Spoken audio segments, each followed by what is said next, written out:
Captain's log, stardate 57931.4. The crew is restless. After spending too many months piecing our ship back together, we're finally about to venture out on a new mission.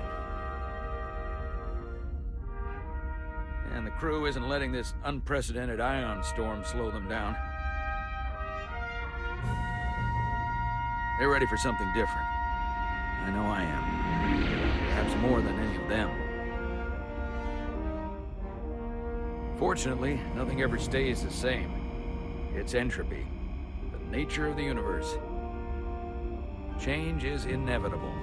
And while entropy says order gives way to chaos, in this case, change is good.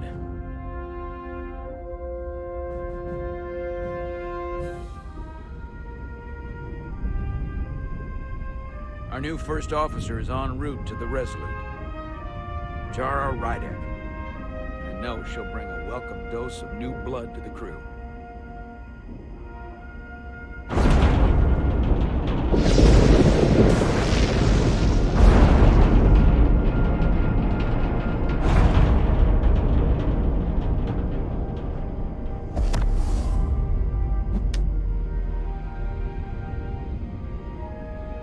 Thanks. No problem. I'm not great with flying. But these little shuttles are the worst. You don't like flying. And yet, you joined Starfleet. There's a reason I'm not a pilot. You should try it sometime.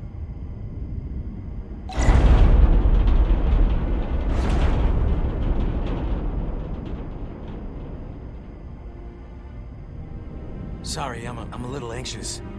I hadn't noticed. I'm on my way to my first assignment. When we get to the starbase, I'm transferring on to the Resolute. So am I. It won't be easy for Jara to step in at the 11th hour like this. But if she's half the officer I knew she could become when she was a cadet at Starfleet Academy, she'll be the XO this ship needs right now.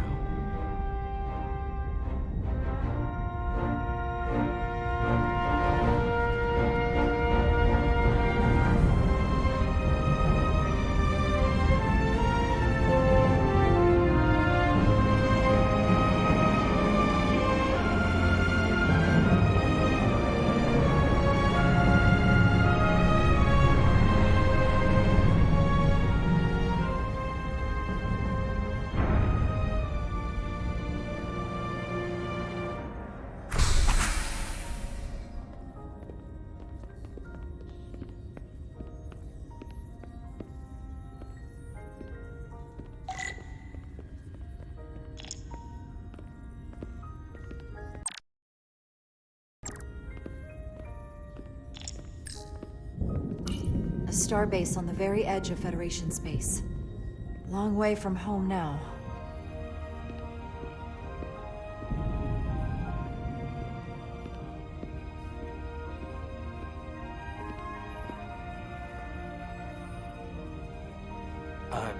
Commander?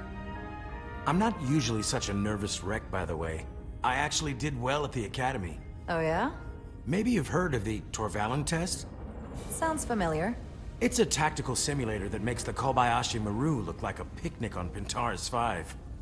Anyway, I finished in the top 20. Not just in my class. I mean, all time.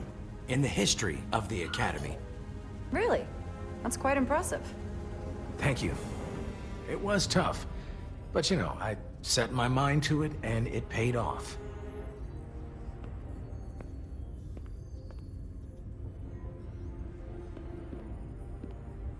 Please place your hand here. Hold it there for a few seconds.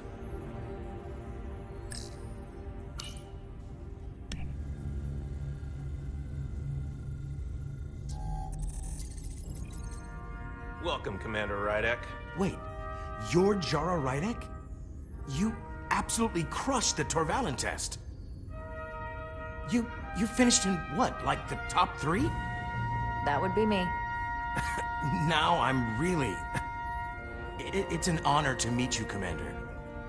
Sorry, I didn't realize before. I just came off the shuttle and was glad to be on solid ground. The pleasure's mine, Ensign. Paul Calloway. Good to meet you. I believe Commander Ermont is expecting you. He's in the concourse just ahead. See you on the Resolute.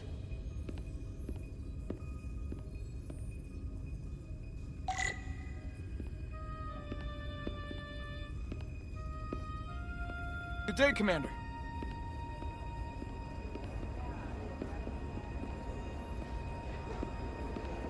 If I remember my briefing, Commander Ermont is a Bolian, so I'm looking for someone with blue skin. I'll replicate myself a meal once I'm on board. Excuse me.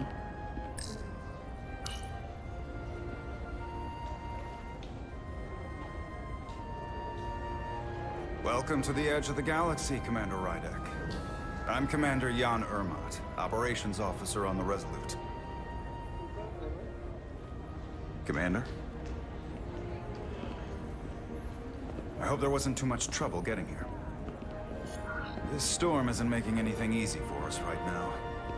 I know conditions are less than ideal at the moment. It was a bit bumpy, but otherwise okay.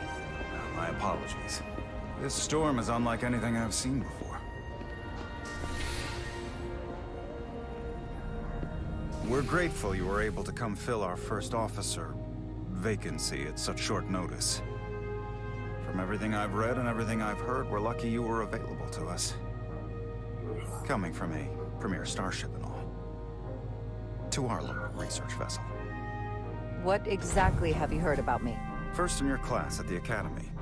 Received the Starfleet Award of Valor during the Dominion War. Most recently, Tactical Officer and Chief of Security on the USS Endeavor. You've done your homework. Like I said, we're very lucky.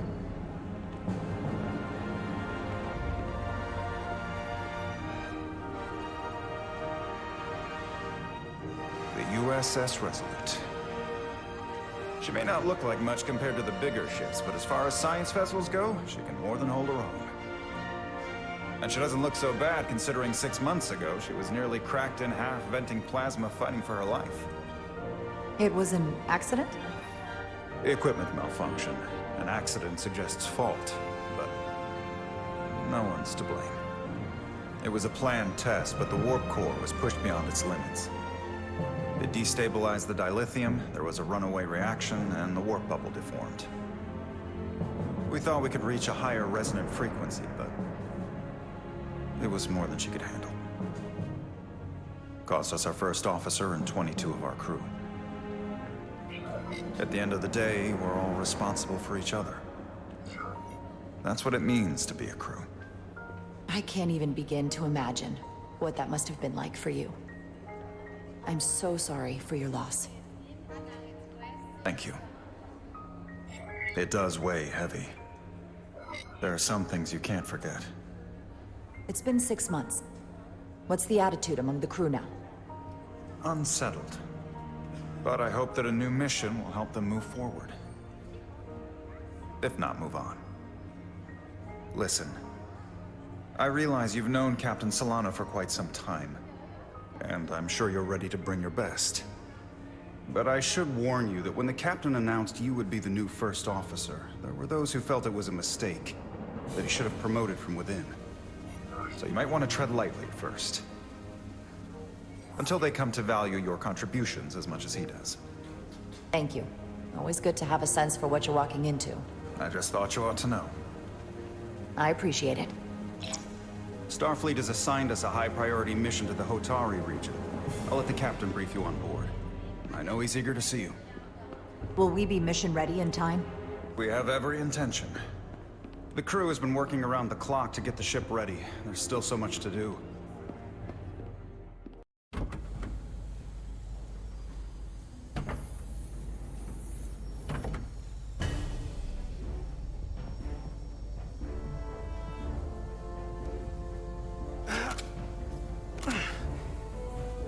Stuck. I got just the thing.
Is that.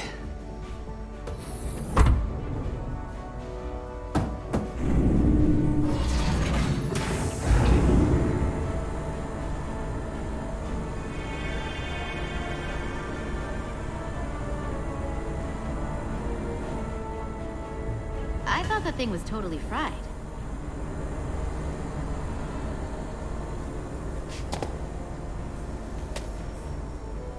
Nice work, Carter. Nothing to it, Millie. And not a moment too soon. The boss wants us down in engineering. Like, now.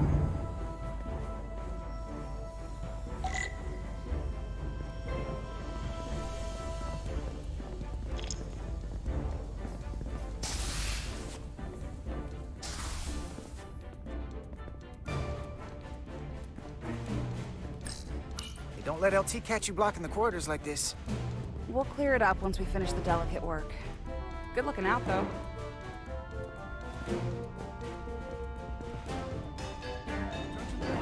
Gives you access to the tubes behind the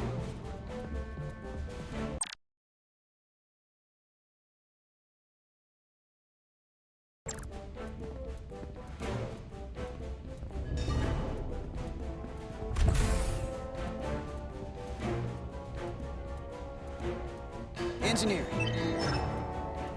I heard the new XO just arrived.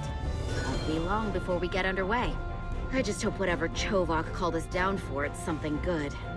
I can never tell with him. I'd rather not end up degaussing plasma manifolds. Hanging upside down makes me queasy. You and me working together, we can tackle anything he throws at us. Your optimism is positively contagious.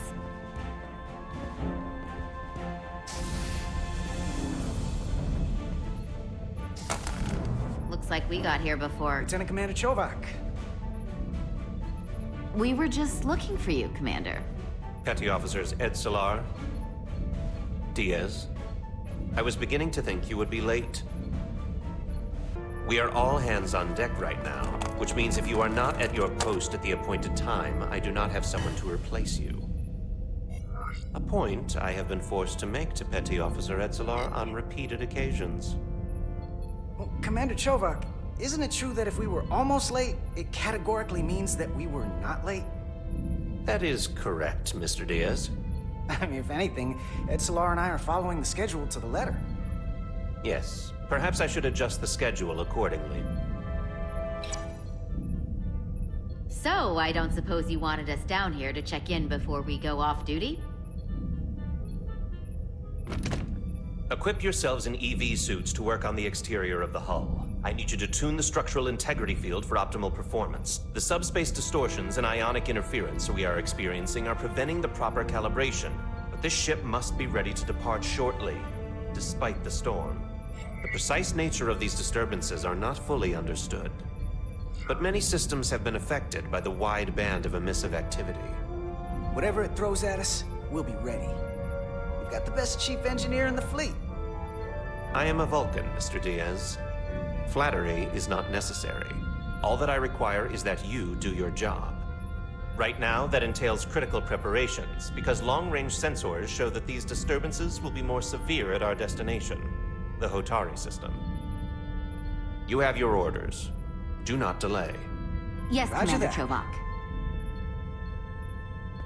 All hands on deck. Oh, what's that? All hands on deck.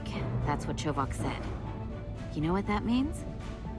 It means this ship isn't ready to go out, and the brass know it. So they're throwing every warm body at it. And they're going to leave on schedule. Consequences be damned. It all comes down to us, Nelly. We're the ones who will get it ready. I know what we can do. But this isn't just any old refit or any old relaunch. Oh, whoa. Excuse me. A lot of new faces coming on board. It's gotta be tough coming as a replacement. That's for sure. They may not be the same crew we started out with, but they're still Starfleet. They'll know what to do when the time comes. I prefer the scientific method. Evidence over assumptions. Hold on. Now there's an old face I didn't expect to see again. Hey, Miranda! You weren't gonna leave without me, were you? Miranda, you're here? We thought you were staying on the Adirondack. Transfer came in at the last minute, so I figured I'd slum it on this bucket of bolts. Looks like you got her back together pretty nicely. I wasn't sure what to expect. I'm gonna take the high road here, pretend you didn't say that, and welcome you aboard. He's a better diplomat than I am. He still owes me a bottle of Saurian brandy. Don't think I forgot. Oh yeah, it's coming back to me now. Maybe Carter can rustle up that bottle and we can give you a proper welcome. As soon as we wrap up this quick little spacewalk.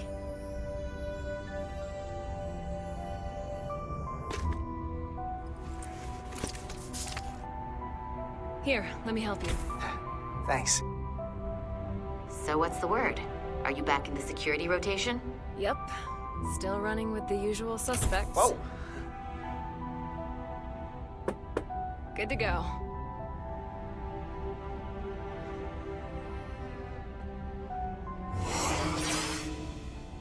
See you on the other side. Activating magnetic souls.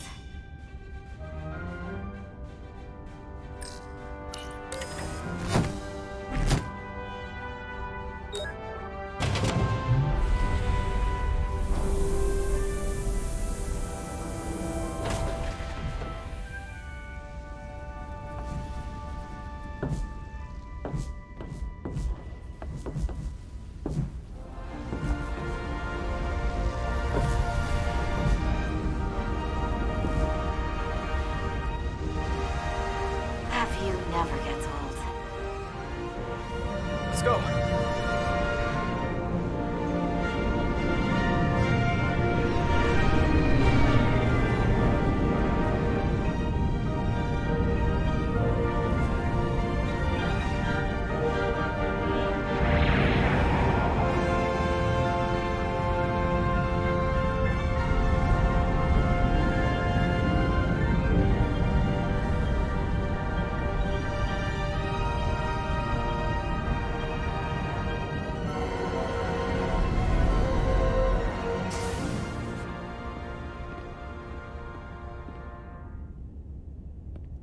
Captain Solano should be here momentarily.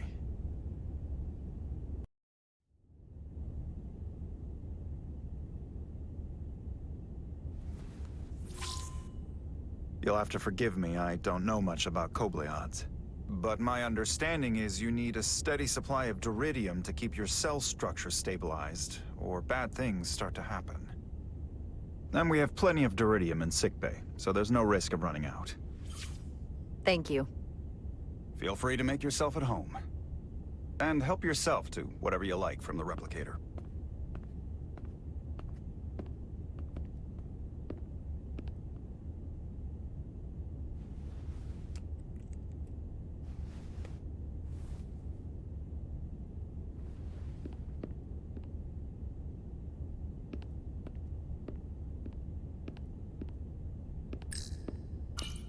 Just a sip of something. Raktajino.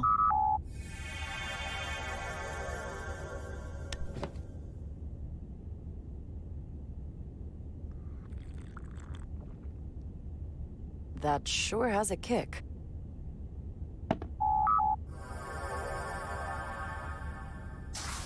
Jara Rydek.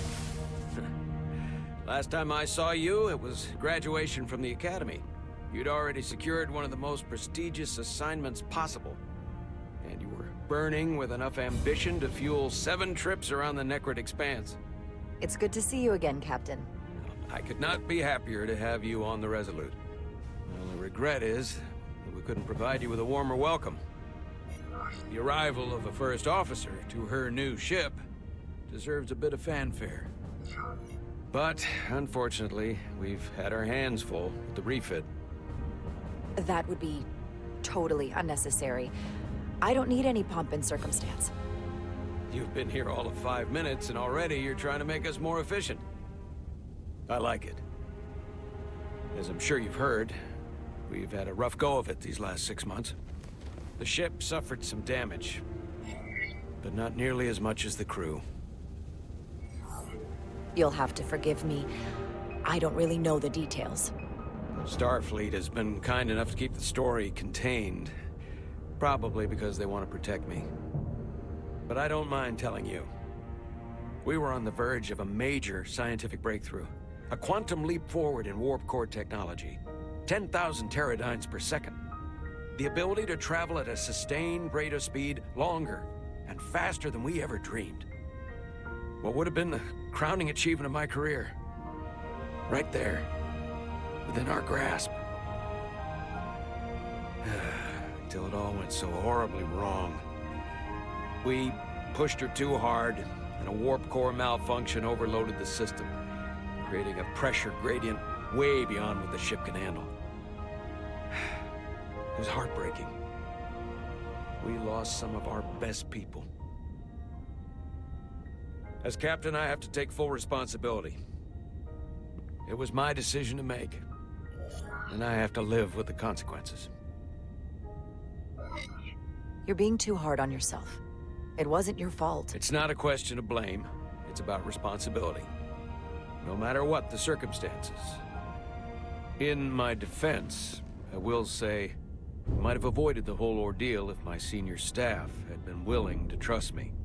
There was a lot of pushback from my former XO, and I think that cost me his confidence. I don't want you to pull any punches. Certainly not on my account. But once we decide on a course of action, I need everyone to fully commit to the mission. Anything short of that just won't work. And that's when things start to go sideways. Whether I agree or disagree, I can promise that I'll be honest to a fault. Good. That's exactly what I'm looking for. But at the end of the day, it has to be my call. Look, I'll be blunt. We can't afford another mistake. Or at least, I can't. I feel like my career is hanging in the balance here. We need a win. Something to restore the crew's confidence. I understand.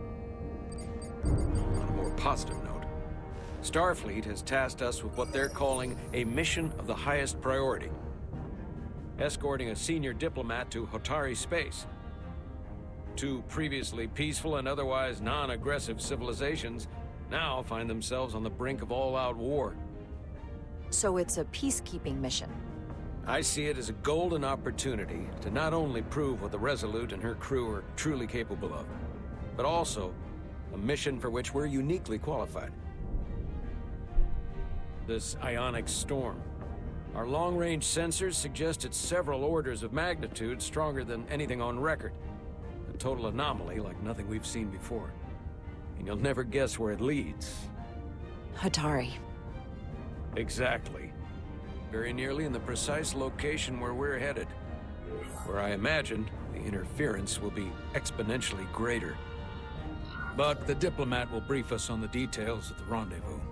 So basically, we're being sent into the eye of a storm, more powerful than anything on record. Well, yes. But we're taking every precaution. But I don't want to get ahead of myself. I expect we'll have some rough sledding when we arrive, so I need you to prepare the crew for the worst. There's just one more thing I want to clarify up front. The metric that for me will be the ultimate measure of your success. What is it? If after serving as my first officer, you don't one day find yourself with a ship of your own, then I will consider it my personal failure. When that might happen is entirely up to you. But it goes without saying, you have my full support. Thank you. But I feel like I still have so much to learn. We'll have plenty of opportunity. And if you're willing to put in the work, I'll do everything in my power to help you along the way. Come, let me introduce you to the crew.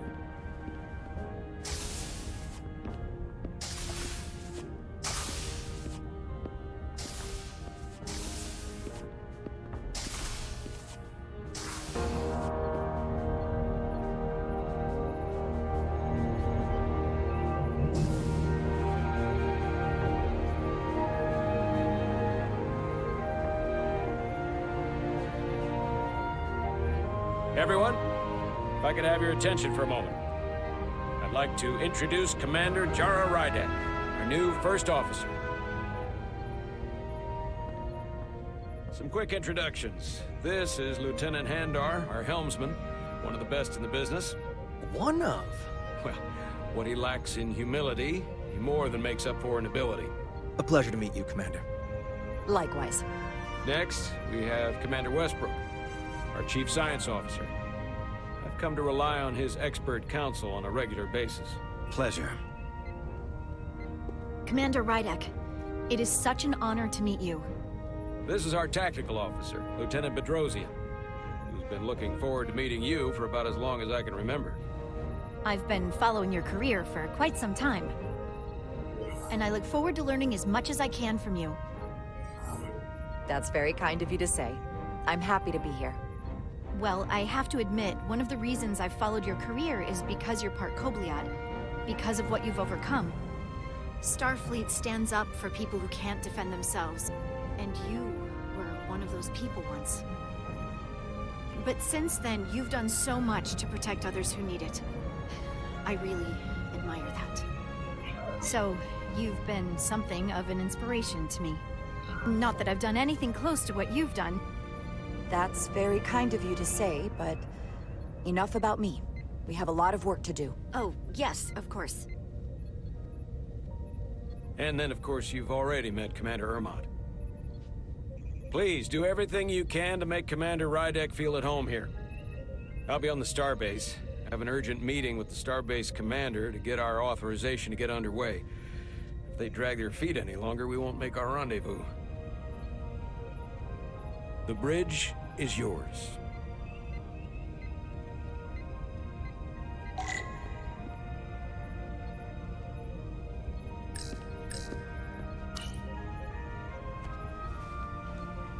Commander, Chief Engineer Chovak needs to lower the structural integrity field. He's sent a crew out to recalibrate the emitters in response to the danger posed by the storm.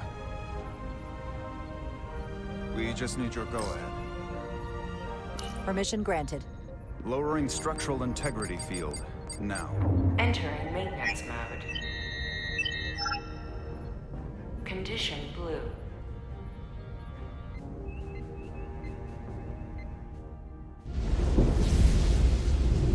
The storm is getting worse.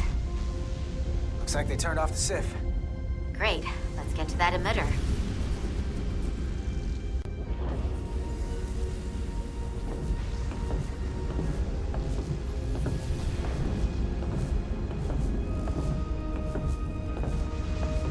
Every time we're out here, I half expect to see her in pieces again.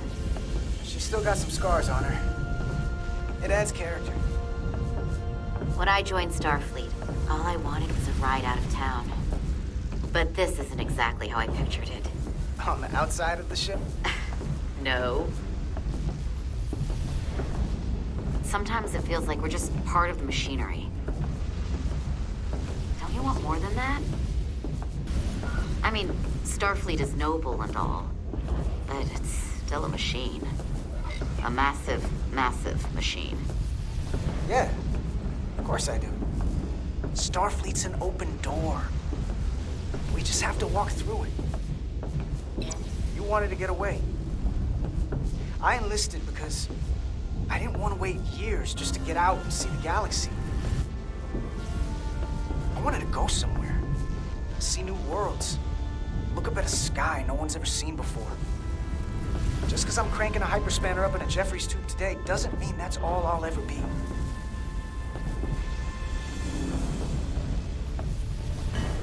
Diaz to Commander Chovak.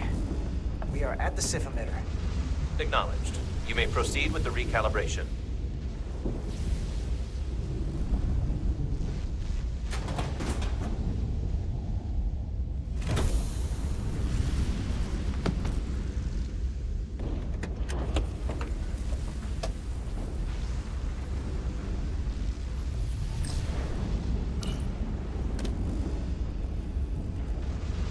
Beginning recalibration.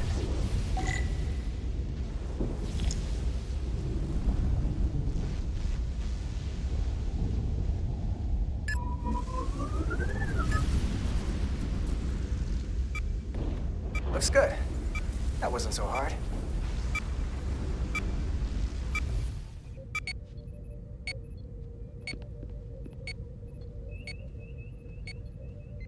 Commander Westbrook, right?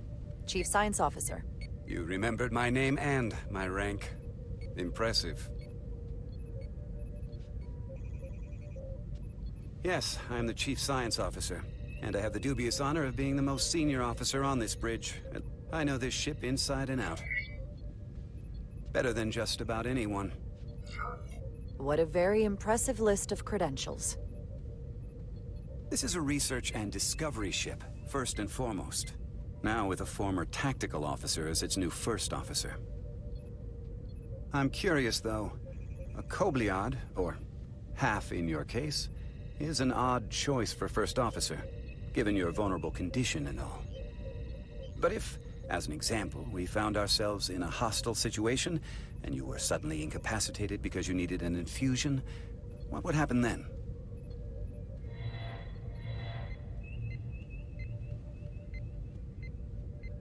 You'd leave Captain Solano without an XO. Granted, that would be a worst-case scenario, but not outside the realm of possibility. That's very kind of you to be concerned about my well-being. But you don't need to trouble yourself on my account. I'll be fine. Well, I wouldn't say I was concerned, just curious, that's all.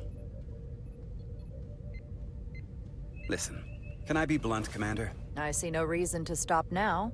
Commander Sutherland, your predecessor, was one of the best first officers in all of Starfleet. His record was impeccable and his reputation was without equal. I mean no disrespect, but the shoes you're stepping into are almost impossible to fill. He was loved by the crew, and he was one of my closest friends. So I can only hope that you'll live up to expectations. I don't think I could ever replace Commander Sutherland. And it would be a mistake to even try.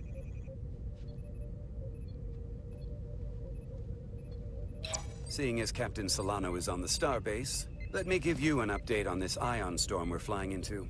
It's unusual, unlike anything I've ever seen. At the moment, I can't tell you if the Resolute will shrug it off or if we're putting ourselves at risk. However, if we learn more about its patterns, its nature, we can come up with a scientific countermeasure.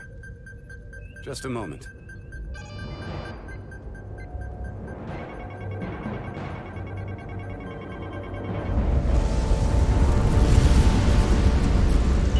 We've got a massive energy wave inbound. On screen.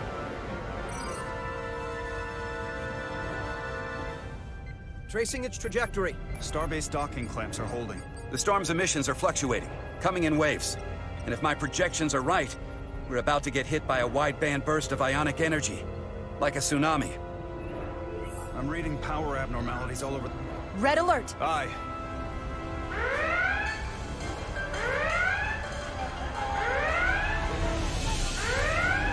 Evacuating main gangway and retracting. Putting sensor visualization on screen. With the structural integrity field shut down, we can't take a direct hit. Time to impact. 1 minute. Shield systems are severely impacted. We have limited protection. I need every available solution. What are our options? We can weaken the impact of the storm with a deflector pulse. There's a better way. I'm sending all auxiliary power to the deflector dish. Send the aux power to the shields. We can't reactivate the entire shield bubble, but it's a directional threat. So we can orient all we have towards the wave. You have to believe me. We only get one shot at this. We can't afford to get it wrong. That's right, which is why we need to send power to our shields. Commander Westbrook, use the deflector dish. Already working on it. Optimal timing displayed. It's going to be tight. Good. Send the pulse on my command. Now! We got it! This is it! All hands, brace for impact.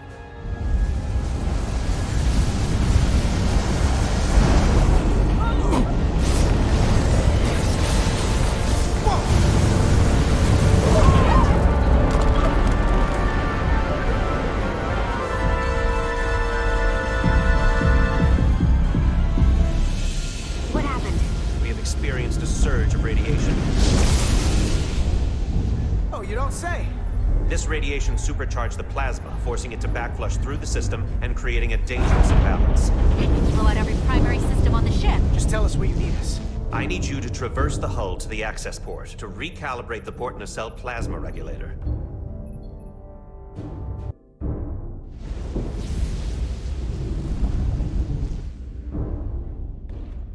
We've reached the first access point. Understood. Do you see the override for the level 1 failsafe circuits?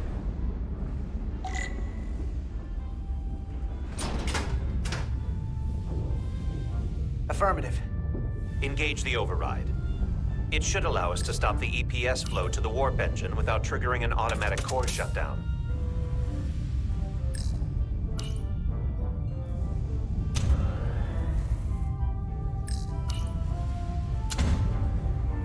Failsafe override engaged. Are you sure?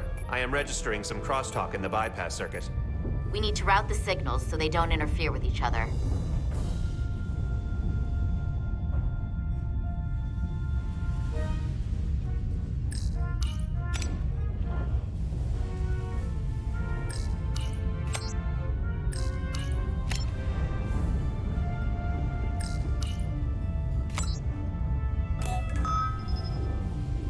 To Resolute. The failsafes are temporarily disabled. Moving on to the EPS regulator. Heads up, Carter. What is that? One of the discharges coalesced. It's coming right toward us. I'm gonna try to disrupt it with my phaser.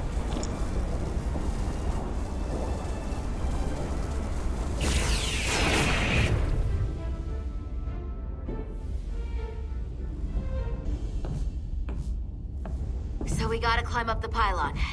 Not that there's really an up, but, you know.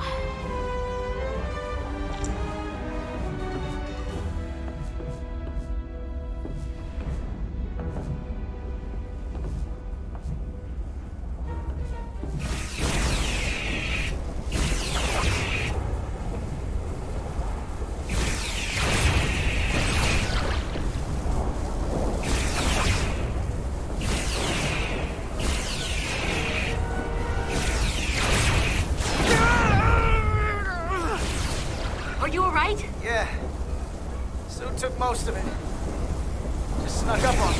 That damaged your suit. Energy damage is down to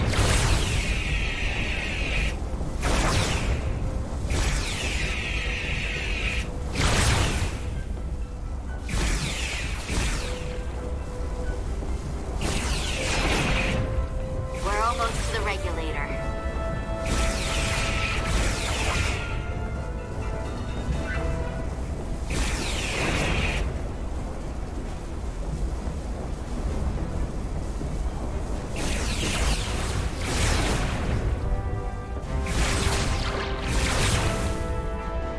The regulator. Opening the access panel. I am now halting the EPS flow to the port nacelle. We have little time before it causes an overload in the engine. You must work efficiently.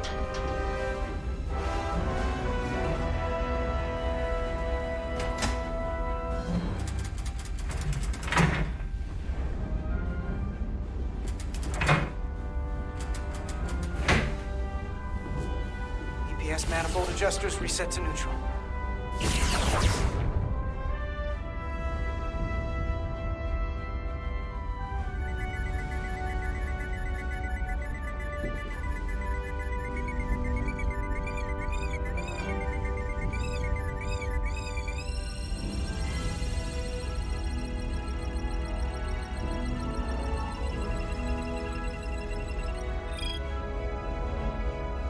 EPS lines to the port warp engine are back in balance. Almost done. Once I cycle the manifold nozzles, Chobot can...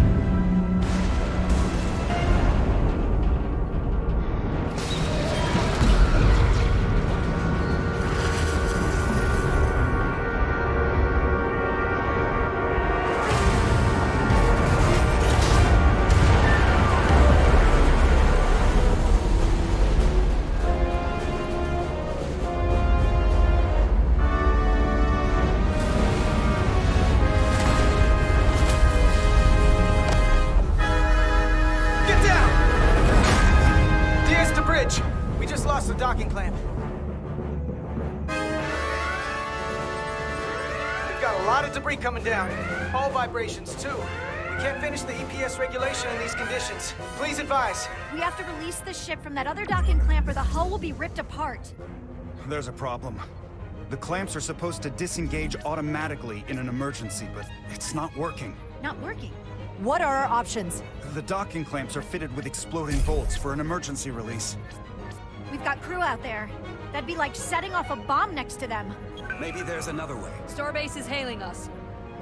Put him through.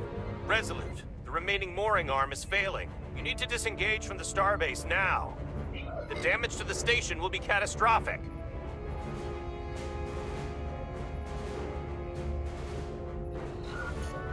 All right, Starbase, we're on it. Acknowledged.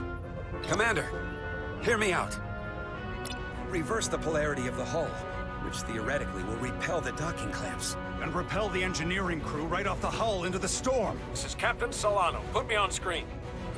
Go ahead. Captain, we have a situation. Commander, what are you doing? Blow the bolts on the docking clamp. The captain doesn't know the whole story. I'm giving you an order.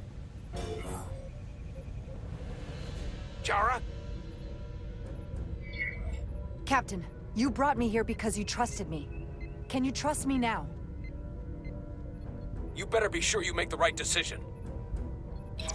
The captain made himself quite clear. They're gonna get hammered with debris out there. Reverse the polarity. There is protocol. And there are lives. What is the holdup? Starbase, stand by. We're gonna flip hull polarity to disengage the clamps. Yes, Commander.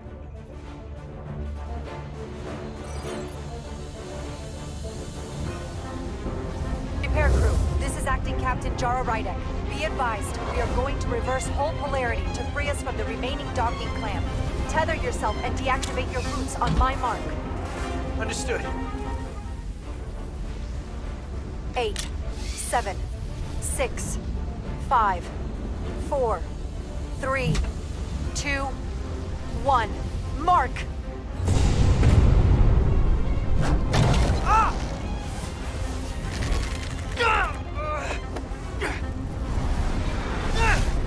Grab my hand! I got you. Thank you.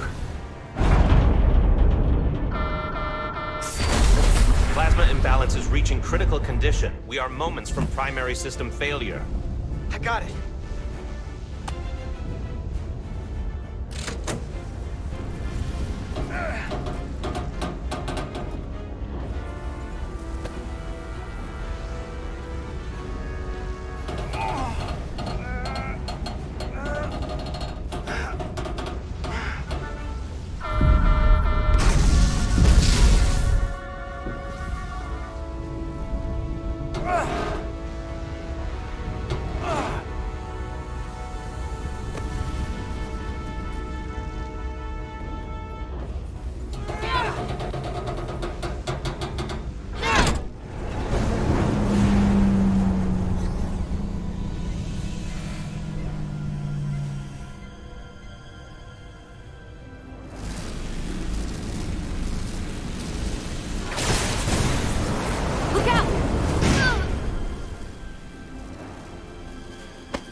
Hurt and unconscious. I'm gonna have to tow her back to the airlock. Mr. Diaz, the situation has changed. You are at risk of triggering a substantial electromagnetic arc if you approach the main hull the way you came. But Commander, the way we came is the nearest airlock. There is an auxiliary hatch near you on the far end of the pylon. You must bring Miss Edsalar there to access the interior. Roger that. Going there now.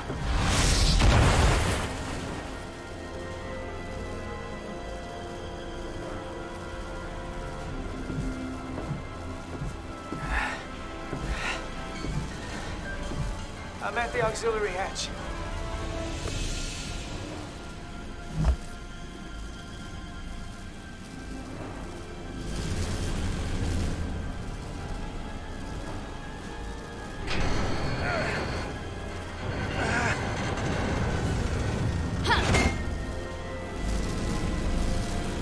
go first. What? Let me save your neck this time. No time to fight me on this. Get in there! Not on your life. Let's not let it come down to that.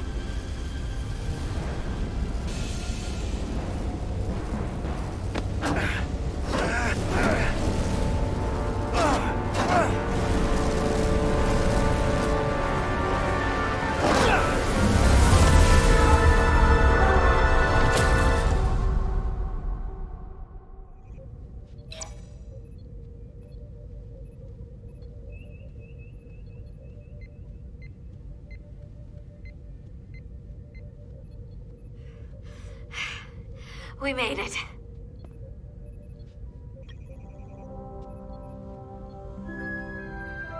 They're safe. Bringing the SIF fully online. Do it.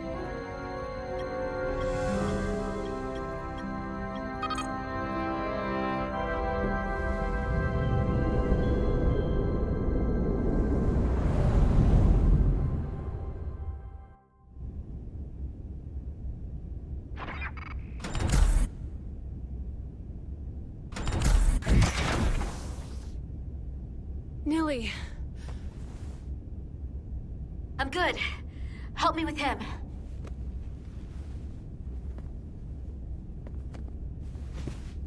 Let's get this off. Medical. Got one wounded at my location. Carter. You don't look so good.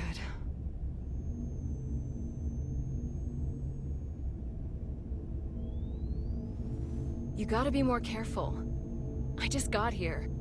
I'm not ready to see you two get blown to space dust just yet. Now let's get you down to sickbay. Great.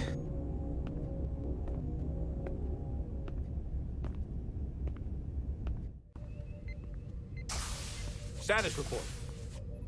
The repair crew made it inside. EPS flow is back to nominal levels. The SIF is back up. How does this affect mission readiness, Mr. Ermot? Releasing the docking clamps using hull polarity minimized damage to the Resolute. We'll have some last-minute repairs to make, but if we reapportion some of the staff, we can make our departure on time. As of now, however, we are successfully moored to the station. Good to hear. Send updates to my ready room. Commander Rydek, with me.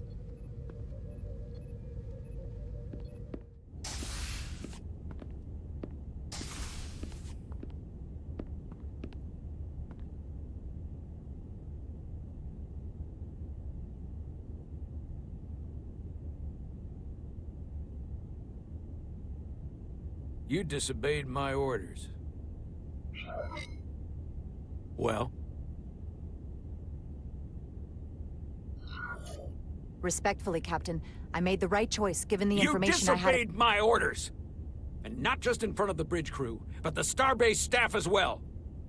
That's going to get around. My name's already tarnished around the fleet. But what is it going to do to my credibility on this ship? From the top to the bottom. Bridge to lower decks. I understand, sir. It won't happen again. I should hope not. You might have won some fans on the bridge with that stunt, but not everyone. Lieutenant Commander Chovak has already bent my ear. I'm sure he doesn't take it personally. He'll get over it in time. Mr. Chovak is more complicated than he would want to admit. I guess we all are. And, if I'm being honest, I'm not sure what I would have done in the moment either. You never really know if you weren't in those shoes. So, let's just boil it down to, you did what you had to. That'll have to be good enough for me. Thank you for understanding, sir. I'm sure no one knows the burden of command as well as you do. I'm sure you will, someday. Despite it all, we got our final Starfleet clearance to depart. So if you'll fetch Mr. Ermot, we'll knock out the final details of any outstanding repairs, and we'll set out for Hotari. Yes, sir.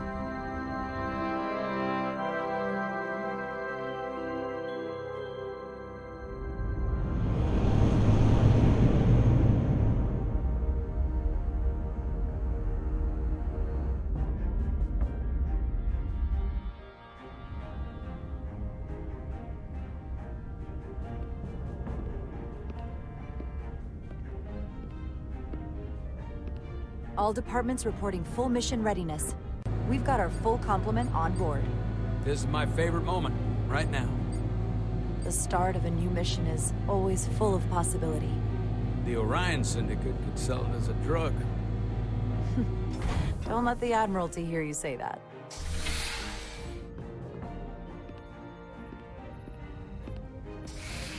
Captain on the bridge.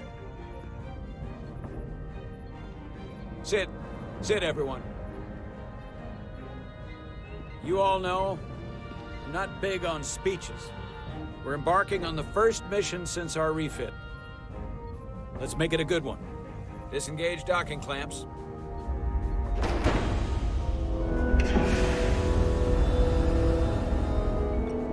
Docking clamps released. Thrusters ahead, Mr. Handar.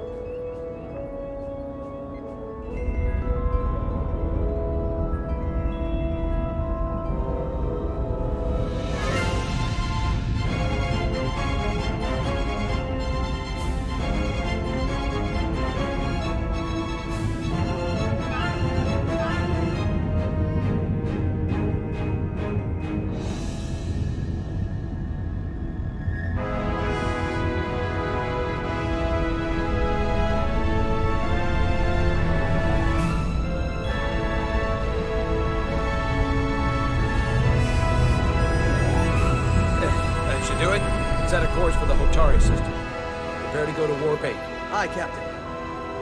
You know what? You take this one. Me?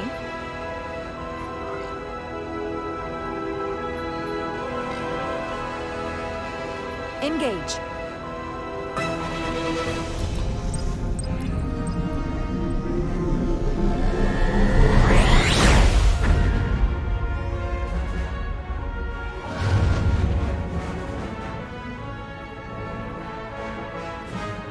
Simple, but effective.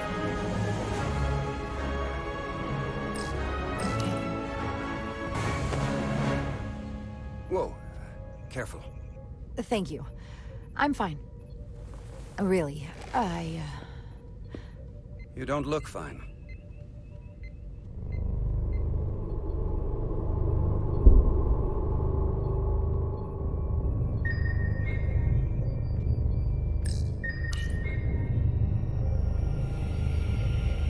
I have to get to sickbay.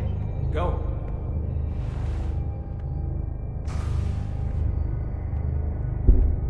Commander, help me get her inside!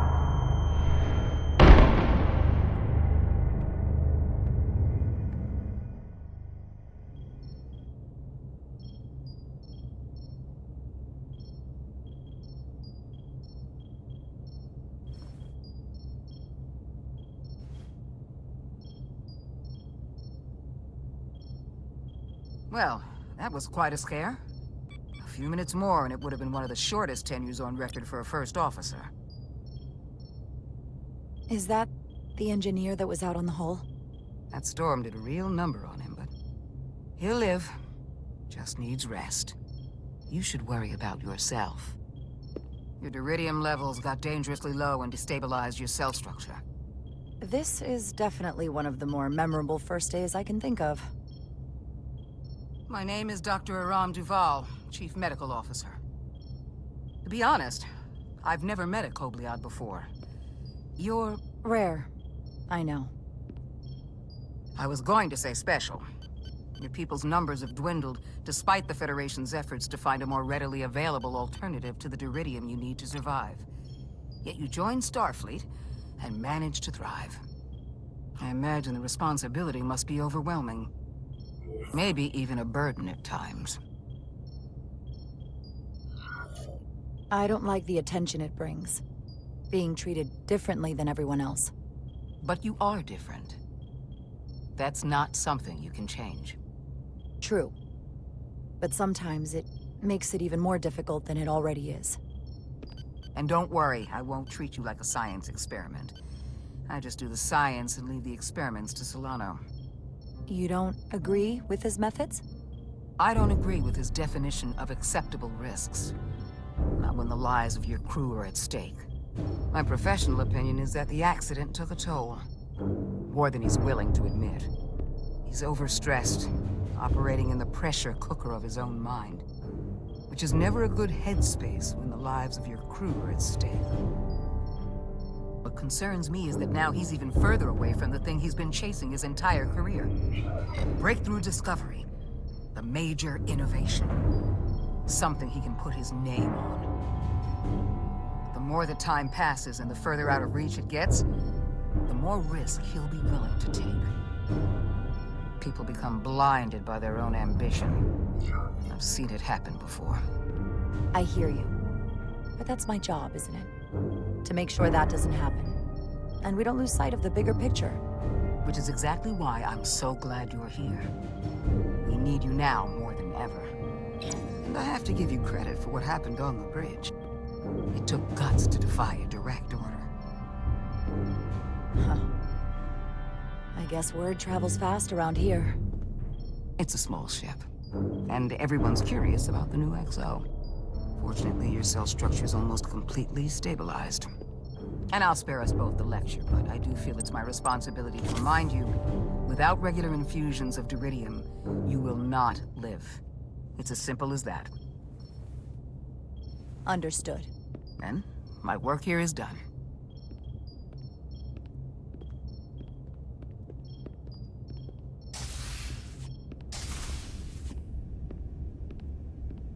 Sorry, I didn't mean to be lurking outside of sickbay.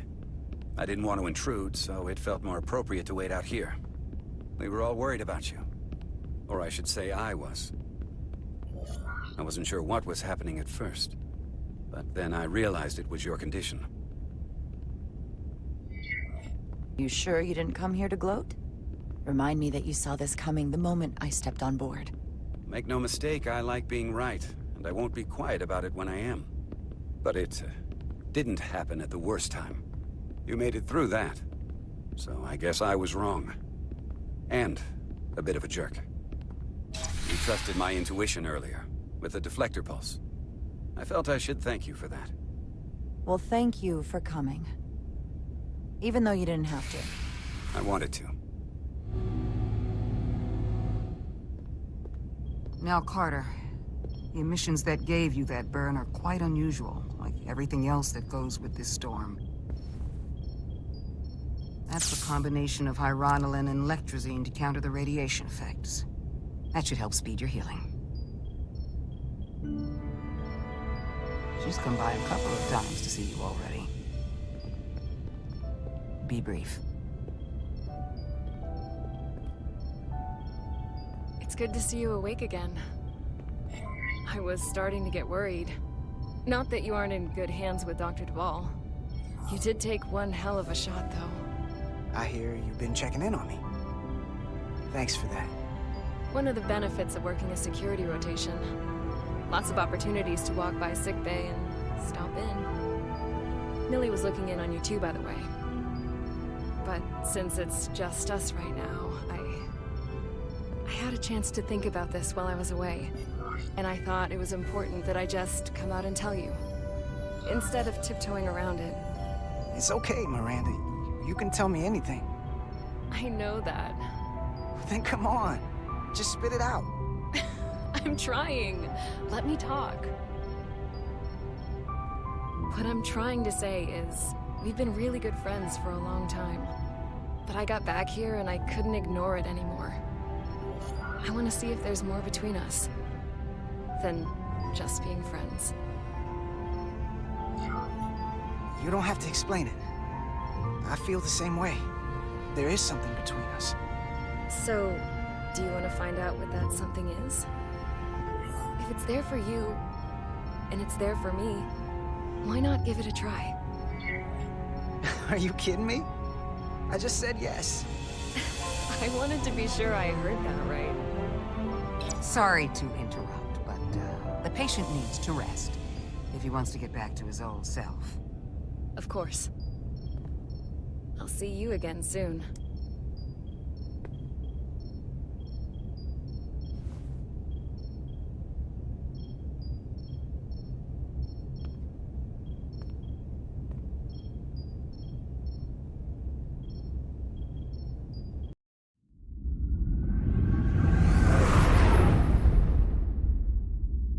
approaching the rendezvous point outside Atari Space. Helm, bring us out of warp. Dropping to impulse. Ionic interference surging, Captain.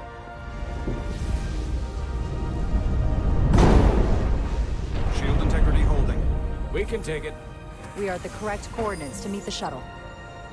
Commander Rydek, find us our diplomat, if you will. Aye, Captain. Let's reduce the noise. Filter out environmental signals. I can manually tune what's left for Federation signal types.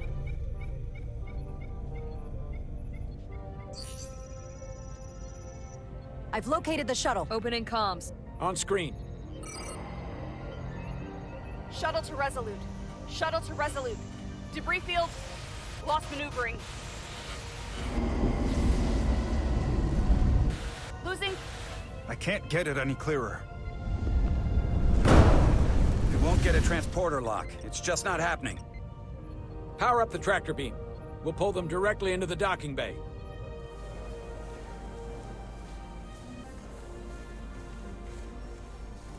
Diaz, you good to run the tractor emitter? Yes, sir. You sure?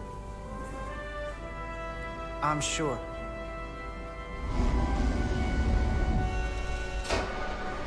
Come on, Diaz. First thing, lock onto the shuttle and stabilize the rotation.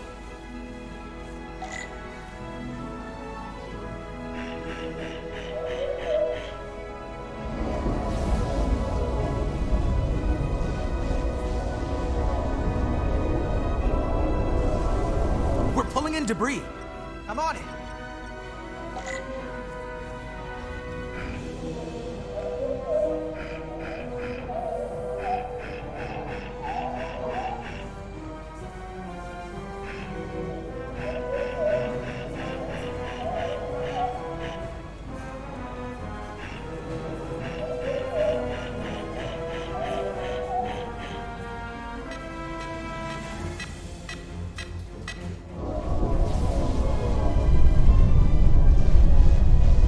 That's gonna take out the shuttle.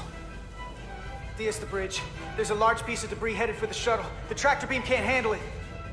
Can our shields take it? I believe so. Commander Rydek, plot an intercept course. On it.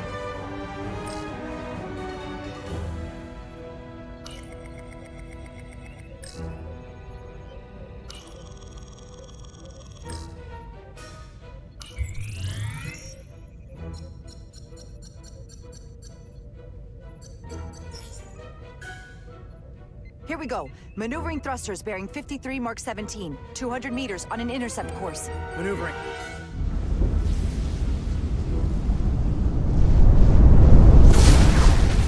Got it.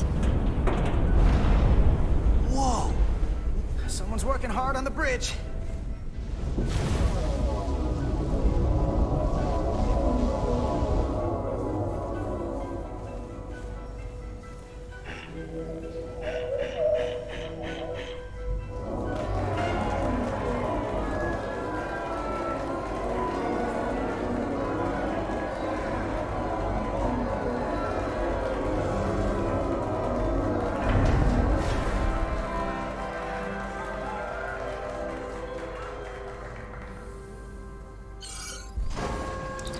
Shuttlecraft on board. Good job. We're on our way down to meet them.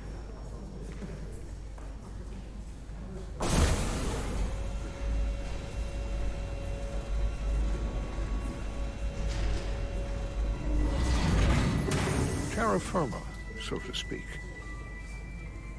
Ambassador Spock?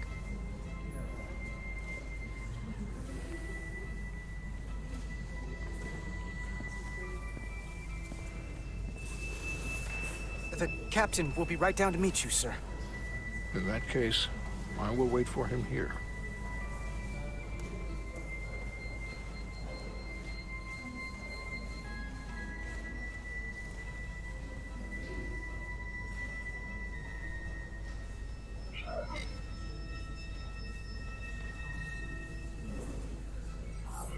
Well, let me be the first to say, welcome to the Resolute, Ambassador. Thank you, Petty Officer... Carter? Carter Diaz. Sir. I am pleased to meet you, Petty Officer Carter Diaz. It appears I have you to thank for my safe arrival. Your assistance arrived not a moment too soon, if I may say so. All in a day's work, Ambassador. This is what I'm here for. Quite dutifully. We thought we were prepared for our arrival in Hotari space, but it is evident my craft was not sufficiently robust for such intense ionic activity. The storm has been pretty intense. There was an element that was most unusual. Before you came to our aid, our maneuvering thrusters and impulse engines were rendered inoperable. So we attempted a short traversal at warp speed, only to find that we could not achieve warp at all, even though our diagnostics computer showed no faults or anomalies. What do you make of that? When all indications say that warp speed is possible, but in practice, we find it is not. Well, this storm is one of the strangest phenomena we've ever encountered. It's disrupted other systems. Who knows what it might do to a warp drive? Yes, it would seem further investigation is called for. Take readings, run some additional diagnostic checks, and we'll get to the bottom of this. Quite logical, Petty Officer Diaz. Thank you. Ambassador Spock. Excuse me. I'm honored to have you aboard. I'd like to get right to it. We're already behind.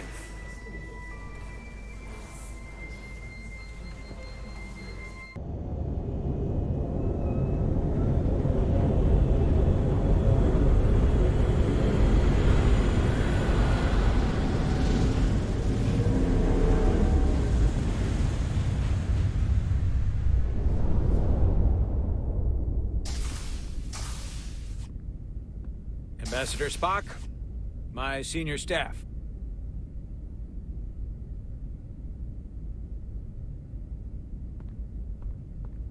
It's not every day that a captain gets to welcome a Starfleet legend aboard.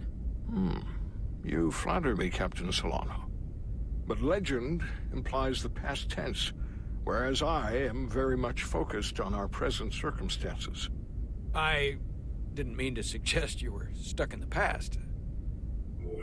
You're right, Ambassador. Not the most diplomatic choice of words. We're all curious about the future, Ambassador. Specifically, what exactly are we getting involved in here? We got the basics from Starfleet. Two formerly peaceful neighbors are now on the brink of war. Indeed, and the tension between them grows fiercer by the hour.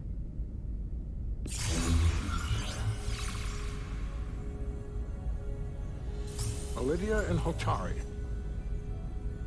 The Elydians are the more advanced species. They made first contact with the Hotari over a century ago. This is Tau, the Hotari moon. It is rich in dilithium, and for decades, the Hotari and the Elydians have shared a mining operation there. The Elydians provide the technological resources, while the Hotari have served as the labor force. The stability of that arrangement was the source of their peace. Until recently. The Hotari have suddenly and forcefully seized control of the mining operations and expelled the Elydians from their system. That is the official story, as told by the Hotari when they requested Federation mediation. But the details remain scant. Communications between all parties have been limited by the ionic interference. How is it the Hotari were able to turn the tables and take the mines against superior forces, especially after decades in this arrangement? Unclear. The answer to that question may be the key to a new, lasting peace, and one that I hope we can uncover during these negotiations. But it is unlikely the relatively primitive Hotari forces would stand a chance against the Elydian fleet if this escalates to open war. Left unchecked, this conflict will result in more bloodshed, which is what we are here to prevent. And the dilithium trade hangs in the balance. Clearly, the Hotari have been exploited in this relationship. Maybe we can persuade them peace is the more profitable alternative for everyone. They both profited from the mines. And for the Hatari, something is better than nothing. Peace is our objective, after all. That is correct. The Hotari just won their independence. It's hard to believe they would give that up just for profit. I agree. It would be exceedingly difficult to bring the Hotari to that position.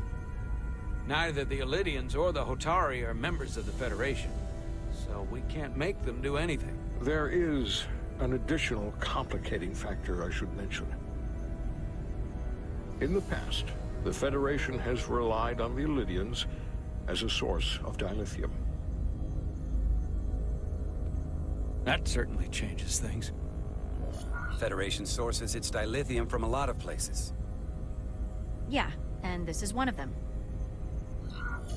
We could use that as leverage with the Illidians. They'll want the Federation to continue buying from them. There might be something to that, Commander. Putting that on the table could make the Hotari more hostile. Given the Federation's involvement in the Illidium dilithium trade, Captain Solano and I must make every effort to appear neutral in these negotiations. What worries me is if this whole thing unravels, and we're at the mercy of the storm at less than full strength. We can't let it come to that. Considering what the Ion Storm has done to our ship, and the Ambassador's shuttle, we have to assume the Illidian fleet has had problems with it as well.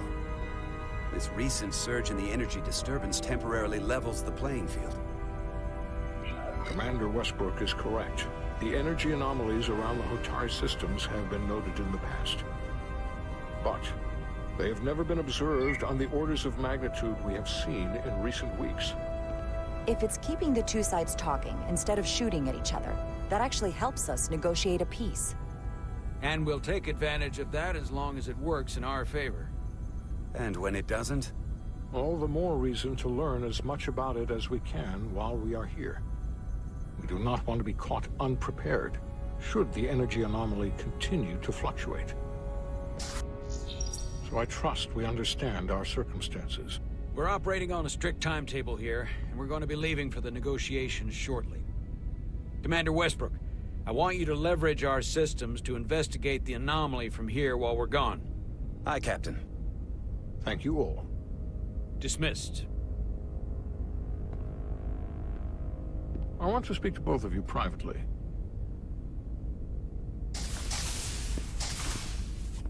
Ambassador Spock, I'd like to make a formal introduction. My first officer, Commander Jara Rydek. Commander, as you are aware, there are limits to what Captain Solano and I can do in our official capacity as representatives of the Federation. But someone in an unofficial capacity, your first officer, for example, would not be bound by those restrictions. Commander Rydek could ingratiate herself to certain parties behind the scenes, where they may be more candid in revealing information that could lead to a resolution. She certainly goes her own way. Maybe that helps in this case. It would be unconventional. I'm perfectly happy to work outside the lines. And by extension, you will be doing your duty, Commander. Just not too far outside the lines. Well, I hope Commander Rydek will have more luck finding out what really happened than we will through official diplomatic channels.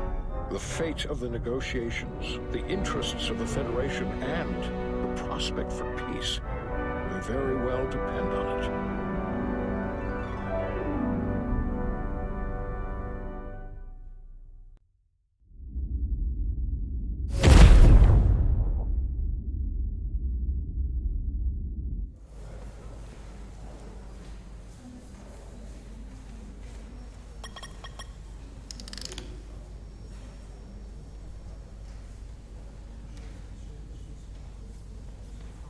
Mr. Diaz, I understand you have already discussed the warp drive failure with Ambassador Spock? I have. It is imperative that the Ambassador's shuttle be flight ready. I need you both to ascertain the root cause of the system failures he encountered. I'm surprised, Commander. I thought you would have wanted to work on Ambassador Spock's shuttle yourself. I respect the Ambassador and his many accomplishments, But I do not derive any satisfaction from interacting with his shuttle as if it were somehow transubstantiated through its association with him. Especially when I have the entirety of this starship to concern myself with. The ambassador asked me to take a look, and I'm ready to crack this thing open. Good. You could learn from Mr. Diaz's focus. I'll take notes. Then I will leave you to it. Make note of any abnormalities in your report. Carry on. It seems like he's warming up to us. Yeah. Even Chovok has to look at that face and know you've earned some real respect. And I have to admit that I owe you one. You were right to make me go first. I don't know what I was thinking. You've pulled me out of trouble how many times? Call it even. Okay.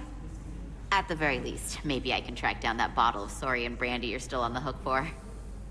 But first, we have work to do.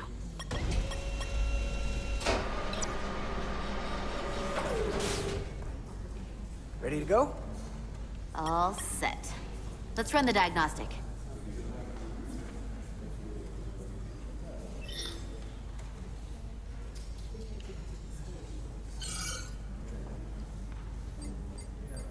So... I know about your talk with Miranda. You do? She sent me a Priority 1 dispatch right after your conversation. I'm happy for you. Both of you. Thanks. But I'm only going to tell you this once.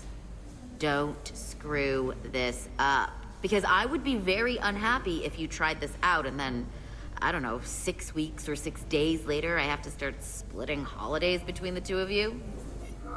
All because things went south and you're not on speaking terms. That just isn't gonna work for me. Are you... upset? Not on your life, Diaz. But you need to be careful. I like my friends and I like our group. I don't want to lose that. Is that thing done? Yeah, it's wrapping up. Let's see. The relays along the primary EPS are blown. The backup relays are all intact. An EPS overload from the warp drive could cause that. But how did the shuttle end up dead in the water? Huh. Well, maybe the ship's data recorder can tell us something.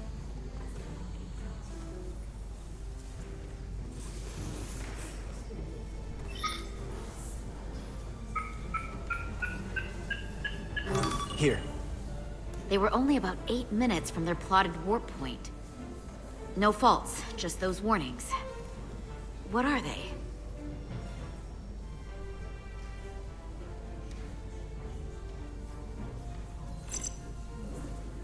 Subspace variance out of tolerance. What does that mean? It means the main navigation array lost sight of space somehow. Will the array going offline cause that?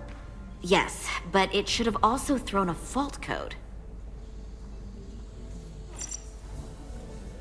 The warp field became inverted suddenly. I've seen this happen when the center warp coil cracks. A cracked warp coil throws a fault code. Still, we should take a look. There was a complete warp cascade failure. Wow. They're lucky the shuttle didn't turn inside out. Makes me think the computer panicked on the warp field equation. Any one of these failures should have thrown a fault. If it was caused by a system failure. None of this caused the relays to blow. Roll forward to when that happened. Yes, ma'am. So here, they take a moment to get their bearings and they attempt to re-engage the warp drive. There. That's the relays blowing. And look, there's another warp system alert. They're all the same. Subspace variance out of tolerance, or warp inversions. Finally, there's a complete warp cascade failure. Then it's one of two things. Either a warp coil is cracked, or the navigation array is offline. That makes sense. Divide and conquer. You want to check the warp coils or the navigation array? I'll check the other. Let's not overcomplicate this. One of these systems is likely broken. I'll check the nacelles for a cracked coil.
I checked every coil on the port nacelle for imbalances.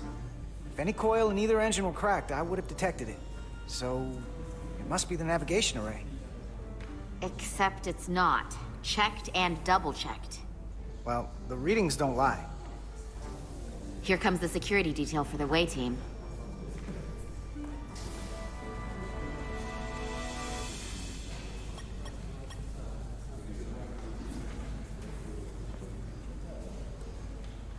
Hey.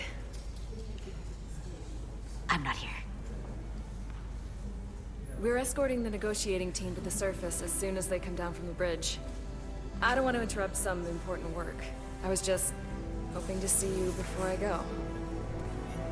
The captain and the others will be here any minute now. Should be an interesting ride down to the surface.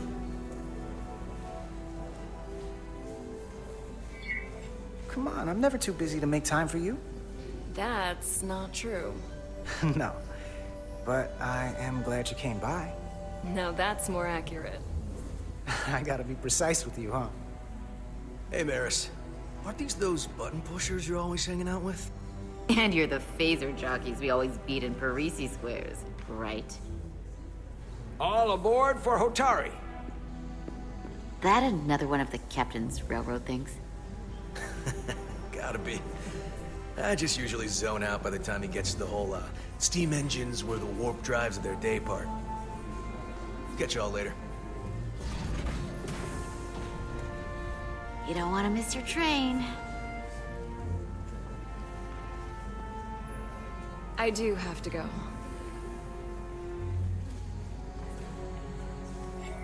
Not gonna lie, I'd rather not leave right now.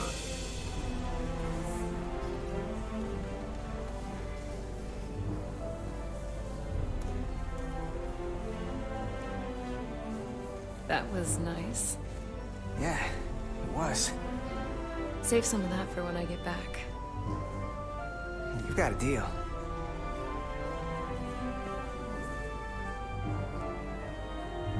Be seeing you.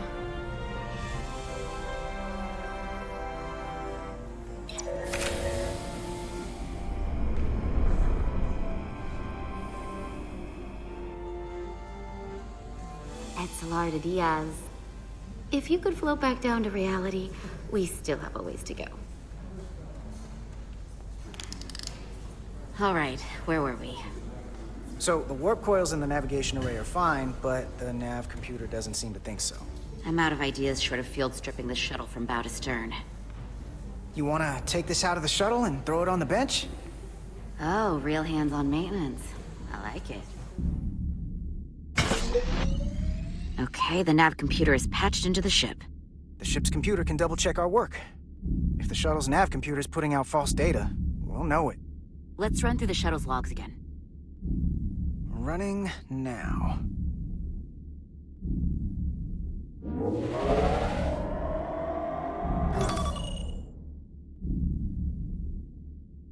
Same. Warp field inversion and a cascade failure. However, the Resolute computer doesn't show the same subspace variance.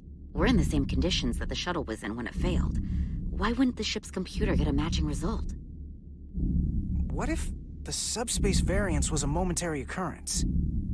That's a possibility, and it would explain why the simulation under our current sensor readings failed to reproduce the issue. But a subspace anomaly strong enough to cause a warp field collapse would leave graviton ripples for days. Let's run with the momentary subspace variance theory for now. Roll forward to the shuttle's attempt to re-engage the warp drive. We need the conditions of space around the shuttle at the moment of warp failure. Resuming simulation.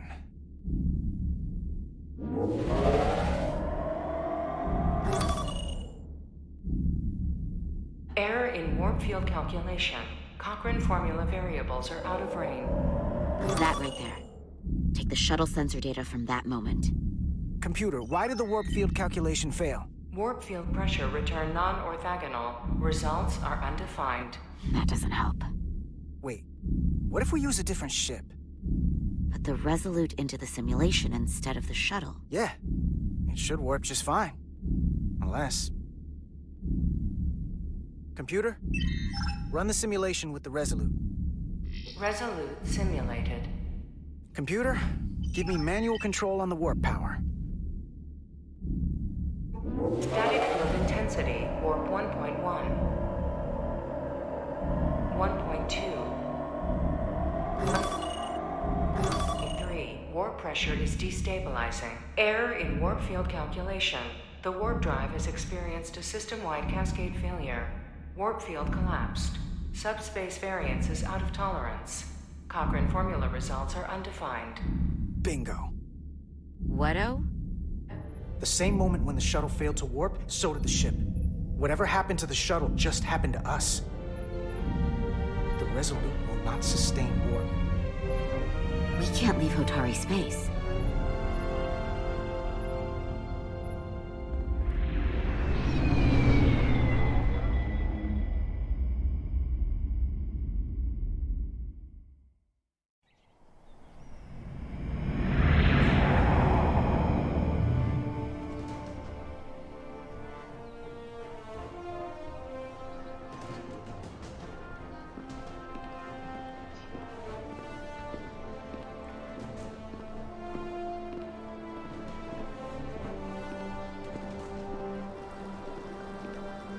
Ambassador Spock, Captain Solano, welcome to Hotari.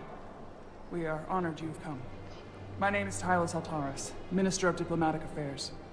The honor is ours, and this is Commander Jara Rydick, first officer aboard the USS Resolute. You'll find she has a keen mind, and unique insight into the dynamics between the Hotari and the Lydians. We are honored to be here, as representatives of the Federation. I'm so glad. These must be the representatives of the mighty Federation. The reigning authority in the galaxy. Or so we've been led to believe. Whether that's true or not remains to be seen. But, either way, we're grateful you've made the time to come to our little corner of the universe.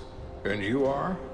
This is Galvin, and this is Citron, the heroes of the revolt in the mines.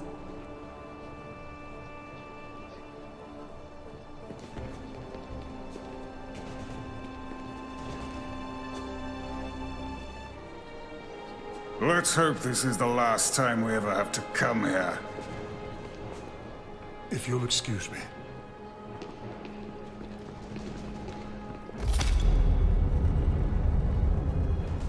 I think we're about to begin.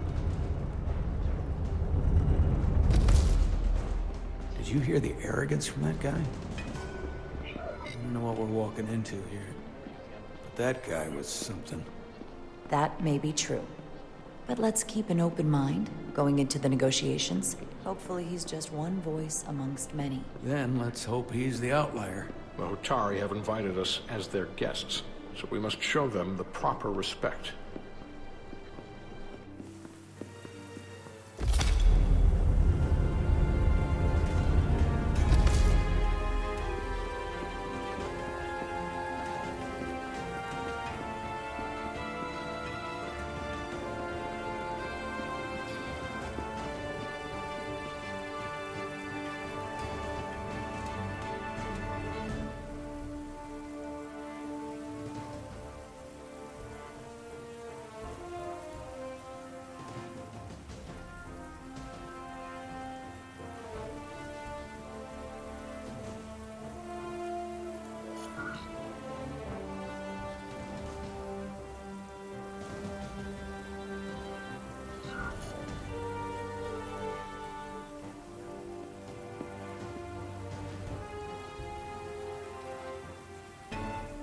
Ambassador Spock, welcome to Hotari Prime.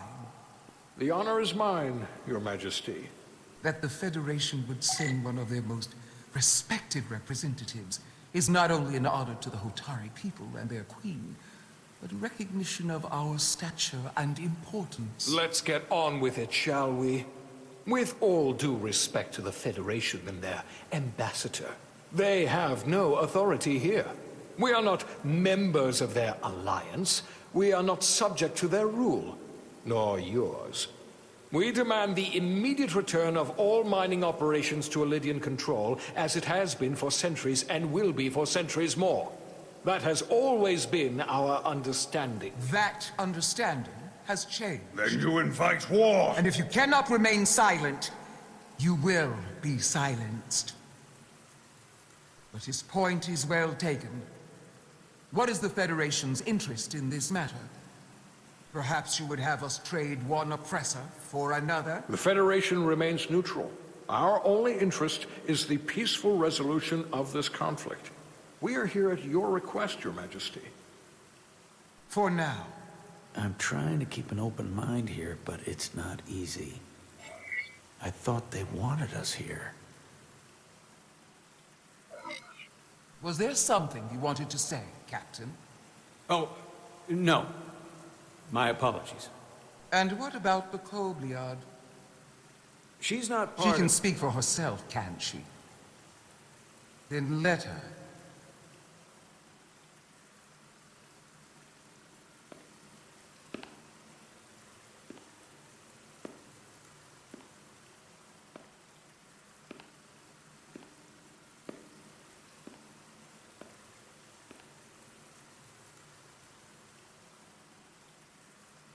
Now then, one should know their place. What you might be somewhere else is not what you are here. Which is standing before a queen. And a queen deserves respect. A bow is not too much to ask. Is Hotari Prime, heart of the Hotari system. I am unfamiliar with your customs, Your Majesty. We may not be a powerful civilization in your eyes, but we are prideful people. You are Kobliad. Your people suffered brutal treatment at the hands of the Cardassians. Their injustice towards the Kobliad is as unimaginable as it is unforgivable. Not unlike how we have been treated by the Alidians. As much as they'd have you believe they are the victims here, remember it was the Hotari who attacked us. Hundreds of innocent Alidians were slaughtered without mercy in those mines. The blood is on their hands, not ours! Quiet! If after all the Kobliad suffered, you finally had the chance to right that wrong, to get out from under their control, would you take it? Or would you negotiate a peace?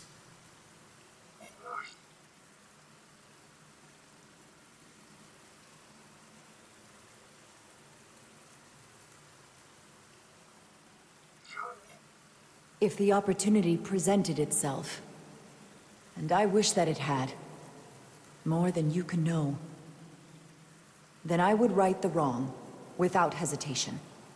For the sake of the Kobliad, we suffered enough. Of course you would. It would be foolish to do otherwise. The Federation is the most powerful, most advanced alliance in the galaxy. It's widely known we have an abundance of dilithium in our mines. And it's in your interest to secure a steady supply. Your Majesty, if I may. Ambassador Spock would have us believe you're here as a neutral party in the interest of peace. So why are you really here? I want the truth, not your Federation rhetoric. As Ambassador Spock has said, we've come seeking a peaceful resolution to this conflict, and have no interest in your dilithium. I'm not nearly as naive as you must think. The Federation has done business with the Alidians for decades, which makes me question your motives. What they haven't said, but cannot deny, is a simple truth. The dilithium trade would not and will no longer exist without Alidian involvement. We created it for the benefit of everyone, especially the Hotari. We've given them warp technology. We've let them share in the profits. We've made their lives infinitely better than before dilithium was discovered. All of that goes away if the Federation turns a blind eye to their treachery. That is enough of your lies! The Hotari are quite capable of running the mines. We've done so for centuries. So tell me, who deserves control of the dilithium trade and the mines on Tau? Who should the Federation recognize? The Hotari or the Alidians? Can only be one or the other, not both.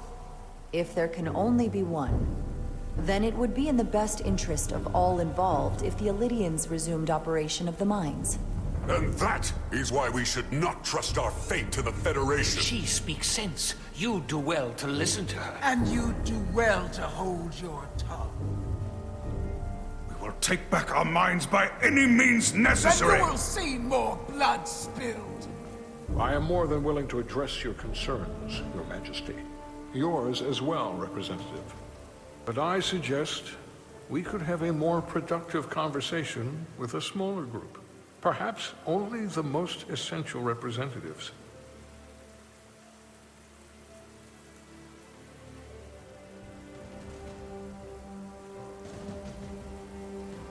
I would agree, Ambassador Spock.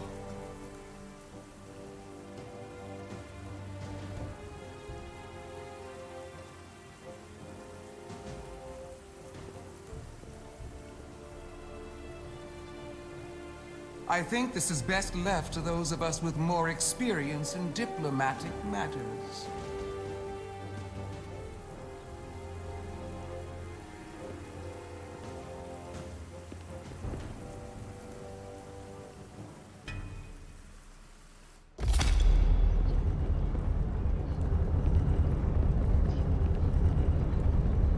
Spock and I will cover everything on the diplomatic front. You make nice with the locals and see if you can get some answers. We need to find out why the Hotari are so willing to risk war. What happened in those mines?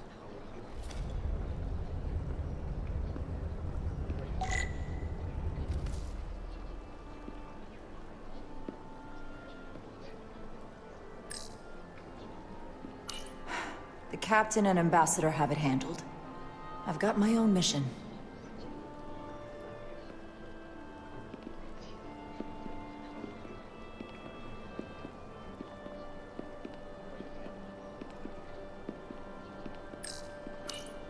Commander, after hearing so much about the Federation's sense of fairness and justice, I was surprised that you sided with the Alidians. In all honesty, I expected more, especially from someone like you.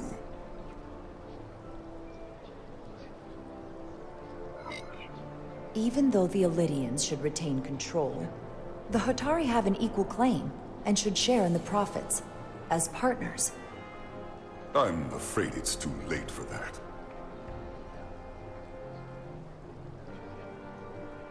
I assume you were there the day the mines were seized from the Alidians. Not seized. Reclaimed. And restored to their rightful owners. Yes, I was there. We had to be decisive. Before the Alidians could even realize their worst nightmares upon them. Were the Hotari miners armed during the revolt? I'm just trying to understand how it happened. If by that you mean armed with centuries of abuse and exploitation at the hands of the Alidians, then yes. Which doesn't really answer my question. We had them vastly overwhelmed from the start. They respect one thing above all else, and that is force. The greater the force, the more certain the outcome. Any talk of making peace is just that, and worth little without the strength to secure it. Which makes me wonder about your ship, the Resolute. Undoubtedly the Federation's finest warship. Ready to contend with anything the Alidians might have in store. Or is that not true? Maybe I've misjudged it. I wouldn't say state-of-the-art, but the Resolute is plenty capable and can hold its own against just about anything. Let's hope so. Because at the moment, it's the only thing preventing them from wiping us off the map. Sidron. A pleasure meeting you, Commander. I'm sure we'll cross paths again.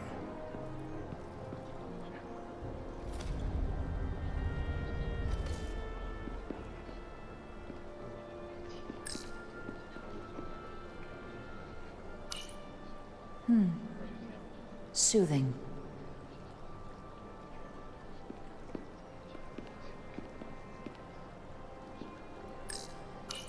Commander Rydek, I have to admit, I was surprised when you said the Illidians should control the dilithium trade. I was under the assumption the Federation was neutral, but maybe I was wrong. I'm sorry. It was wrong of me to side with the Illidians. We are here to help find a peaceful resolution to this conflict. That's all. I saw you speaking with Sidron, our national hero. I'm curious, what did he say? He seems to be of the opinion that negotiating for peace is a waste of time. Because force is the only blunt instrument he understands. He's a miner, not a diplomat. For the first time in our history, the Hotari have the upper hand. We see ourselves as strong instead of downtrodden. New voices have risen up. Old voices shouted down.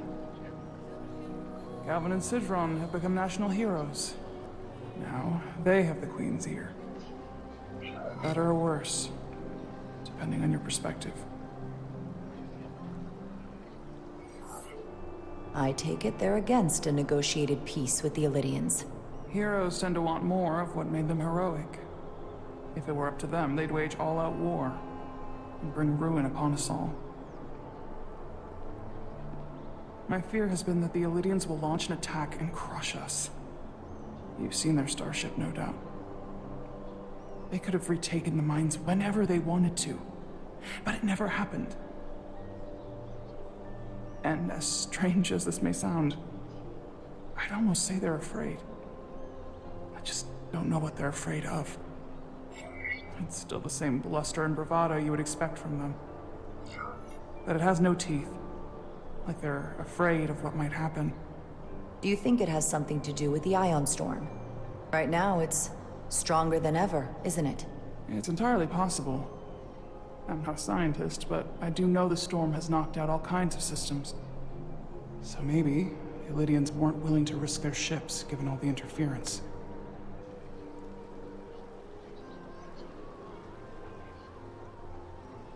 Since the day of the revolt, Galvin has seized control of the mines and restricted all access. No one's allowed without his personal authorization. And they've taken over a section of the palace with just as much secrecy and security. I'm told it could be something they brought back from the mines. I've made inquiries, but everyone pretends it doesn't exist. I strongly suspect they're hiding something. What do you think it is? I've heard rumors it's some sort of ancient artifact, but I haven't seen it myself. How can we know?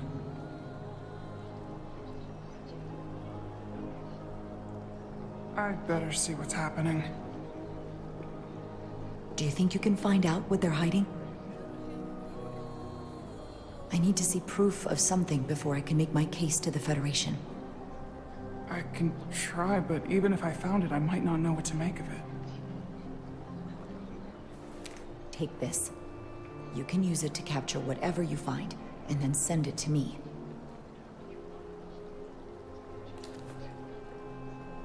Thank you. I will let you know what I find. And I look forward to our meeting again.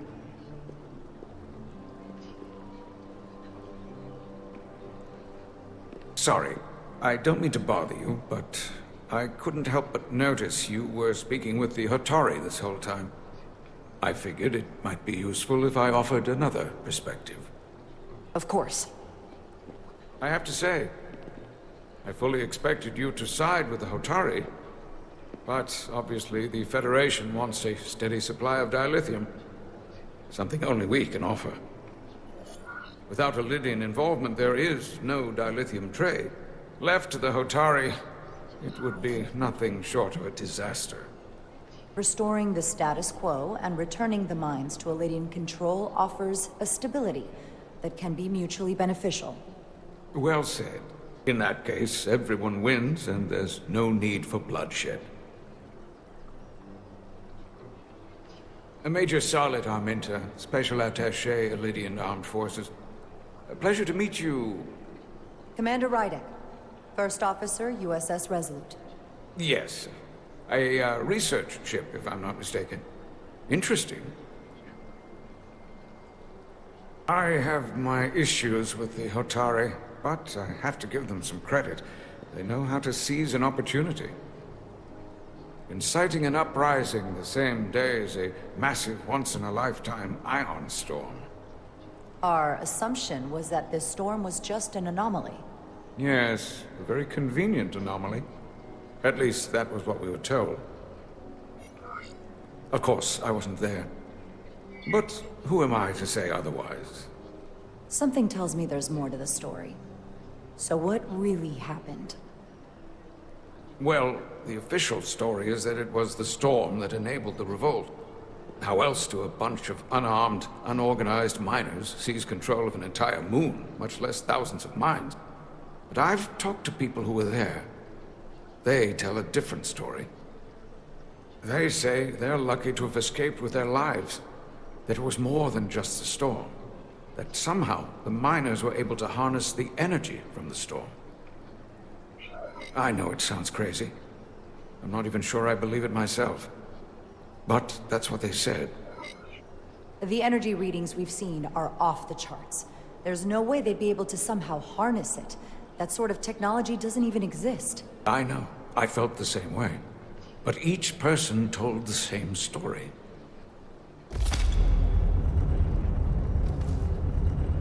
If you'll excuse me, Commander Ryder.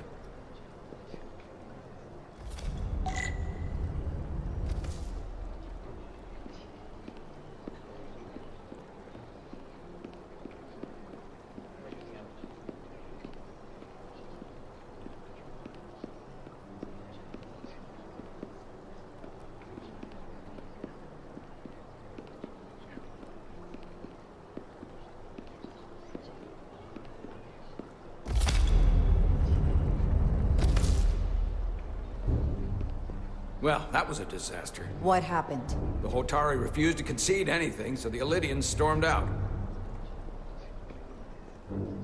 The Hotari did not invite us here as peacekeepers.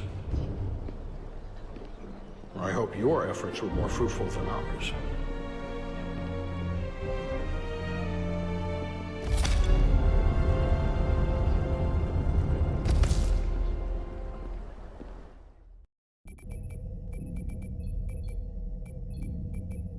Gravitational harmonics failing to resolve. Warp bubble stability degrading. Increase output to maximum. Increasing warp output to maximum. It's happening again.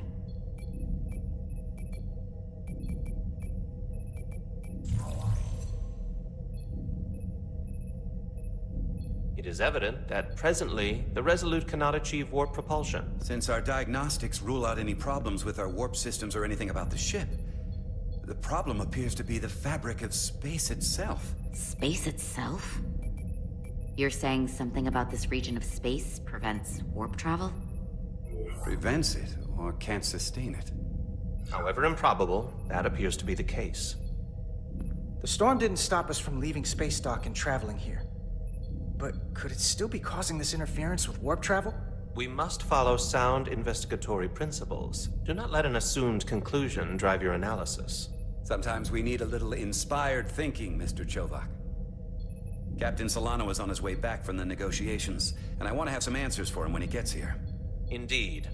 Given the facts at hand, we may be able to deploy subspace probes around the ship to construct a clearer picture of the phenomenon.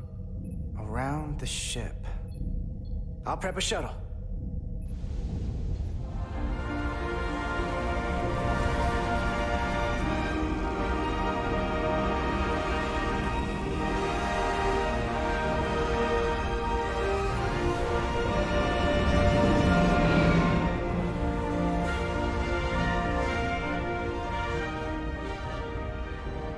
Setting up a waypoint at a distance roughly corresponding to the edge of our warp field.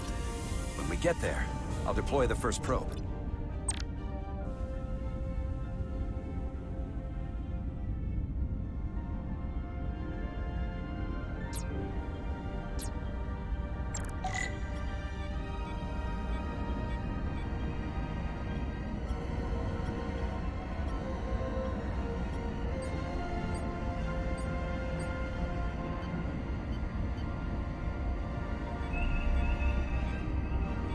Commander Westbrook, the Resolute systems are calibrated to receive the probe's readings. We are standing by to reproduce the warp field collapse after the first probe is deployed. Thank you, Mr. Chovak. We'll be in position shortly.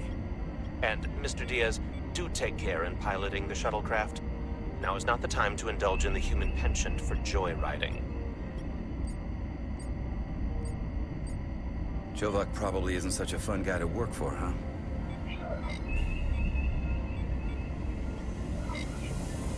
Nah, Lieutenant Commander Chovak's not so bad. You know, once you get used to him. And, I've learned a lot working under him. I have a feeling I'm going to have to work harder to be a political animal like you, with this new first officer coming aboard.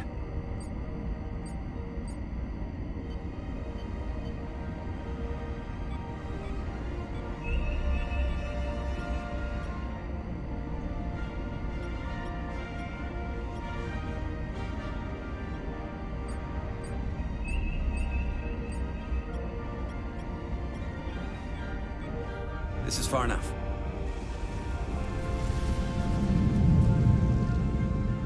Transporting the first probe into position.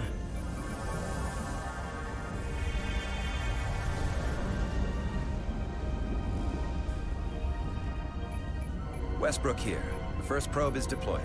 Understood. We are reading it. We are about to replay the simulation.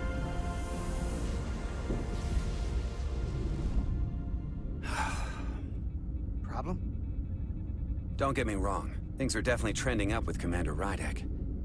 She's put my ideas into action. And she listened to me when your life was on the line out on the hull. That sounds like a good thing. It is. But I'm still trying to figure out if she's right for the job. She didn't go through what the rest of us did. Still got chosen to be #1. Can't tell if she was actually siding with me, or if we just fell on the same side. Yeah, but she's lucky she didn't go through what we did. You can't hold it against her. Actually, I think I can, even if I shouldn't. Test is running. Warp field collapse in 3, 2, 1, mark.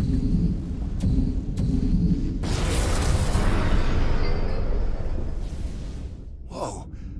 All right, that is definitely a problem with the fabric of space. We need to get another probe out there.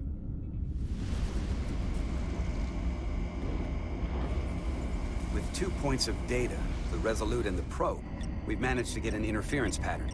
I'm setting a waypoint to a particularly strong area of interference. We'll deploy the second probe there.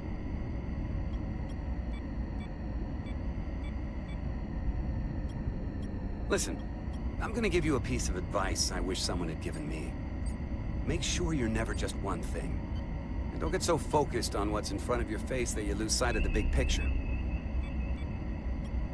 Before Rydek showed up, the captain pulled me into his ready room and told me he didn't think I had the people skills to be first officer. What a load of crap. I mean, if he'd said that about Chovak, sure. I appreciate the advice, Commander. I'll make sure I keep my options open. I don't need to tell you how to operate. You're already well on your way. You're a capable engineer. You're good in the field. Keep up the good work, and who knows? A solid jack of all departments like you could be Commander-in-Chief of Starfleet one day. Hell, Admiral Jellicoe started as a shuttle pilot. And there are places to go in the enlisted ranks, too. I don't know. I'm pretty happy where I am. You must be a glutton for punishment. Lieutenant Commander Chovak has been known to take decades to warm up to people.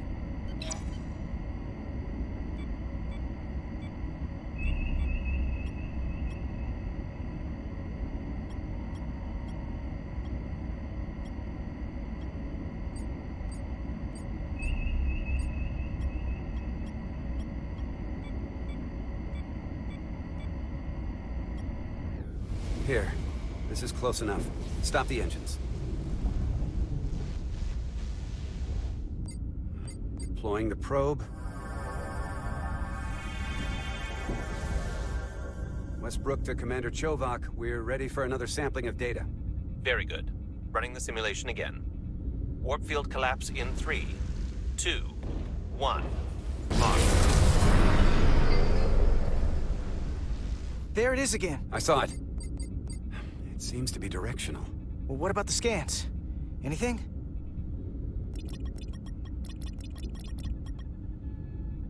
Here's the readings in relation to our local space. We've got the Resolute, Hotari Prime, and the probes.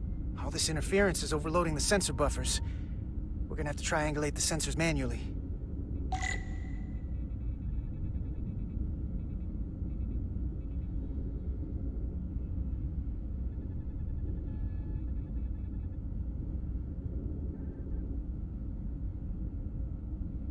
We got something.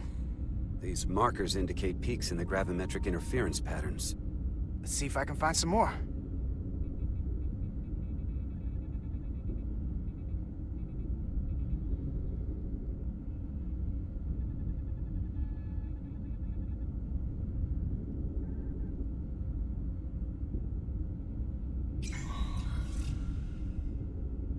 Hold up. This is coming from the moon. A beam that blocks warp travel. Aimed right at us. Someone is doing this intentionally. I don't know how they're doing it. This is like nothing I've ever seen. When someone punches you in the face, you hit back, Commander. Right. But we need to know where and how to do it. Now, look here. It's our current readings of the ion storm. These concentrations... they line up with the interference pattern. The storm and this beam, they're coming from the same place. Carter, whatever petty local conflict brought us here, it's just a small part of something much bigger.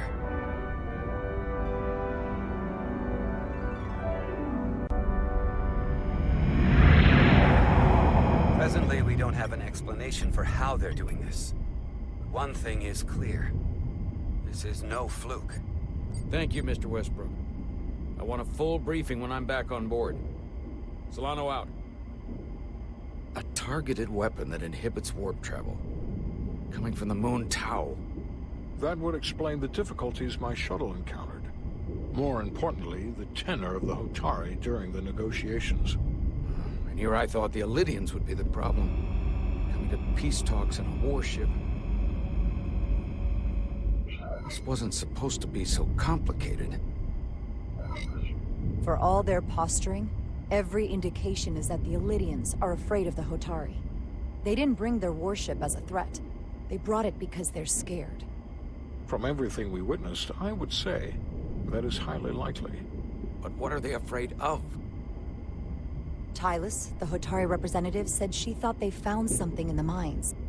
Galvin and Sidron brought it back to the palace, but they're keeping it under tight security. She's going to investigate it. I gave her my tricorder. I expect she'll contact us soon. You found an ally. Why would Tylus help us? Go behind her people's back? It's a fair question, considering. Out of all of them, she's the one who seemed to genuinely appreciate that the Federation was involved. She believes in us, and I think we can believe in her. That may be true. She's certainly more likely to help than the other Hotari we've met. That raises another question. Specifically, what do the other Hotari have to gain in bringing us here, only to make this hostile maneuver against us? There must be some motivation. Unless they changed their minds between when they asked and when we got here. That's the thing. It doesn't make sense to bring us here. Tylus said that Galvin and Sidron have restricted access to the mines, even to the Hotari. So they don't want anybody to learn what they've found. Then calling in the Federation is a funny way of going about it. I don't think the Illidians know what's really down on that moon either. Major Arminta said the revolt defied explanation. That the Hotari miners somehow harness the energy of the storm. Harness the energy of the storm? Doing that is beyond even our capabilities. So is a weapon that disrupts warp travel. There have been civilizations and entities, both past and present, far more technologically advanced than the Federation. The Illidians and Hotari don't fall into that category. But that is all the more reason to investigate further. Commander Rydek, sorry to interrupt. We've received an urgent call from Hotari. The Queen's advisor, Tylus, has asked to speak with you. Put her through.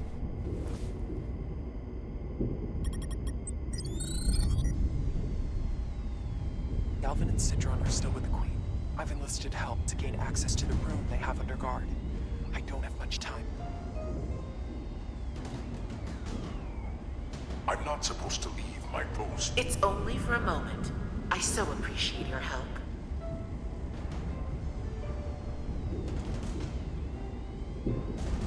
I found something. I'm sending you a scan.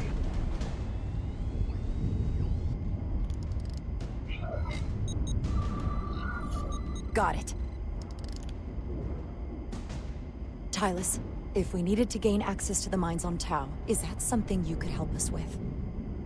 I suppose it wouldn't be easy, but I have to go. Tylus.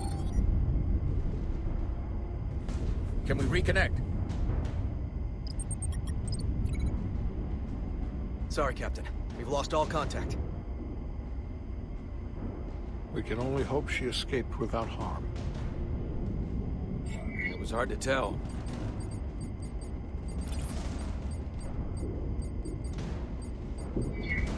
We have to help her. Send another shuttle. We're not or maybe... doing anything yet. Not until we know more. Let's see the scan of whatever the hell that was.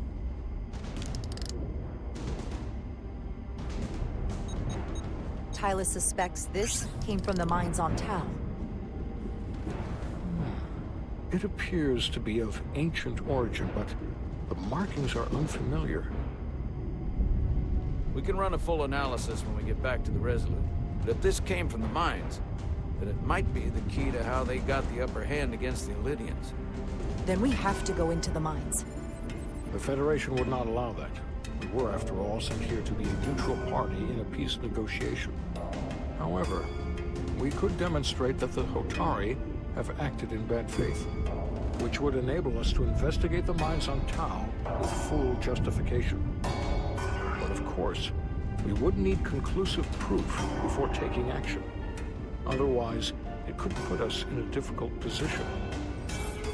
If this warp disruption attack isn't enough justification, I don't know what is. We have every right to defend ourselves. In due time. I don't want to escalate this without a better idea of what we're getting into. We may have a better understanding once we analyze the device. But a mission to the mines, covert or otherwise, is not out of the question. And I will handle the Federation.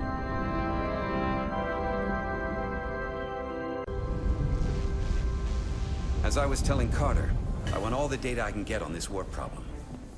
And the negotiating team's shuttle has been recording data all the way back from Hotari.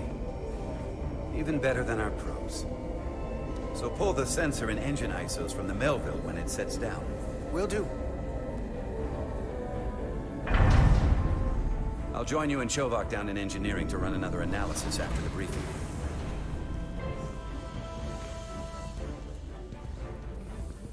I didn't like this warp problem when we thought it was some astronomical anomaly. And I like it a hell of a lot less now that we know someone is doing it to us. How does it work? What do we even do about it? What do you say we pull these chips and find out? Took some damage on the way.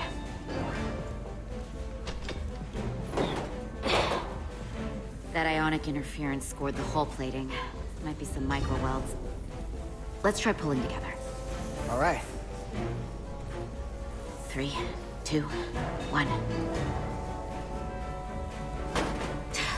It won't budge. Gotta be the storm damage. We need to... Welcome back. Any excitement down on the surface? Excitement? No. Nothing like that. Hey, can you hand me the EJ7 interlock? From the toolbox.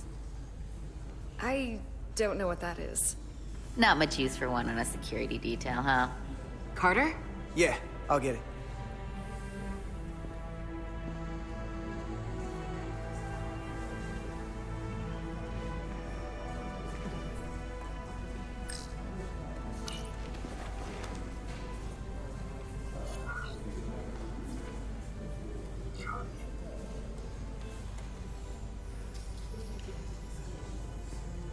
Okay, I'll apply pressure while you decouple the panel.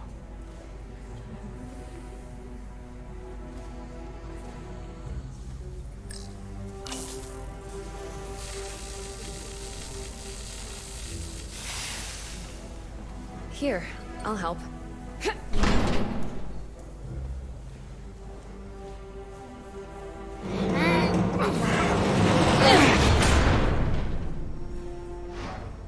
We've got this. Open up and say ah. Thanks for the hand. We have to get these isolinear chips down to engineering. No problem. You really know everything about these ships, don't you? The tools, the systems. Like a walking Starfleet technical manual. I thought security was the detail to be on. Now all of a sudden you're interested in engineering? Just the engineer. Come on, start pulling chips.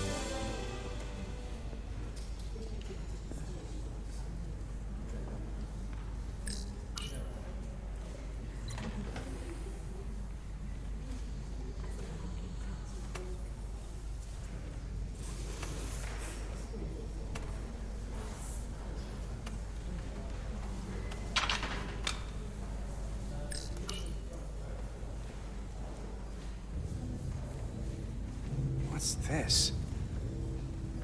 Some kind of crystal formation?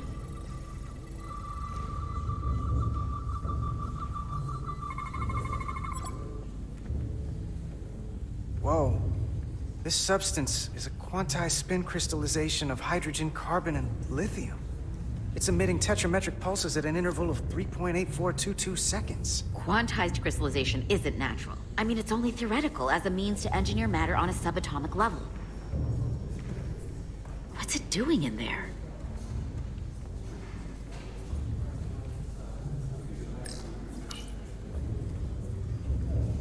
Wait.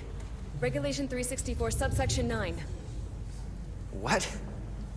Regulation 364, subsection 9 orders that in the case of an unknown foreign substance infiltrating a sealed system, it will be placed in secure confinement before further examination. Retrieve a containment module. Don't you think we're more equipped to deal with whatever this is? No. Before anything else, this is a security issue. You don't even know what this is. Which is why we need to study it. Once it's contained. Well, if it's not natural, then someone might have put it there. It could be a tracking device, some kind of sabotage, or even a bomb. Which is why we need to get it to the containment lab. Come on. I can't make an exception. Not even for you. I'm still going to report these crystals to Commander Westbrook when we send the shuttle data. And I will inform my superiors. I'm taking this just as seriously as you are. But I overheard talk about the warp disruption on the shuttle. Now these crystals? Maybe this situation is more than we can handle with just a science vessel. We could trigger a distress call, get Starfleet to send more ships. Or I could send a message to my old CO on the Adirondack. Get some combat-tested vessels. We shouldn't do this alone. That wouldn't be a bad idea. If you think you could do it without getting in trouble. I'll find a way. Be very careful. Okay, stand back.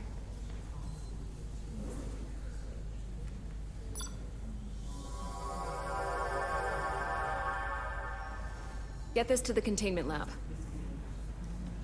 We'll get it set up for you. I'll let you know when it's safely confined. Oh, we'll be there.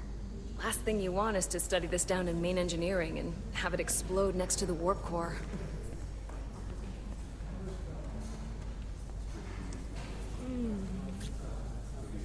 Almost forgot. Can't have that. For a second, I thought she'd gone cold on you. Like she might have changed her mind. But I guess this whole situation has her spooked. Maybe she knows more than us? Or it's because this is all happening so fast? But she usually doesn't scare easy. Yeah, there was something a little off about her.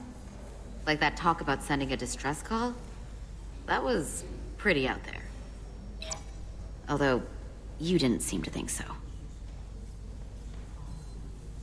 She was probably just thinking out loud. I'm sure she'll come to her senses. This mission has enough complications stacking up. Now, we'll get through it. You, me, and Miranda too.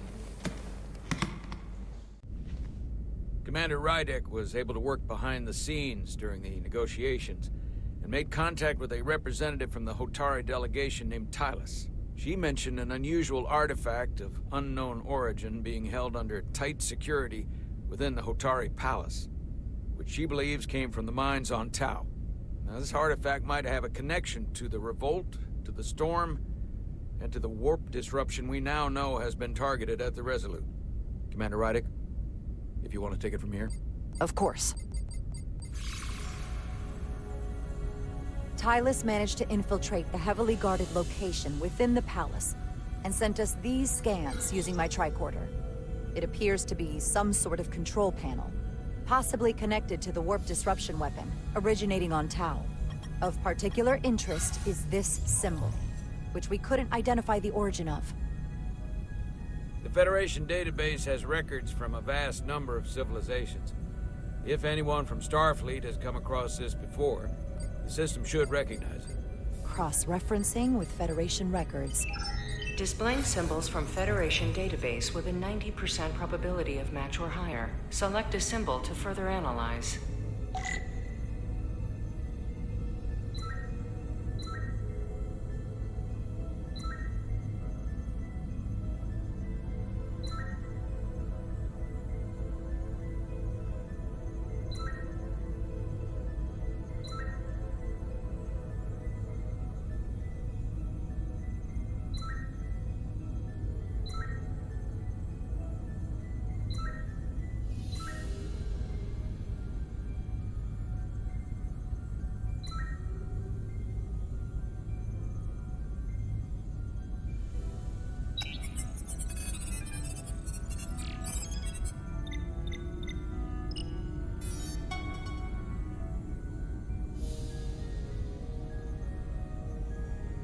.2% match.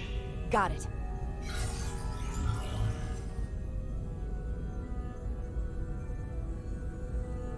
So, what are we looking at? The design and composition indicate this is a glyph associated with the ancient Tkon Empire. Their civilization collapsed over 600,000 years ago, but once spanned millions of systems with a population numbering in the trillions. Fascinating. The Tkon were once the most advanced, most powerful civilization in the galaxy. Is it possible the Hotari found Tkon technology? I wonder if they even know what they have. Our knowledge of the Tkon is limited. I have only encountered passing references to them. I can't speculate about how much they know, but one thing's for sure. They know how to use it. Indeed. Which might explain how they seized control of the mines. And targeted us with a weapon that prevents warp travel. Computer, what is the last recorded discovery of other Tkon artifacts?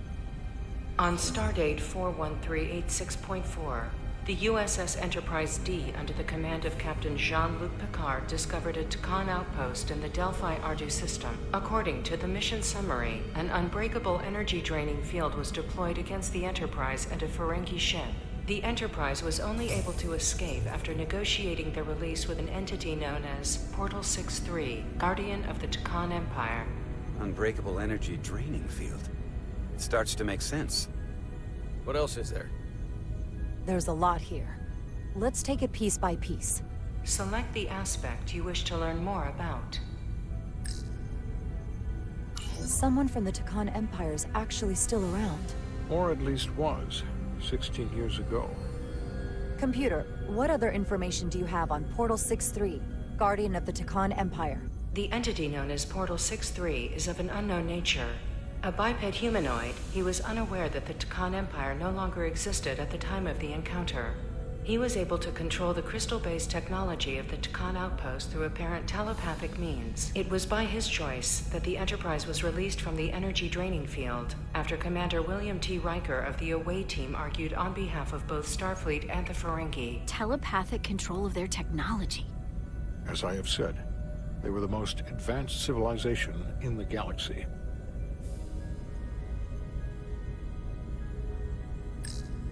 What sort of planet is Delphi Ardu 4? Delphi Ardu 4 is an M-class planet, a barren rocky world with little to no vegetation and frequent ion storms. The giant crystals that grow there absorb energy, but it is not understood how they do so. The entire Delphi Ardu system, consisting of 11 planets, was considered completely uninhabited until the encounter with Portal 6-3.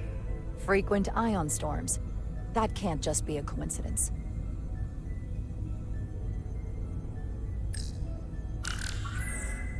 There appears to be some sort of restriction order from Starfleet. Computer, explain this restriction. A Starfleet directive similar to General Order 7 forbids entering the Delphi Ardu system or attempting to make contact with Portal 6-3. Starfleet doesn't throw up a no trespassing sign for just anybody. I suppose it makes sense, considering what happened to the Enterprise D.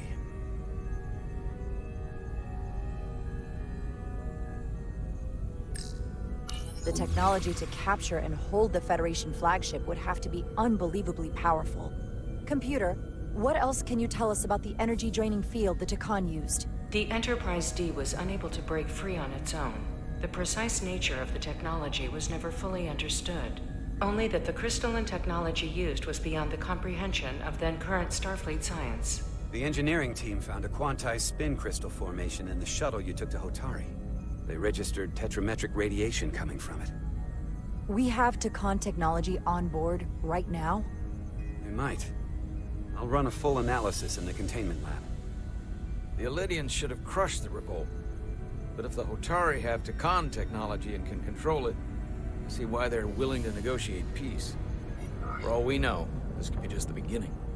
And we're up against something greater than we can imagine. There's only one way to find out. We need to see what's down there for ourselves. I might be able to help with that.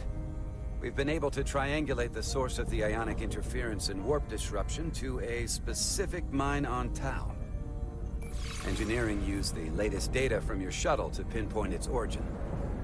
There. So we know where to look. Commander Rydek's right. We need to know what's down there, what the Hotari are hiding, to better understand what we're up against, and to neutralize it if we can. Captain, embarking on a mission to the Hotari moon would not be viewed favorably by either side. However, given the circumstances, we are entirely within our rights to defend ourselves. I just want to make sure this doesn't blow up in our faces. Which is why I'm thinking of sending Commander Rydek on a covert mission to Tau.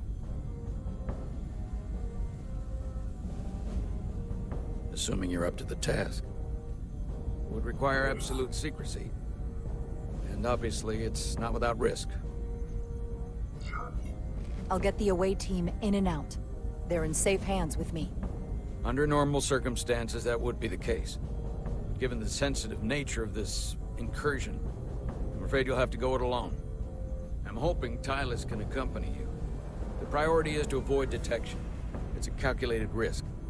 The last thing we need is to get caught and then blamed for violating our neutrality and aggravating an already tense situation. We can't afford any mistakes, which is why I've chosen you. It's a risk we have to take. We need to know what we're up against. Agreed. And of course you'll have the full support of the Resolute throughout. We must take every precaution. Get in touch with Tylus and make the necessary arrangements as discreetly as possible. Bridge to Captain Solano.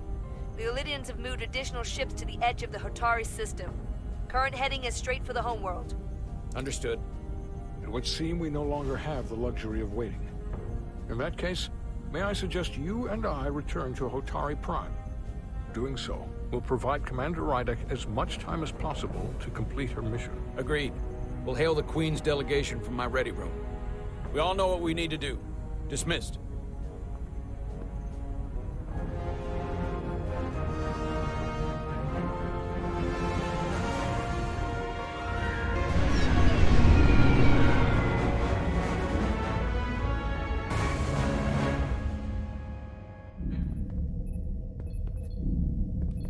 Petty Officers Diaz and Edsolar, where is the crystal formation that you found in the shuttle? I have tasked Ensign Calloway with performing a full analysis of the tetrametric pulses. Security brought it to the containment lab. I was just there. They don't know anything about it. Security never checked it in. Miranda never got there? She's the one that had the crystal formation? Yeah, her and the rest of the security detail from the negotiations. Diaz, Tamaris.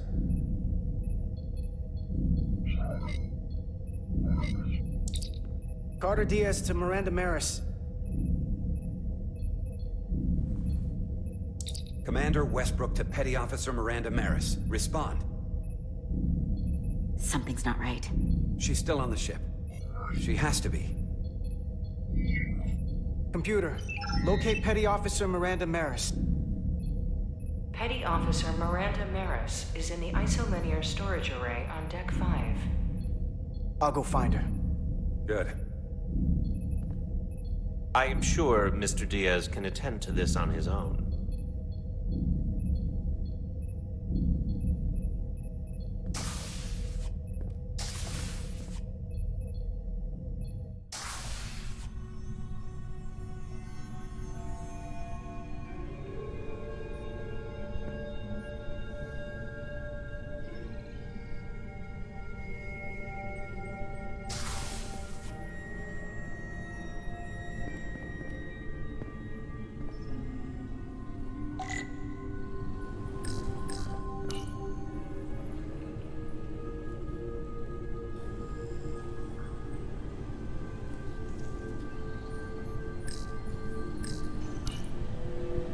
Someone improperly pulled these isolinear chips.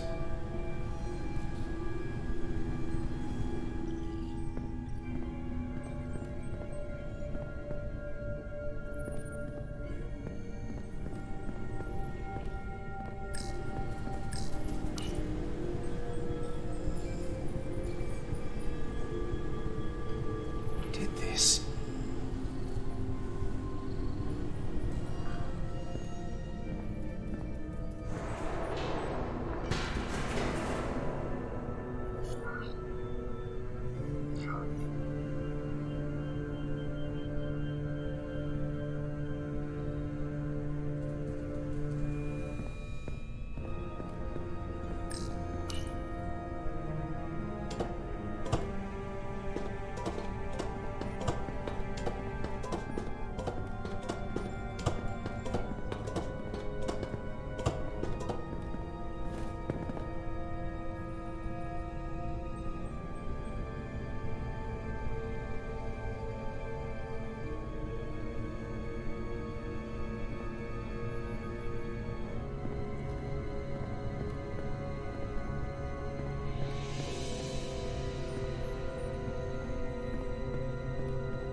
What the?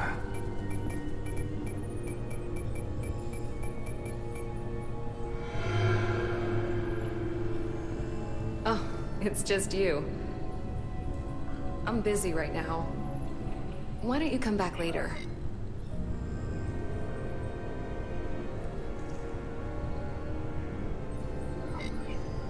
I'm glad I found you. I was worried. We tried you on the comm badge and you didn't answer.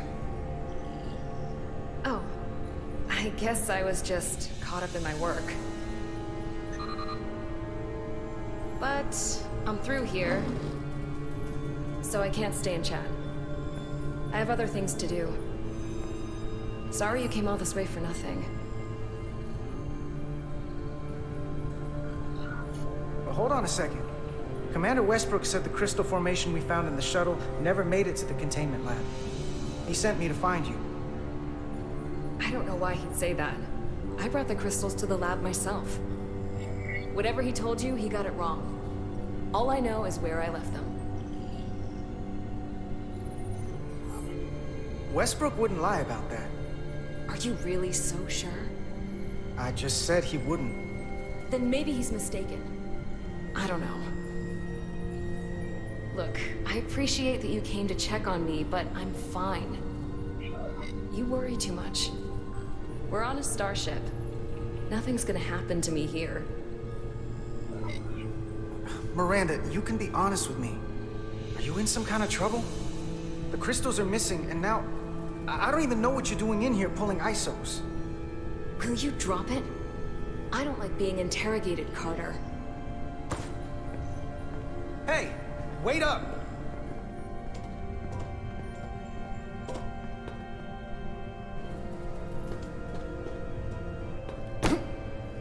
I'm getting some very mixed signals from you right now. I'm sorry. I'm under a lot of stress right now. Just tell Chovok or whoever I don't know where the crystals are, and let me go about my business. I know we have some things to figure out. I don't have time to stand around and debate with you. Not right now. I don't know what it is, but you're hiding something. What's in that storage drive? It's secure data. It doesn't concern you. Miranda, hold on! No. Get out of my way.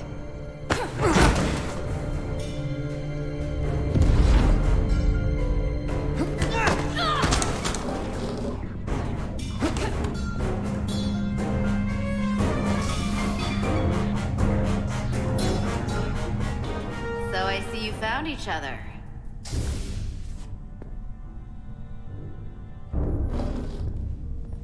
You were taking so long, the commander sent us to see what the problem was. Diaz, you were sent here with specific orders, and fighting your crewmate wasn't one of them. What the hell is going on here? Let's just let them explain.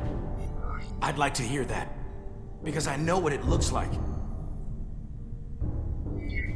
There's something seriously wrong with her. She's not herself, I'm telling you. What does that mean? It doesn't mean anything. Well, for one, she was copying data onto this. This drive is unauthorized. There are ISOs all over the floor. And that's why I was in here, investigating this situation. And when Carter came looking for me, we got our wires crossed. It wasn't anything more than that. Even if that was true, it still doesn't answer what happened to the crystal formation that she took. And she isn't helping. I can't tell you what I don't know. I brought them where they belonged, and that's where I left them. I don't know what's going on here, but I think we need to call it into security. She can explain herself in the brig. Hold on a minute. We don't need to put this on anyone's permanent record. Carter said you're not yourself. If something's wrong with you, we should head to sickbay and the doc will fix you right up. Yeah, I haven't felt right since I came back from Hotari. I think I should see the doctor. You two know her? If you really think she's not well, we can take her to sickbay first. But what I know is this is a security breach, and we should treat it as such. Please, just let me go see the doctor. She did have a bumpy ride back on the shuttle. Come on, Carter. We should get her taken care of. You better be sure about this.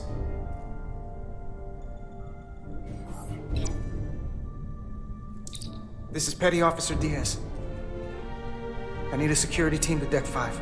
This is unbelievable.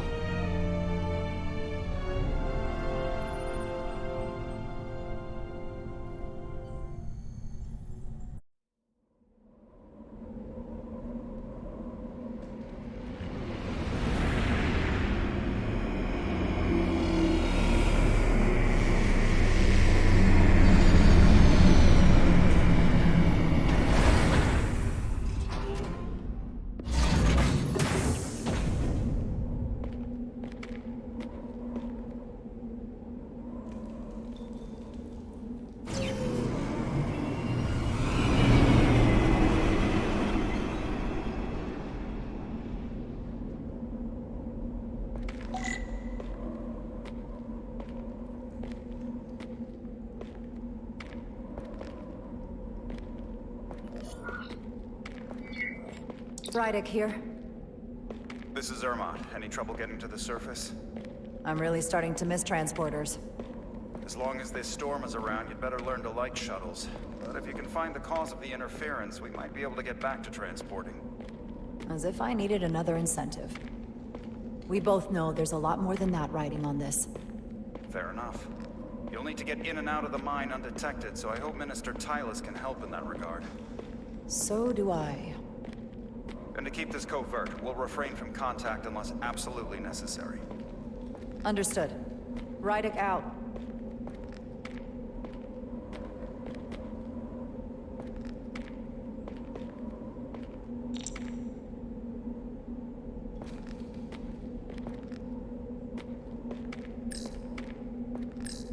The ionic interference is coming from underground. I should find a safer way down there.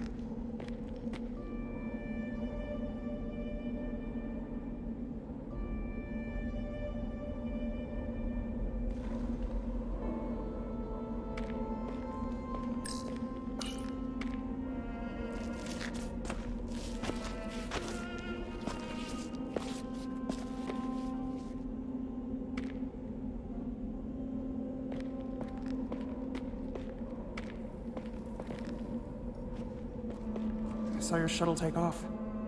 Hopefully no one else did. It's good to see you. Even under these unfortunate circumstances. When you called to give us a scan, it sounded like they caught you. I was worried you'd been hurt. It was nothing I couldn't handle. Lead the way. I'll fill you in on what we've learned about the situation. Follow me.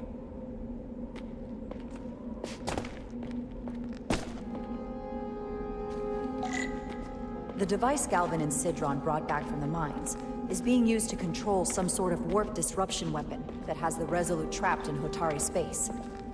According to our readings, the power source for that device is on this moon, at the specific coordinates I sent you. That sounds impossible.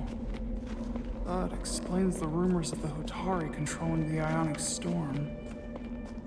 We strongly suspect the device was created by an ancient empire known as the Tkon. The Tkon?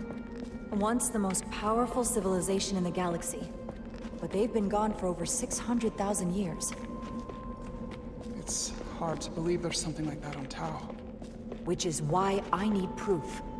If we find hard evidence that Galvin and his allies are hiding dangerous Tkon technology, I can convince the Federation to let us intervene. Understood.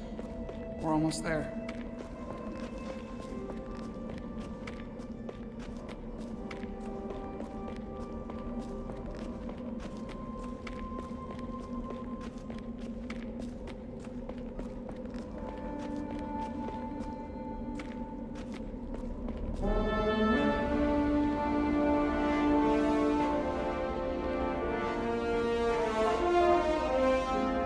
That's the mine?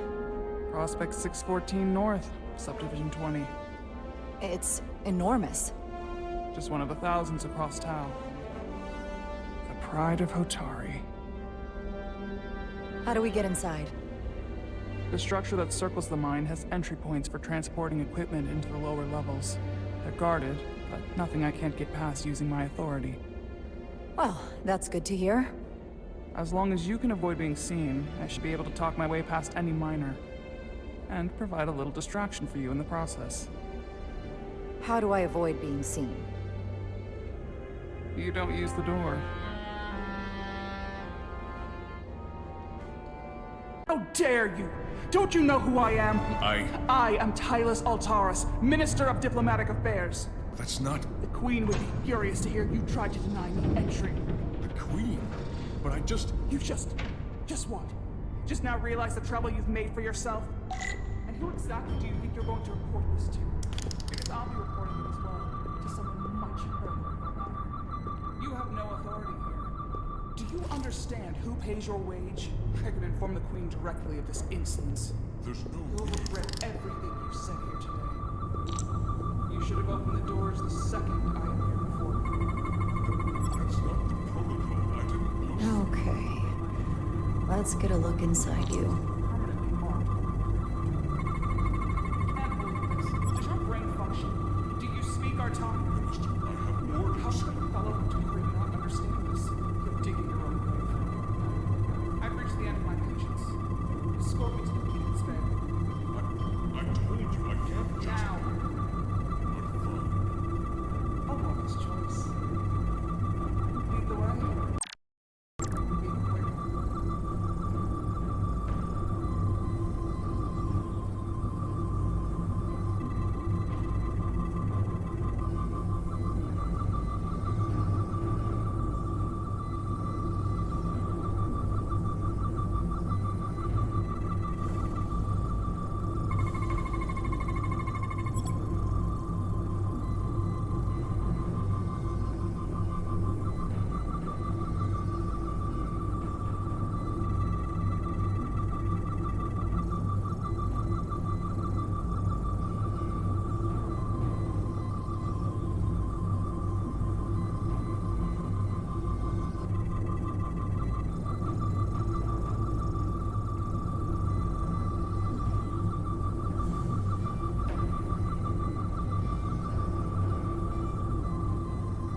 all system access.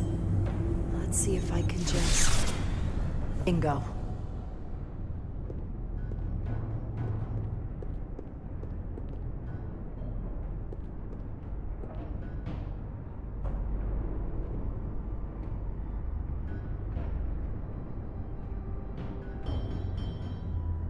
Better hurry. Not sure how long she can keep him busy.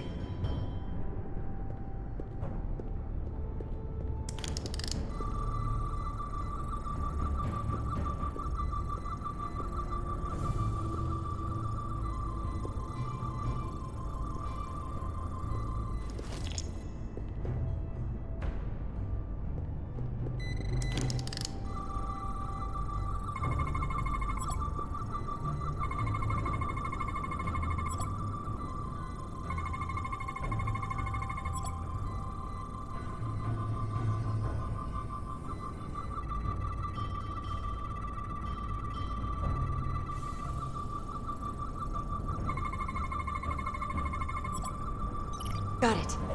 Should remove the security check on the door.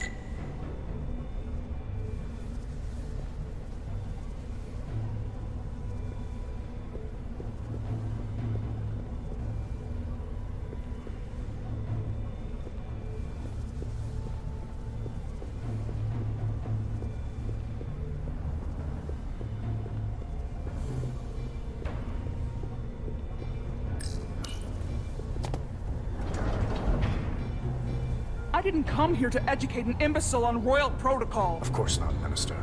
So I will be about my business here, and you will take yourself out of my sight.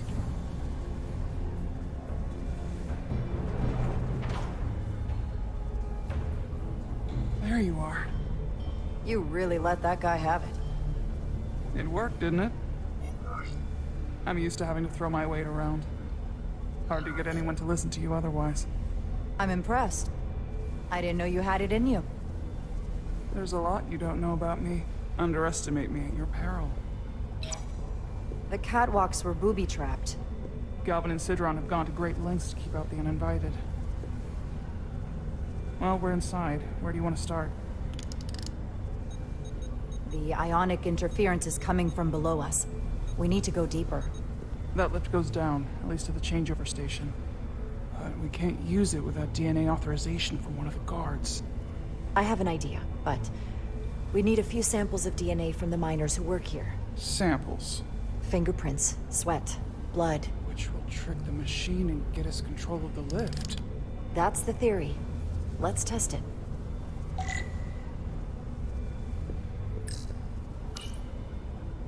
No luck. Unless this console thinks I'm a Hotari guard, it won't work. The guards work out of that building back there. Might have some DNA.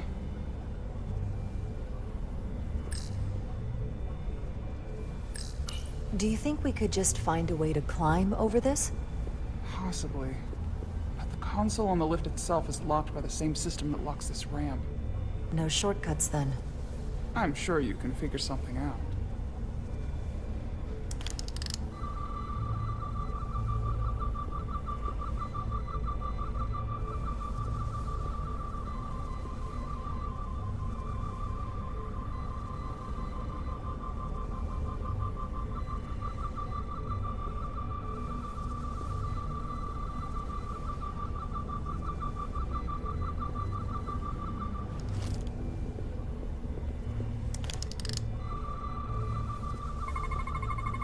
There's DNA on this console, but it's only partial.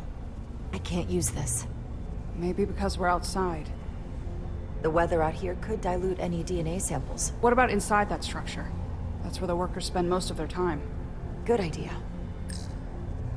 An Illydian console. All the managerial technology in the mines is Illydian. So they can keep an eye on their investment. That's how it is. Wow, that is a lot of DNA. I should look for the most concentrated spots. This'll work.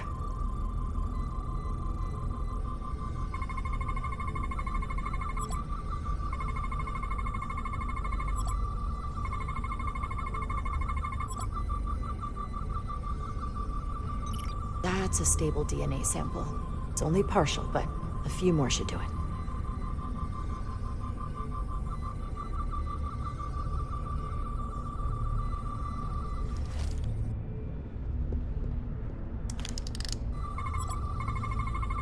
I can use this.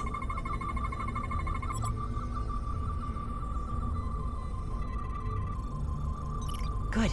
That's another I can use. Just need one more sample. There's gotta be stable DNA here.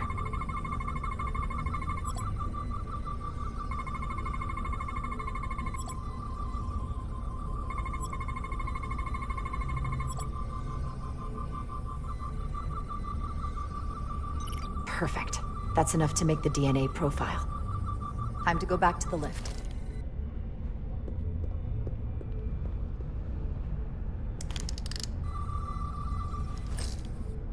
Hygiene clearly isn't a priority down here.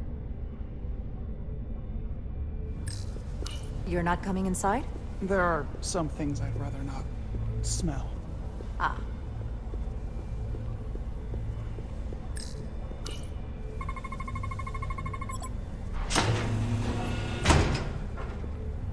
It worked! Theory proven. I'll get it started.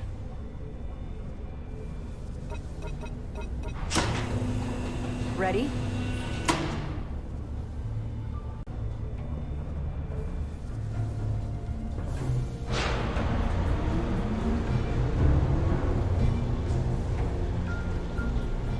I'm a little afraid of what we might find down there. We'll be okay. I've survived worse than this. Well, I haven't. But I'll put my faith in you. For now.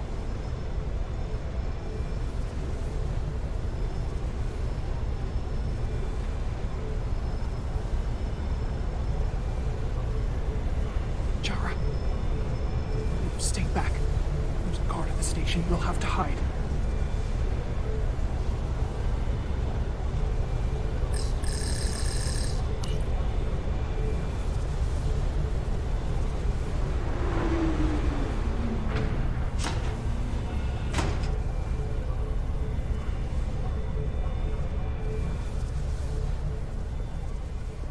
Who are you? What are you doing here? You watch your tone with me. I'm Tylus Altaris, Minister of Diplomatic Affairs. I speak for the Queen herself. This is a restricted area.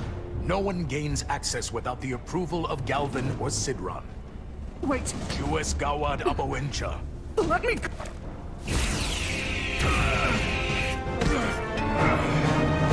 Are you all right? I don't know. Are you injured? No, I thought if I could talk my way through like always, I'd be fine, but... I'm a diplomat. This isn't what I do. I've never even fired a weapon. This is just...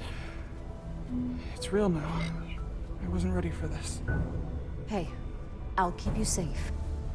Can you? I was a tactical officer before I was posted to the Resolute. I know my way around a phaser.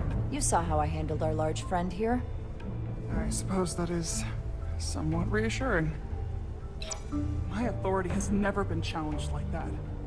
It meant nothing to him. So we should assume any Hatari we encounter from here on can't be reasoned with. Agreed. The only loyalty they have down here is to Galvin and Sidron. Can you switch over the lift?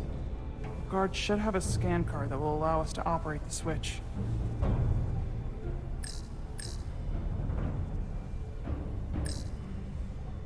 That's some serious armor. Conditions in the mines are harsh, even for Hotari. An Illidian disruptor. I assume the miners took weapons from the Illidians before they fled the mines. That explains some of how the uprising happened, but not enough. Should we take it with us? No. My phaser is more efficient. Unless you want it. Oh, no. Weapons aren't my thing. Got it.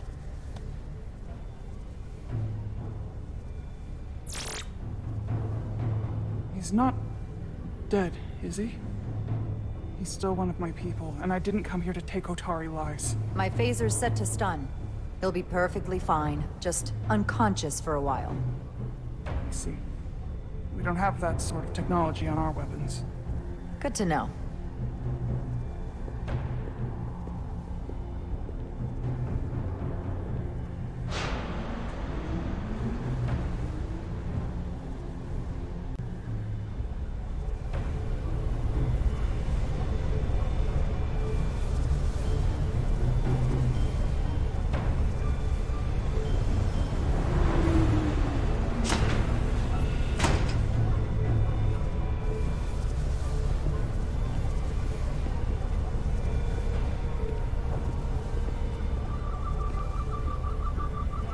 The energy readings are emanating from this tunnel.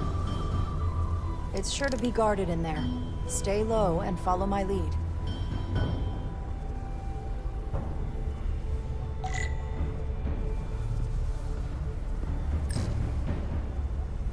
Is that all dilithium? Not all of it. We excavate large chunks of rock that contain varying amounts of dilithium ore. It's sorted and processed at the collector ship above.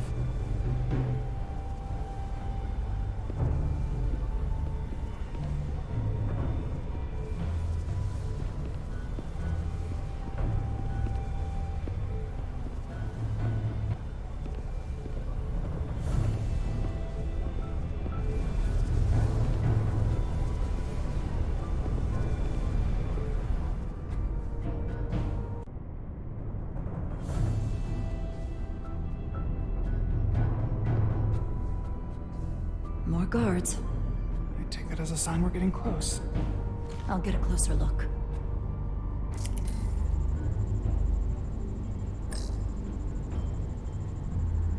They're armed and there's a lot of cover for them. I'd be outmatched in a firefight. I'd like to avoid any more casualties. Things are already getting out of hand.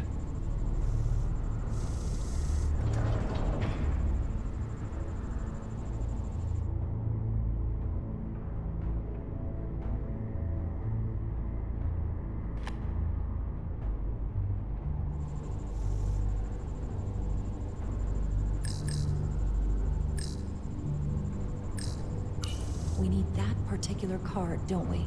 I'm afraid so. Looks like they've improvised a barrier. Yes, we must be getting closer.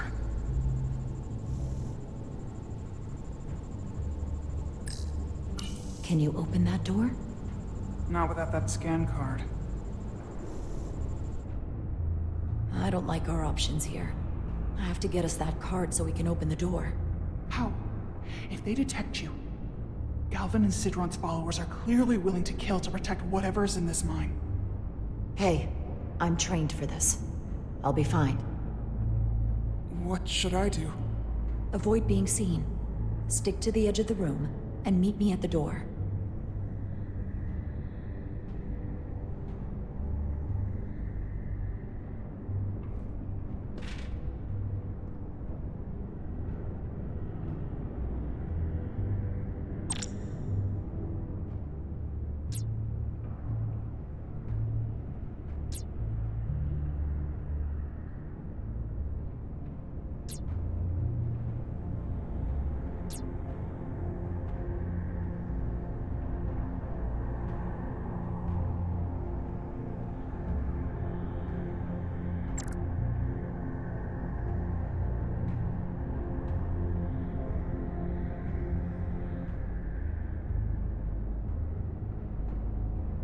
Long.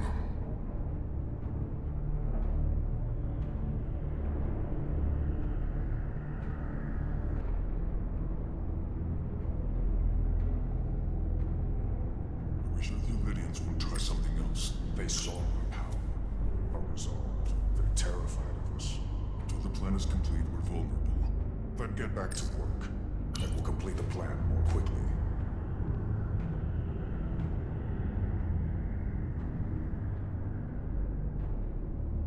Almost complete.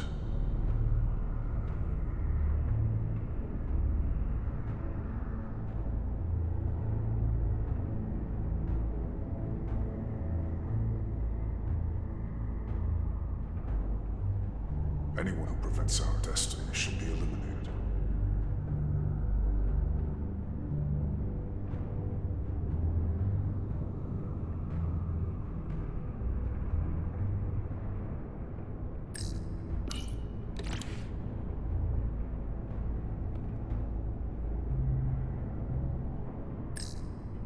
Someone's here. How long is Galvin going to make us wait? I'm not worried. He's let us wait I'd so melt far. if I went through there. It's a miracle. Keep moving. We've been waiting for so long. Patience, brother. We'll get our chance. It's inevitable after all. That it is.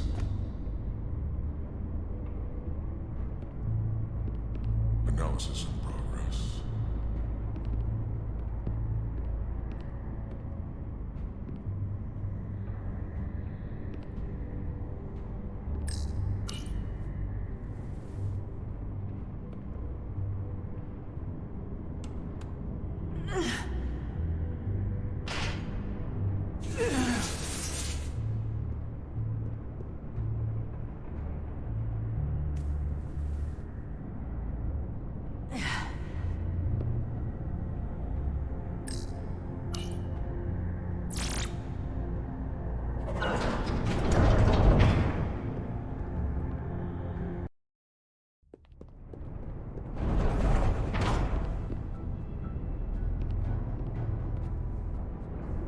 Stay close.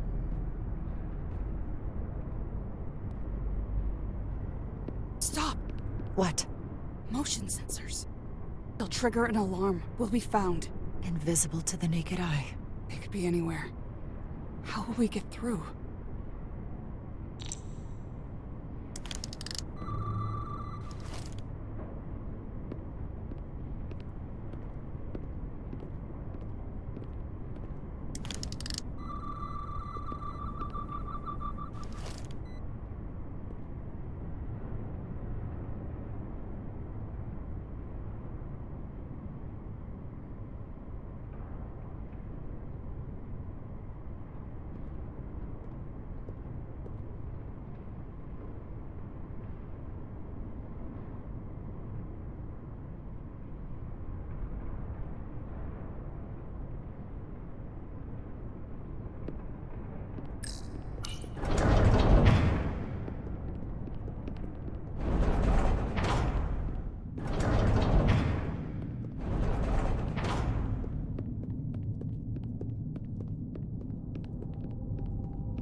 This? It's where the uprising started.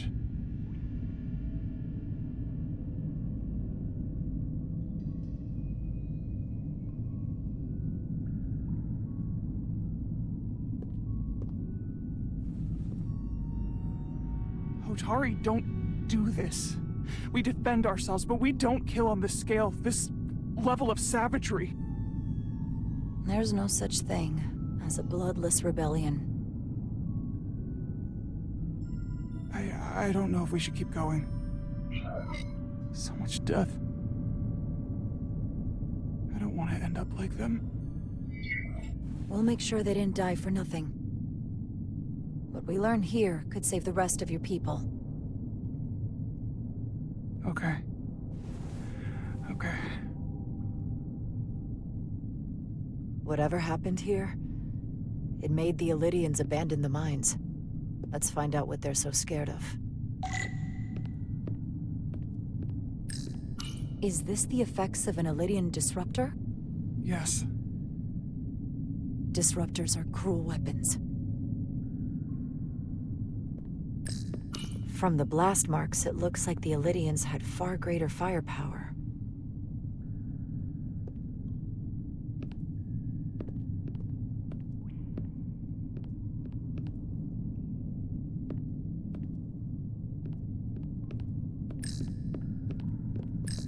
Footprints. Illidian boots. Running back the way we came.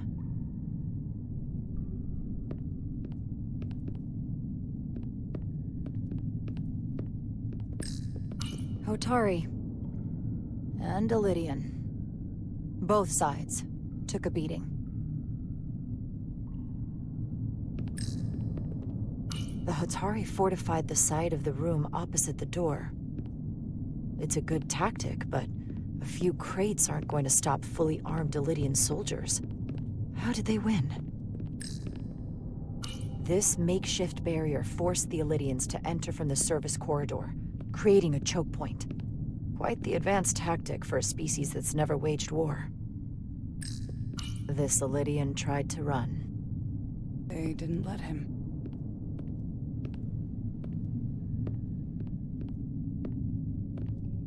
Tylus. What? What kind of weapon did this? This is like nothing I've ever seen or heard of. My people don't have a weapon that does this. What else can you tell me?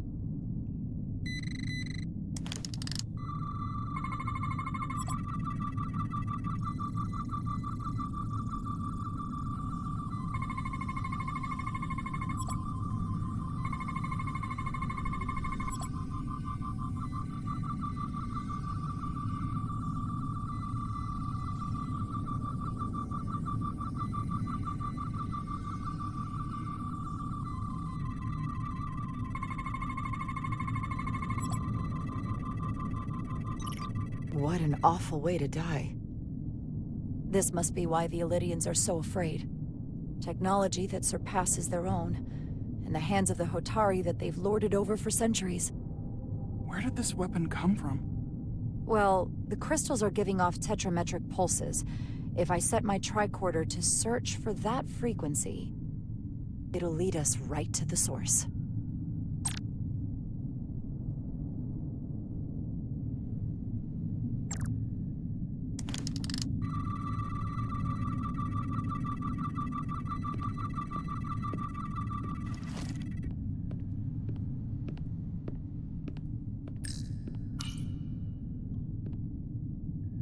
The Illidians shot to kill.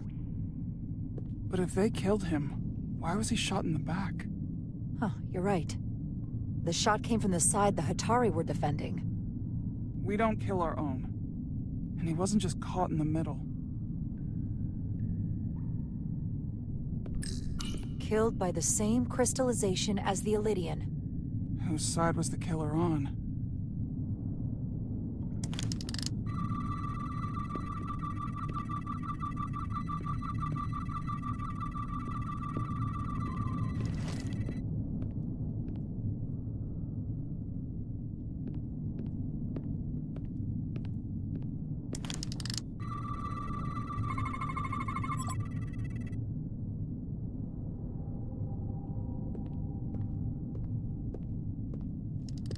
Think they parked this here on purpose? One way to find out.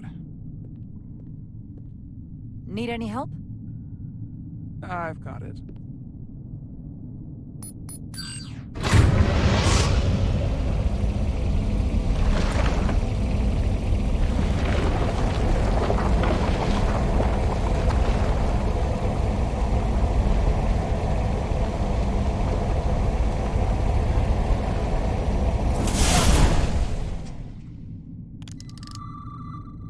This concentration of tetrametric radiation has never been recorded. Whatever they're hiding, it's right through here.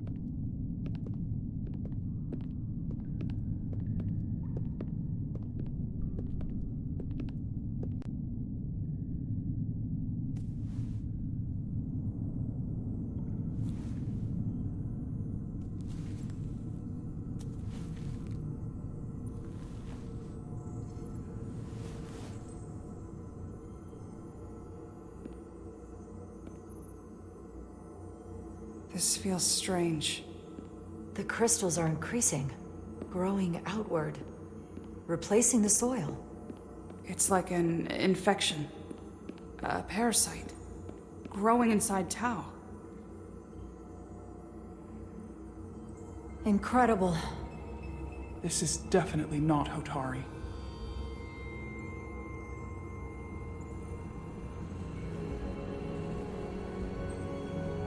It's the remnants of the Tkon Empire.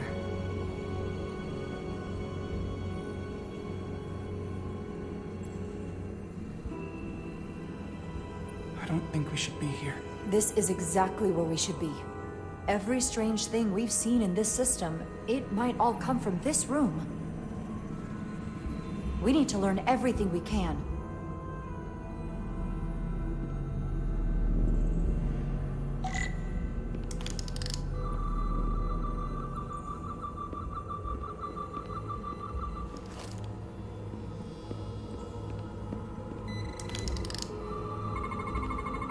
What are we looking at? It's made of the same crystalline material as the rest of this place. But I can't tell much else. Might be some kind of sleep mode. I can't analyze this further unless it starts working normally. Maybe we can turn it on from somewhere else. Hopefully. Let's keep looking around.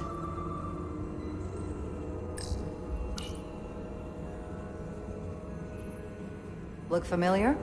It's almost identical to the console Galvin has hidden in the palace. It looks like a control surface.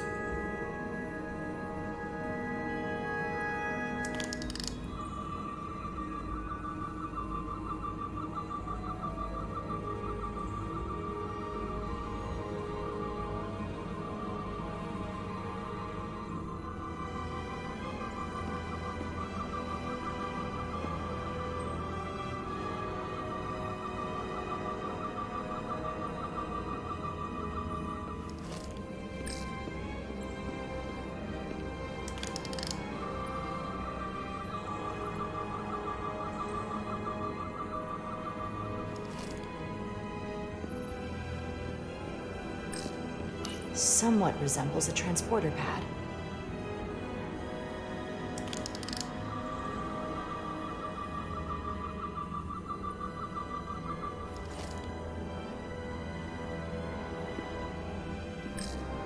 How are you holding up? I knew Galvin and Sidron were dangerous. Now I know they're more powerful than I could have imagined. But the worst of it is knowing they got there by turning our people against their own.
Can your device read this? It can roughly translate the words, but we don't have enough Tkonian language on record to understand how it's structured. Oh well.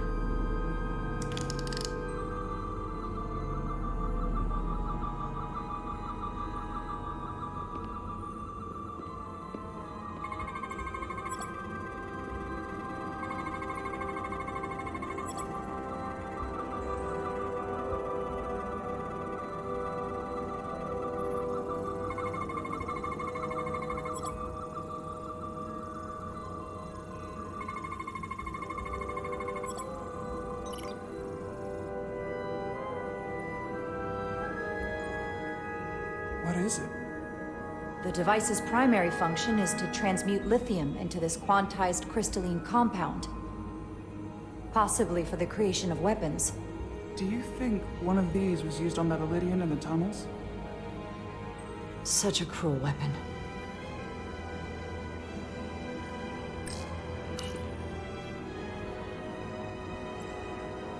Looks like some sort of replicator. I can't get it to work. It has power. Must be looking for some other kind of authorization.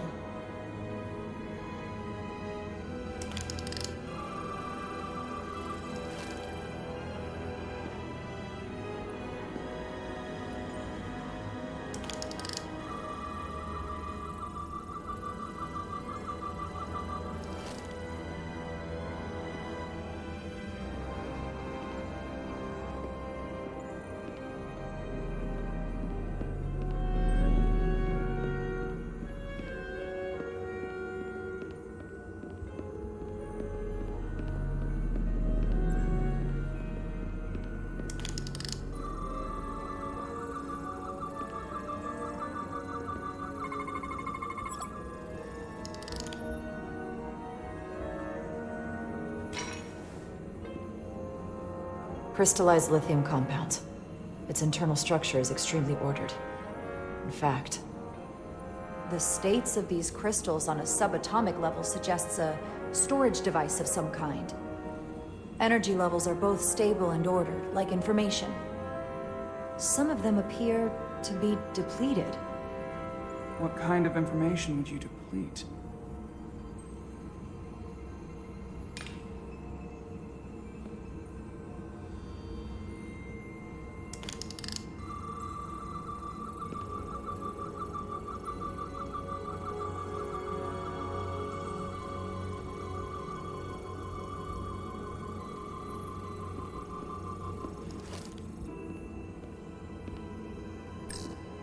Why are these all over the floor?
This suggests there's some type of complex life form contained within each crystal. Life form? There's something alive in these tiny crystals? That's what it says, but hard to imagine how that's possible.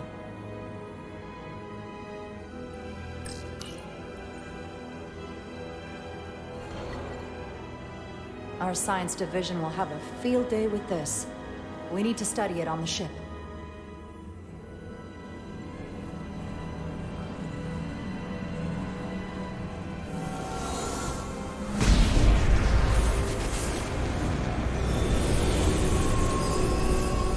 Jara? I see it. What's happening?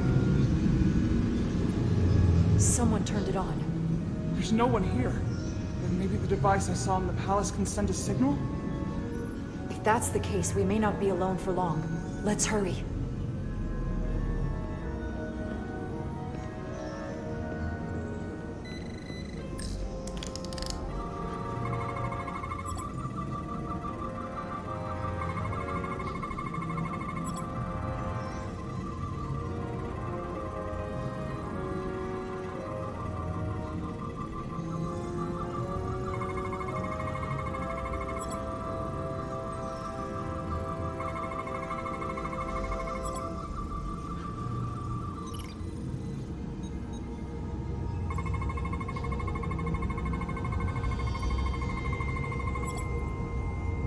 This can't be right. It's putting out almost 50 zettajoules of energy. I assume that's a lot? Enough to power this entire quadrant. This amount of power, the kind of radiation it's putting out, it's the cause of the storm. The warp disrupting beam, all of it.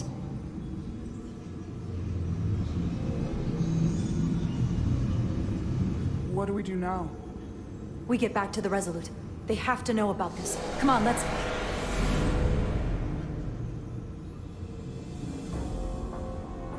Quickly. We have to hide.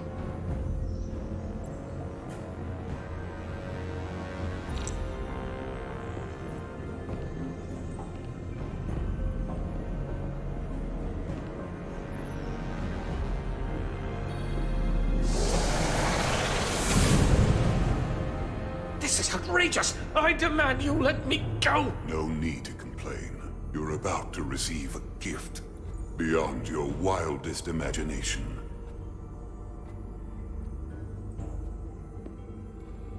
If anything, I consider it an honor.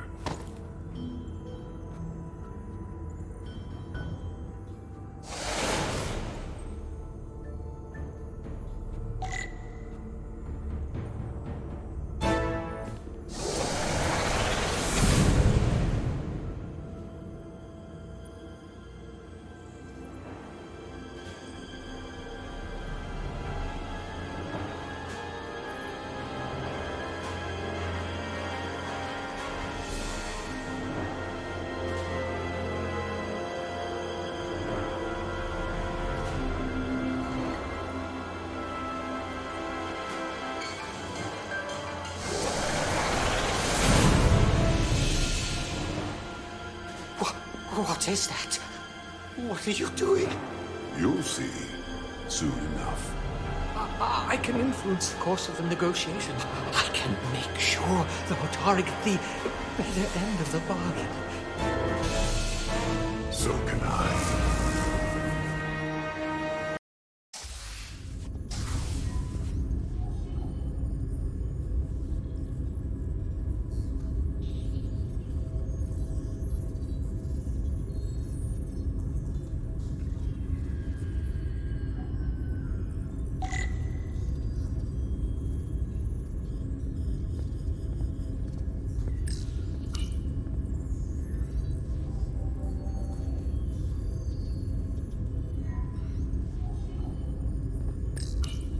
Said anything?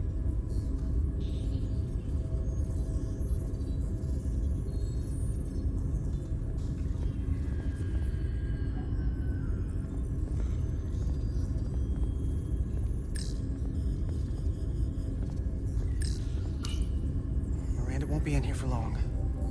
Just gotta sort this all out.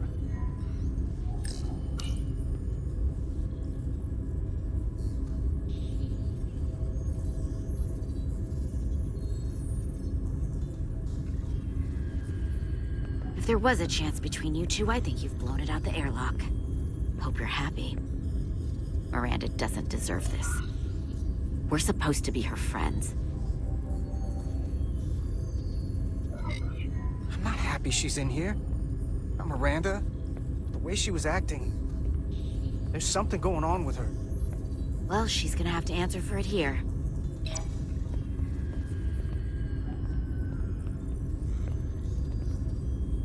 We were at the start of something good, and you throw it away like that.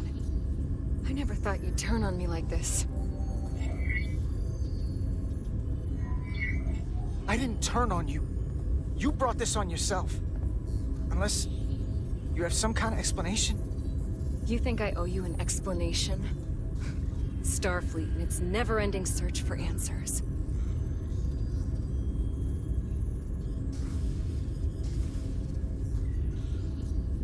Tried to find the other members of the security team that went to Hotari, but they're missing. We found their comm badges stashed in a Jeffries tube. You better hurry up and find them. There's not much time left. Miranda, if you know where they are, you have to tell us. We're all Starfleet here. Doesn't that mean anything to you? Not anymore. I have a new purpose now. Here's something. What is it? Maris didn't get bioscanned after returning from Hotari. Neither did the other two that are missing. None of them were scanned. Which should not have happened.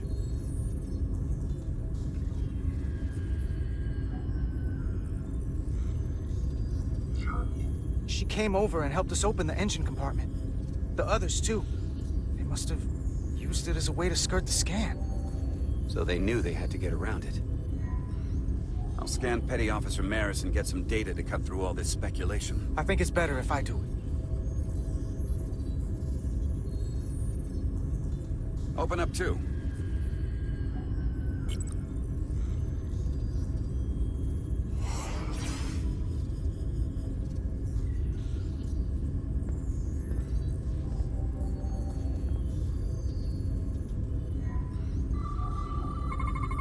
I can't believe this.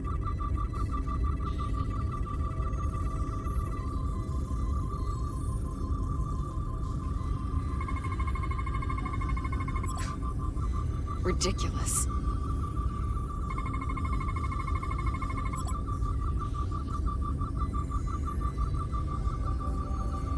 Data coming in. Come here for a second. Did you know? Know what? That's not Petty Officer Miranda Maris. What are you talking about? It's right here on the tricorder. But look at her. Hold on. Then who is it? From what I'm reading, she might look like Miranda. Walk and talk like her too. She has different brainwaves, and even different DNA. Somehow, this isn't the same person we left Starbase with. I'm going to feed this into the main computer and run some more analysis. Commander, there's gotta be something we can do for her. This is incredible. By some process we don't yet understand, Miranda's body is being rewritten. Her mind has been remapped to another personality, and her DNA is resequencing.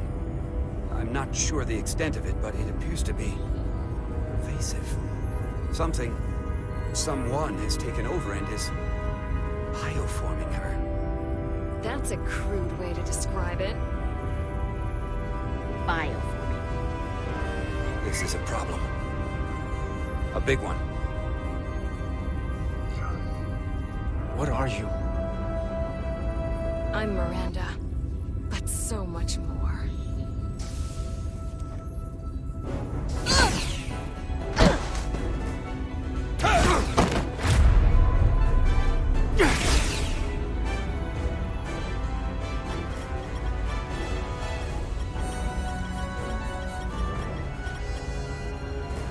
Don't let them get the storage drive!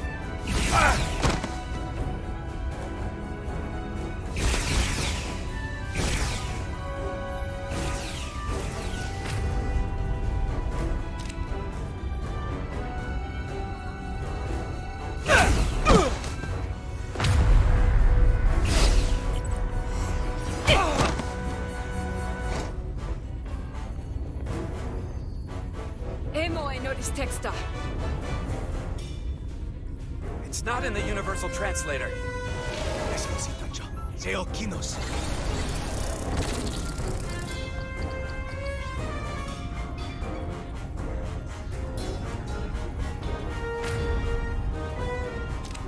Who the hell are you? We are the Scions of the Flame. Stop her! They're getting away! Shoot her!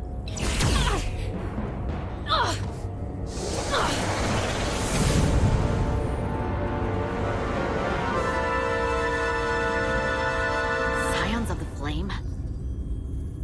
I don't like the sound of that.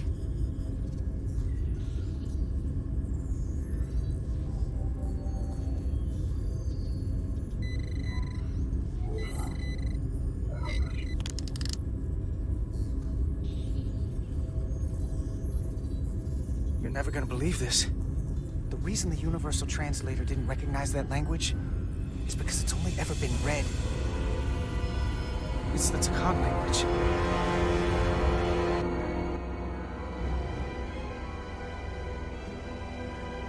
Get your filthy filthy Hotari hands off me! We'll burn your planet to the ground! Animals! Wait, no!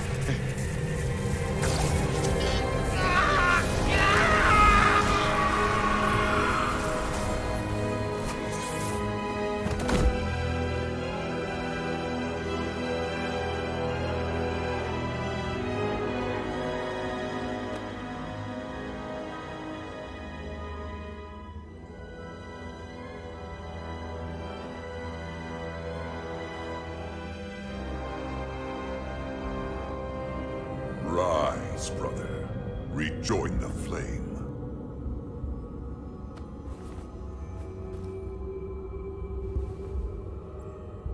This can only mean our time has come. I'm only sorry I couldn't find a more suitable host for you. All in good time.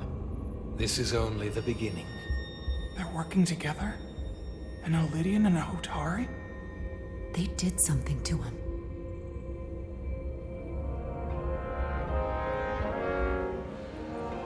Secure the Cartabula. Cartabula? It's the energy source.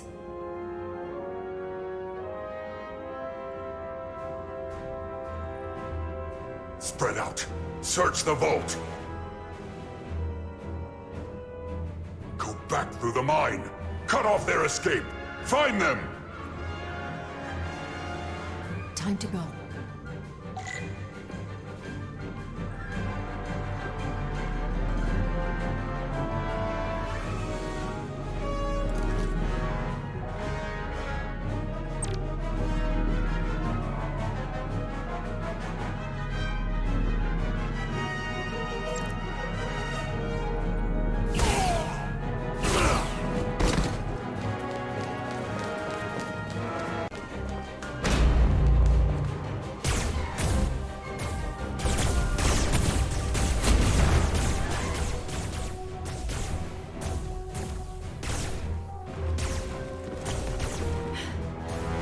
We're trapped. They're blocking the only exit.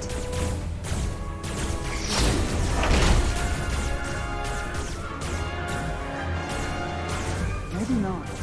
Can you buy me some time? For what? This vehicle looks a lot tougher than that barrier.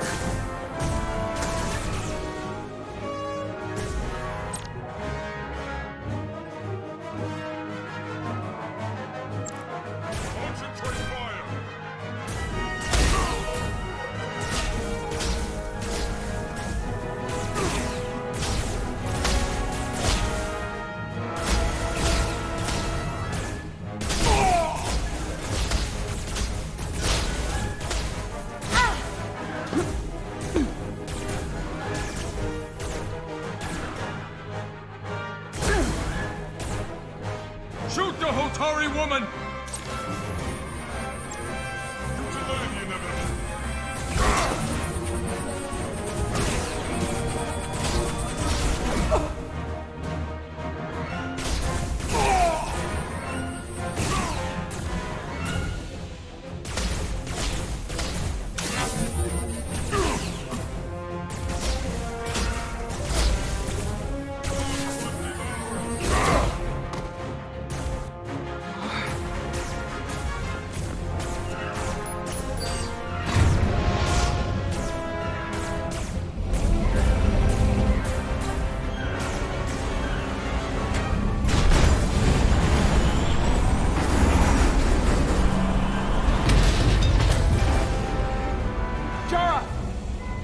Get on!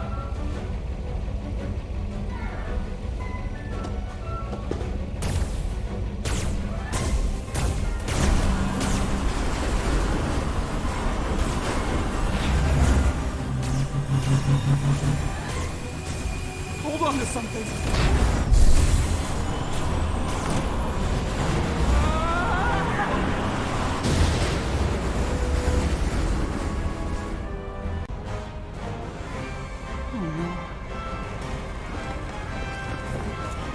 Don't stop. I'll handle them.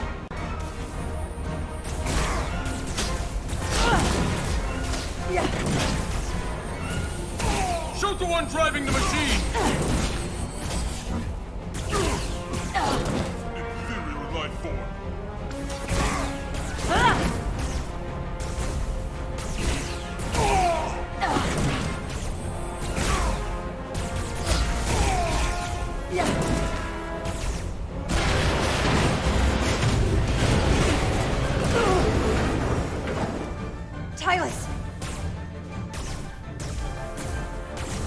surrounded.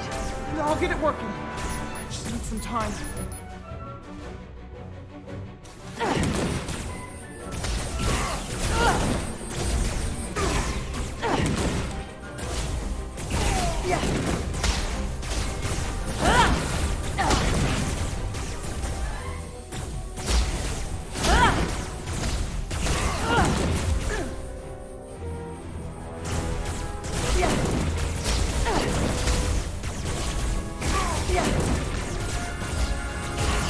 Here we go.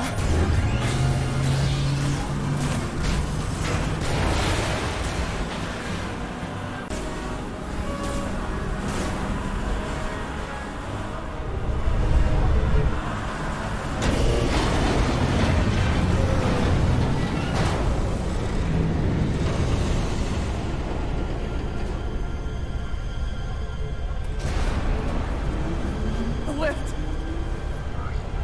We're trapped. Resolute, 2 to beam up immediately. Resolute, come in. Jara!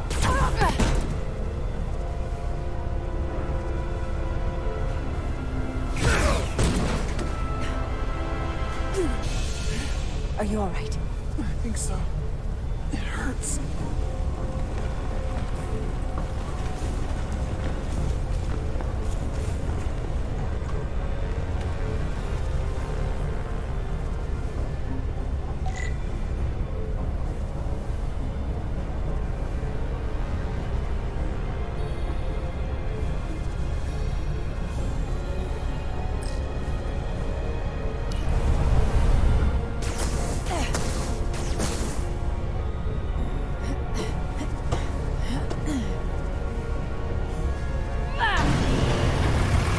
What are you doing? Hold on, Timid.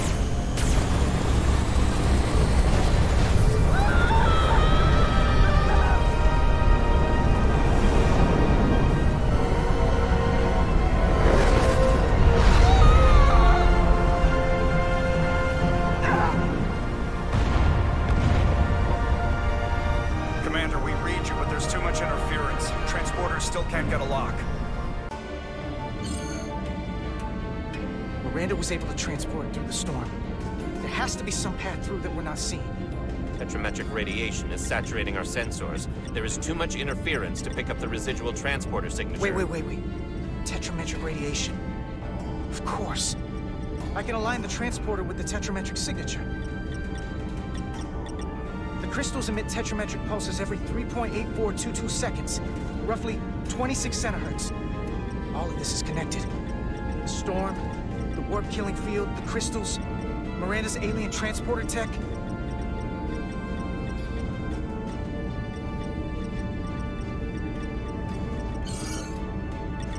Okay, I've got the transporter in calibration.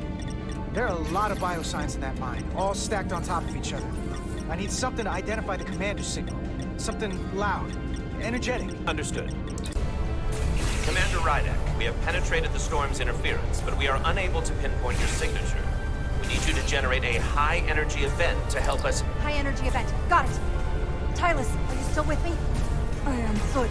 I'm going to shoot my phaser at some dilithium to cause a piezoelectric rupture. What? Why? Signal flare.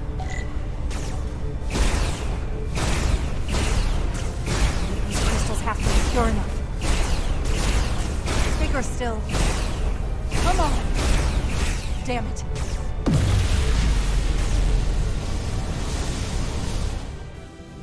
Whoa! Dilithium explosion! Is that energetic enough? More than enough. I can lock onto their biosigns now.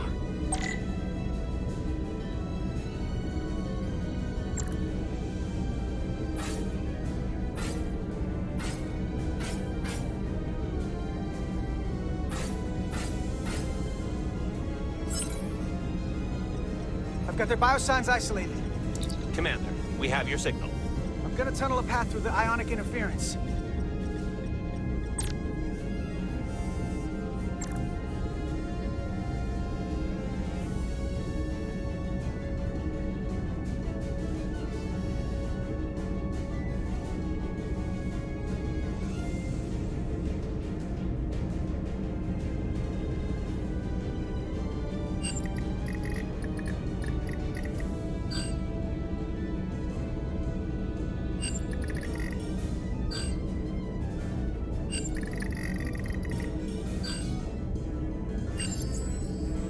I've got a path.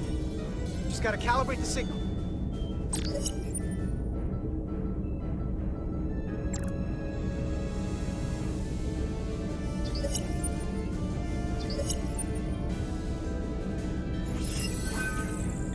I've got a lock. Energize.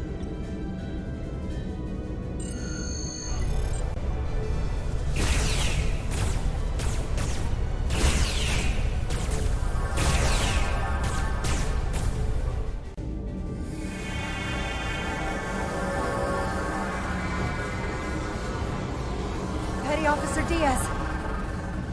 We're losing her! The pattern is degrading. Can you hold the signal? I'm trying.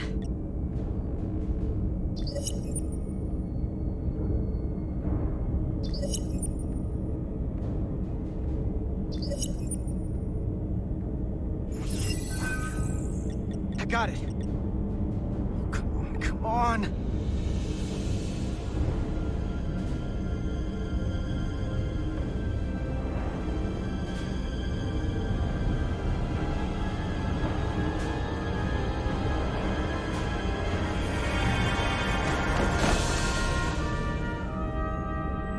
Yes!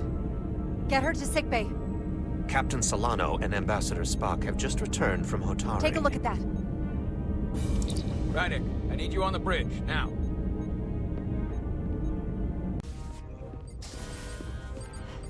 I'm here.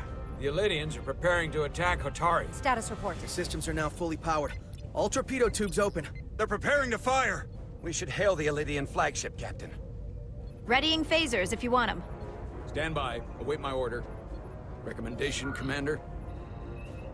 We need to act quickly. Before this spirals out of control. We don't have to fire, but we can lock phasers on the flagship's weapons array. Give them something to think about. As Commander Rydick said. Locking on phasers. The Illidians. They've powered down their weapons. Odd. You sure about that, Mr. Ermont? They're venting some kind of gas from their ship. Hold on. Now all of their systems have shut down. That's unexpected.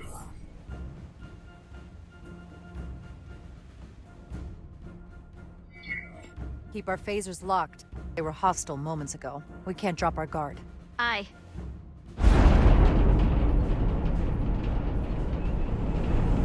What's happening? There's an energy dampening field coming from Tau. Take us out of range. Aye, Captain.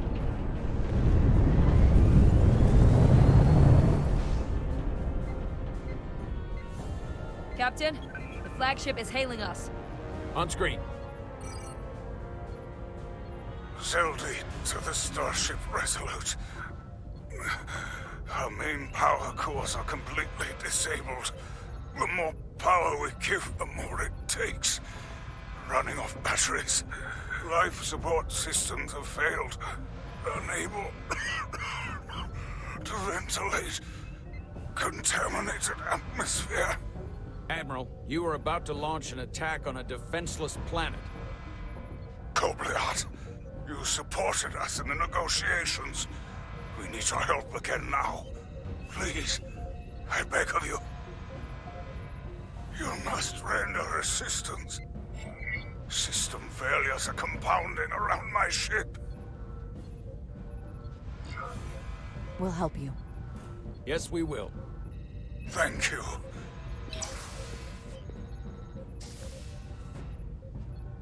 Admiral, excuse us while we devise a rescue plan. By my estimate, the crew only have 23 minutes before their atmospheric mix becomes lethal. While we may not be able to transport the Illidians directly, if we were to transport them from their ship to a nearby shuttlecraft, it should be possible to amplify the transporter signal there and reroute it to the Resolute. The Ambassador's plan is incomplete. An away team will have to beam aboard the Zeldy and set up pattern enhancers for a stable enough signal out of the dampening field. Thank you for identifying my deficiency, Commander Chovak.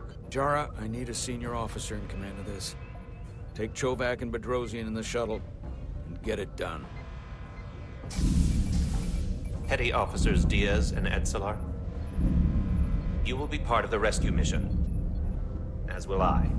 We will bring the shuttle within transporter range of the Zeldi, then beam you both aboard. Beam us on board. Why? The pattern enhancers must be placed on the Zeldi to make it possible to beam the Illydians back to the Resolute. Gather the pattern enhancers, and get to the docking bay.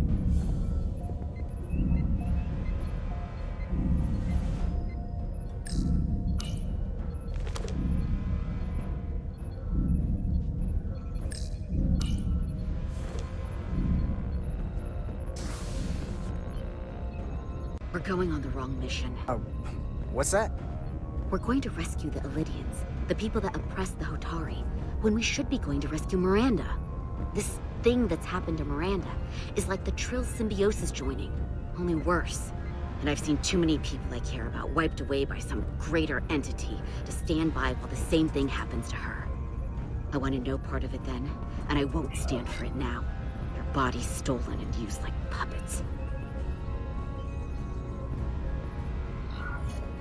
It won't be easy. She's gonna fight us every step of the way. We've seen that. Remember, it's not her that's fighting us. I know. But... right now, we've got other lives to save. Yeah.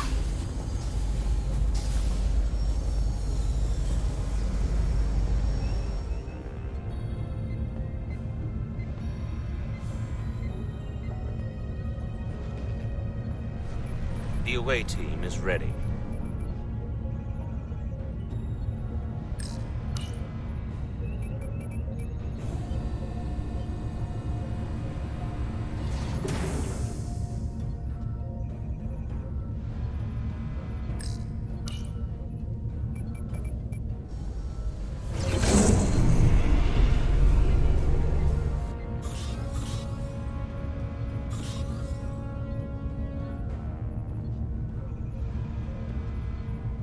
Resolute to Shuttlecraft Melville.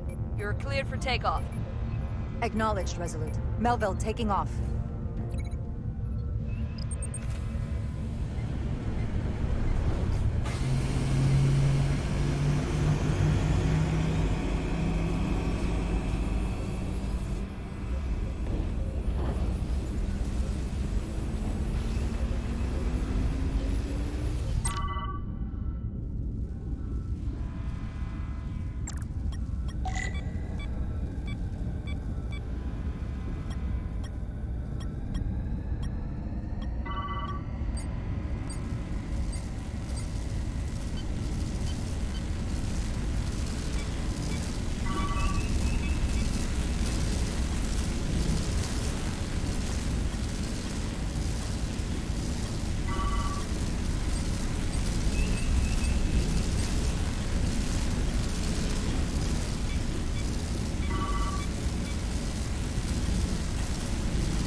We are within range. Any closer will put the shuttlecraft at risk.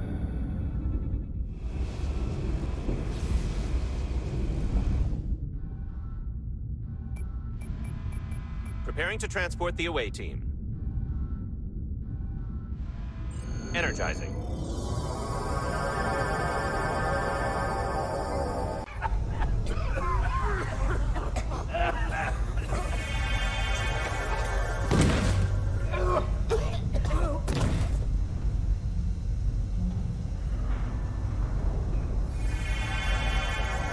The ship's life support. It's almost completely drained. And the other systems, too. Oh no. We gotta get to their transporter room.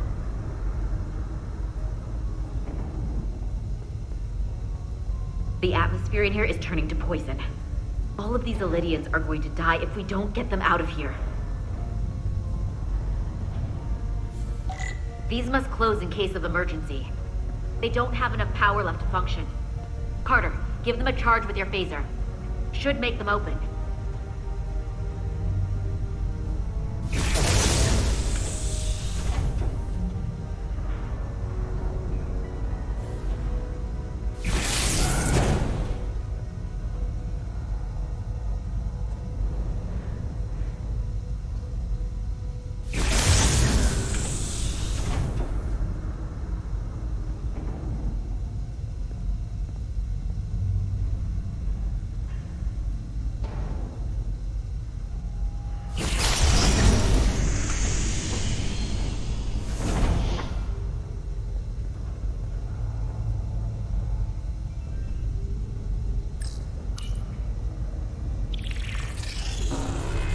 It's not working. No power's running through any of this. We gotta get him open manually. I am the ranking officer here. State your intentions. We are under siege. Explain yourselves. Our intentions? Your leaders asked for our help. And they sent you? Whoa there. I am still able to stand. What are you trying to do? We gotta get into your transporter room. Then we can get your people off the ship.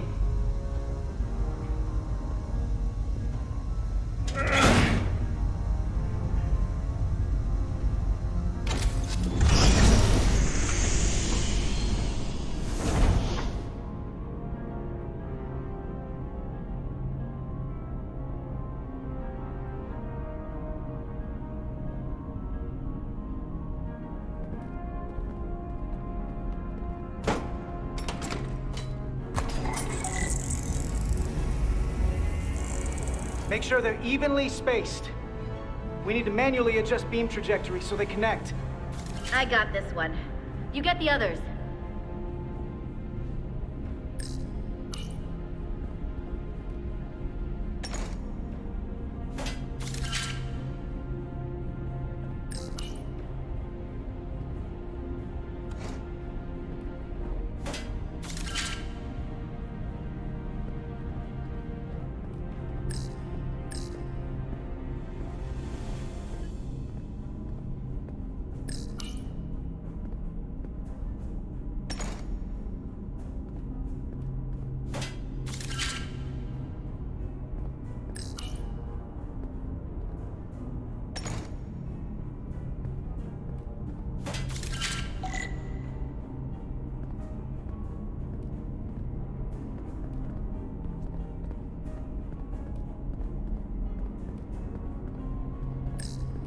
The lives of my crew are in your hands.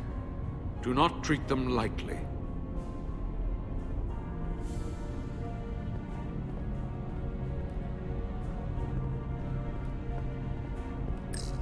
Just about got this working.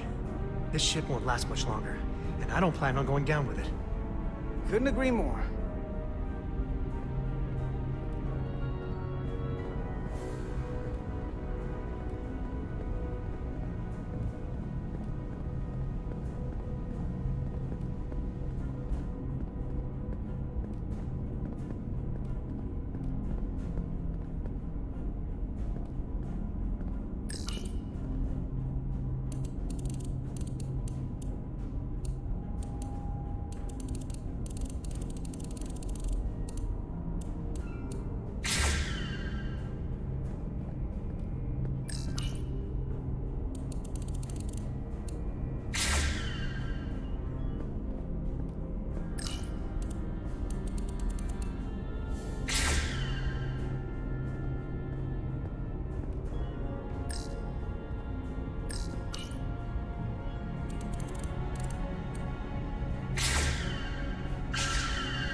Pattern enhancers are aligned and ready to go.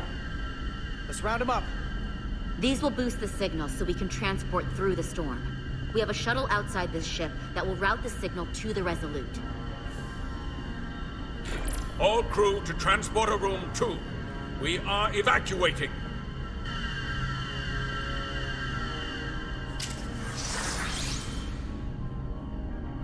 We're alive.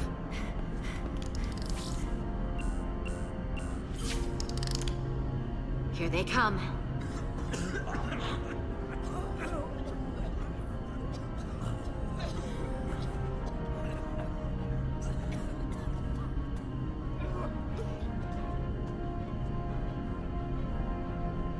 Okay, coordinates. Beam status. Energizing controls. Please step on the platform so we can evacuate you, Admiral. The crew goes first, Arminta. Sir. I mean it. You! Get on the platform already! Okay, the interface is in Elydian, but the layout is the same as a Starfleet transporter. I just gotta do what I did before. Select the people to transport, Plot a path through the ionic interference.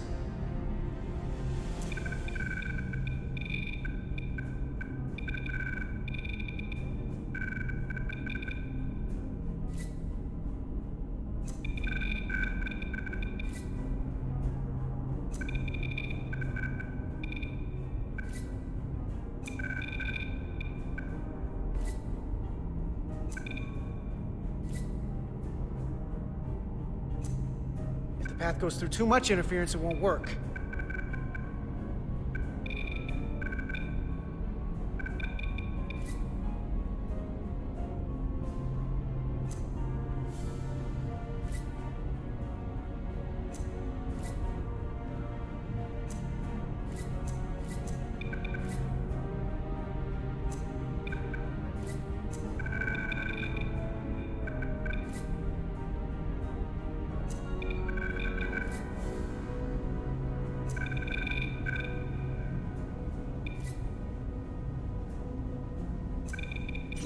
Okay, just have to calibrate the signal gain to get the highest possible output.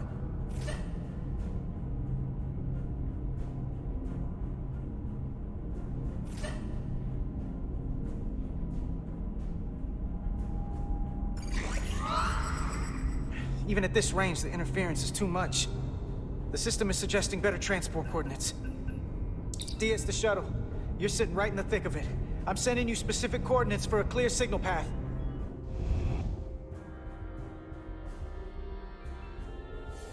Waypoint's been added to the navigational computer. There, Commander. Give or take 50 meters.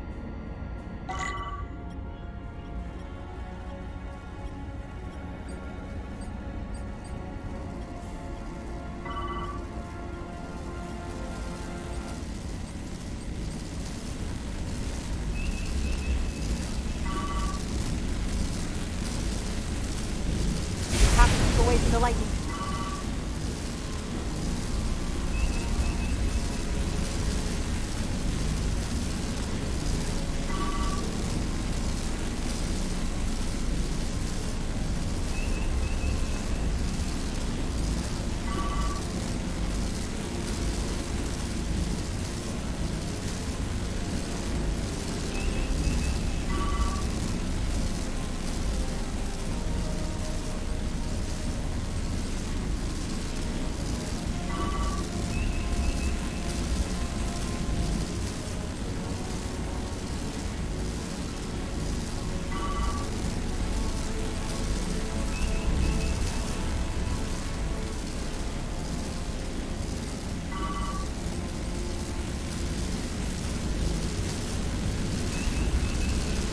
Almost there.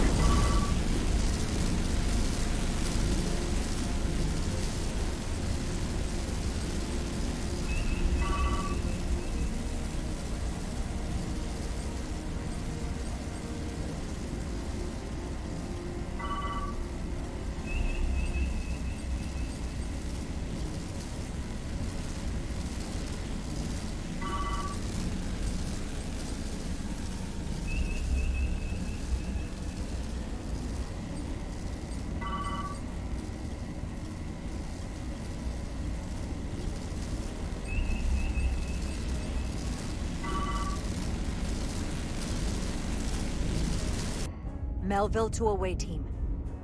Energize.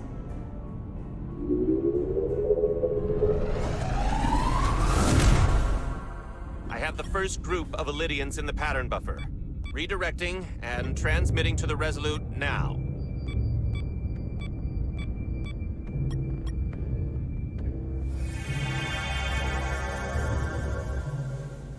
This is Resolute. We have the Illydians safely aboard. We did it! I was so worried this wouldn't work. We got this. Don't celebrate yet, Lieutenant. We've got a lot of people left to save. Right. Sorry. This is Commander Rydek. We're holding steady. Signal is good. Keep them coming.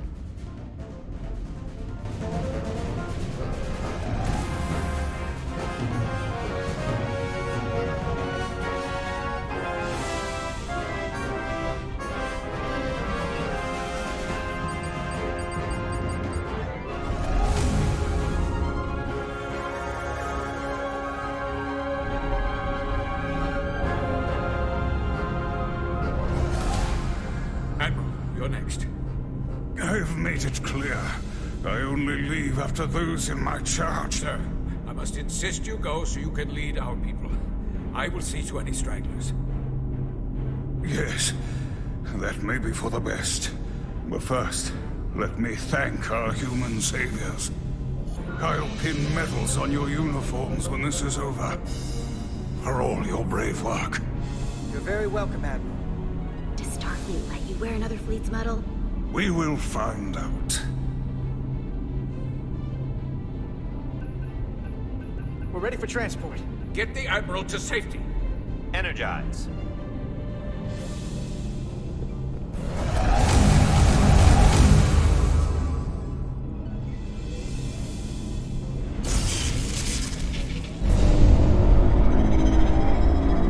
Massive power surge! Sending available power to the annular confinement beam.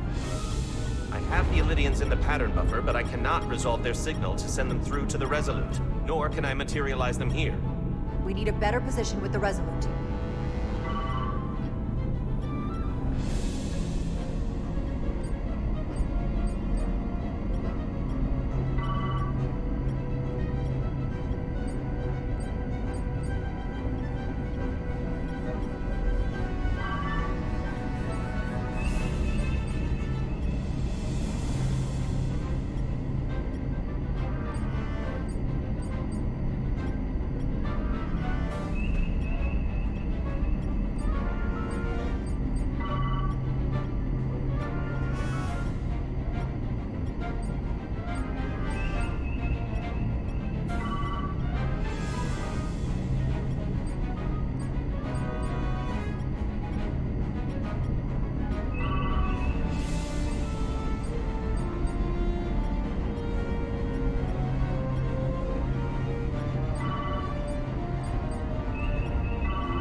I am losing their patterns.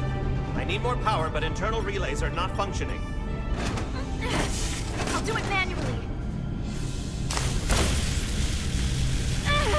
Do it! I'm trying. I will lose the transport if I do not have more time. The signal is resolving. Please!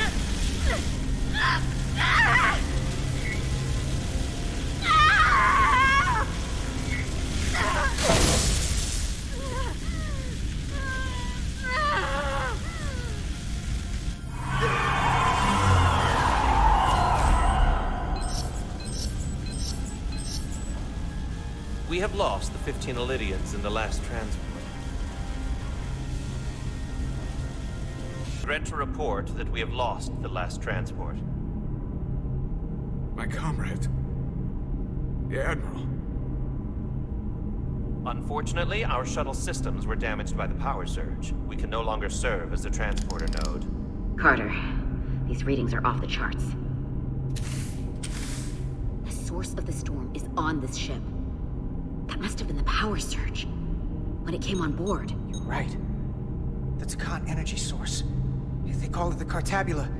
It's here.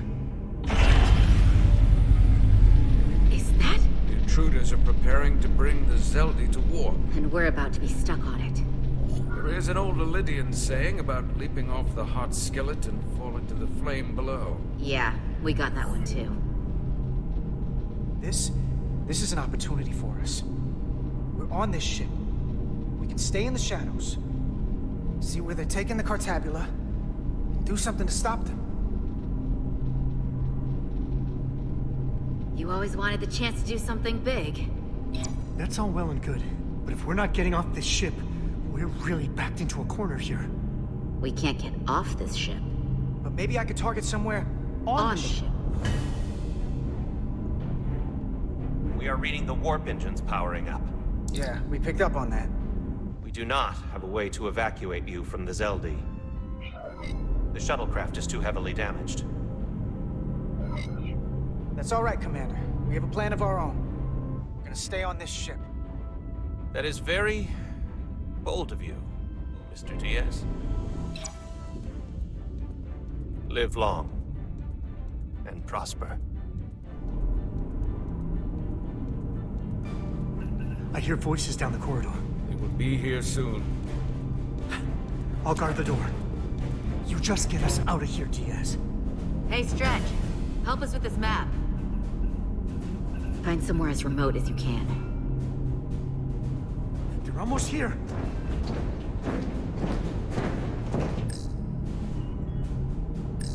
There. The aft cargo bay. That is acceptable. Sounds good to me. Whatever you're doing, do it now!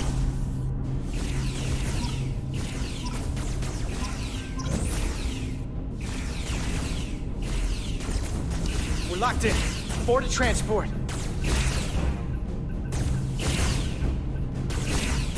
Come on, Val! Val!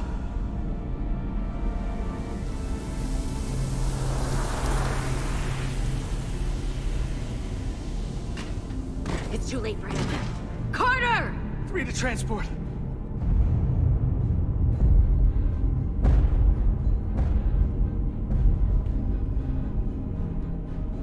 Energize.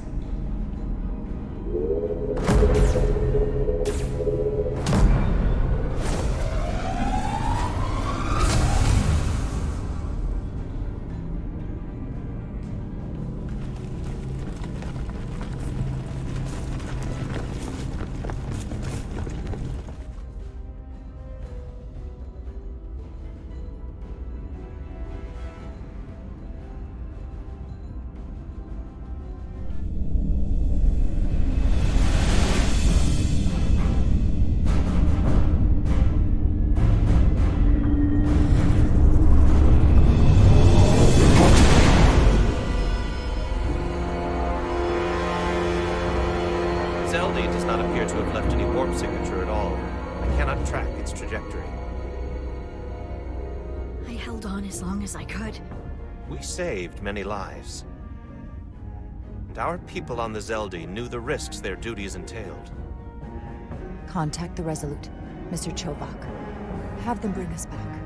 Yes, Commander.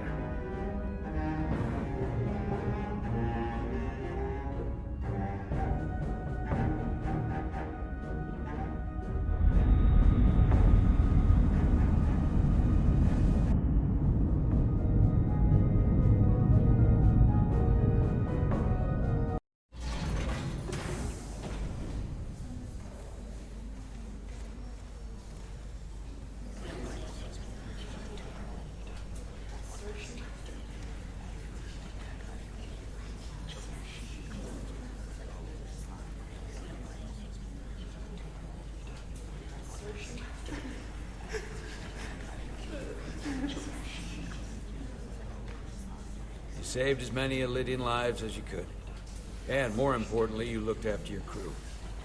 That's what counts. You have to look out for your own, first and foremost. I just wish I could have saved them all. We all do. But you did the best you could. So, no point beating yourself up over it. Unfortunately, the Admiral was among those who didn't make it. I'm sure it's a huge blow to the Elydians. I hope they don't blame us. We suffered our own losses as well.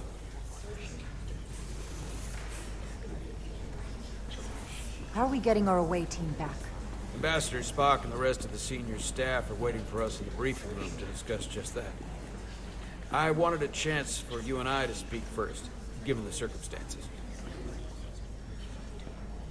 While protocol might suggest we alert Starfleet about our situation, missing crew, the data breach, possible threat from the Hatari, or Tkon, I think we're better off keeping this to ourselves, under our control. You know what's at stake for me here, and what is at stake for you, too. I can't afford another mission gone wrong, and I'm really counting on your support. I don't want to raise a false alarm just yet. I have every confidence we can wrap this up before it gets any worse than it already is. I'll follow your lead. We can keep this under wraps for now. Always nice to know you have my back. One of the primary reasons I brought you on board. I made the right decision. Let's just get this resolved and behind us. And the sooner the better. I couldn't agree more. And we will. We're ready in the briefing room, Captain. On our way. Is there any update on our efforts to trace the Zeldy's warp signature? Unfortunately, no. Somehow they were able to mask the signature and block our ability to track their trajectory. I'm also concerned about what went with them. A Tkonian energy source. Sidron referred to it as the Cartabula. Yes, I've been analyzing your tricorder scans. This Cartabula is more powerful than any energy source on record. It disabled our ability to warp and likely created the ion storm. Something that powerful in their hands? We have to find that ship. It could be anywhere by now. Literally anywhere. I have faith in our away team. They won't give up easily, and if they can somehow manage to stay alive, then maybe they could get word to us about their location. That'd be a hell of a lucky break. Right now, we need all the luck we can get. The Tkon also compromised our systems when Petty Officer Maris stole data from our computer core. We're assessing what was lost as we speak. It's just too soon to say exactly what they had access to. Starfleet needs to know about this. We're not contacting Starfleet until we fully understand the situation. There are too many unknowns. They stole our data. That's reason enough to warn Starfleet. But the captain does have a point. It might be better to wait until we know more. I would have to agree with the captain. There's no point causing undue panic based purely on speculation. We need to know more before we go off half-cocked sounding the alarm. I want to speak with the Hotari and get to the bottom of this before we get Starfleet involved. I expect we'll meet resistance. The Hotari think we violated our neutrality by entering their minds. Assuming the negotiations are off, we no longer have an official role here. We still have a responsibility to the Hotari and the Elydians. The Tkon are a threat to both their civilizations. No. They're a threat to us all. The device Commander Rydek found in the Tkonian vault is an advanced delivery mechanism for a complex biogenetic transformation process. Meaning what, exactly? Not only are they bioforming innocent hosts, transforming them into Tkon, they're taking the DNA and engrammatic data of a specific Tkonian and displacing that of its host. It's a hostile takeover on a cellular level, bringing individual Tkon back to life, one by one. Is there some way it could be reversed? That's exactly what I've been trying to find out. So far, it appears the answer is no. Once the Tkonian takes control, the displacement of the host is irreversible. And the bioforming appears to be permanent. Petty Officer Maris called herself a scion of the Flame, but the computer had no information about it. She also shot the hell out of my ship as she escaped and nearly killed a few of our crew. So we know this about those scions. They're dangerous.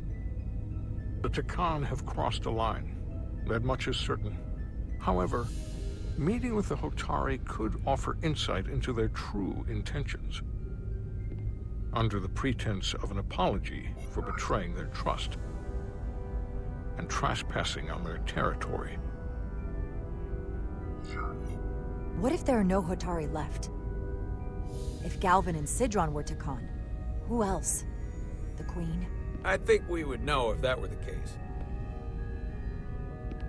We'll take every precaution. With the Cartabula gone, I can confirm we have regained warp capability and the use of our transporters. Excellent. Commander Ermot, see if we can arrange a meeting on Hotari as soon as possible. As Ambassador Spock suggested, under the pretense of an apology. Aye, Captain. Nice work, everyone.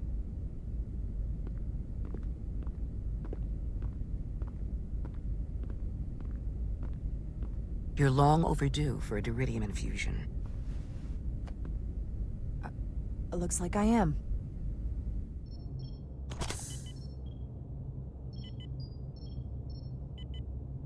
Aside from almost running out of Diridium, you're in good health. Nice to get some positive news for a change. You I don't worry about. The captain, however... Go on. You see it, don't you? He's desperate. Withholding intel from Starfleet just to save his reputation. That's not normal behavior for a captain. And you encouraged him. Which was disappointing when you showed you were willing to defy the captain by reversing hull polarity back at Starbase. You've spent enough time with him now, seen enough of how he runs this ship. If there's something wrong, as the ship's doctor, I need to know. Don't sugarcoat it. You know I wouldn't. To be honest, I'm worried about him. It seems like the stress of this mission is getting to him. He has so much riding on its success, and I am concerned he'll do something rash to ensure it. Good to know we see eye to eye on this. And I want to be clear, I care about Solano, I really do. I've been his doctor for years. There are more important things at stake than offending an old friend. If it gets any worse, you know where to find me. Jara. Monitor your duridium levels. I'll be right back. How's your wound? Like it was never there. I feel lucky you were there with me. Without you, I'd be, well... Thank you for saving my life. Even with the wonders of your technology, it wouldn't have mattered if you'd left me for dead. I should be thanking you. You took that disruptor shot for me. Without you, I might be the one in sickbay, or worse. Well, I couldn't just let you die. Not after all you did to help. I won't forget it.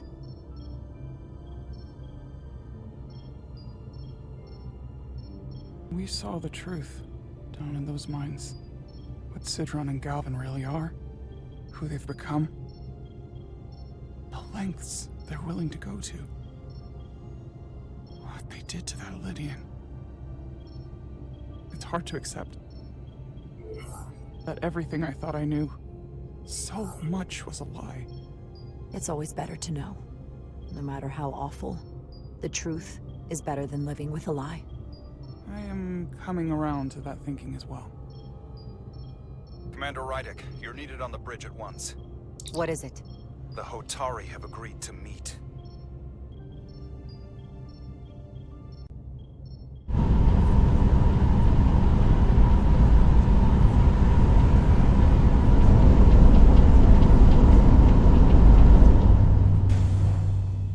They haven't found us yet.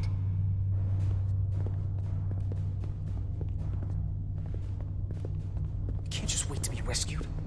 We have no idea when or if the Resolute is gonna catch up. But if we can get access to the Zeldi systems, we might be able to figure out what the Tkon are up to.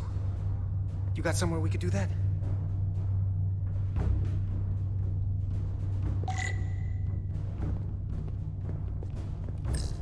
For how uptight the Elydians are, the cargo bay is kind of a mess.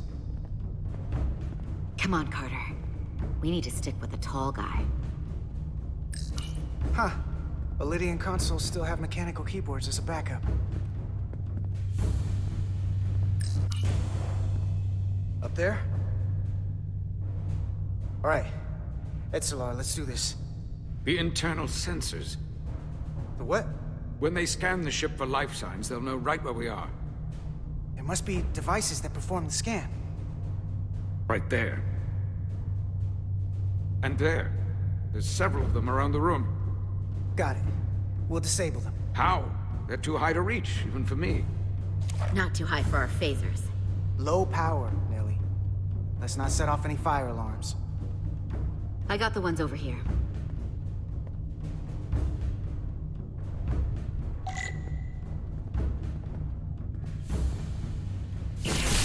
Got one. Another down. Hurry, Carter! I am! Only one left.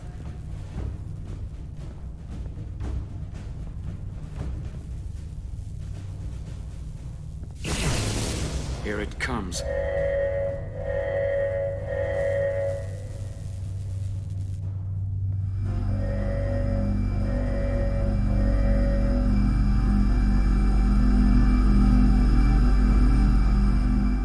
It works. They won't be able to detect us. That buys us some time. Now that the Zeldi has its power again, I might be able to access some of the ship's systems from here. I'll take care not to give away our position. The Tkon might not even know we're still on board this ship. Miranda only saw us transport away. She probably thinks we're back on the Resolute. Miranda. Don't give up on her yet, Carter. For all we know, she was trapped, watching it happen. Fighting it the whole time. It never hurts to hold on to hope. Especially when it's someone you care about. And I know it looks bad, but we're gonna get her back. I won't let her go. I know it seems like we could never trust her again. But maybe there's a way to turn her back and Miranda could help us stop the Tkon. Here, on the ship. Just because the Trill joining is permanent doesn't mean the Tkon bioforming has to be. I've heard enough of your prattling on about your friend. You have to think like a soldier. She's our enemy now. She'll be dealt with like the rest of the Tkon. My friend Miranda is not responsible for what she's doing. The Tkon have taken control of her mind. We certainly can't kill her for it. Speak for yourself. If anyone threatens the Empire, they are the enemy. It's just one life, and it's already been lost. You don't get to talk about Miranda. You don't get to ignore the truth. We don't like this any more than you do. The Tkon are a threat to all of us. They turned our crewmates too. Do you really think they're gonna stop there? All I know is that more of my people have been lost to the transformation than yours. Not to mention my admiral and the others who didn't survive your rescue attempt. Our losses are mounting. Yours are just beginning. We're stuck on this ship, same as you.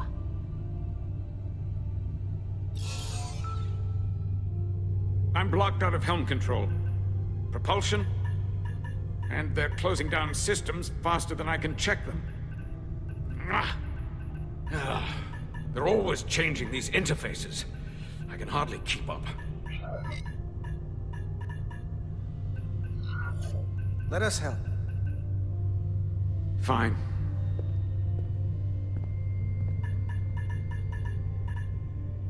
They're using a senior officer's access code to lock down our systems from the bridge. The Tkon must have turned someone in command.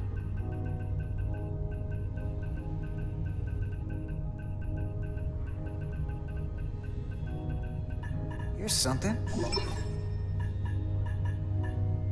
I can see the course they have plotted in. The Lydian fleet has explored a lot of systems, but it's all in the opposite direction of where we're going. The Zeldi, that's where we are. That's not exactly news. We're headed to the edge of the galaxy. Nothing but uninhabited systems along the way. And if we keep going, we'll leave charted space.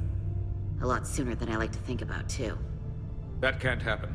We need to take control and turn this ship around. Get back to the front lines of the battle for Elydia. We are on the front lines. They're going to do this all over the Quadrant. The whole Federation is at risk. That is a possibility, but it's already a reality for my people. I'm sure it's pretty damn real for the people who are trapped in their own bodies controlled by the Tkon. You can't just turn your back on them. I'll take this ship without you if I have to. And I'll bring it back to Elydia, or I'll destroy it. I won't let it stay in the hands of the enemy. You want to get back to Elydia? You want your vengeance? You'll get it. I have every intention. So help us stop this ship. For Elydia. And for everyone. Very well.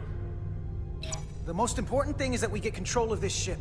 So that we don't end up so far away that the Resolute can't ever catch up to us. And if we control the Zeldi, that also means they can't use that Cartabula thing. I'm not sure we can do much more from here. What's this? It's a data stream. It looks to be a two-way communication. Let me see if I could put it through a demultiplexing processor. Can you get that clearer?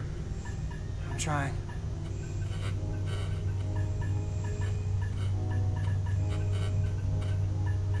Okay.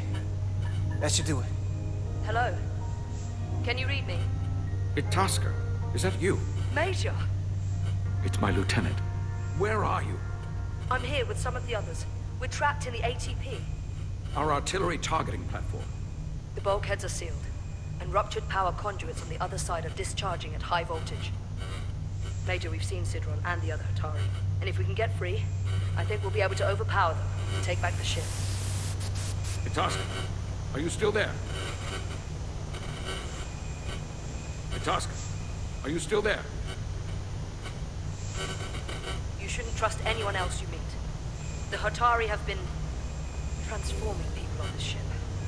We've seen it happen. Bioforming. It's only a matter of time before any remaining crew are turned against us. You have to come and help us. I gotta ask, are you sure that's really your comrade? It's Itasca. You're going to have to trust me. I know Lieutenant Itasca well. That's her. Clear and not under duress beyond our current circumstances. I'm sure of it. I can do that, Major. Then we don't have time to lose. We'll make it to you undetected, and we'll free you from the ATP. We'll be ready and waiting, sir. I may not know the computers very well, but I know every inch of this ship. I can get us there, safely, through the back routes.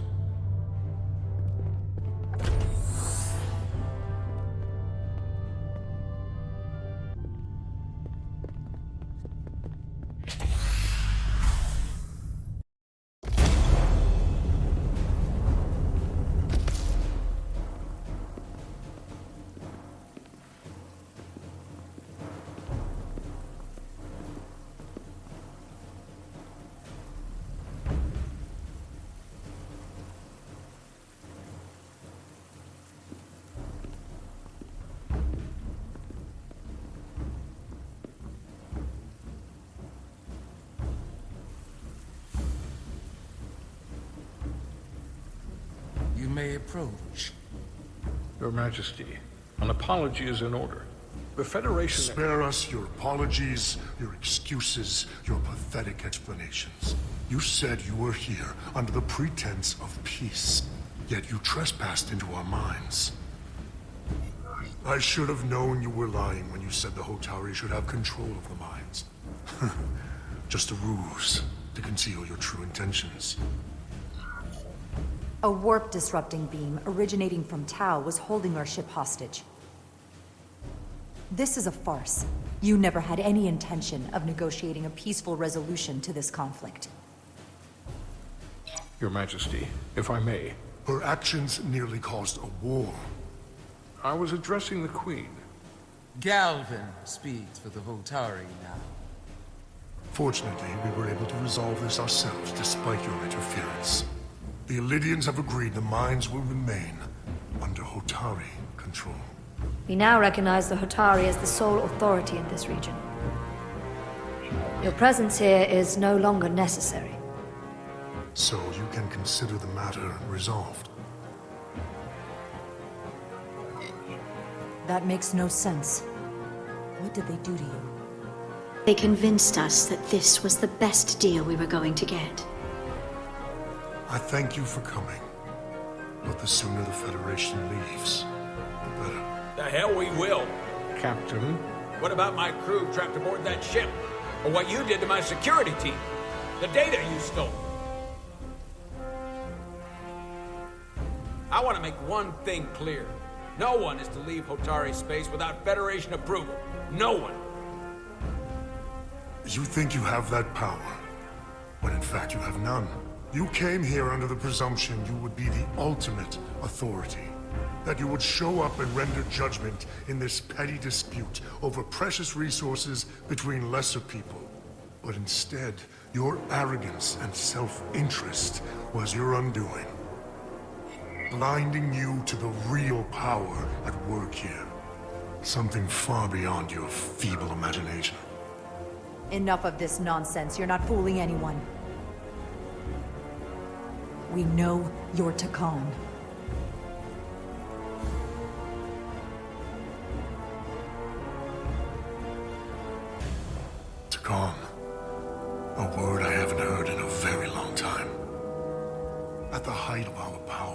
The Tkon Empire spanned hundreds of thousands of light years, and trillions of Tkonians. An empire that encompassed what is now considered Federation territory.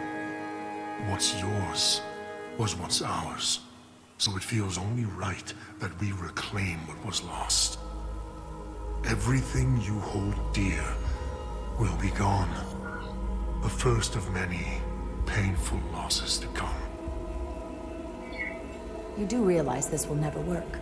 The Federation will stop you no matter what it takes. Will they? From what I can tell, the Federation is little more than a loose assemblage of the weak and the misguided. But I certainly invite them to try. You might be surprised how many want to be part of the most advanced civilization the galaxy has ever seen. We will not stop until we've reclaimed what is rightfully ours. Imagine what a queen, a starship captain, or even a Federation ambassador could accomplish if their power was wielded by a truly superior entity. In the face of such impossible odds against an adversary so clearly more advanced in every way, the only logical choice is to submit. Never.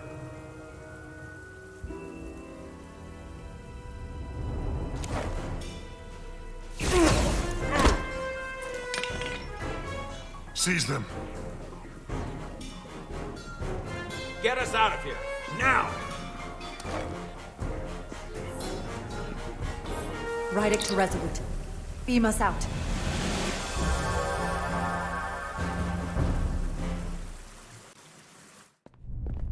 You ever done something like this before? Close quarters combat? Infiltrating an enemy stronghold? Something like that. I once spent 6 days crawling through sewers during the siege of Tofar Ket to retake the citadel there. That's just one of many campaigns I've served in. My dress uniform is well decorated. I'm glad we're here with you. We need your kind of experience. I should say you do. And I'll be glad to have Lieutenant Itaska with us. She fought shoulder to shoulder with me in that siege. So you're pretty close, huh? She's like a daughter to me. She's saved my life more than once. She's more than just a comrade in arms. Don't worry. We'll get her and the others free. I'll worry less when that's been done. But once we have my comrades, proper soldiers, we'll be able to retake the bridge. Then, our fleets will catch up to us. The ATP is just down that corridor.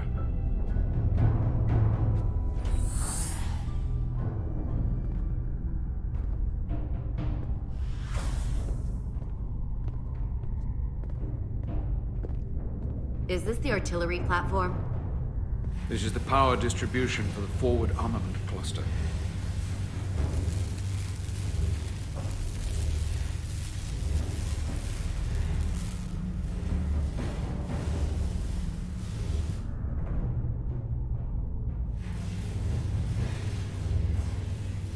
There was combat here.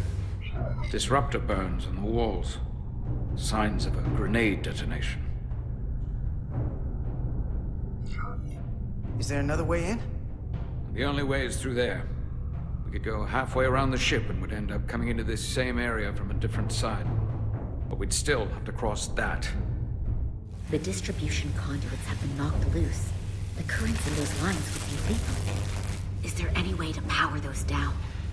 Each circuit has a control panel that regulates power to the magnetobanks. I can track connections between the power lines and the control panels. I should be able to clear a safe path to your crew.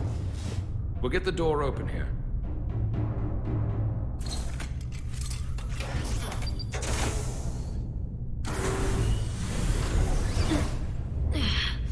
It's heavy.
Federation. You made it. Barely. There's a lot of collateral damage out here. They backed us into a corner. We did that to drive them out. Put some space between us and the enemy. They're here. Get down! I think they've given up on capture. We'll never make it if we go back that way. You! Give me a hand with this!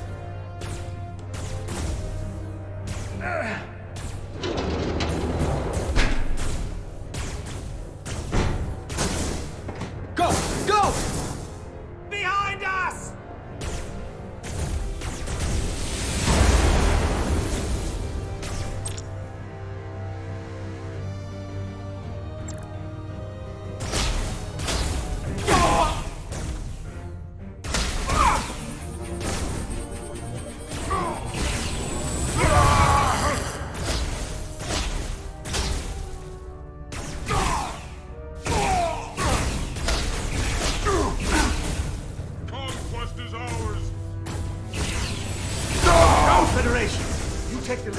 We'll keep them busy.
Must live to fight.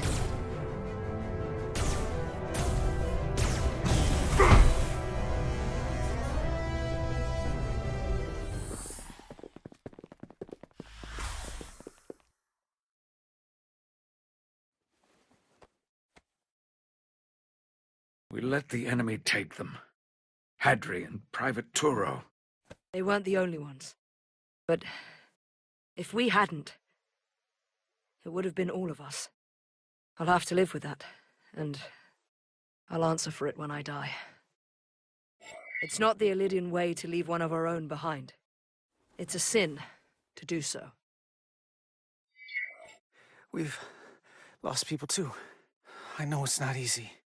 What makes it worse is that when we were in there, trapped, Hadri is the one who said that we had to live to fight. And we all agreed. We said, if one of us was taken, the others wouldn't stop. We'd keep going, make our way to the bridge. They died so we could fight on. The Tkon don't want them dead. They want to steal their bodies. And steal their minds. The Tkon knows everything the host knows. That means they know our plan. They know we're heading to the bridge.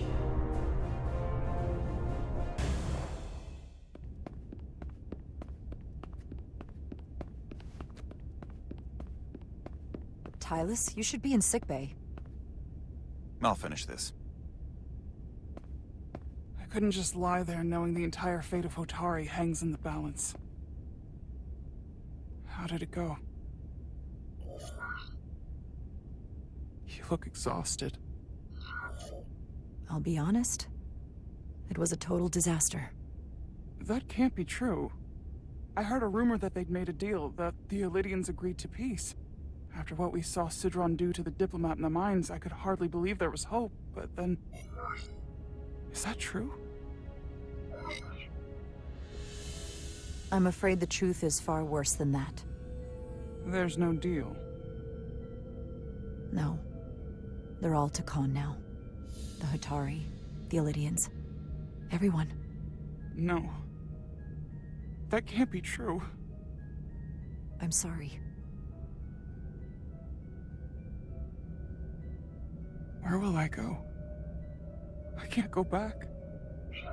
I don't have a home anymore. Everything I've ever known is gone. You're always safe aboard this ship. And you're welcome to stay as long as you need. Thank you. The Federation stands with the Hatari. You don't have to doubt it for a second. Yellow alert. Commander Rydick, we need you on the bridge immediately.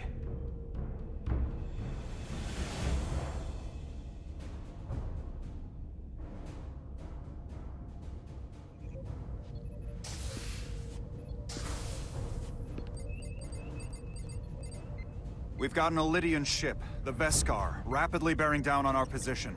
Or what was the Veskar. Now I'm not so sure. Bring it up on the view screen. 600 kilometers in closing. Still coming straight for us.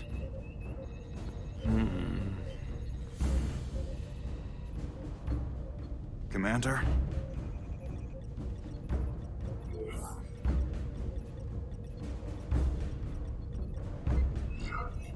Should we put our shields up? Just as a precautionary measure. I'd like to avoid escalating this any more than we have to. Whatever the hell this is. 400 kilometers in closing. Shields up. Ready phasers. Shields up. Phasers ready. Incoming. Lock phasers and open fire. Heavy damage. But deflectors still at full power? That bypassed our shields entirely.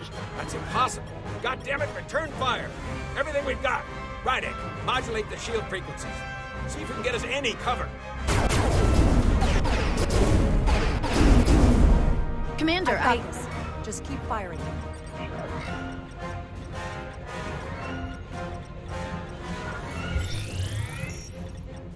Shields still have no effect. That doesn't make sense. I'll try another.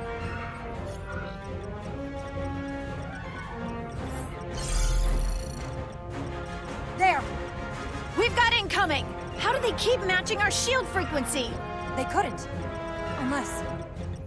They've compromised our shield algorithms. They can bypass our shields at will. What?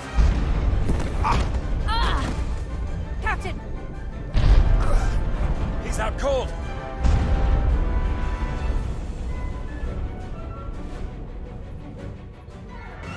Why'd they stop? Damage report. Running on emergency power. Major hull damage on decks 4 through 7. Warp core is stable and intact. We're completely vulnerable. Commander, we're being held by the Veskar. It's Galvin.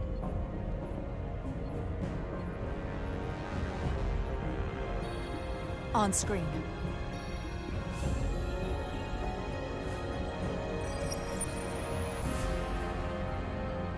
Commander Rydick, where's your captain? Not dead, I hope.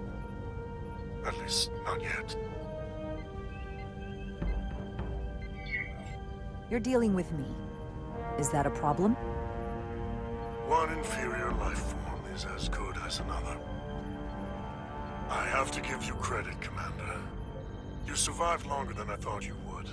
But make no mistake, your shields are useless, your weapons ineffective, and there's nothing you can do. I could destroy you at any moment, but I'd rather hear your pleas for mercy first. Your existence is entirely in my hands, and I'm not in a forgiving mood. It's entirely possible you could destroy us. But the truth is, we're worth more to you alive than dead. Better if we report back to Starfleet about the power of Tkonian technology, and the futility of fighting it. There might be value in that. I've been thinking about what you said, Commander. That the Federation would stop me no matter what. Your performance in this encounter has not supported that claim. The Veskar's weapons are powering up.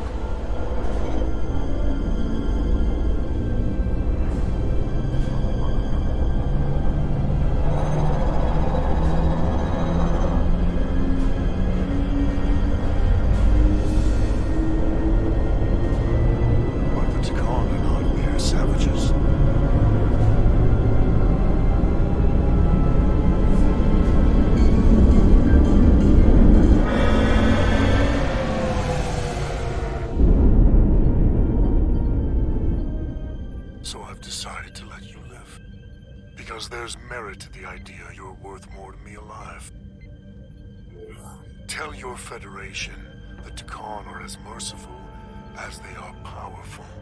That you were fortunate to escape with your lives. This isn't over. I assure you, we've only just begun.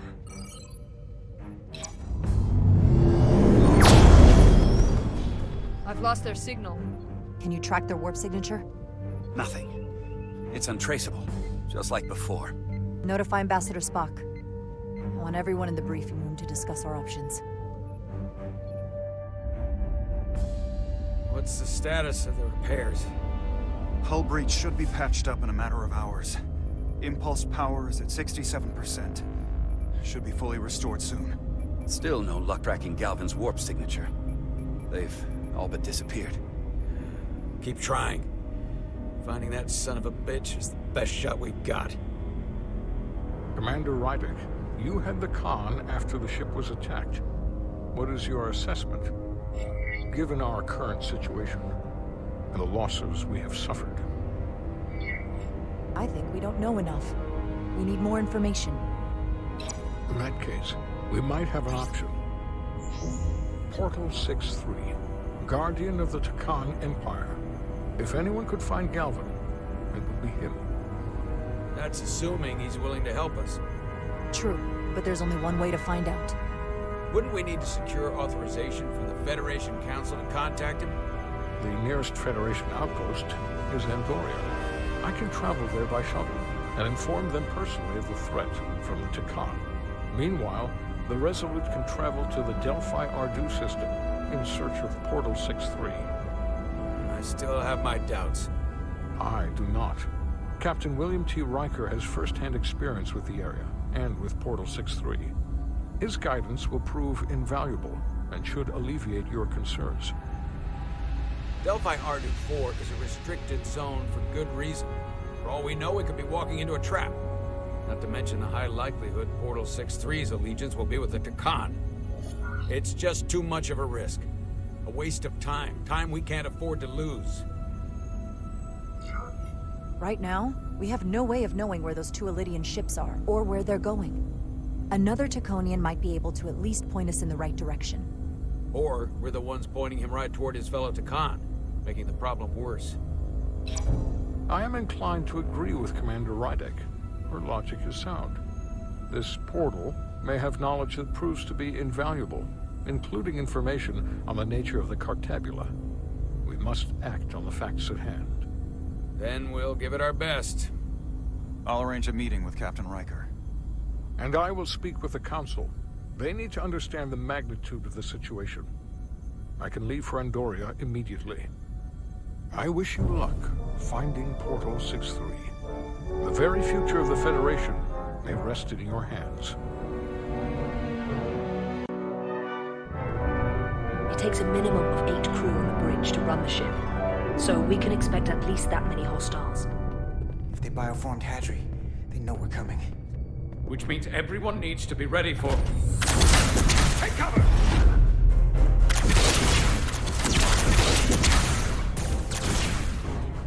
Now what? We need that door sealed. We can handle that. Where do you need us? There's an access panel there. You should be able to patch into the local systems. We'll be shot getting there. I'll cover you. On my signal. Now!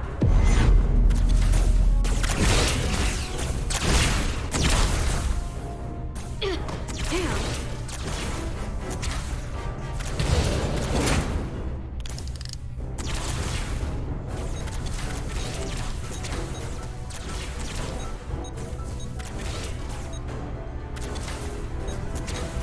Looking for the bridge doors. Wait, what's this? Got something? Gravity. If I invert the artificial gravity inside the bridge, that'll throw anyone on the bridge right up into the ceiling. He'll never see it coming. Itasca, get ready to charge! Charge? Reverse some gravity polarity. Now!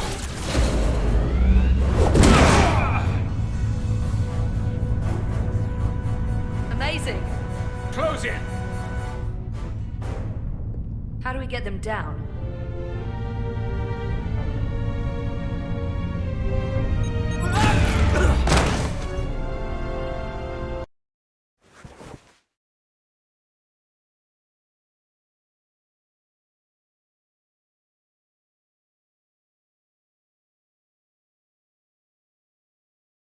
What are we gonna do with them? We don't have time to take prisoners. So you're just gonna shoot him? I haven't decided yet. That's not just up to you. I'm the ranking officer. And we're not in your army. These prisoners could be useful to us. But if you kill them, we'll never know. I can live with that. Well, I can't. You're an engineer, not a soldier. This is clearly my territory. You think you have enemy combatants here? This is a hostage situation. Each one of them has an innocent life inside. I'll keep watch on them. As will I. We can't let our guard down around the enemy. Petty Officer Diaz and I will figure out how to stop the ship. Let's hurry. The rest of the Tkon could show up any minute. Crystals. They're all over this place.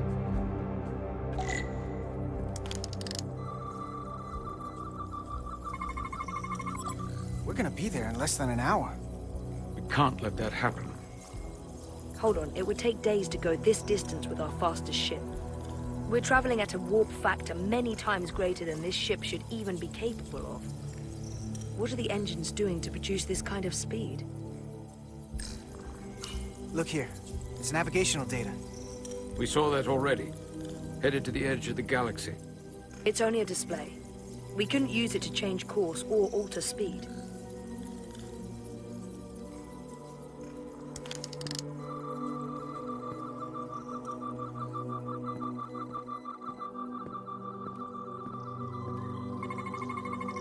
Engine's a red line, running at full power. But this main drive manifold is spiking way over nominal levels. Very dangerous. Even at 100% output, the warp cores wouldn't push this much plasma to the drive section. The reactor output matches the high speed, doesn't it? Whether it's these crystals, or the power from the Cartabula, the Tkon have found a way to increase the engine output and top speed. We have to find a way to hit the brakes before we outrun anyone who could help us. We stop it, so they can't get this ship where they're going, and enact the next phase of their plan. That is, if they don't destroy us all first. I would have thought this ship would disintegrate going this speed. So what is their endgame?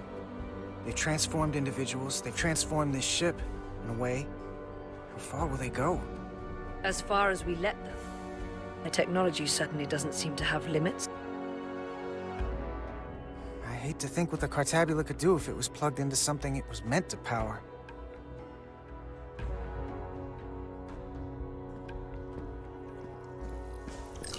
This console looks unaffected.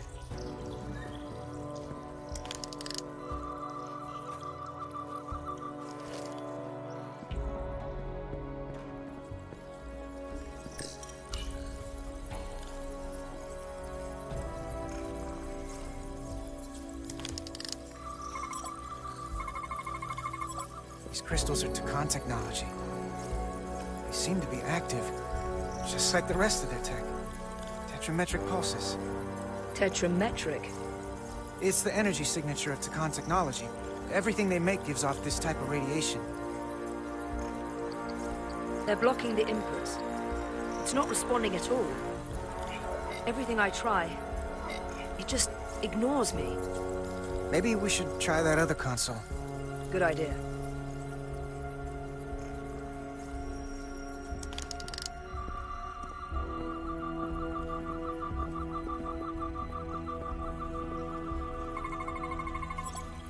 It's the Tkon language. From what I can tell, the ship's systems are actively responding to input. Which is the opposite of how most bridges work. They usually send commands, not receive them. It's from an intrusive program. This control station won't do us any good either. What have they done to this bridge? Consoles running themselves, some clogged up with crystals that are sending off tetrametric pulses.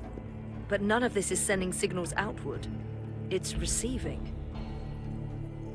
They're flying the ship from somewhere else. That should be impossible.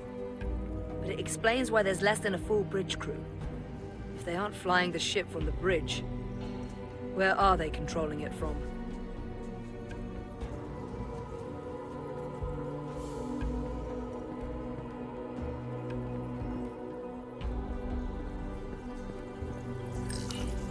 There are two interfaces on top of each other. This is not Lydian programming.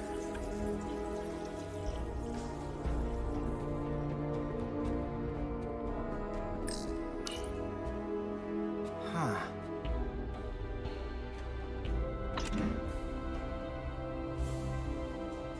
Careful where you point that thing. It's not active.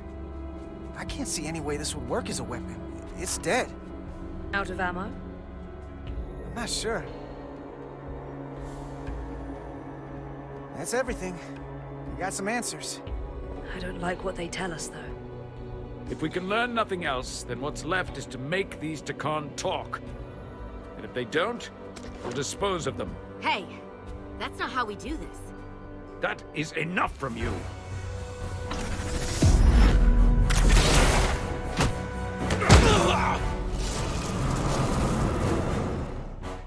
I thought that thing was useless. It was. No power. Until he touched it. The weapons must be biocoded. Our technology will only work for one of our kind. I can assure you, this weapon works just fine for me. Slow down, Arminda. You can't control the ship with a disruptor. But I can use it to control you. Ah!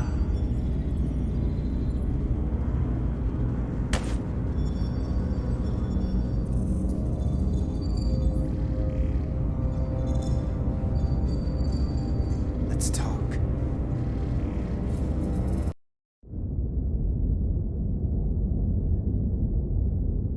The Titan's communications officer says Captain Riker will be ready in just a moment. You need to see this. The report on the data breach.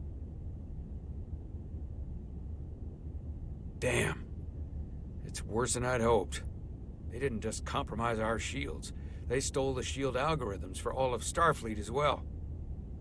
Meaning every ship is potentially vulnerable to attack, making this so much worse than it already was. Given the potential consequences, we should notify Starfleet as soon as possible. I don't disagree, but I'll reach out to Ambassador Spock about it. I don't want to cause a panic, and I doubt he does either. I have Captain Riker for you. Let's not mention any of this shield business to Riker just yet. Put him through. Captain Riker, this is my first officer, Commander Jara Rydek. My pleasure. Sir. I wish we were all meeting under better circumstances. So do I, although you and I have actually met before. We have? I was a young lieutenant on the Potemkin. You were first officer on the Tuckerman. I piloted you and our science officer in a shuttle to survey quantum resonance in the planetary rings of Residius 6. Ah, yes. Now I remember. You know, he gave me some good advice that day about a very difficult job. Yours. Well, I'm not one to turn down some words of wisdom, sir. And let me ask, as first officer on a starship, where does your responsibility lie, first and foremost? To the captain, the crew, or the ship itself? Oh, this old chestnut. I am curious to hear what she says, though. ultimately my responsibility is to the crew at large. The needs of the many. You have been hanging around Ambassador Spock. But the truth is, it's a trick question. Every situation is different, and there are no easy answers.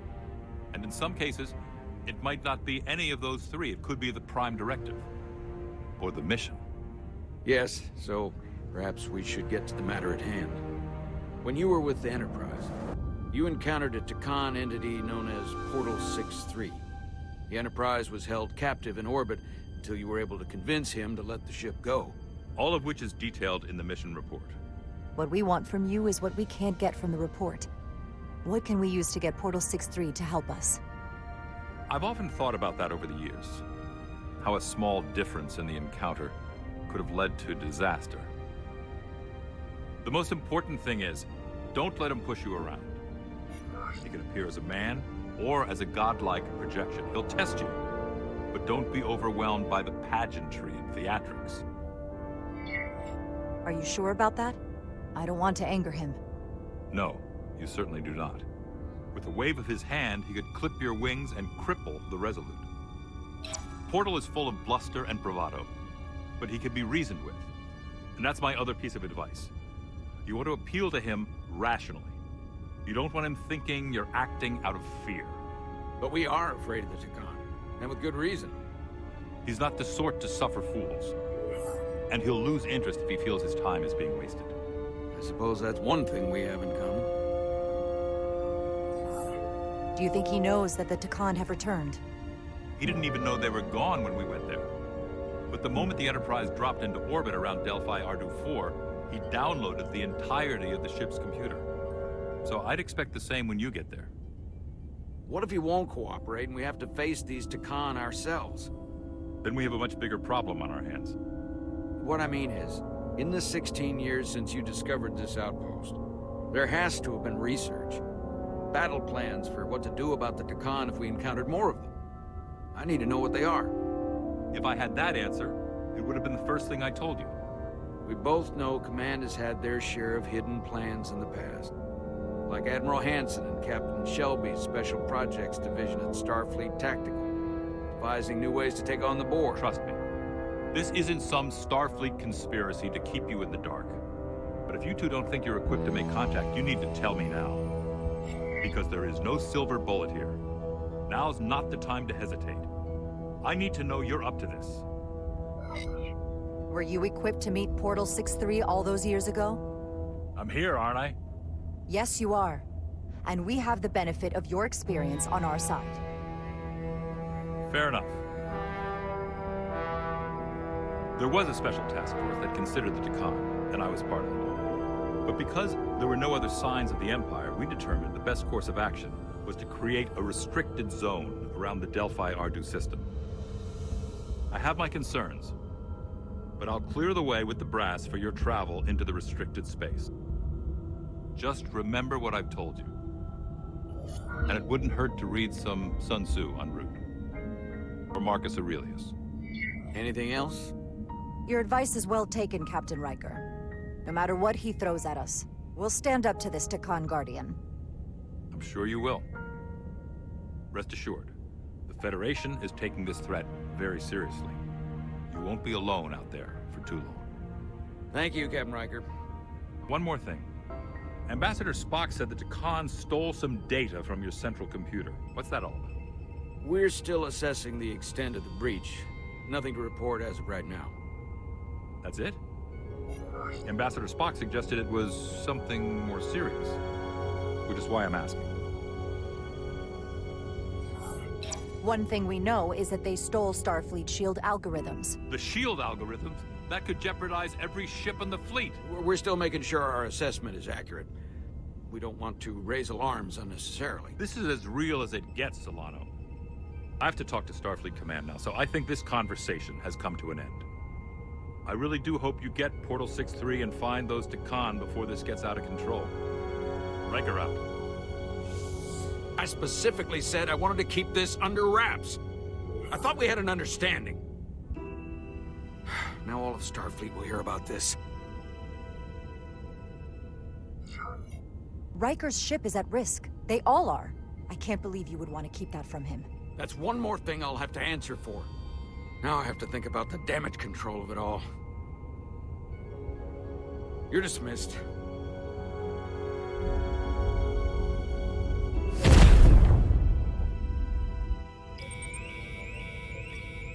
It's the automated Federation warning buoy. Transmitting the disable code Captain Riker provided.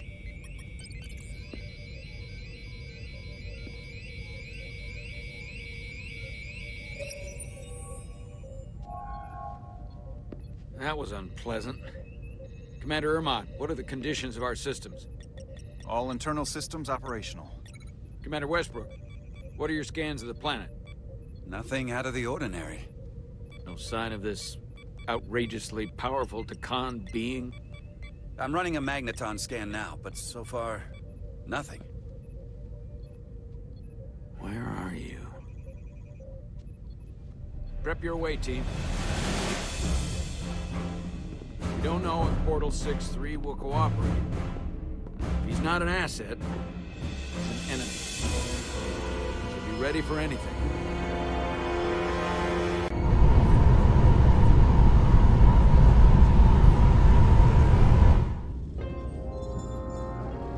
Prove you're worth keeping alive for a little while longer. I cannot stop this ship any more than you could stop the tides. Not good enough. The impotent threats of a lower life form do not sway me. I will not bend to you. I was born 600,000 years ago. But a new age dawns today. Are you the scion of the flame? My name is Zan Utlosa. I was born in the final days of the Age of Makto. We are all scions of the flame. Every one of us who have traveled across the Bridge of Time to be here for the Great Awakening. We have all sworn ourselves to the cause. Eventually, one of you will break.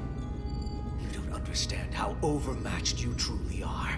This craft was nothing before we imbued it with the speed required by our mission. And the Cartabulum produces enough energy to drive an entire fleet of ships like this one. But when we wake the Aphelion, we won't need a fleet. The Aphelion? Only then will you understand the might of the Tkon Empire. Reborn in this time. And when you wake the Aphelion, what are you going to do with it? Anything we want. Come on! This goes from bad to worse unless you do what they say.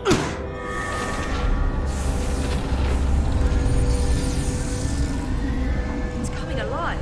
You can't stop the ship. Then he will. Or we cut off his hands and use them ourselves. The moment I reduce speed or change our heading, the others will know. First, they'll just resume course from elsewhere. Trivial matter. And then, they will come here. For you, this is a dead end. I don't know if he's telling the truth, but I don't like it. We need a new plan. He's just trying to talk his way out of trouble. Why would you tell us all this? I tell you because I value my own life. When my fellow Scions come, and they will come, I expect you'll all act like the savages you are, and a battle will ensue. We've all died once. I don't intend to do so again. I won't touch those controls. If you want to get us killed, do it yourselves. You fear death. There's a way to stop this ship for good, and he knows how. He just needs more pressure. What kind of pressure? We hurt him, he'll talk. Trust me. That's against Starfleet protocol. You're not on a Starfleet ship. Your protocol does not apply. We take the action that will lead to our victory. Don't assume your moral code takes precedence above all others. I get the impression you know how to make people talk. Think you can break his arm? No, don't!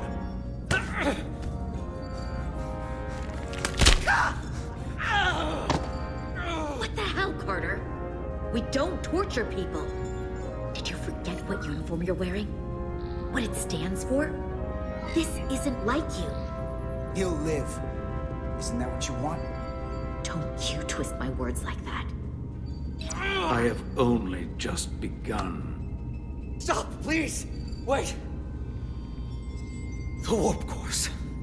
Our technology is amplifying the ship's output, and it still relies on the warp cores to provide plasma to the engines. Disable those, and the ship grinds to a halt. Sabotage. This display is for all life forms on the ship.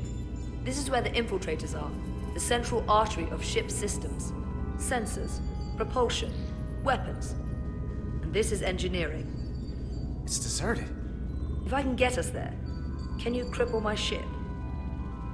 Not something I'd normally ask, but I'm coming around to it. I got this. I'm an engineer. This is my territory. Then we'll follow your lead. This plan of yours has one problem. It strands us. Left out of the fight when there's a war going on. Our fight is here, now. This is how we do the most good. For the Empire. For the Empire. So, Carter, you didn't beam out after all. I thought you'd escaped when we boarded. I'd almost hoped you'd made it off. And Nilly's there with you too, right? It's good you two are together. I know you're here, Carter. Your technology is so simple to us. You're not a fighter. I know it. You know it. That's why you're hiding. Somewhere on this ship. But the Tkon Empire has so much to offer you. Think of all the knowledge lost for 500,000 years that you'd have access to. I know you want more from life, and I want to show you what you could be a part of. Not just the wonders you've already seen from us. In our time, we had the power to move stars. Carter, you have a thirst for discovery. You have Miranda's voice, but you're not her. And you don't know me. Of course I do. I remember... well, I remember everything. I remember us. So I'll just explain the reality of what you're up against. Every one of us on this crusade has fought wars more brutal and consuming than you could fathom. But I want to reach a peaceful resolution to this.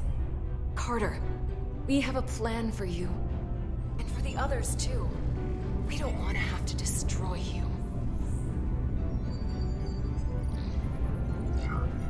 You think there's some sort of compromise to be had here? After all you've done? The only end of this is when you surrender. After all we've done? You can't think we'd give up now. We can continue this conversation in person. I'll see you on the bridge very soon. Our comm badges. She's tracking our location with them. If we have to use force to free our fellow Scions, there will be casualties. We can't stay here. And we need to disable the transmitters. Where'd you go? You don't want to talk to me? She's trying to keep you talking. I mean, I get it. But I'm trying to help you.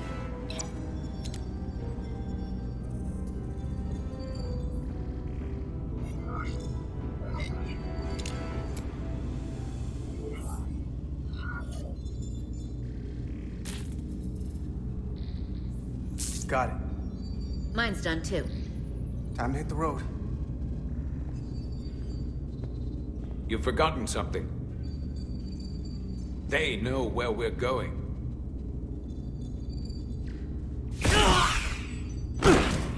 Set to stun. You're not going to shoot a guy who's unconscious, are you? You keep getting in my way.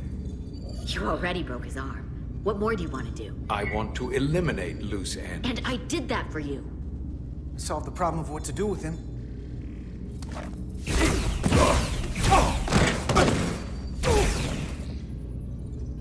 Now let's move it.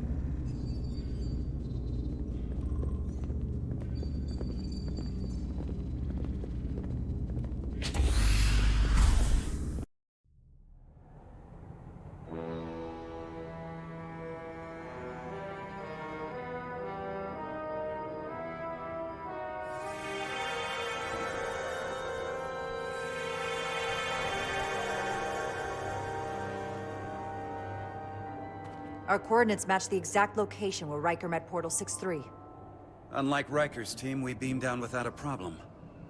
It's quiet. Portal has to know we're here. If he won't come to us, we'll go to him. Spread out.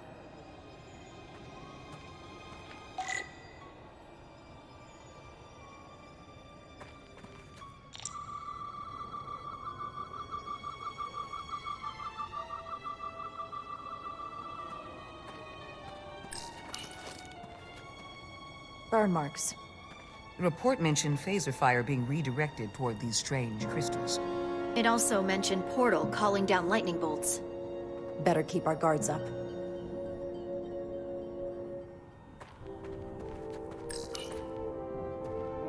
If I recall right, Geordi LaForge transported in here, hanging upside down. I guess we're lucky we were spared the indignity.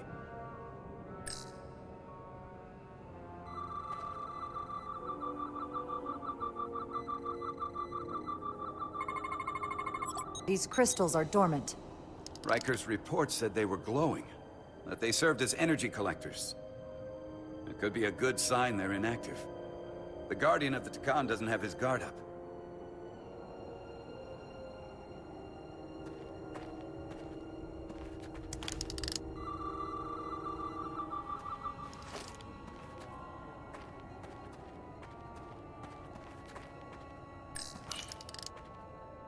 Already gave it a scan.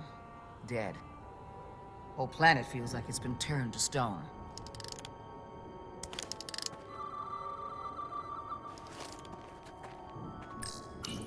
Doctor? Commander, keeping an eye on those Duridium levels?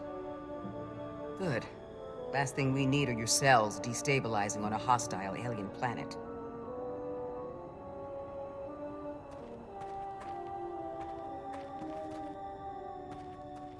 This is where Portal 6-3 projected his image. He was guarding this bridge. That has to mean something. We'll move forward when you're ready, Commander.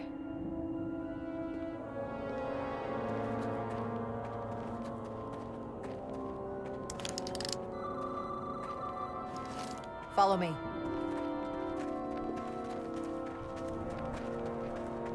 Ends here.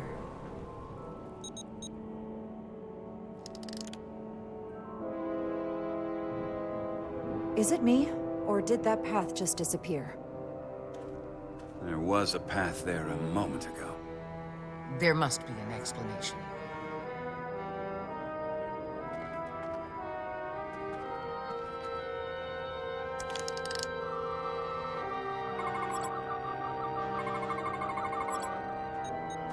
Tetrametric pulses. Same energy as the other Tkon technology.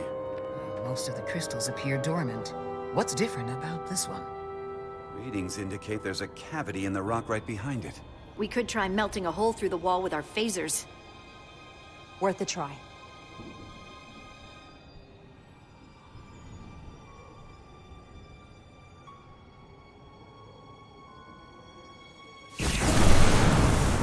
Whoa!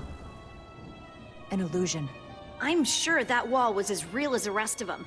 I felt it. It's almost like our holodeck technology, but far more advanced. The crystals must be absorbing the energy from our phasers. I'm picking up something. A biosignature. It's faint, but it's there. With me.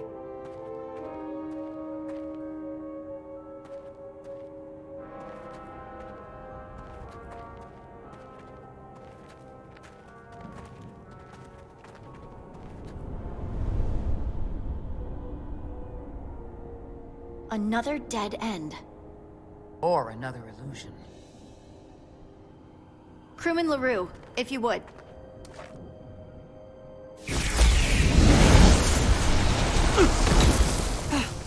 Duval to Resolute. Beam Crewman LaRue directly to medical. Is he okay? He'll live.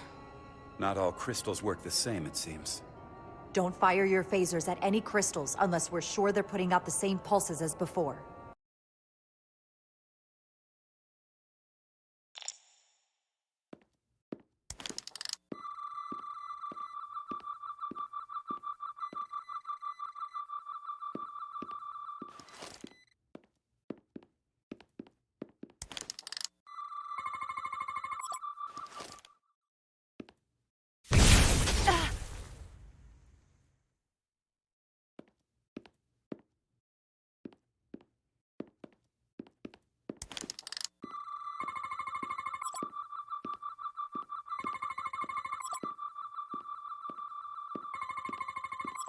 Tetrametric.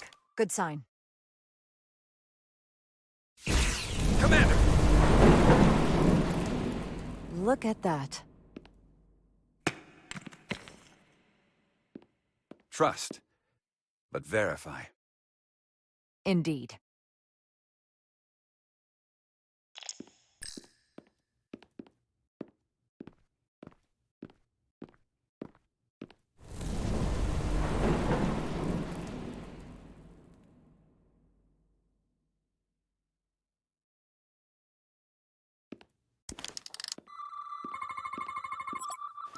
Good.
Tetrametric.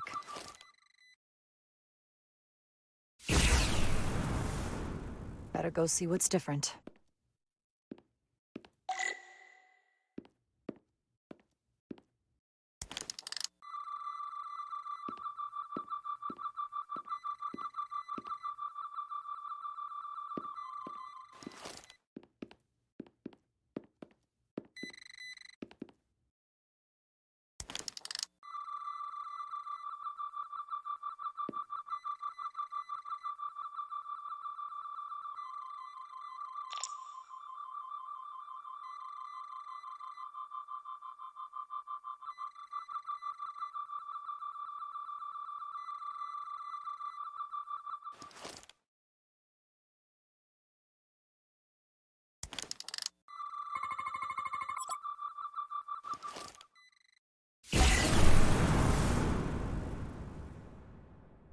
The way's clear.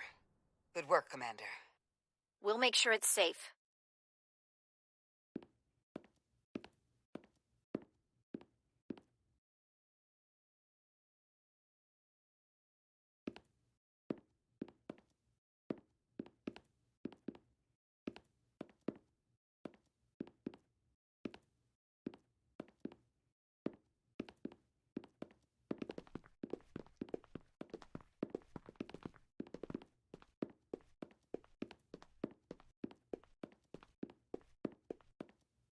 Incredible. The plants here are actually alive. Is this the biosignature you detected, Doctor? No, not a match.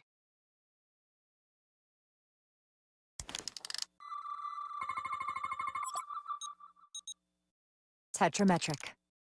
Then it's creating an illusion as well. Based on the data we have so far. Only one thing left to do. Doctor, be ready to beam us out if it turns out we're wrong. Duval to Resolute. Lock transporter on away team.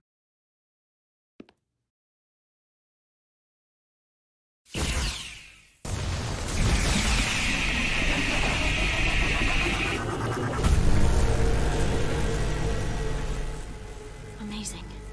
There's nothing like this in any Federation record. The plants.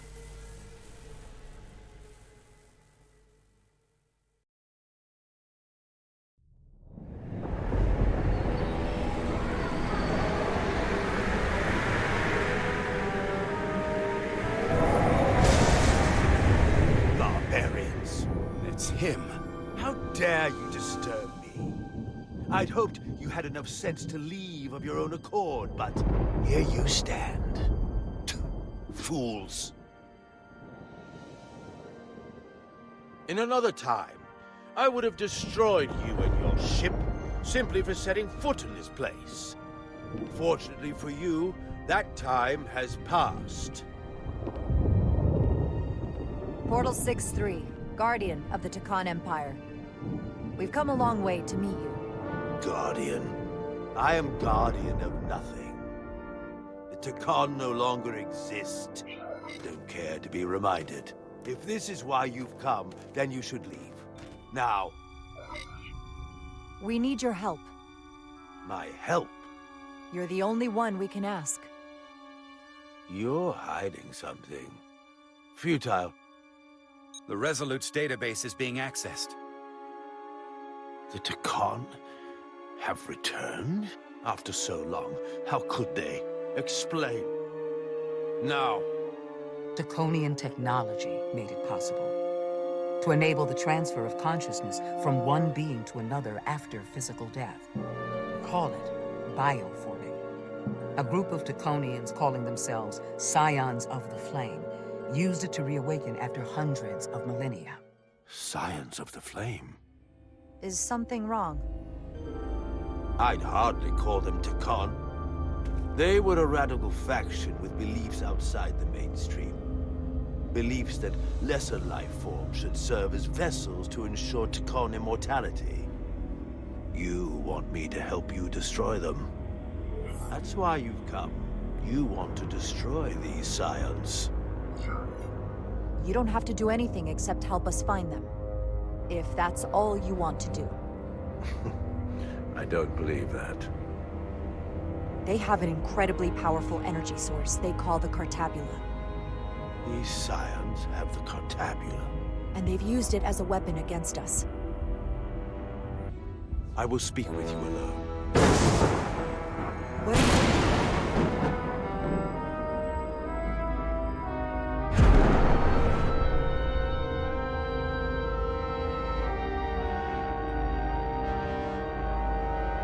Where are we? Where's my team? They are safe where we left them.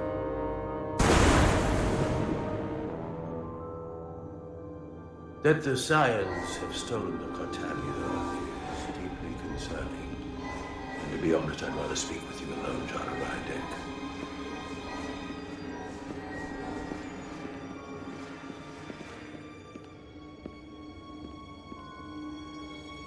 Your colleagues don't know what it means to be the last of one's kind. You and I are remnants of fallen civilizations. The Kobliad, the Tkon. One dying, one dead.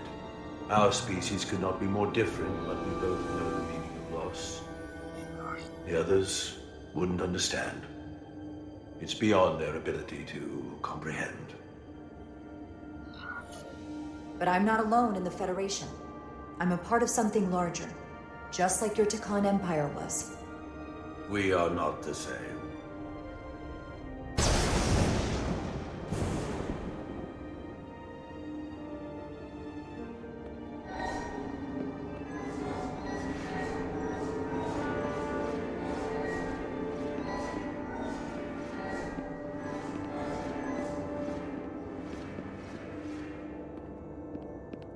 Tell me, why spend your days away from your own people when so few of them are left?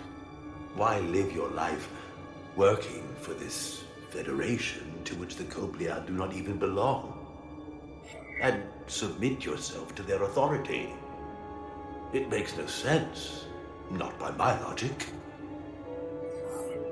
The only reason any of my people are still alive, why I am still alive, is because the Federation helped us. We would have been extinct decades ago without the Duridium the Federation gave us. If anything, I owe them gratitude. You told Riker you'd wait until you were needed. You're needed now. We need you. As much as it pains me to learn the Cartabula has fallen into the hands of the Scions, my services are not up for offer.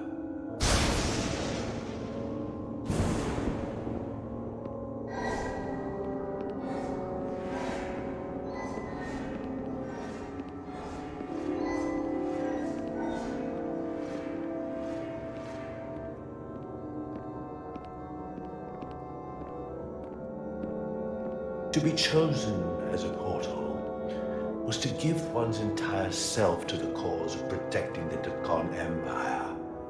I left behind everything I know, and now you want me to turn against my own people.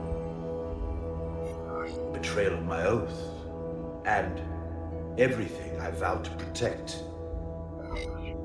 These aren't the Tkon you knew. They're a facsimile. They're imposters. And they tarnish the Tkon name. We faced these questions in my time as well. What you call bioforming, we thought of as a marginal science. But if these reborn Tkon plan to restore the Empire, is that a disaster to be avoided? Tkonian technology is so advanced, it could save millions of species currently on the brink of extinction, including your own. And at the price of a small few, think of how the many could benefit. Instead, it sounds as if you are reacting out of fear before you have a full understanding of what's at stake. I don't think you've given this full consideration. You may have more to gain than to lose. That's not a decision we're just going to let these new Tkon make for us. We will fight them back. In fact, I doubt anyone would willingly give themselves up to bioforming. The Trill do just that. There are many symbiotic relationships among species. To mutual benefit, not replacement. You said you will not give up, even when faced with the superiority of the Tkon. If I were in your place, I might say the same. I'm curious to see these scions masquerading as true Tkon. So I will go with you, and we shall find them. But when we do, I will judge them myself as a guardian of the Tkon, to understand their true intentions, for better or worse. It's certainly your right to make your own decisions. I won't tell you otherwise. Very well. I'll return.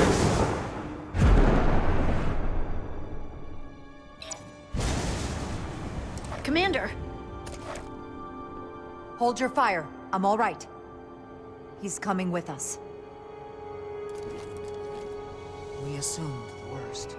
She's perfectly fine. Now then, shall we? All right. We can beam up your... Do you have any equipment or tools?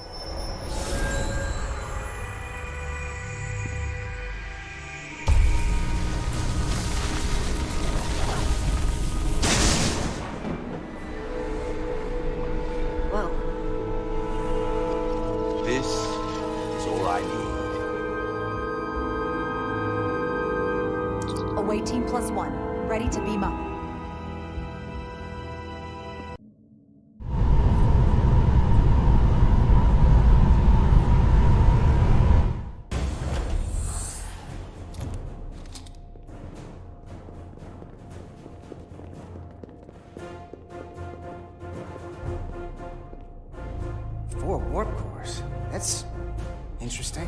Redundancy.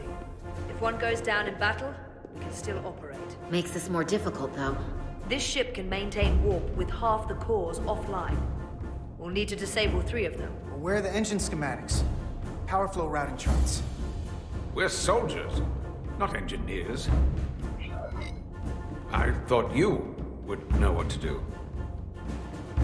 We understand how to operate it under normal conditions. You're in good hands. We can do this. I trust that you can. You at least know where we should start? This way.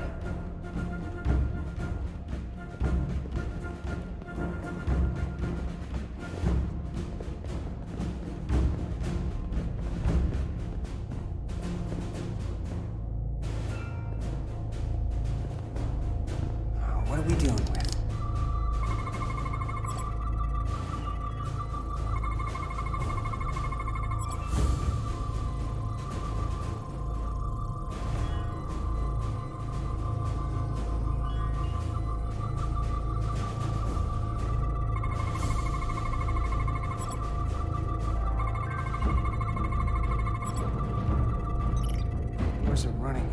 really hot. Makes sense, since they've been producing at max output since we left Hotari space. No ship can run for very long like that. Not before a catastrophic failure hits. It's right on the edge. We just need to figure out a way to give it a push. Bet that console down there could tell us a few things.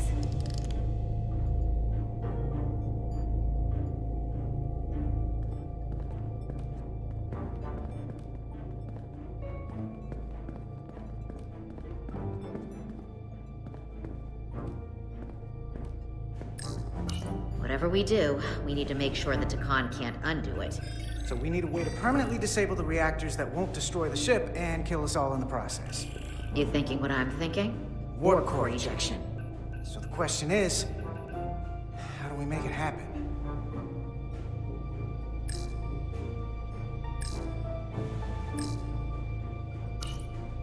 The safety protocols don't look much different from the Resolute. Breach protection. Reduce output, command override. Cease matter, antimatter flow, command override. Emergency warp core ejection. Computer control. Even command functions can't override one of the most crucial safety measures. So the protocol's still active. That's good. Like we saw on the bridge, all 4 warp cores are operating at full capacity. The reactor coolant system is operating at emergency containment levels. It's just barely keeping the temperature in check. Maybe we can use that. If it gets this high, their system considers a reactor breach imminent. Looks like if sensors show a core is about to rupture, the computer will eject it automatically rather than risk a breach. So we need to increase the warp core's temperatures. If we destroy the coolant regulators, there won't be anything to keep these reactors from going over. And it will trigger the ejection. Let's peel these suckers open. I'll take that one. I'll take the one next to it. The second you two start dumping cores, the Tkon will know we're here. We'll be vulnerable. Stuck in one place while you work. We will have to make a stand. Start thinking about an escape plan. I have a feeling we're gonna need one. We'll barricade the door. Work quickly.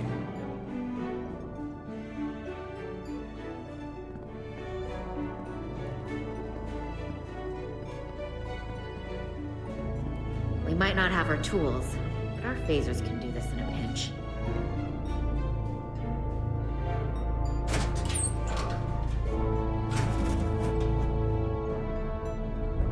We better get this right. If we foul it up and this whole thing goes boom... We don't know how much damage that Cartabula will do if we accidentally crack it open.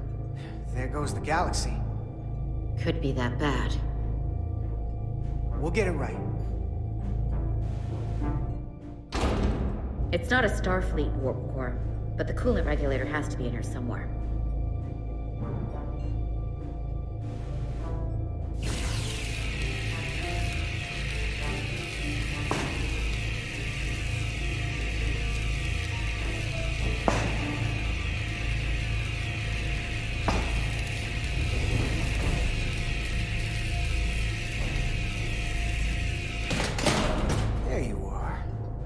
Things up.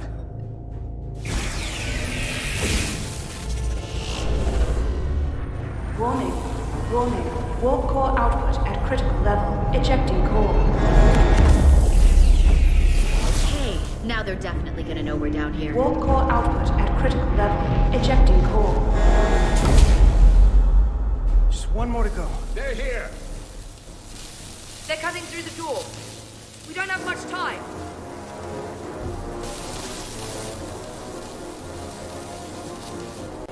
Okay, same as before.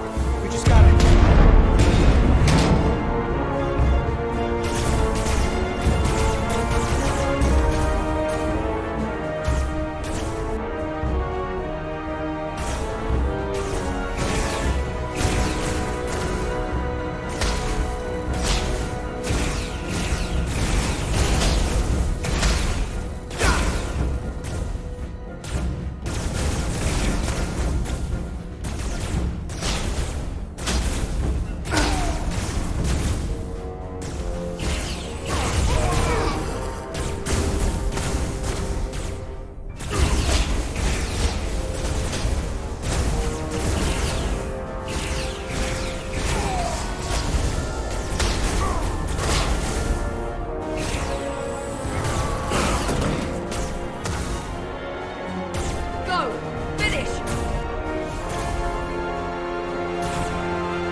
hit the wall, we're all dead.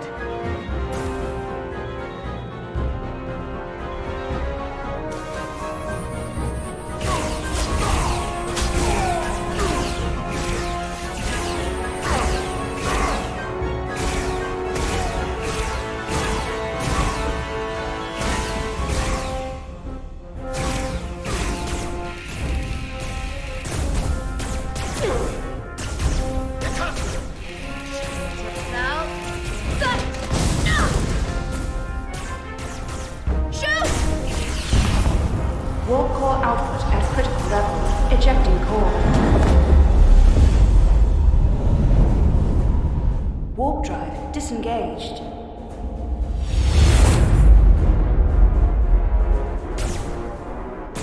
You did it.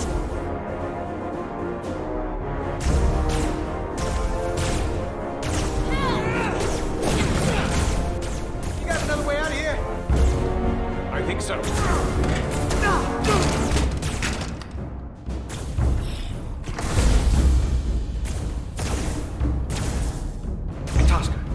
Can you climb?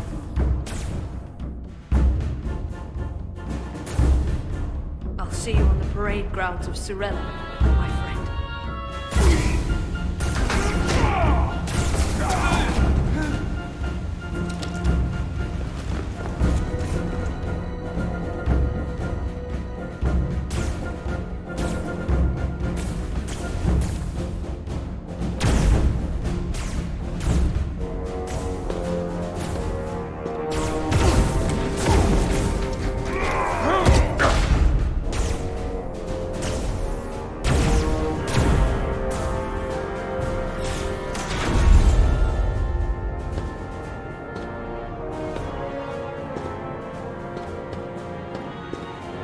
You want me? I'm right here.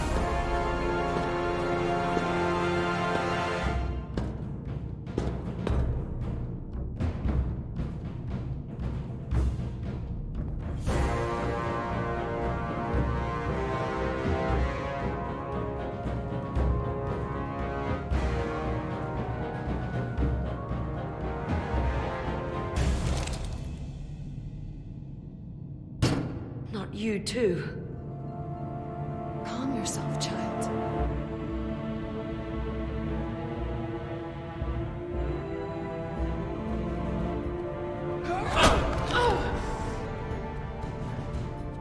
It will all be better soon.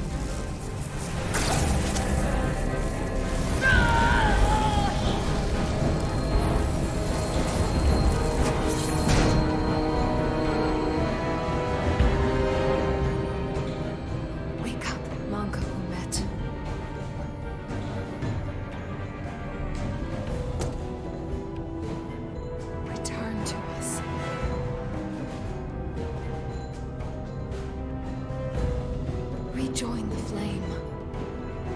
To reclaim what was lost.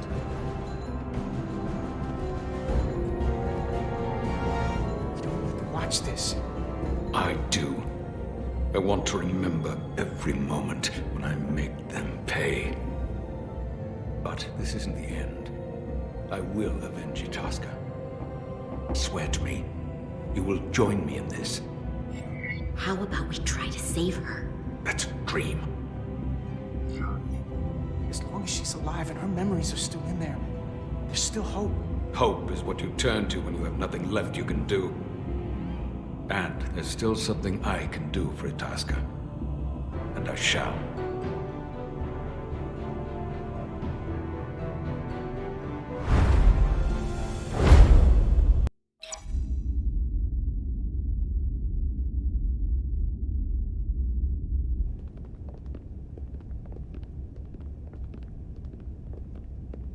There's so much I want to ask you. There's so little I can tell you. I'm a portal, not a scientist, but I'll certainly do my best. I can only assume this is one of your older starships. One would think, given the importance of your mission, they might send a ship of a more recent vintage. But, apparently not. The Resolute is primarily a research vessel, if that's what you mean. Not a warship. Although she has been known to hold her own in a fight. Against what?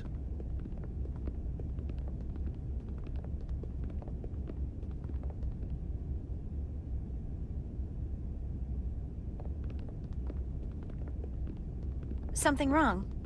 Not at all. The galaxy has grown more diverse since the days of the Tkon Empire. Because you conquered everyone who didn't look like you. To the contrary.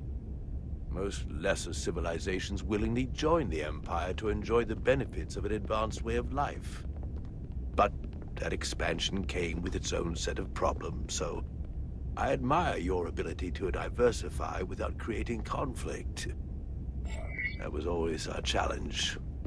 And perhaps, ultimately, our downfall. I can't say that we avoid conflict entirely, but we overcome our differences because of our common interests and a shared sense of purpose. A general belief we are better off united than divided.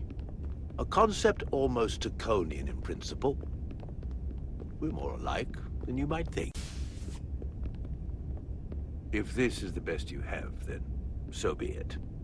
To locate this scion, Galvan, I'll need full access to your ship's systems. Full access? Huh. You must be out of your mind.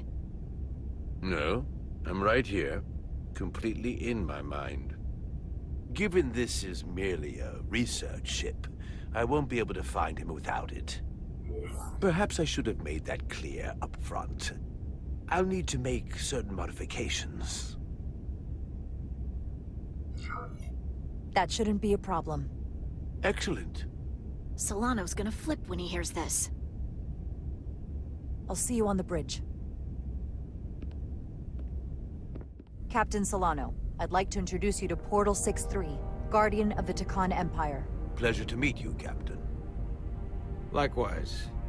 I can't say I've ever met a portal before. There is no modern equivalent.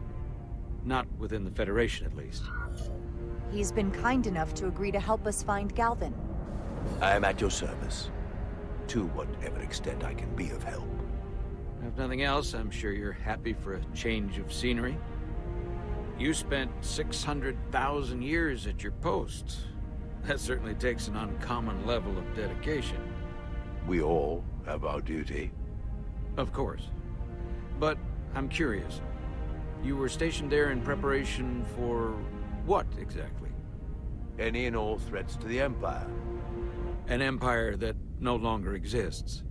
Which suggests you weren't very successful. You said you needed my help. I didn't come here to be insulted. Perhaps that was a mistake.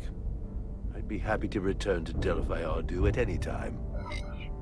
You'll have to forgive him. I'm sure he meant nothing by it. I know exactly what he meant. His disrespect speaks for itself.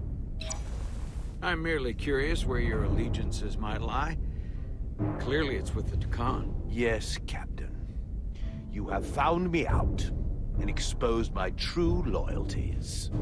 To the Tkon, not to the Scions of the Flame, who do nothing more than tarnish us in name and reputation and don't deserve to be called Tkon. That's why I'm here. And if you'd be so kind as to give me access to your ship's systems, we can get on with it. And you can stop wasting my time. Access to our systems? That's completely out of the question. Tell me that's not what you promised. We're vulnerable enough as it is. And now we're supposed to give him access to everything? Ridiculous. Captain, I know it's a risk. But right now it's our best shot at finding Galvan and that ship. Here she was, naive enough to believe it wouldn't be a problem. Little did she realize the levels of ignorance and incompetence she was up against. If you're not enjoying your visit to our ship, we'd be more than happy to let you wither away back on your pathetic little rock. Captain? You clearly do not appreciate the magnitude of the threat the Scions pose. So myopic is your focus on your own ego. I will not be leaving until they have been found.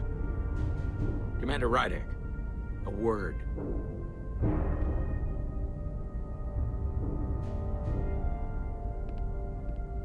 And to think, I waited 600,000 years for this. You realize this puts me in an incredibly difficult position. I was against seeking him out from the start, but now, to give him access to our systems? It's insane. And you somehow expect me to believe his allegiance is with us? You heard what he said in there. There's no way we can trust him. I might otherwise agree, but you're missing the most important point. He's a Tkon, and he may be loyal to the Tkon, but not to the Scions of the Flame. He's against everything they believe in. You heard what he said. There's too much at stake to be wrong on this. We sought him out for a reason. To help him find our missing crew, Galvin, and those Elydian ships. This is the plan we agreed to with Ambassador Spock. Which I never liked. But here we are. You know what this mission means to us. Not just for the Federation, but for me personally. I can't afford another screw-up. Losing the shield algorithms was bad enough. This could be the end of my career.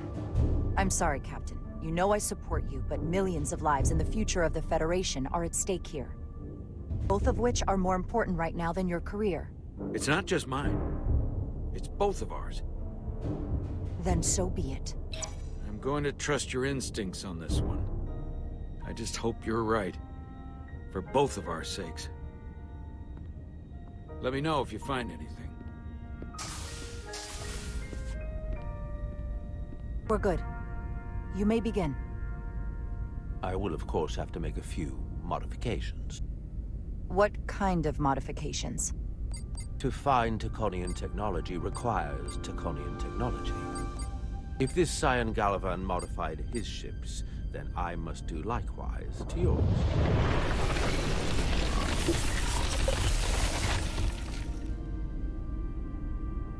The galaxy is nearly infinite in size and complexity. This may take a moment. How long I will it found take? something. There you are. What is it? Galvin?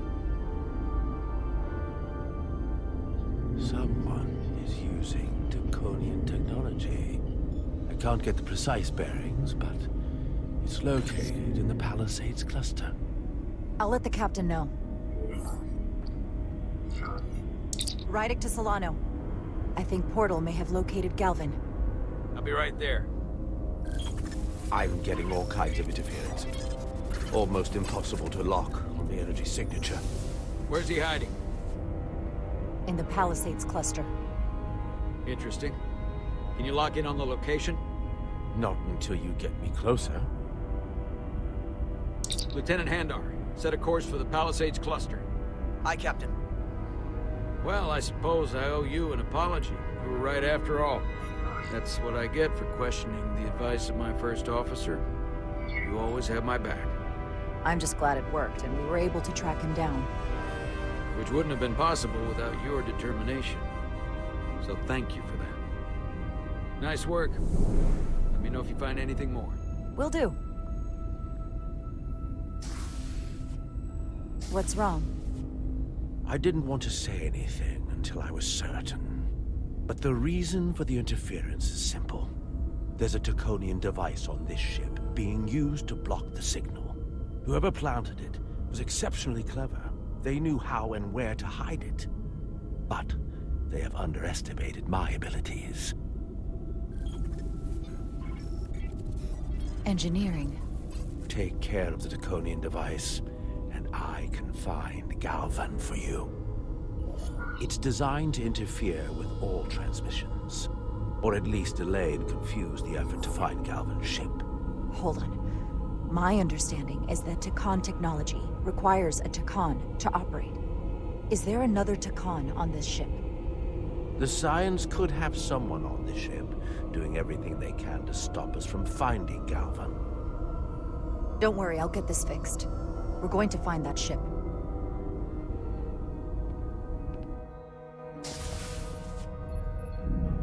Engineers would have found this device already if it wasn't well hidden. Better to rely on my tricorder. There's a lot of noise in here. I should scan the device putting out the most radiation to filter it out.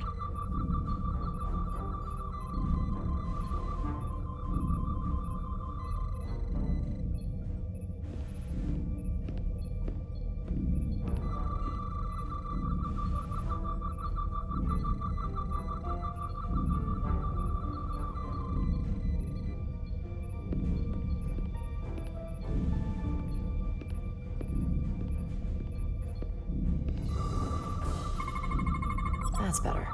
Most other radiation sources in here are well contained. There's definitely tetrametric radiation nearby. But even with the gain boosted, it's getting drowned out by other sources of radiation in here.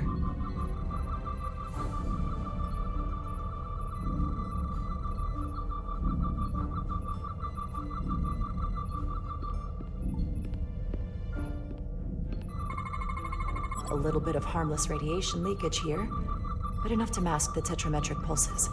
Easy enough to cancel out. There's still something drowning out the tetrametric radiation. I need to find it so I could filter it out as well.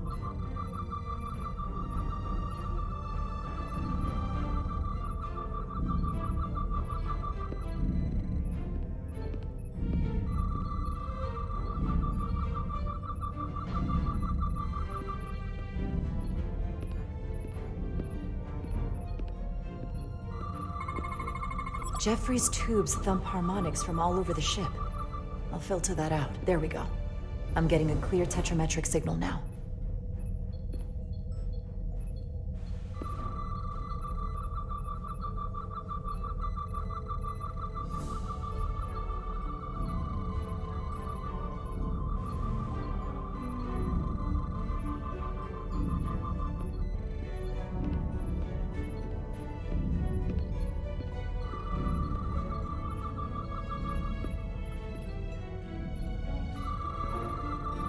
Found it.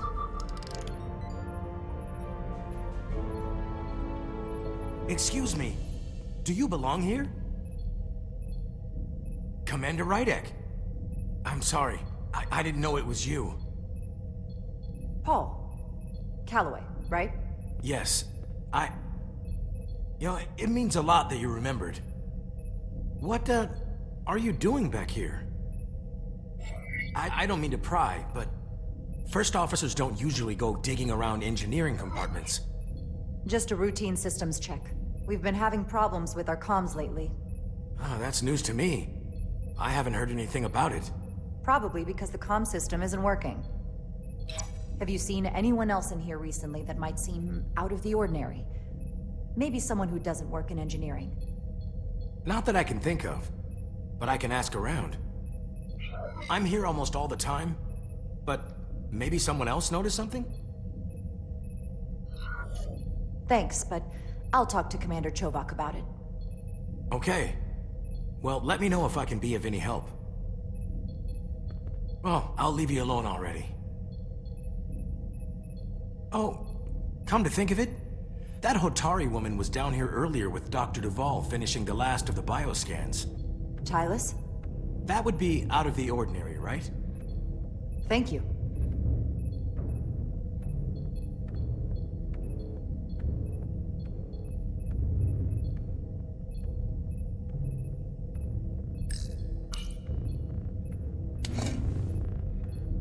Maybe Tylis saw something.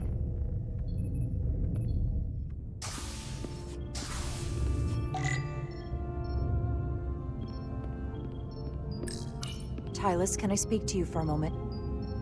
Of course. Is something wrong? There's something happening. I may need your help. This is important. How can I help? When you were in engineering with Dr. Duvall, did you notice anything out of the ordinary? Or anyone? Not particularly. Why? I found this, hidden in a compartment down there. That's Tkonian technology. Does that mean there's a scion on board? But Dr. Duvall bioscanned everyone. Every deck, every crew member, I've seen the logs. She couldn't have been more thorough. Someone evaded detection and planted that device.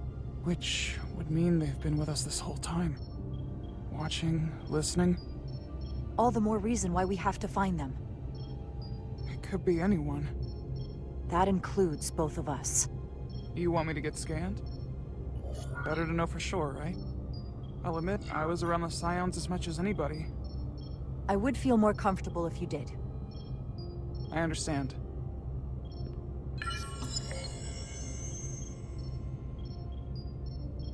Clear. Now it's your turn. Sure.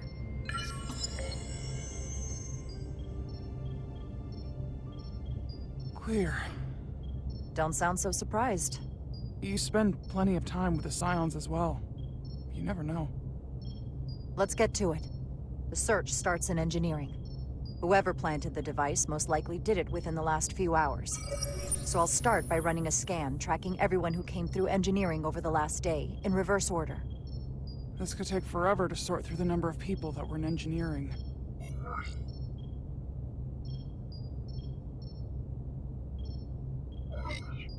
I'll filter out the duplicates. That helps. Filtering for outliers. People who don't work in engineering. Now this is manageable. Cross-referencing this list with everyone who's traveled to Hotari. Let's see who's left.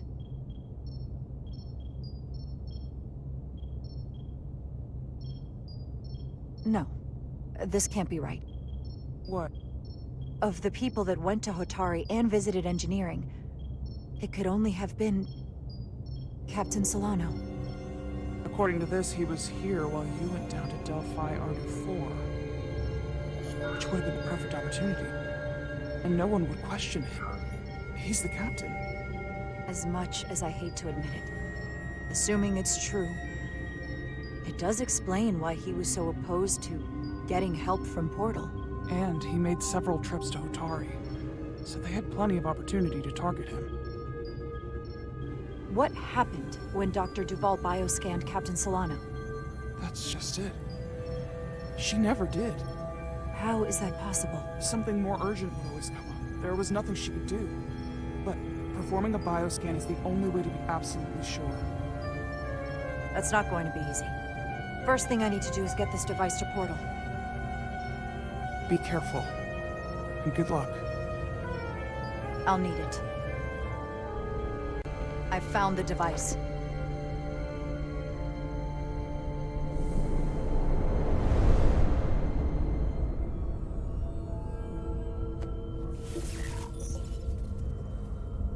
Interference is gone. I have located Galvin's ship more precisely. He's in the Usonia system.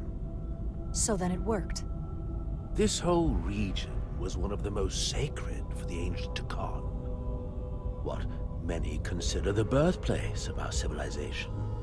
See these comets and planetoids in the outer orbits? Based on their current trajectory, that's Galvin's destination. And legend tells us it's the location of what was once our largest arsenal. Not that we needed it in the late stages of the Empire, but it was there as a precaution nonetheless. What kind of weapons are in this arsenal? It's difficult to know what would have survived from the time of the Empire, but be assured that the damage they have done so far by altering your current technology will be minuscule compared to proper Tkonian firepower. If Galvin and the other Scions secure the arsenal, they will become extremely dangerous. My people had such power at the height of the Empire. The Tkon were as gods, keeping absolute control over countless worlds. I must speak with them directly. However, the presence of this device is worrying. It's highly likely it was placed here by a Scion, hidden among your crew, and it is unlikely this interference device was the Scion saboteur's only trap. If we reach Galvin and the saboteur cripples your ship, we will be at their mercy. Even my powers will not be able to protect us. Do you know who it is? They may well do more damage if left alone. Time is not on your side. I'm fairly convinced they bioformed Captain Solano. I knew there was a reason I didn't like him. That explains it. Bioforming was so rare at the time of the Empire that I am not able to detect if it has taken place. Proof of your claim is something you will have to produce yourself. Then we have to bioscan him. I'll talk to Dr. Duval. That's quite the claim. Told me you were worried about him. But I never imagined this was what was wrong. I wouldn't be asking you if there was any other possibility. Let Would explain why Solano has been too busy for a bioscan lately. As the ship's doctor, you have the authority to declare him unfit to serve. If you're right, this is the worst-case scenario. Challenging your own captain is a tall order. Are you sure you're prepared for this? If you fail, that's it. The end of your career. Maybe your life. I don't know if I would be on my own. But with your support, I'm sure we can do it. That smooth talking may come in handy. I'm in. But we can't pull this off with just the two of us.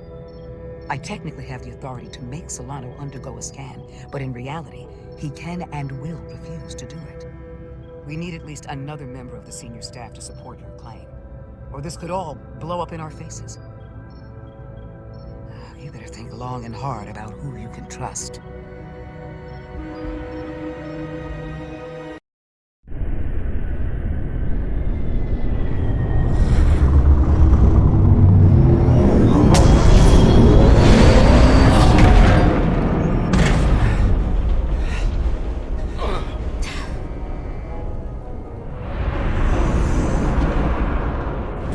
Down to one reactor.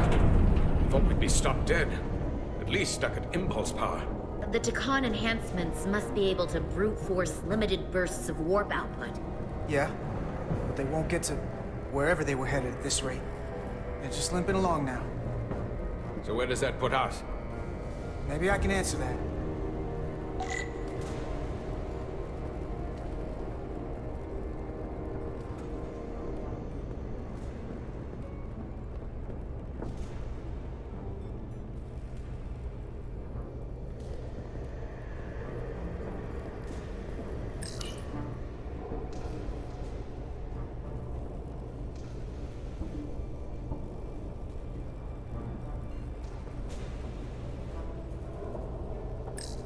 I got the ship's heading. They've changed course. Drastically. Looks like they're headed here. The Usonia system. They might stop there. Can we use the Zeldi's comms to signal your fleet? Our comm systems are locked. Grab hold! Oh!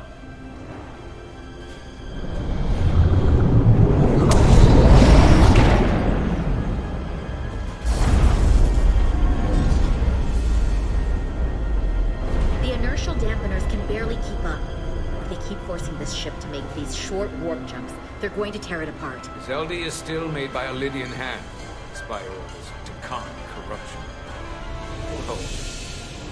We just gotta stay safe until Starfleet can find us.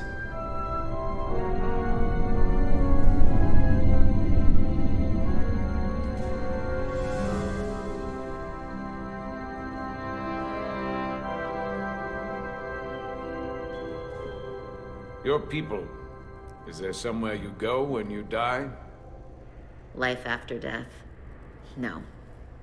On my homeworld, some people think they can cheat death in a way by joining with the Trill symbiont. But that's not a life to me. What about you? Is there another plane of existence for you? With every passing battle, as I get older. I think there's just no way for us to know what happens after we die. Really? Maybe there's something more, maybe not. But I can't discount the possibility. You can't prove a negative. Then maybe you can understand this. My people have a special journey. When Lydians die, we rejoin our comrades, family, and ancestors. On the parade grounds of Cirella? That is just one part of it, but yes. Death is not the end for us. So, even if some part of Itasca remains, by letting the Tkon use her body, at best we are delaying the inevitable next step for her. At worst, we are leaving her as a prisoner in her own mind. You want to save the transformed. So do I. Now that I've seen it happen, does it make me a hypocrite to say he has a point? What if we can't get them back? We can't leave them like that, right? I think Itasca would want to be released. To think of what she could be going through right now.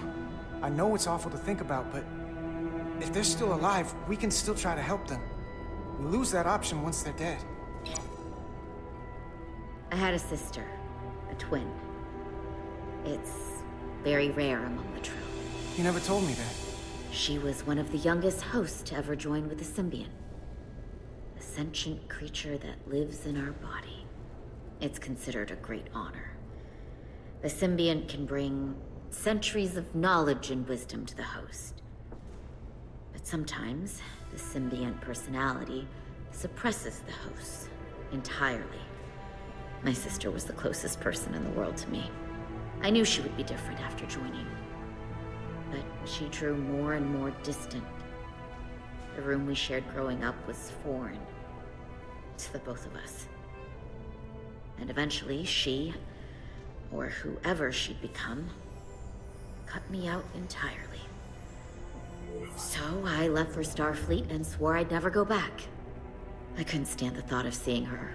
Someone who looked like my sister. You should try to see her again. When all this is over. Maybe things have changed for her after you've been away for years. I couldn't go back. Not now. You remind me of Itasca. I do? Bonds are not made by what runs through your veins, but the blood you spilled together. Itasca was my family in that way. I want you to know there is nothing I won't sacrifice to win this fight. But if we're lucky enough to survive, I'd be honored if you'd count me as one of your tribe. As Itasca was. Even a couple of engineers like us? I'll take you up on that. Same here. Will they not cease this madness?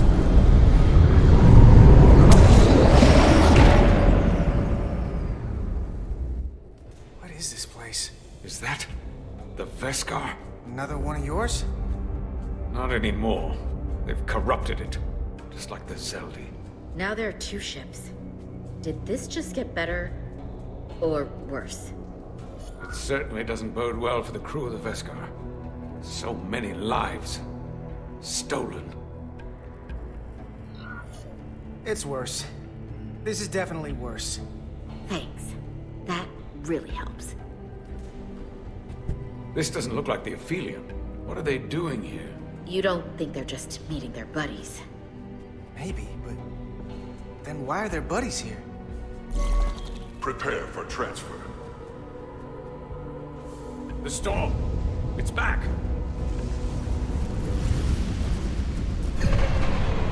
What happened? Hold on. Scanning. Metric radiation is dropping. The Zeldi's dropped to minimal power levels. It's running off just the one warp core now. That means... They've sent the Cartabula to that other ship.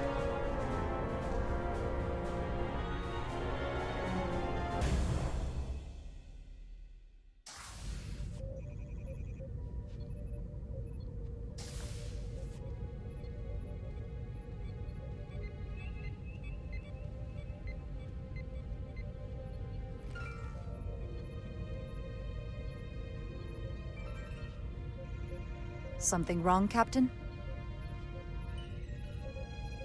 No, nothing's wrong.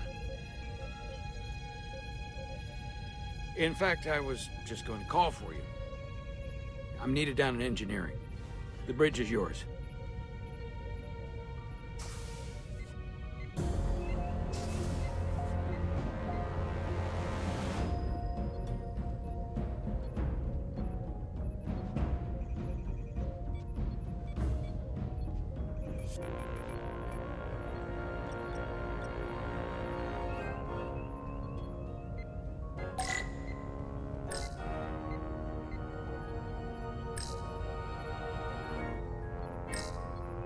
Commander Westbrook, a word, please.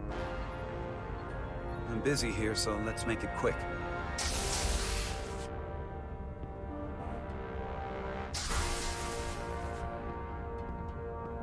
What's this about? The captain may have been compromised.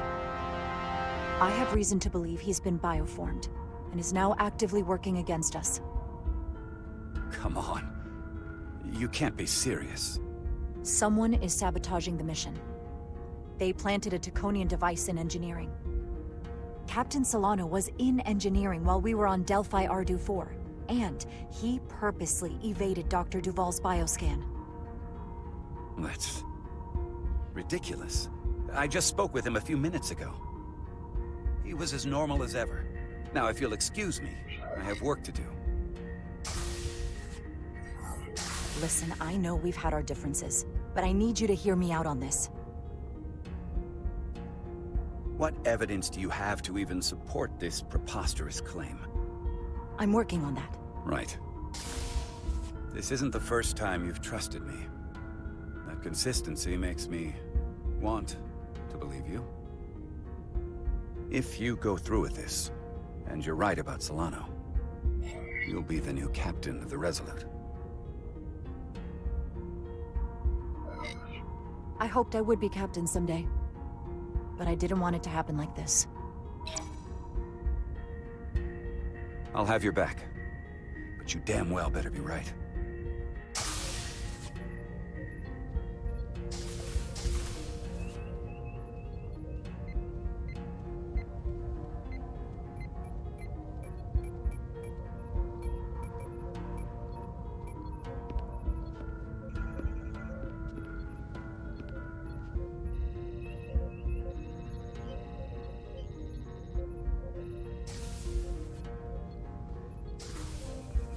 It's now or never. Captain Solano. Commander Rydek, we need to talk about... Doctor? What brings you to the bridge? Just a bit of housekeeping. You owe me a bioscan, Captain. I don't have time for that right now. It will only take a moment. I can't put this off any longer. You can, and you will. All you'll find is that I'm quite reasonably under stress given the circumstances, and you aren't making it better. I'll find you in sickbay when I'm good and ready. Or, if you're gonna stand in the way of the mission, I can find you in the brig instead. It's merely protocol, Captain. All officers that touch alien soil have to be bioscanned. I know the protocol. It's not more important than chasing down these Tkonian marauders. The crew looks to you for guidance, Captain. It may seem like a nuisance, but it would set the right example. What is this? We need you to comply with the scan, Captain. That's enough. Drop this. All of you. I'm giving you a direct order, Commander Rydek. Stand down and go back to your post. Now. Do not make me tell you again. I've been a starship captain since before you were in the Academy. I won't stand for this. I refuse. So do the others.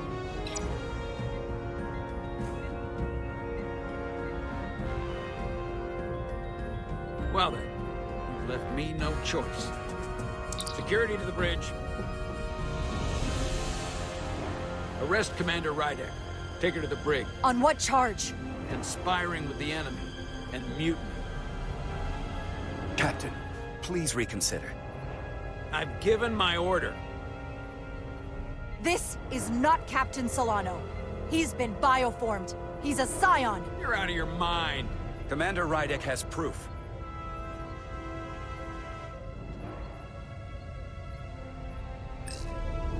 He sabotaged our efforts to track Galvin with this.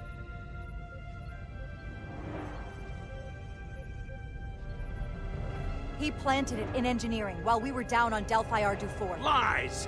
Perpetrated by the only Tkon in our midst, Portal 6-3. He's actively trying to divide us from within. Captain Solano has refused to be bioscanned because he knows it will reveal he's a scion. Take her to the brig, or I'll do it myself. Oh!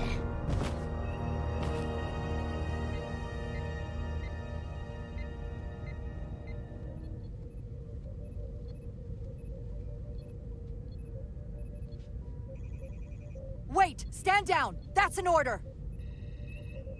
What is the meaning of this? Everyone hold until we get answers. This cannot happen on the bridge of a Federation starship. I can prove I'm right if you just give me a chance. If I'm wrong, then I will face the consequences. If you're wrong, there's no coming back from this. I'm going to settle this once and for all.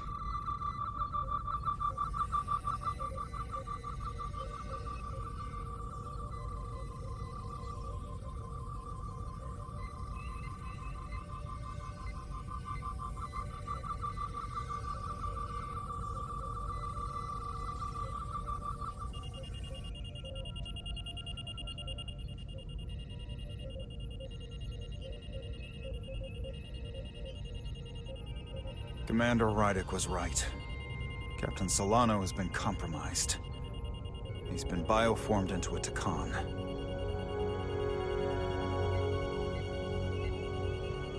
As the Chief Medical Officer of the USS Resolute, I'm relieving Captain Zachary Solano of command. Take him to the brig.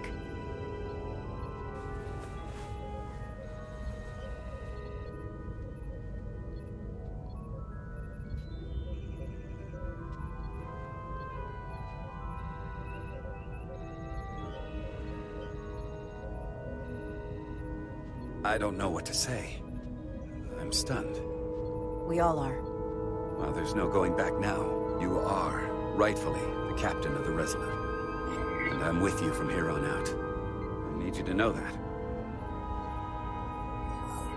I've always wanted to be captain of my own ship, but I never imagined it would happen this way.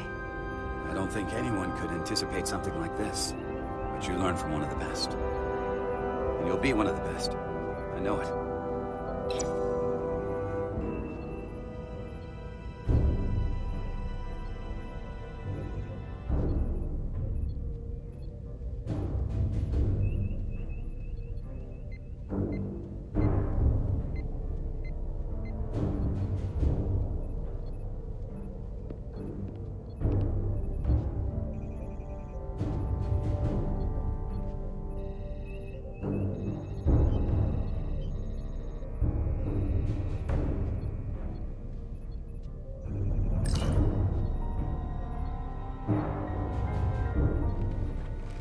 Set course for the Usonia system.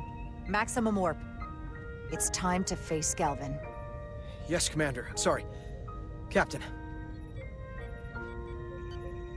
On your command.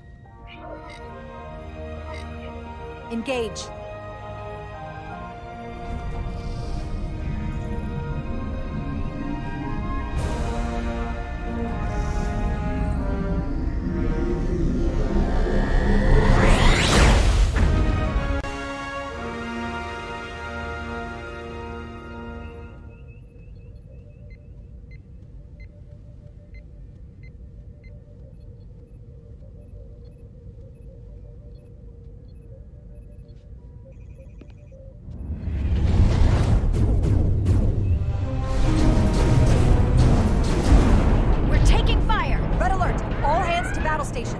Shield status.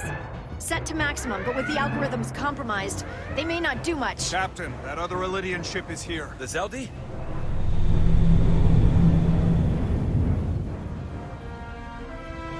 We're outnumbered. Captain, your orders. Evasive maneuvers. Aye, Captain.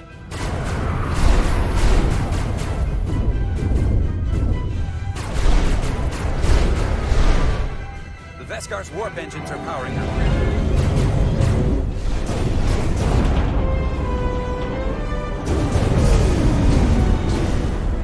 Our warp engines are offline. That must have been their goal. They didn't want us to chase the Veskar. According to my readings, they also took the Cartabula with them.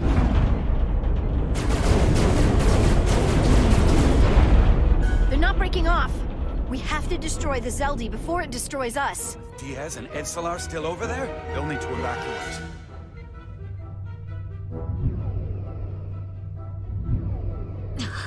Come on. I almost have it. They gotta know we're here. Hurry! You got it? Got it! DS to Resolute! We read you, DS. This is Ermot. It's good to hear your voice. Is Edsolar... is she with you? Everyone wants to know. She's right here. She can tell you herself. I'm not dead yet. Very good, Petty Officer. Can you get us out of here? I can't transport you out while the Zeldy's shields are up. Our phaser fire won't even get through. Is there another way off that ship? We'll find a way. Whatever you do, you'll have to be quick about it, because we can't give you much more time. We can't evade the Zeldy forever. Understood. Diaz out. We're gonna have to get out of here the old-fashioned way. The Lydian ships have no escape pods. We can leave out that cargo bay we transported to before. But then there's the vacuum of space to contend with. Those freight containers. Maybe we could use those to make an escape pod? Is that even possible? We're gonna make it possible. Unless you have a better idea. Let's go. I've polarized the hull plating. That should allow us to take a few more hits. Enemy phaser impact dissipated. Heading, Captain?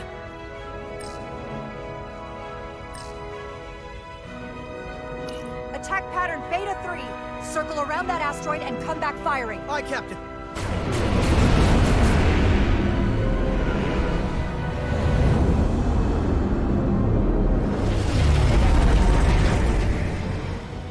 Zeldy, in range. Fire!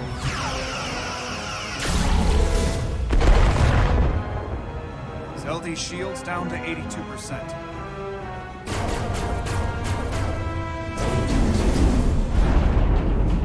We're doing damage, but they're hitting us right back.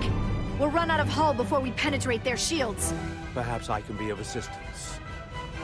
I can modify your impulse engines to amplify their meager output and avoid more of their attacks. But I will need full access to your propulsion systems. That goes against dozens of Starfleet regulations. It's not a security risk if the alternative is destruction. To me, it's simple. You can take this beating and hope you can weather it. Or will you put your trust in me? I've left everything behind for you. The least you can do is put your faith in me. Commander Ermot, give Portal access to the propulsion systems. You're going to have the ship in your hands. Don't let me down. This will take a moment.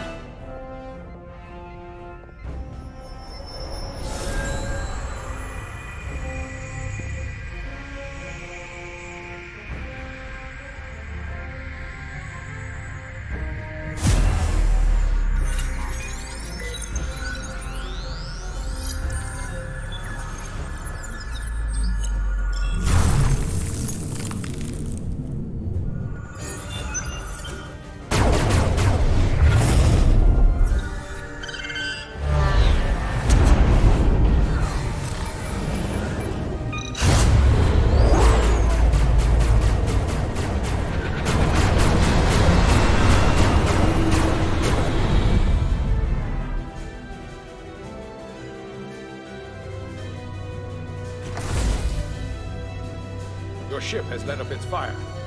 That gives us some time. All right. One of these freight containers should do the trick. Be quick.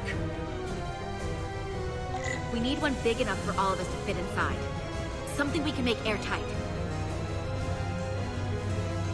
Damn it, not this one.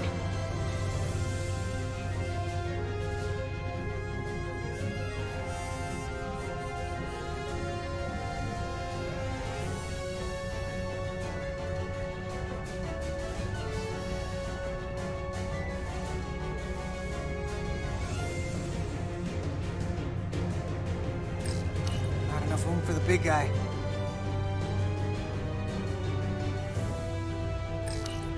Oh, here we go. This'll work. That's great, but it's not airtight yet. No problem. We'll just seal it up. This container is extremely heavy. Even with the containment field open, it won't leave the bay quickly. I'll find something to accelerate our exit.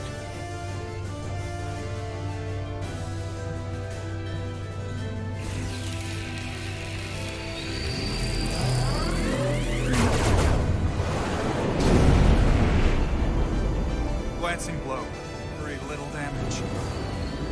I cannot keep this up for long. Their phaser banks are recharging. Now's our window. We have to strike back. I agree. Their next barrage could be our last. Better make this count. Target their weapon systems. Take the teeth out of their bite. That could make them run. Just like the Veskar, we'd lose Diaz and Etzelar again. Hit their engines. We've already lost the Veskar. We need to protect ourselves first. Target their propulsion systems. I don't want them going anywhere. Targeting their engines.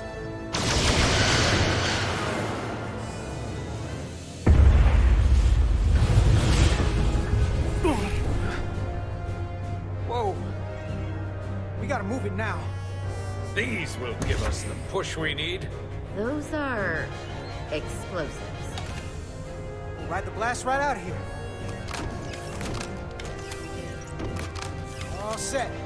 I'll set the containment field to deactivate, then run back. We can detonate by remote. We'll need to seal the doors from inside the container once we do. Before all the air sucks out of the cargo bay.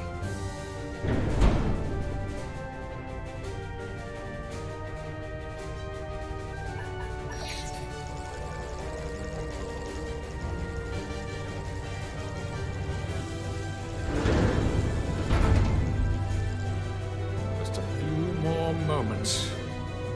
Hurry! What are they doing in there?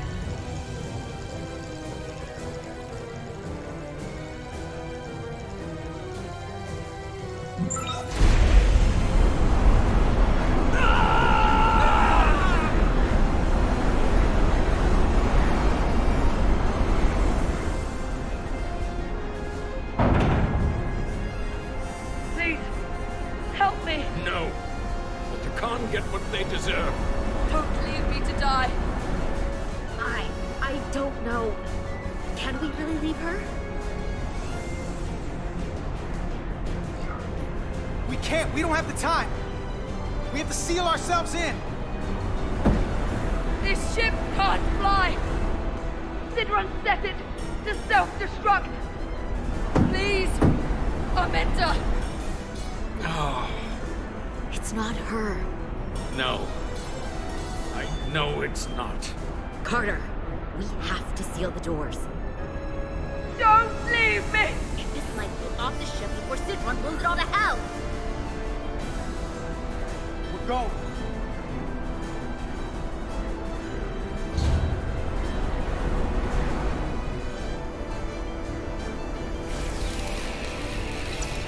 Etzelar to Resolute.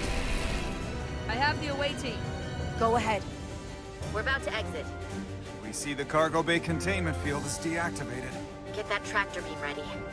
And you should know, the Zeldy is set to self-destruct. If we do enough damage to the Zeldy first, it'll prevent the self-destruct sequence from completing. We can't wait any longer. We have to fire. Captain, they're almost out of there. We need to act fast. We can't wait for you, Petty Officer. Get out of there now! Locked on and ready to fire. Fire!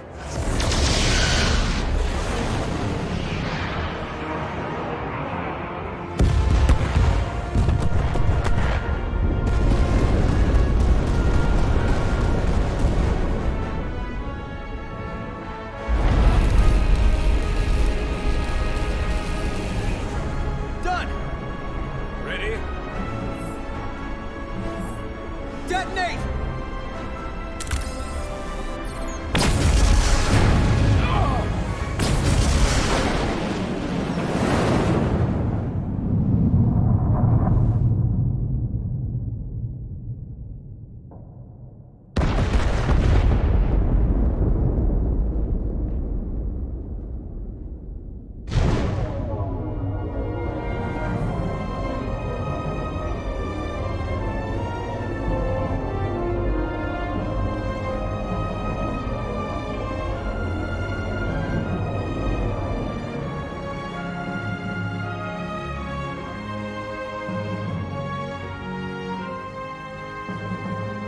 Tractor beams locked on. We have them. They'll be pulled into the docking bay shortly. There's something else. I tracked a transporter signal to the planetoid moments before the Zeldi detonated. Sidron.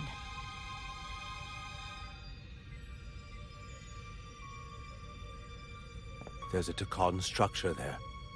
It's the reason they were here. It's the reason we are here. Now. What's down there? Answers. From what I can tell, it's larger than the structure on Tau. Is this the Tkon arsenal Galvin was after? Legend says this region once held the sacred mysteries of the Tkon Empire. Our greatest treasure. Our most fearsome technology. I want a full security detail. Westbrook, Brodrosian, you're with me. Mr. Ermont, you have the con. Wait. You're not the first officer anymore. The captain is supposed to stay with the ship. I'm surprised Lieutenant Bedrosian didn't raise that first. I thought Captain Rydek knew what she was doing.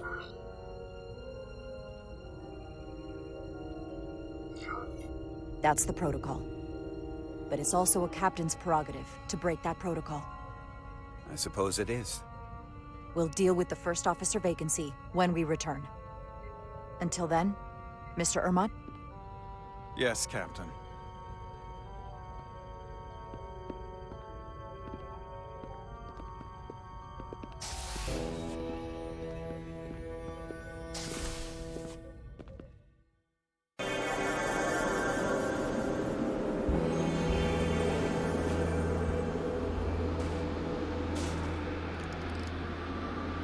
Any sign of Sidron?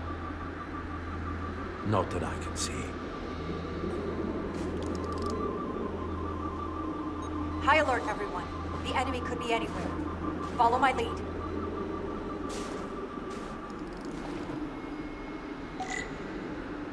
Let's make this a short mission, all right? That's the plan. Not your call to come down here. Still not sure I agree. I respect the chain of command.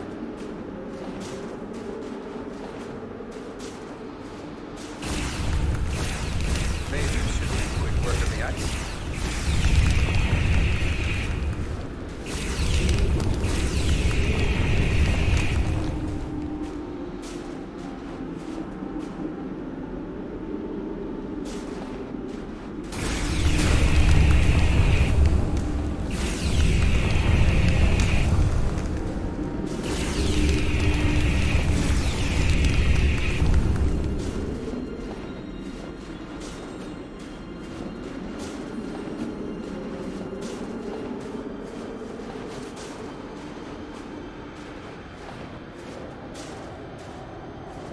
Is this another Tkon vault?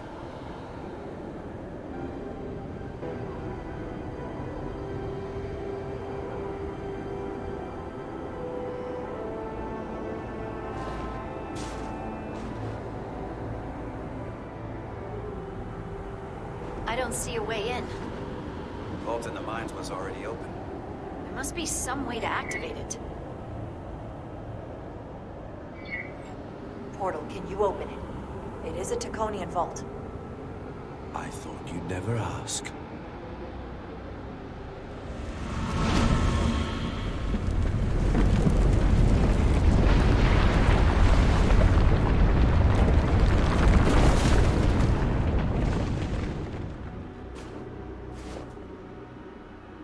You're welcome. Better to keep it simple. Sometimes the answer is staring you right in the face. Thank you. Definitely easier this way.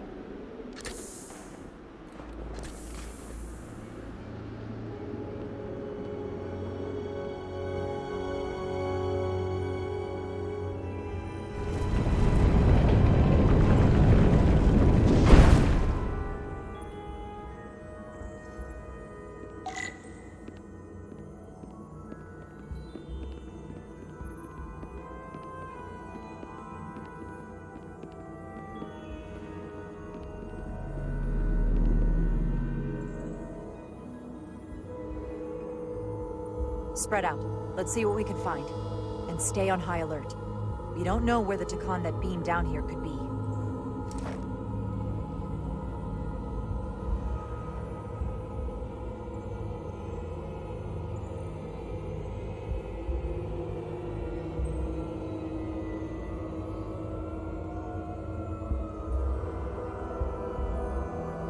You will need my help, Commander. How so? Traversal here is trivial for a Tkon, but only a Tkon. When you come across a device you cannot use, merely call my name. Will do. Thank you.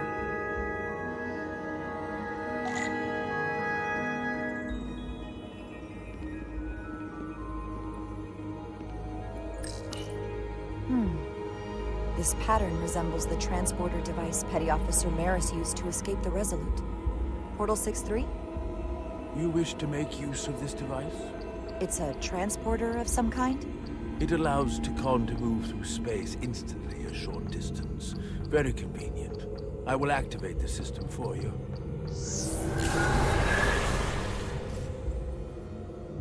Where does it go? I'm not sure. The markings here must be from after my time. Well, only one way to find out.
Soil. Just soil. It's not from this planet, nor any planet in the Federation database.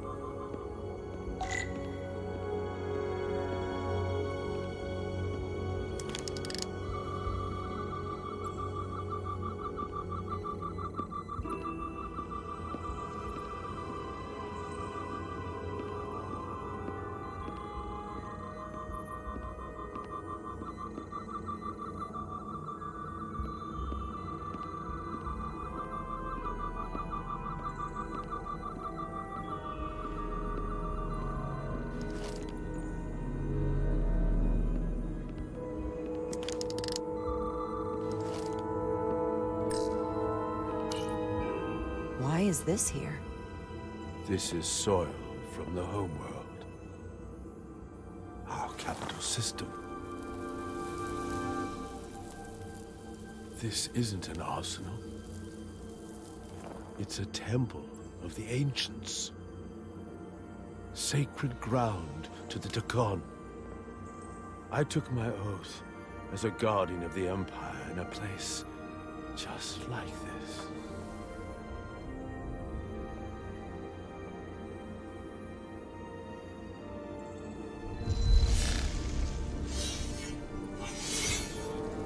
You cannot imagine the look of pride in my parents' eyes as they said goodbye. Forever.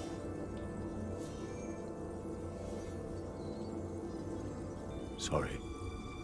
This is the first I've seen of anything new from the Tkon Empire in a very long time.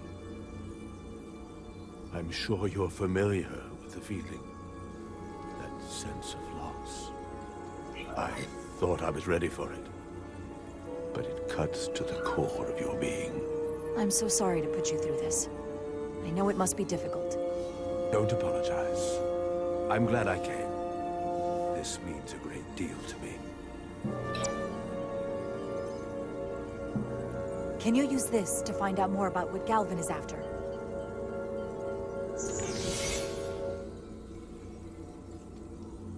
The information's encrypted. I can only discern that it's a warship. No. It's the Aphelion. Perhaps the most powerful Tkonian ship ever built. I can't access the full file, but looking through the ship's schematics, it appears to be equipped with some sort of experimental, highly advanced transporter technology. Transporter technology? For what? Captain, you better come see this.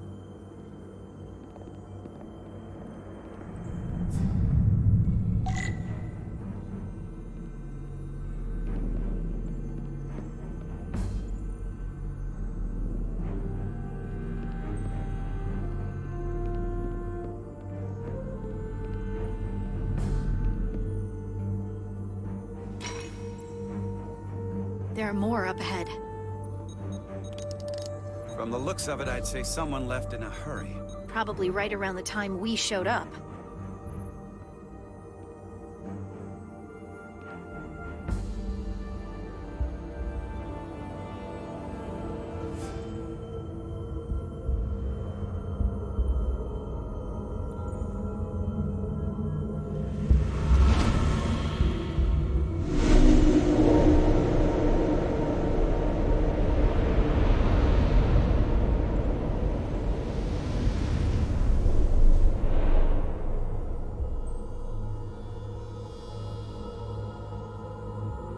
I've seen these before.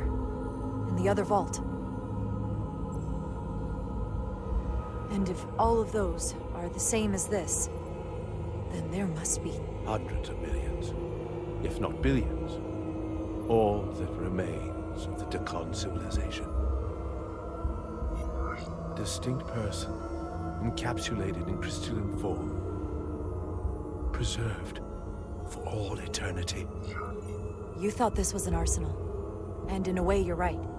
This is how they rebuild the Tkon Empire, and bioform billions of innocent people. That seems to be the case. What you have to understand is, these life forms were preserved for the benefit of the Tkon civilization, as a means of safeguarding the health and well-being of any Tkon, should they fall prey to illness or injury. They were never intended to be used for this purpose. There you are wrong. This was always their purpose, to restore the glory that was lost.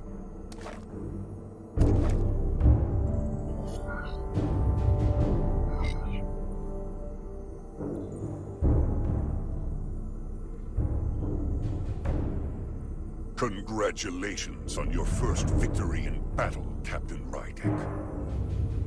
You killed a great many of my compatriots, some that I've known for millennia.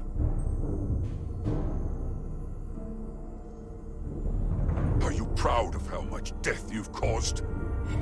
Each Tkon life is precious, irreplaceable. Centuries of knowledge and culture, lost with each one you murder. Your friends died because of you. If you hadn't attacked us, there could have been a peaceful solution. I've seen the kind of results diplomacy gets in this era. You can hardly blame me for wanting a quicker result. Thankfully, I don't have to convince you of anything. We'll all be on the same side soon enough. You can't just bioform whoever you want. Not without a fight. Ah, but that's just it. There won't be a fight. In fact, most won't even know what's happened. One minute you're standing there as you. The next, you're standing here as one of us. He's talking about mass transformation. That's what the Aphelion was built for. The transporter. It'll reconstitute your DNA and bioform you into a Tkon in the blink of an eye. This is what they'll use as ammunition. In a manner of speaking, yes. Of course, that's the simple version. But the end result will be the same. I realize you're here to gloat, And you seem pretty confident, but I'm not gonna let that happen. It already is happening. The Aphelion is on its way here as we speak. Now it's only a matter of time. You can't delay that which is inevitable. Which makes your next decision fairly simple, brother. You are, after all, a portal. I am. Your sole purpose is to serve as a guardian of the Tkon Empire. But you stand here surrounded not by your fellow Tkon, but by members of the Federation. By people who deny our fundamental right to exist. You swore an oath to protect the Empire. And I can only assume that's why you're here. There is only one true Tkon here, and that's Portal. You're a scion, a disgrace to the memory of the Tkon, brought back through unnatural means. I only tolerate your presence so long as you continue to amuse me. Which side are you on?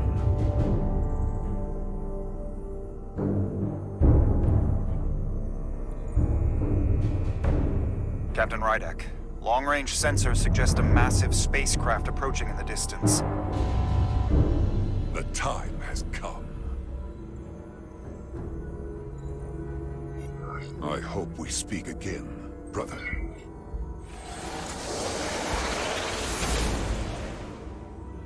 Estimated time to contact, 6 minutes and counting. We can't stay here. We have to get back to the ship. And we have to preserve these souls. We must take them back to your ship. Those crystals are ammunition to be used against us. We have to destroy them. Bombard the site from orbit. I'll decide, once we're safely aboard the Resolute. For to transport.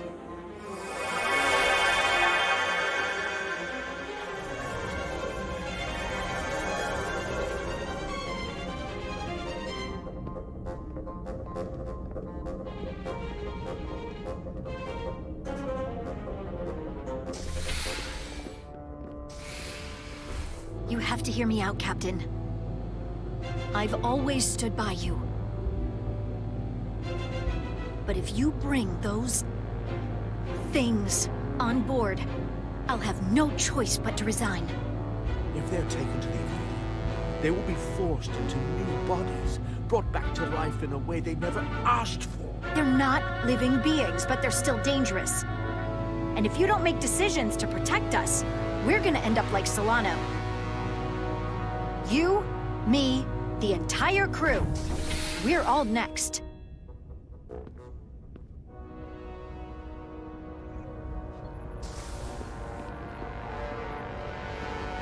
Two minutes and counting.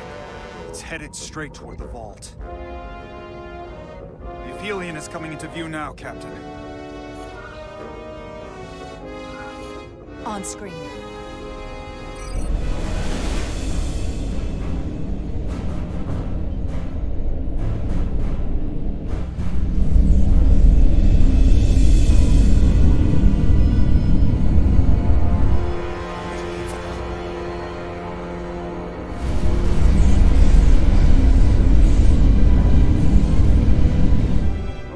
Second vault in less than a minute.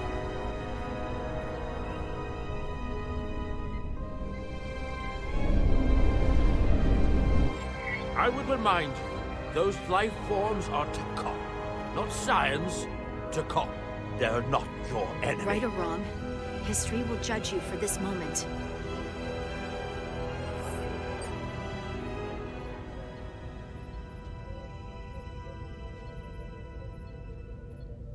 Transport the storage crystals aboard the Resolute. Did I hear that right? That's an order.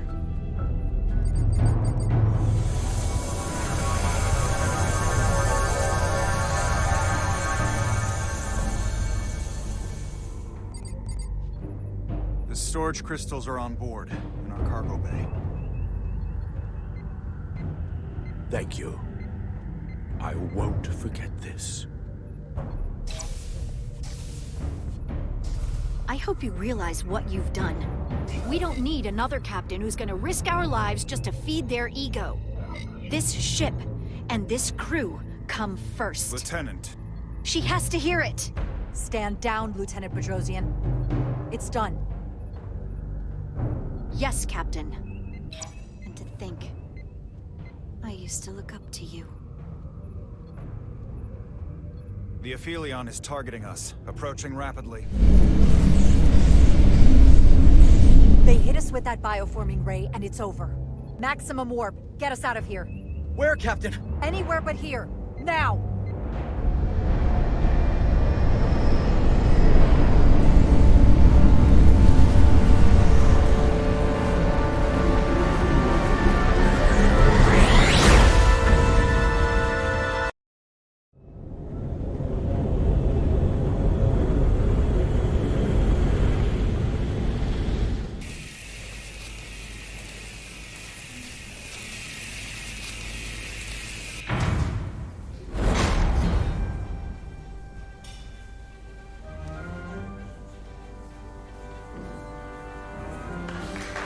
There they are!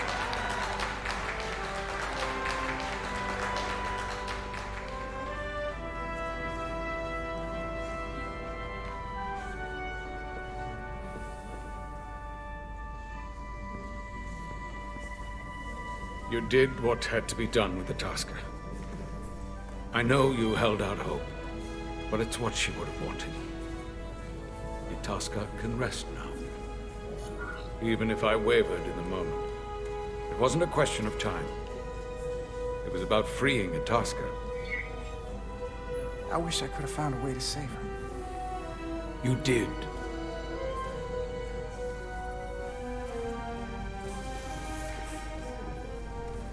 No surprises here. But your shoulders separated. If you come with me to sickbay, we can get you fixed up in no time. Thank you. I'll find you afterwards. You two, check in at your stations. This thing isn't over yet.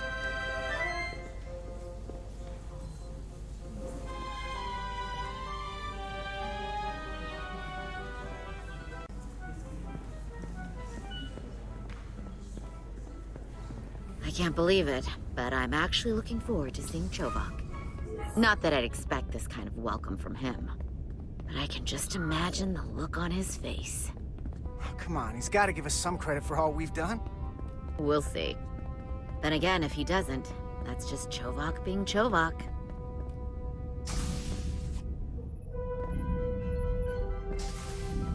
I can't believe it! You evaded the Tkon, ejected their warp cores, and lived to talk about it! That about sums it up. They're gonna be teaching this at the Academy for years to come. I mean it. Everybody's gonna learn how you pulled it off. The Academy? Oh, well, I wouldn't know about that. After this, you'll probably get a personal invitation to show them how it's done. I heard about Belle. Is Miranda? As far as we know, she's still out there. Well, I know Captain Rydek will do her best to get her back. Hold on. Rydek? What about Captain Solano? He was turned into a Tkon. Rydek had to take over. She's a hell of an officer, but none of us have been up against anything like this. No one has. Not in 500,000 years. I guess there's never a dull moment around here, huh? You telling me it's not always like this? Not if we can help it. Talk to you later. It is agreeable to see you again. Is that so? It was by no means a certainty that you would return to duty here. It's great to be seen, boss. There were a few moments out there off the ship where I wasn't really sure we'd be making it back either. Everything here in engineering is kind of a sight for sore eyes. Indeed. You should know your absence has left engineering terribly short-handed. During your sojourn, this department has fallen unacceptably behind schedule. On both regular and irregular duties. There's been a whole lot of irregularity going around. I gotta admit, It's a little flattering that this place went to hell so fast without me. So, I'll take that as a compliment. I believe factors other than your absence were also to blame.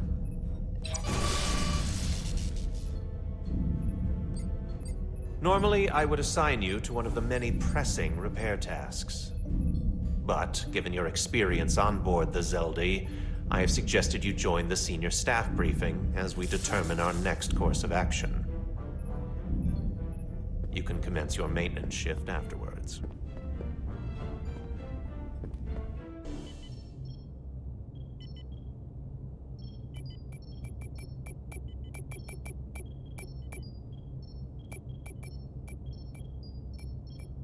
I tended to an Elydian earlier. Major Sarlet Arminta. Ah, yes. I met him at the negotiations. I never would have imagined I'd be here, on the same ship, working together with our oppressors.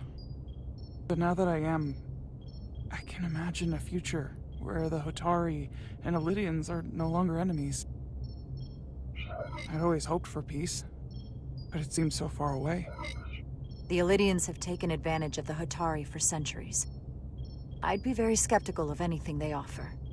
I'm optimistic, not naive. The Hotari won't go back under their heel. Not ever. It's coming along nicely. Thank you, Tylus. I'll take it from here.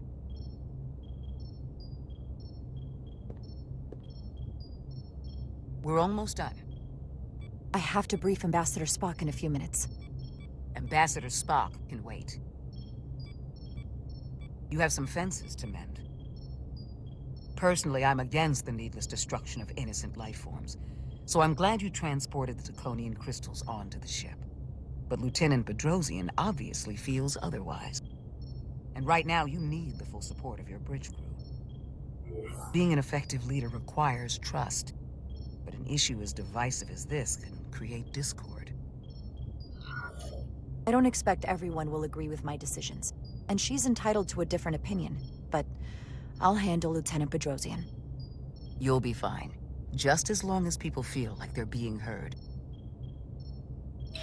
It's been a chaotic last few days for everyone. You need to name a new first officer in preparation for what's coming. You'll have to work to regain Lieutenant Bedrosian's trust, but if she's removed from consideration, it comes down to Westbrook or Ermod. Obviously, there are pros and cons with each, but ultimately, the decision is yours. Commander Westbrook has seniority and was hoping to be Captain Solano's first officer. Ermod has the knowledge and experience that makes him more than qualified. You really couldn't go wrong with either of them. To be honest, Lieutenant Bedrosian feels like the perfect fit for the position. I would otherwise agree. But given what happened, that'll take some work on your part.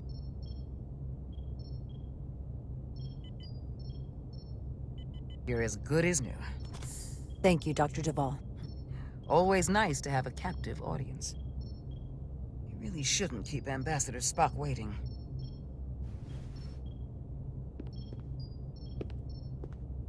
Captain. I'll meet you inside. I'm here to officially tender my resignation from the crew of the USS Resolute. I cannot in good conscience continue to serve aboard this ship, not while the interests of the enemy take precedent over the safety of the crew. Lieutenant, we both know how much we need your help and expertise for the coming conflict. I have no one to replace you. I understand, Captain, and I apologize, but my heart is not in it any longer, and to stay would be a disservice to us both. My door is always open if you change your mind. I appreciate that.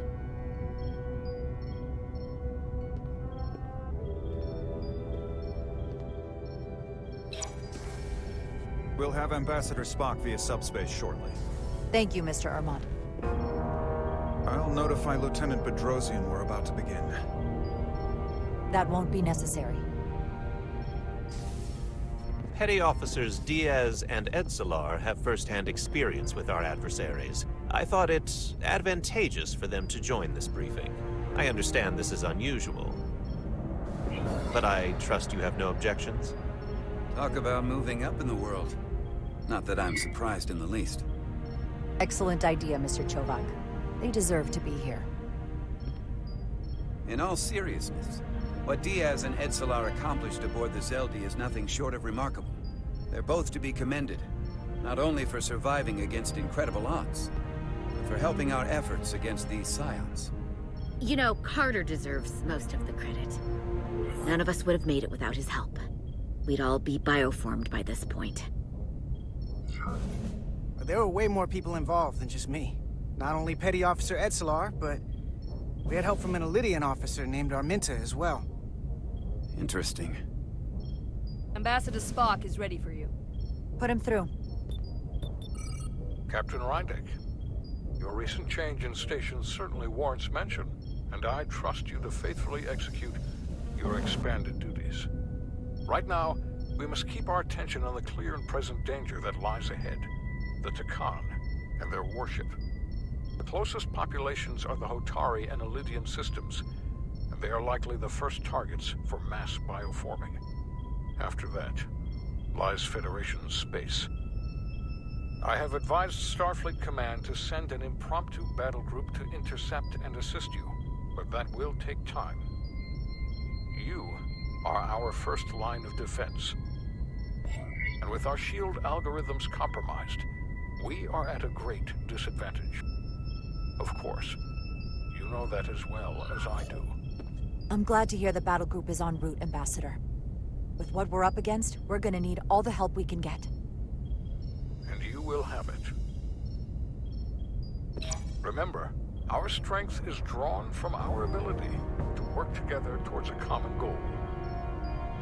Have we made any progress in finding a way to defend ourselves from the Aphilion's bioforming weapon? Currently, our shields will not protect us, but I am compiling all of the information the away team gathered on the Zeldi and cross-referencing it against our own as well as Portal 6-3's methods. The away team is sitting right here. They survived without getting bioformed, so we know it's possible. So, what's the secret? How do we defend ourselves? Is there a weakness we can exploit? Something we can do to avoid getting bioformed? I wish I could tell you the solution, but the truth is, there is no easy answer. There's no defense against bioforming, one-on-one or on a mass scale. At least, not that I know of. You may not be able to stop it, but it might be possible to slow it down. It's too soon to say for sure, but we've had some promising indications that Duridium can delay the bioforming process. Duridium? It's not a cure. It's not going to bring anyone back we've already lost. But Duridium is a cell stabilizer, so it has the potential to slow down the onset of physical and mental changes, if not entirely prevent them. And it might be the only ship in the fleet with this much Duridium on hand. In fact, a lot of ships wouldn't have any.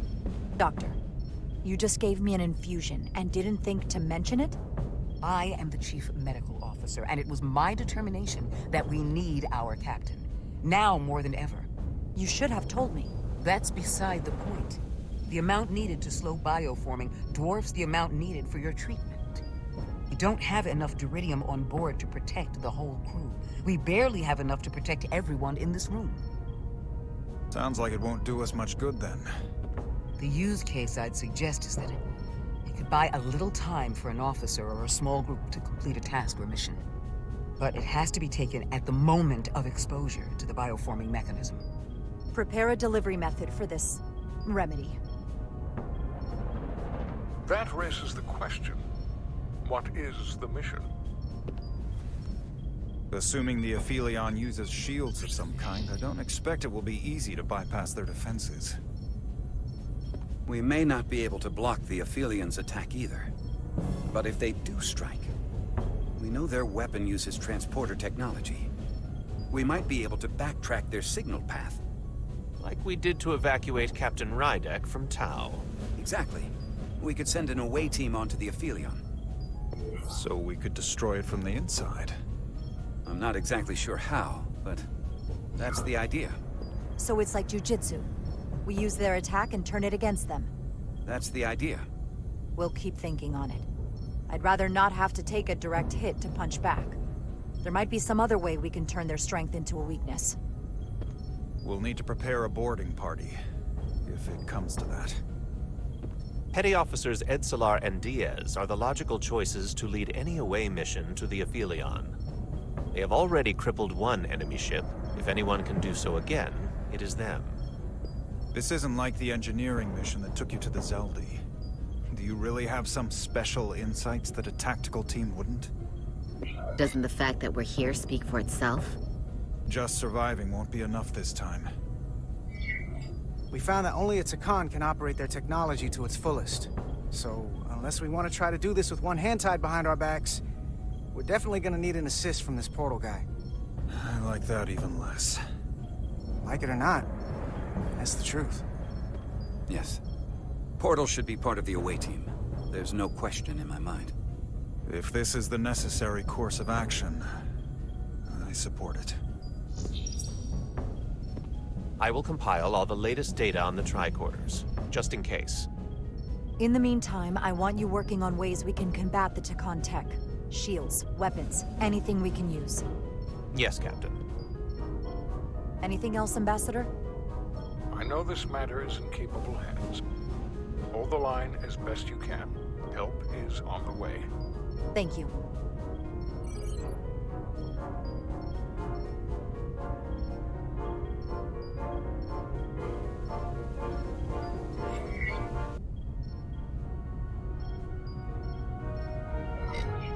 I have faith in all of you to meet this moment with the urgency it requires. I expect all of us to give it everything we've got.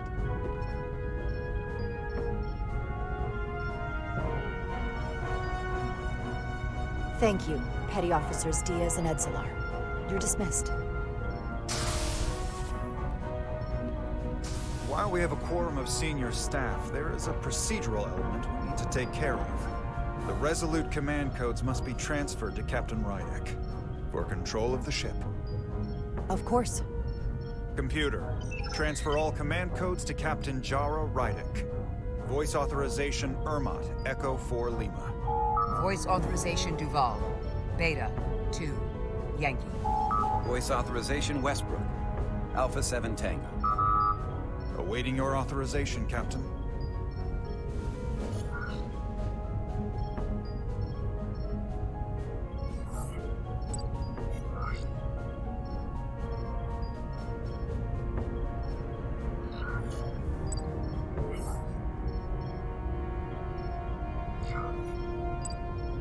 Voice authorization, Rydek. Alpha 7. X-ray.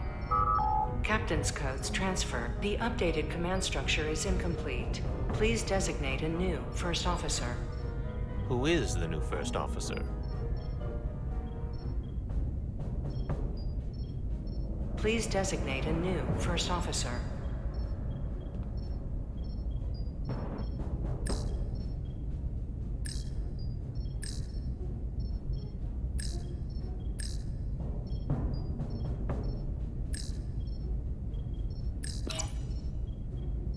It is an honor and a pleasure to name Commander Westbrook as my new first officer.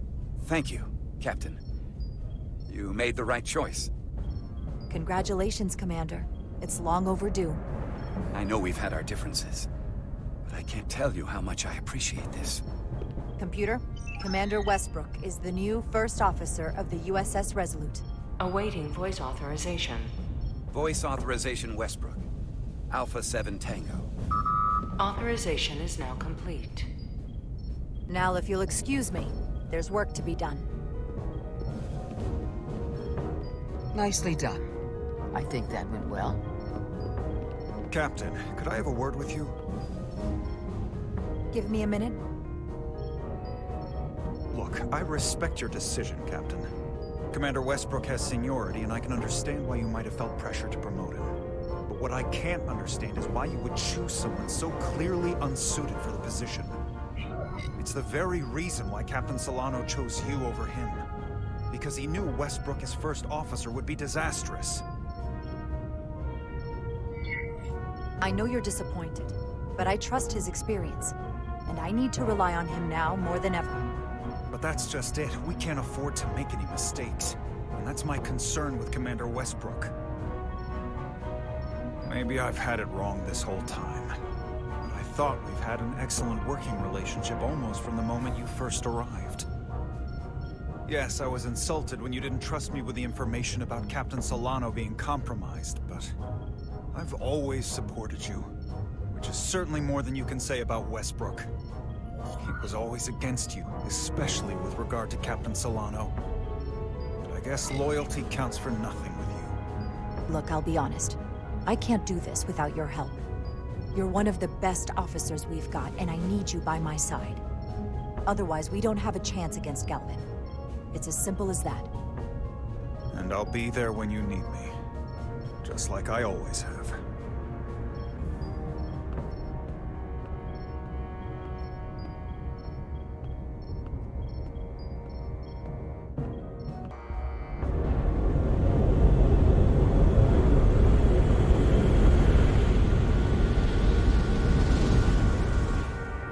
I don't understand.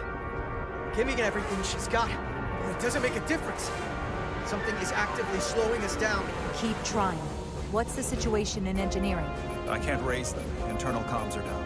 It's the ionic interference. It's spiking again. If we reinitialize the central communications trunk, it should compensate. If I may, Captain. Communications are critical to ship operations. I should go take care of this. Go.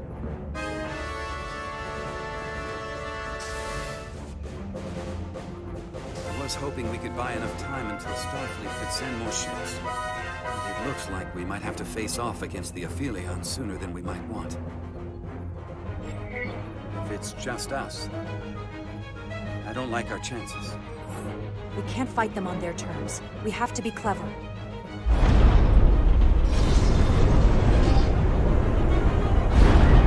We're being pulled out of warp!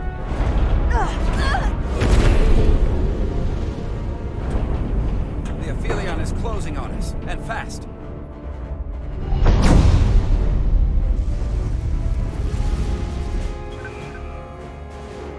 We're being hailed by the Aphelion. Galvin demands to be heard. On screen.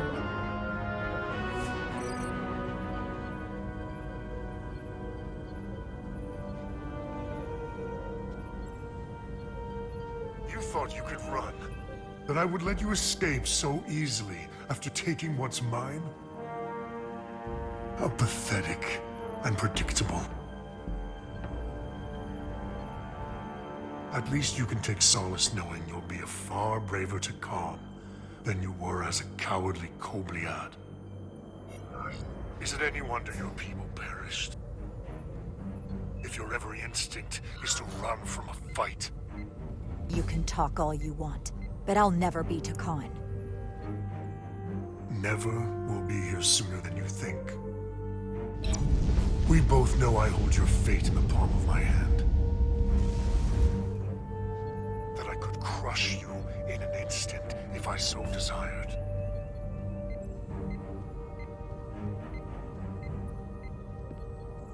And as much as I'd like to, you have another purpose to serve. As one of us.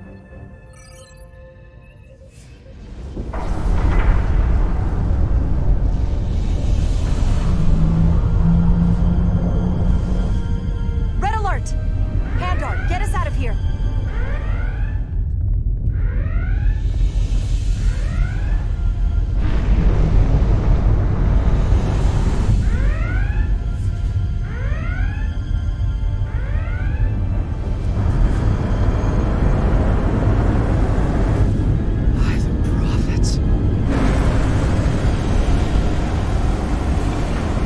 Evasive maneuvers!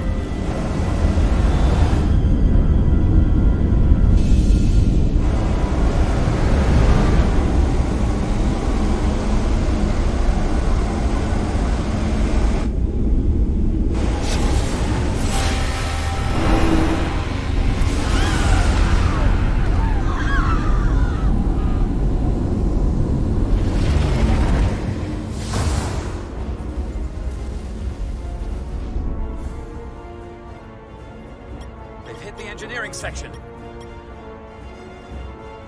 No systems or structural damage, though.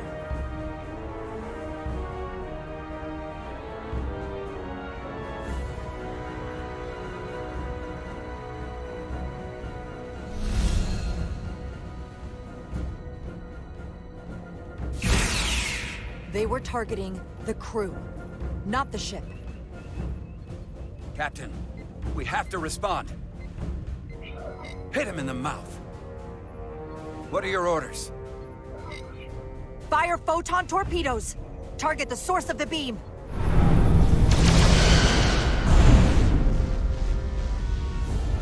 The Aphelion remains undamaged by the photon torpedoes, Captain. And its shields are fully intact. It's too powerful to take head-on. Damage report from the lower decks. I still can't raise them, Captain. Could be that the system's down. Or that was the Tkon bioforming ray. And there's no one left down there to respond. The Tkon may already be on this ship. No way of knowing how bad it is yet. Get an urgent message to Starfleet Command. Tell them we've been hit by the Aphelion's bioforming ray. There may be hostile Tkon aboard this ship. I'll notify them at once.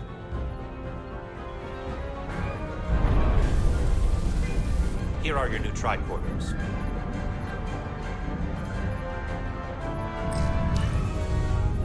Now go. Get to the transporter room.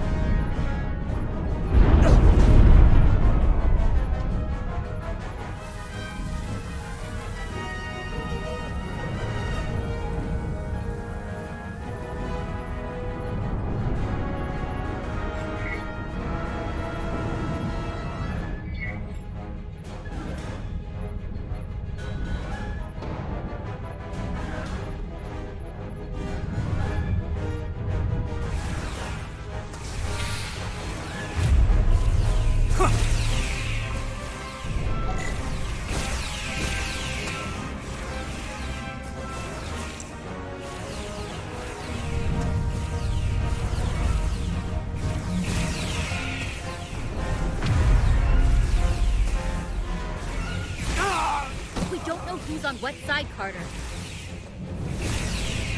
Come on!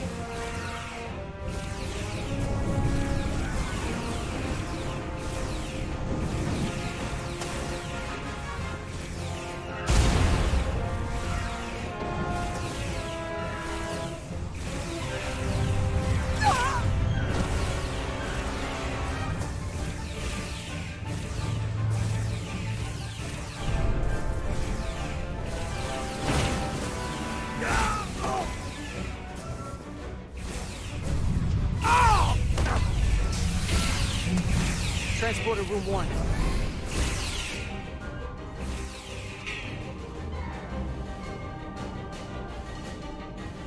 You're coming with us? A security officer told me your funeral, which I gladly accepted. These are concentrated iridium doses. You need to take the dose as soon as you're exposed for it to be effective. Hell, take it right before if you can get the Tkon to wait while you do it.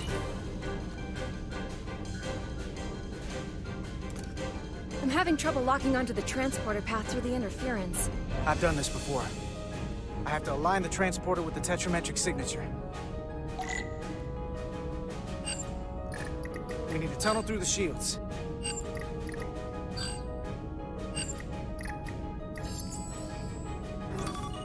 There's a problem. We don't have enough power to make the jump. I might be able to divert power from Stand aside. The signal is now resolved. I couldn't let you fumble about any longer. Time is running short. That's great. You must be Portal 6-3. Yes. Guardian of the Tkon Empire. I'm Carter. Engineer of the Starship Resolute. We're right behind you. Do us proud over there. Ready to transport. On your order. Energize.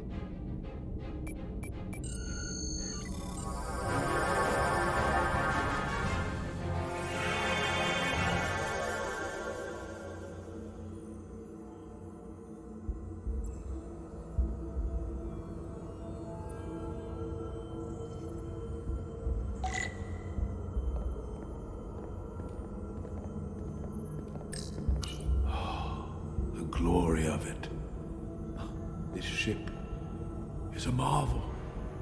Even to me. It's almost a shame we have to scuttle it. The galaxy has never seen a ship like this. It is beautiful. I'll give you that. Resolute, come in! We're losing cohesion. I'm gonna try to use my tricorder as a pattern enhancer.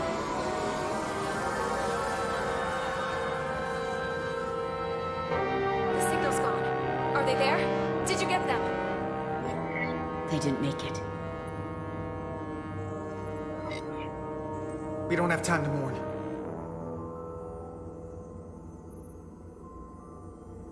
We have to get to the Cartabula and disable it. Hopefully before the battle group shows up. Get served up for the Aphelions' next meal.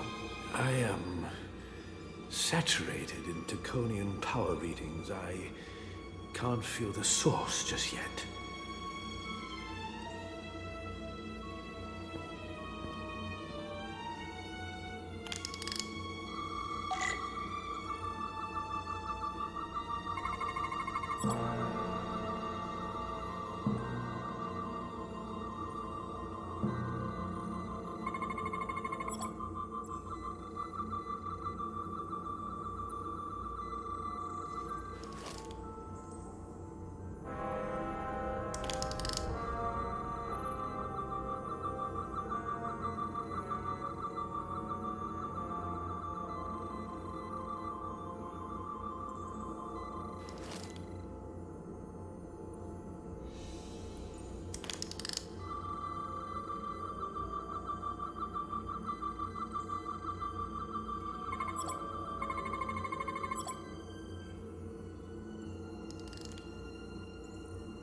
This way.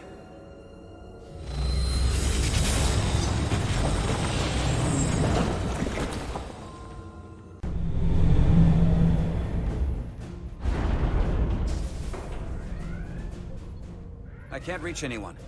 At least not on the lower decks. It's like they're all gone. The comm systems seem to be operational again.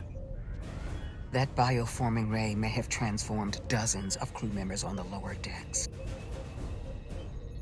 This ship could be swarming with resurrected Tkon. It's only a matter of time before they come to their senses and take action. Which means we have a narrow window of time to cut them off before...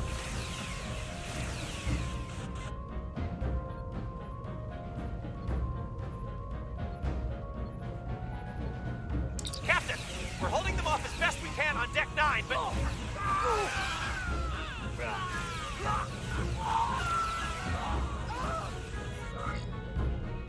If they spread throughout the decks, we'll never know who to trust.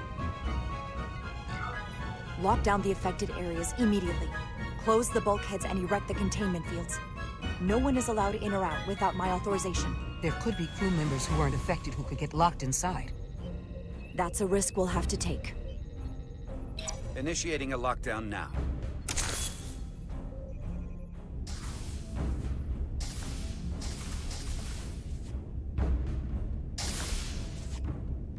And what happens if some of the bioformed manage to escape? How should the crew engage them? Or should they? We don't want suspicion to run rampant. Some ground rules would help. We should be cautious. If a situation arises, I want phasers set to stun. Of course. I'll let the crew know to proceed with caution. Have we heard anything from Commander Ermat? No. And he's been gone for quite some time. The comm system he went to investigate. It's near the affected area.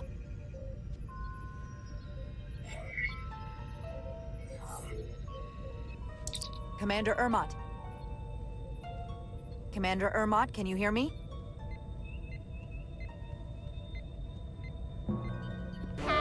Computer shutdown initiated.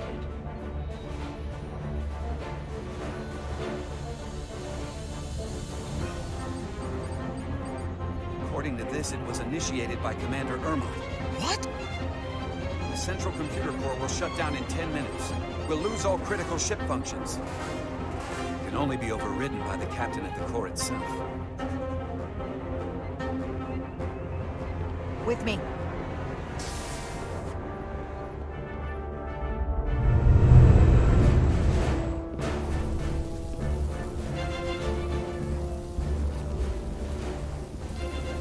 Stop!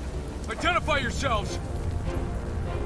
We're just trying to figure out what's happening. To hell with it.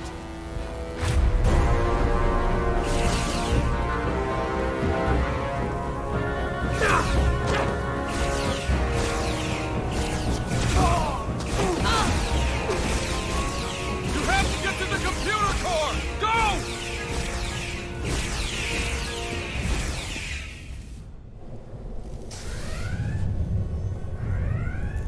Master Console is up there. I don't have much time.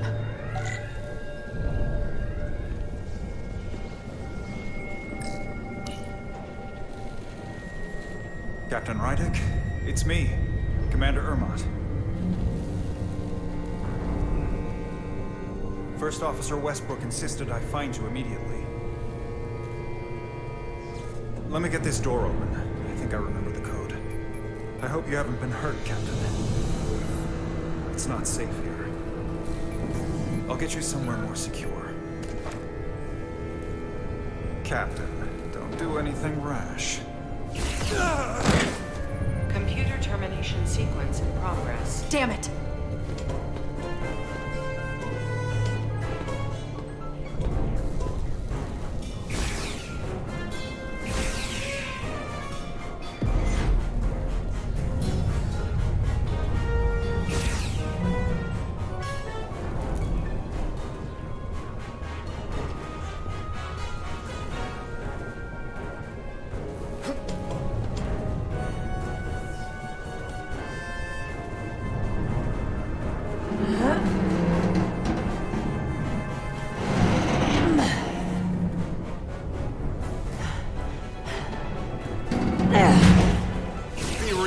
Captain.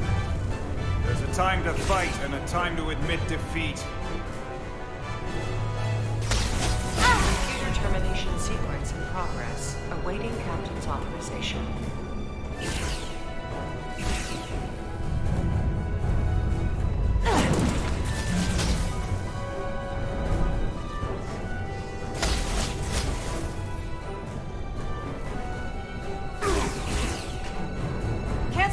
Shutdown!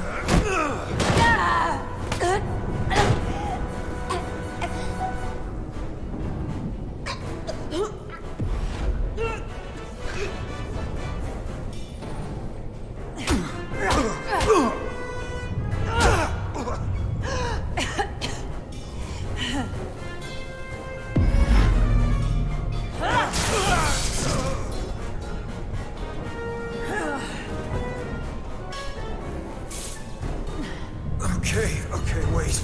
Just hear me out. Listen to reason. There's no need to do anything impulsive. You just tried to kill me. I was only acting on orders. It didn't mean any harm. You know we'd rather have you with us. We can make a deal, right? Come to terms.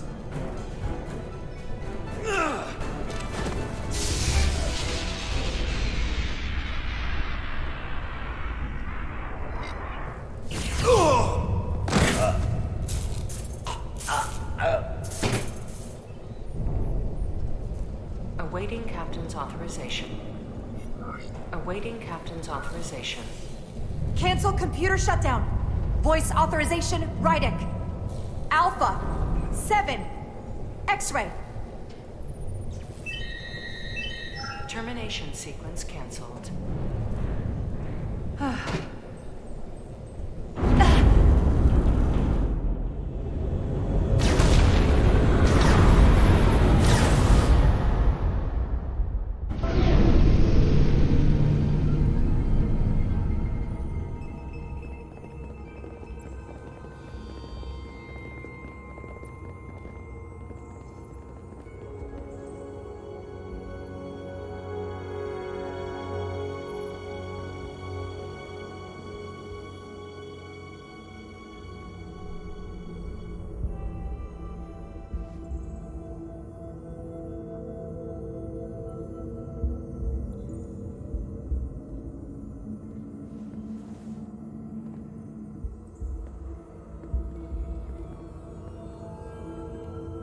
These are the arteries of power coming from the Cortabula at the heart of the Aphelion.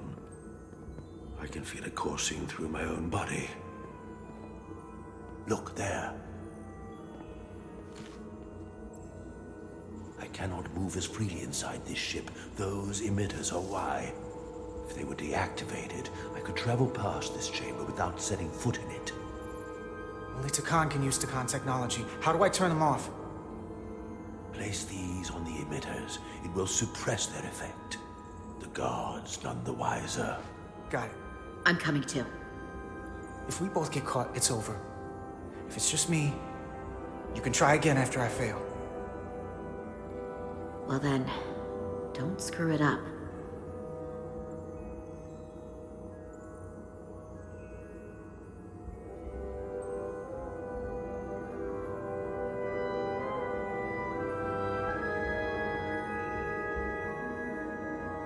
I can't face or any of the guards. Alert every Tkon in here.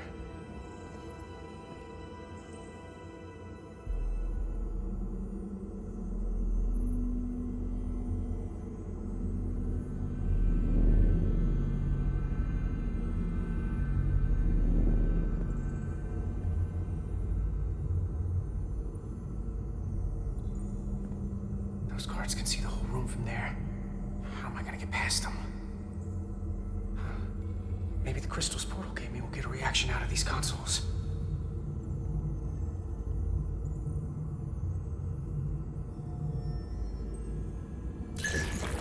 Worked! Better move.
Let's get out of here.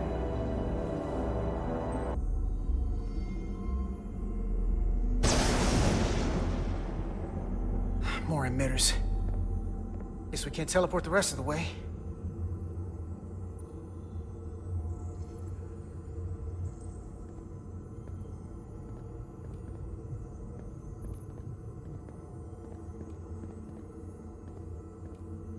That craft can take us to the main power chamber.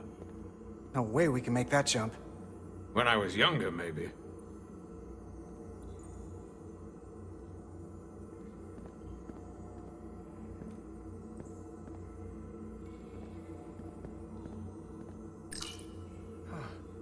This might control that craft. Portal, a little help? I should be able to bring it to us.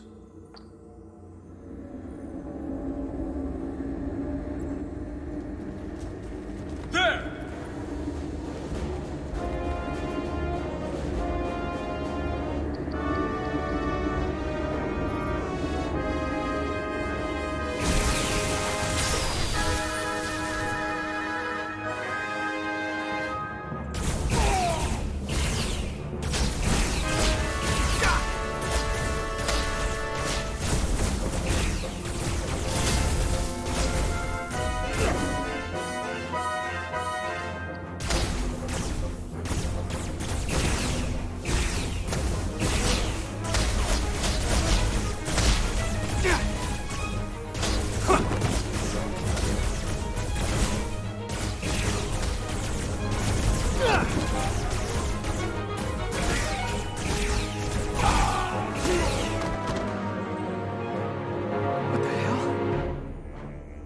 This thing's set to maximum stun. How are they getting up? Something's different about the Tkon here. Stunning isn't an option. Get in!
Sink that other ship! Shoot the pilot!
did to our ancestors. How do you stand with them?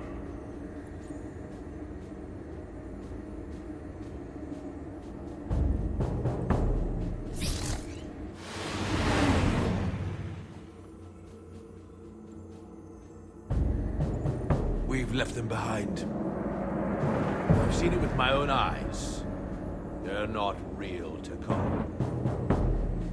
We were conquerors, not parasites. The souls I pushed your captain to spare will not be used for this end. Are you telling me you're just figuring this out now? Knowledge and experience are different things.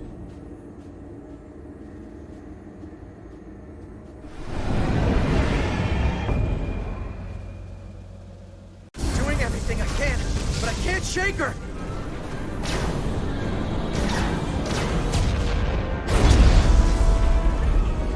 I figured without me you didn't stand a chance. I'm here for the ship and the crew, not for you. I couldn't just sit in my quarters, waiting to get turned into a Tkon. Your timing's perfect. We need your help now more than ever. Clearly. The only reason they haven't destroyed us is because we have bioformed Tkon on the ship. That's why they're targeting our engines. If we lose the engines, we can't avoid the bioforming ray. Brace for impact!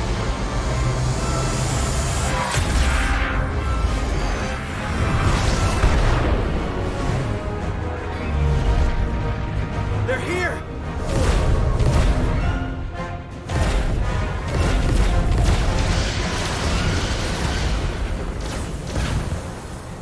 We're being hailed by the USS Titan. Put them through. Sorry to keep you waiting, Resolute. We got here as fast as we could. Looks like you've got your hands full with this monster. We're damn glad to see you, Captain. We could use all the help we can get. I told you I'd be here. So, what are we up against? No. It's happening again. We have to warn them. Open a channel to all Starfleet ships immediately. Starting emergency transmission. This is Captain Jara Rydek of the USS Resolute. The ship we're fighting is armed with a bioforming ray that can transform your entire crew instantaneously. Avoid being hit at all costs. And remember, they have our shield algorithms, so take preemptive evasive action.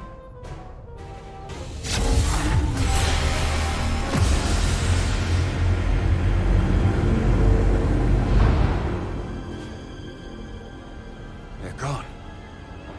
Just like that. We have to destroy that ship. Otherwise, it won't be long before they're coming after us. It could all be Tkon. Or none of them. We can't assume anything yet. And we can't afford to be wrong. You're right. We can't just wait for them to attack us. Fire on the Pawtucket!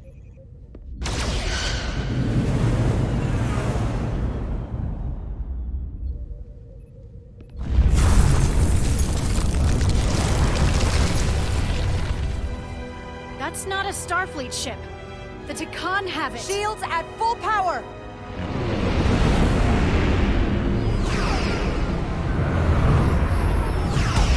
The shields are holding up against their attacks. But they won't for very long. Fire photon torpedoes! Firing.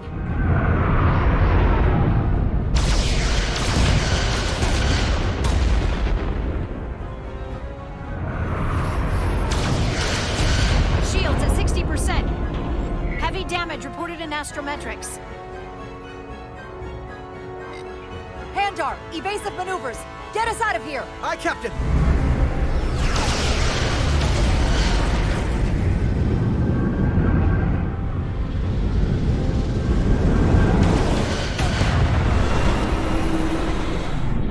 Don't worry, Resolute. We've got your back.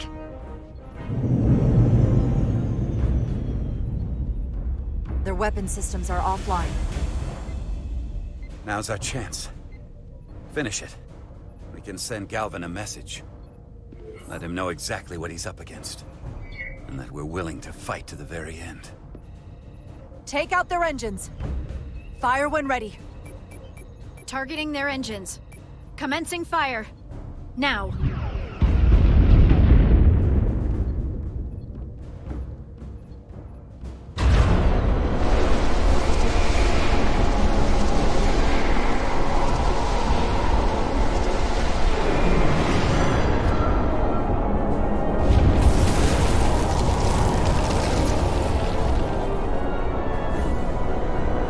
Rydek.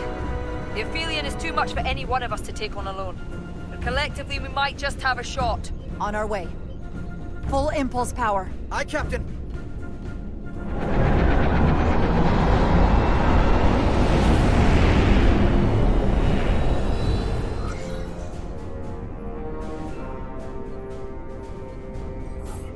Target the bioforming ray. Fire photon torpedoes. Firing photon torpedoes.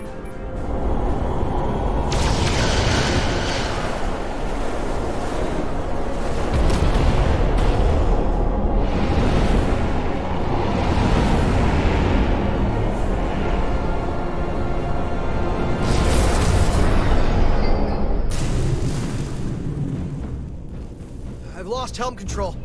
Trying to reestablish. Power levels are dropping all over the ship, but our engines are still running strong. This is what happened to the Enterprise. They're draining our energy. We're caught in it too. I hope the away team is having more success than we are.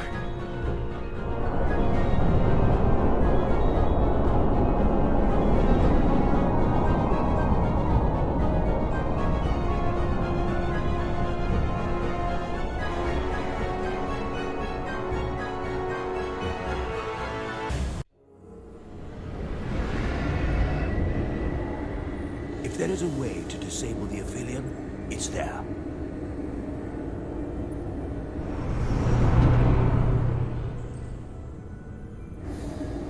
We strike at the heart.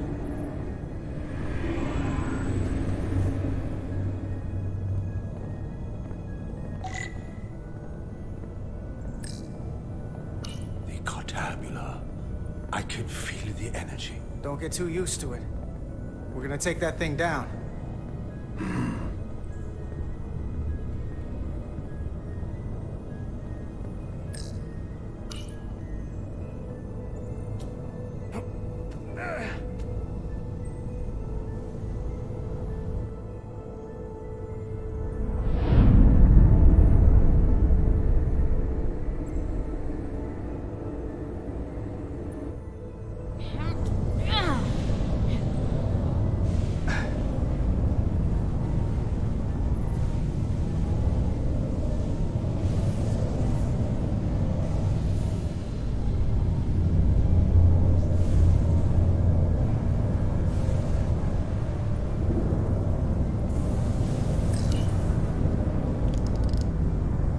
I wouldn't do that.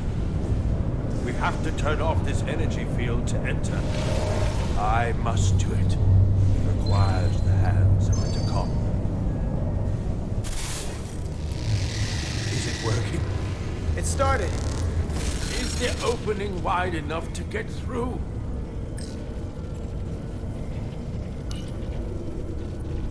Well, is it wide enough?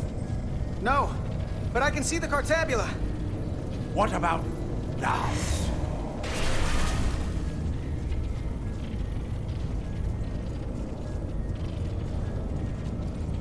Ah! I still can't get in. Stand back. I'll try again.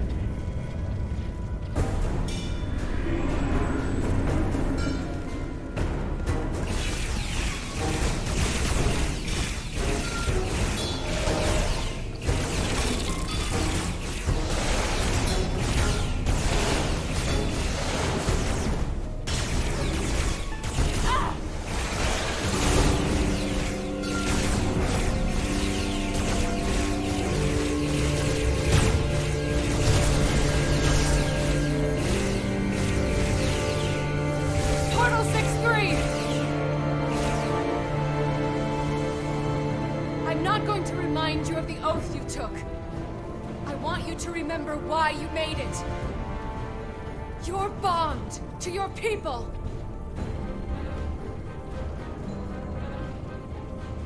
You can bring your empire back, and all you have to do is nothing. Stand back, and we will handle them.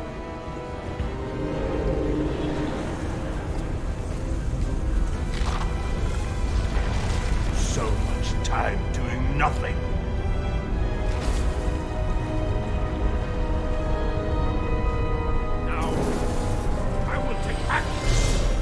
I will exterminate won't take long. I'll be back. Wait. We'll help you. Stay here. You need to be ready to open the energy field with me. You can't take them all on yourself. I am a guardian of the Tkon Empire. I could take an army.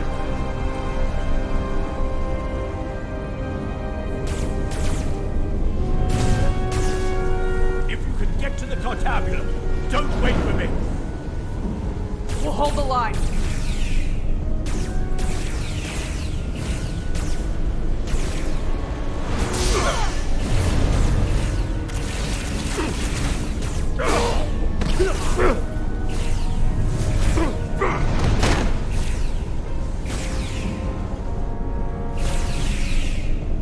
The gap isn't much wider. Can we get through? Maybe we can widen it with a containment field from the tricorder. Oh! I don't think we can crowbar our way in. It takes a Tkon to do it.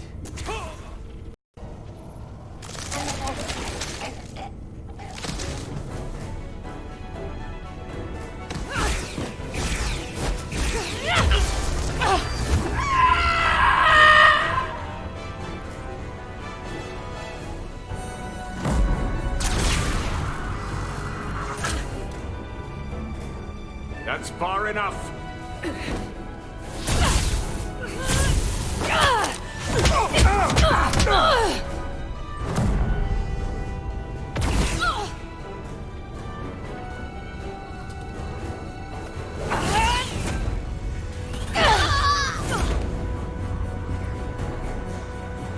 Carter, I could have killed you both, easily. But the part of me that is still Miranda won't let me. She compels me to bring you into the fold. I will make you one of us. Trust me, this is the best outcome you can hope for. I'd rather die than become one of you. I won't kill you.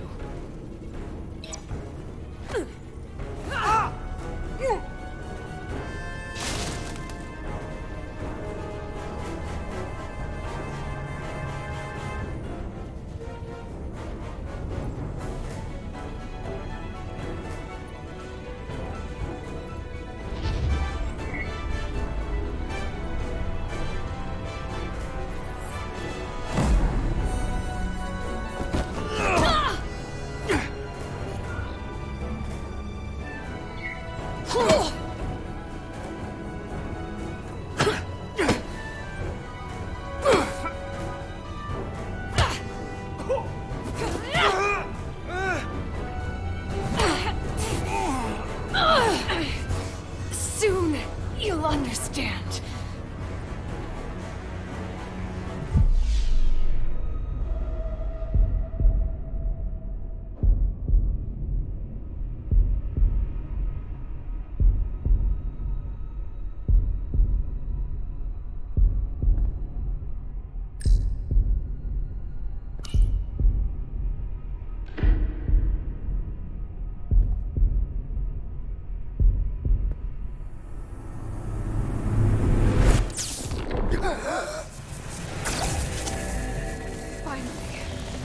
Finally, we can be...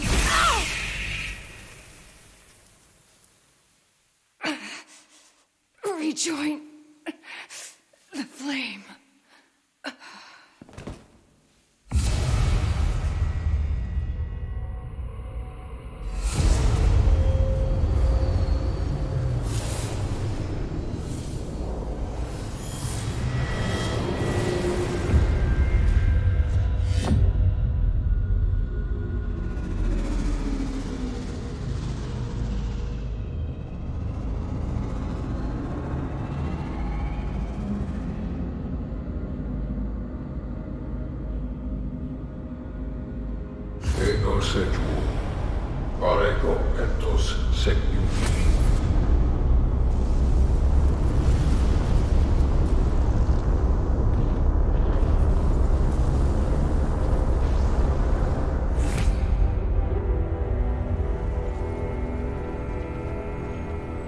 Are you all right? Carter, I'm sorry I hesitated. I tried to keep her from getting you. If I'd just shot her sooner, you wouldn't be like this. Process. The change in me has already started.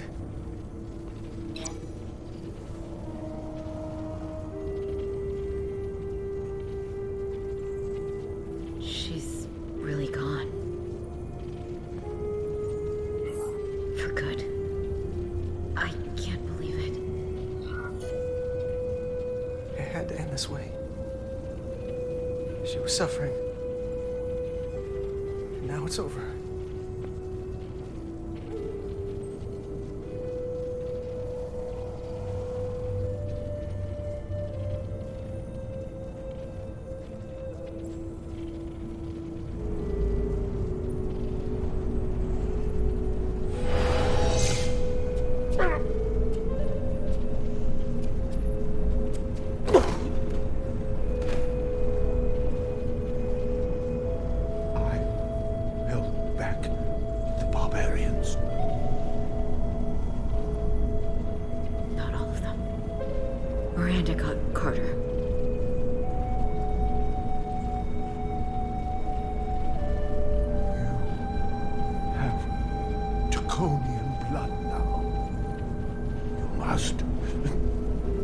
Go and finish this, my brother.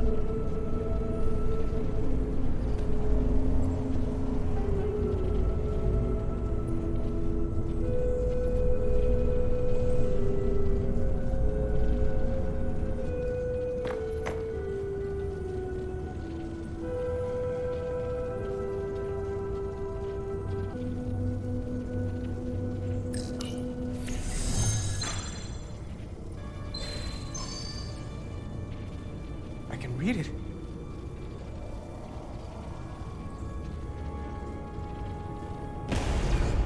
What is this? Who are you? Tell me now. I demand it. You're talking to the guy that's in charge. Pipe down while I work.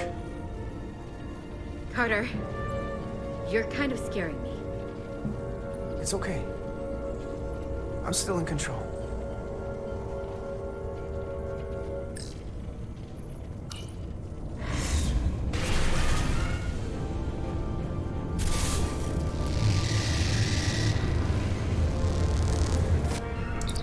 We've reached the Cartabula. That's great. Are you all okay? Yeah, we're inside. That's what matters.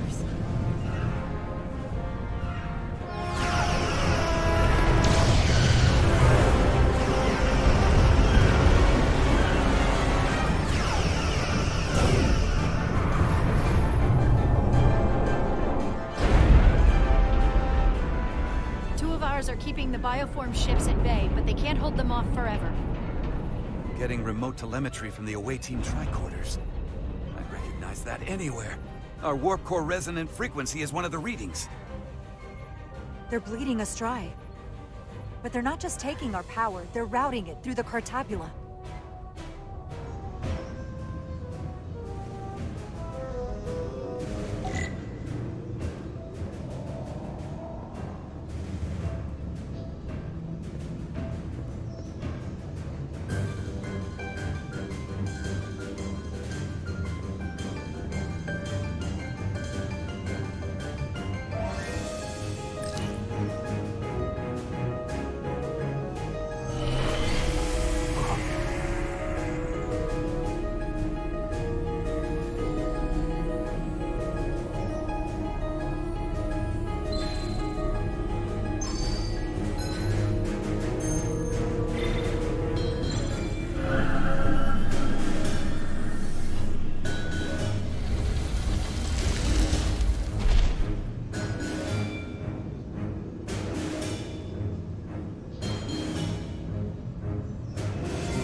That's the Resolute's warp core resonant frequency. And these others?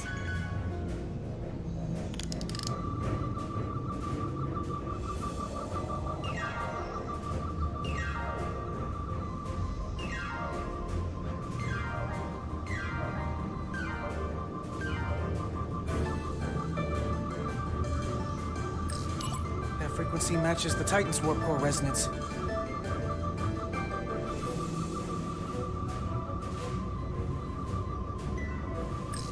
And these two are the Kimball and the Lowell.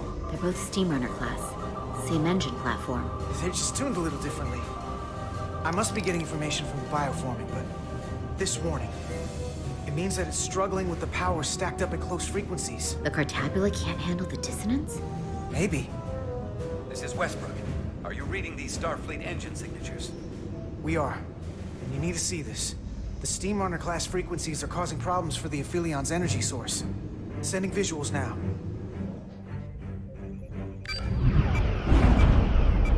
They're vulnerable. We have to use this. You can break a wine glass if you play the right note loud enough. Sir? The Tkon are so arrogant. They're letting us right in the front door with this energy drain. We can tune our warp core output to those frequencies. Get all our ships to do the same. Push it to maximum levels and we might be able to crack the wine glass, the Cartabula, and take their ship offline. There is merit to the theory. But if we attempt this, it would preclude any other course of action. It'll work. It has to. Do it. We need to strike back. And we'll lead by example. I will create a high-energy static warp shell.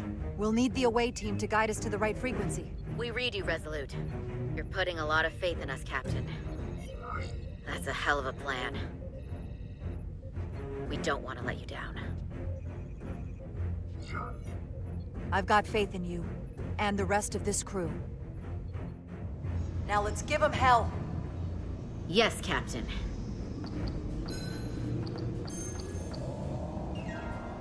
I found an ejector team for the Cartabula. So we can disengage it, just like we did with the Zeldy's warp cores. Yeah, but it'll only activate if this thing gets completely overloaded. So we gotta take it right up to the edge of destruction.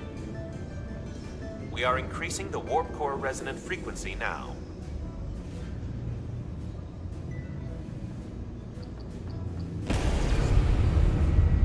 You can't do this. You'll destroy everything I've waited for. If that thing wants to take over, it's going to have to go through the both of us. And I'm not going to let that happen. You hear me? I'm gonna fight it right along with you, Carter. You can help me get the job done. That's the fight that matters most. But it's not the only one. Is something wrong? No, we're fine. Do you see our output frequency changing? We do. What is the impact on the Aphelion systems?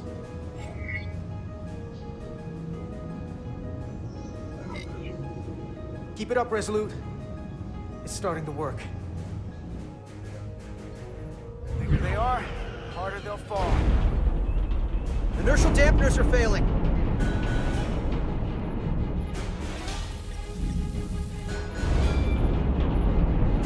Warp output at 85%.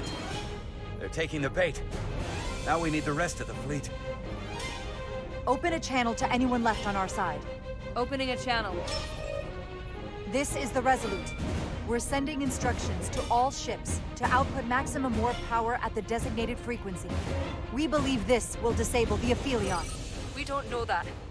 All we know is that it'll siphon off our energy much quicker. You're leading us to disaster. Are you out of your mind? That has given them exactly what they want. You can't just expect us to turn belly up. I'm not asking you to risk anything we haven't put on the line ourselves. If you want to get out of this alive, you'll have to follow our lead. It's hard not to follow someone who's charging ahead of you. We're adjusting the Titan's warp output to match the Resolute's. I suggest the rest of you do the same.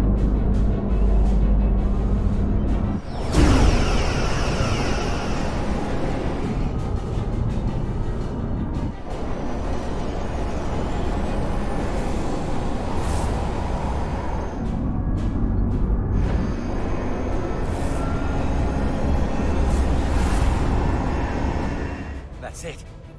They're falling in line. This is the Takahashi. Adjusting our engines now.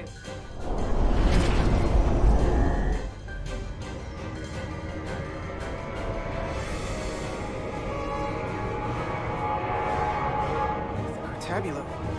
It's compensating. Counteracting our interference. But some of these other frequencies are causing spikes too. I'm gonna find a new target range for the Resolute.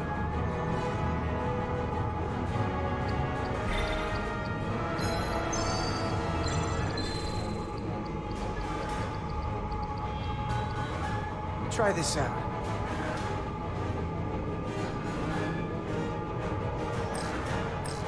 Here. This one's hitting the hardest. If they all converge here, it'll provide the maximum disruption to the Cartabula. Got it. We want to overload this thing, push it to the brink, but not past it. You sure about this frequency? If we go too far, we won't just be destroying the Cartabula. We're going to take a lot more with us. I'm sure. I bet my life on it. It's all our lives. Sending data to the Resolute.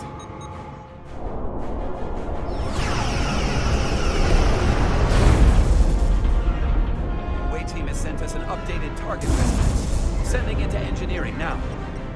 We are now running our core at 105% of recommended capacity. If we try to meet that frequency, we will generate a harmonic imbalance of our own and risk a warp core breach. I must warn you, these are precisely the engine conditions that Captain Solano's experiment brought about.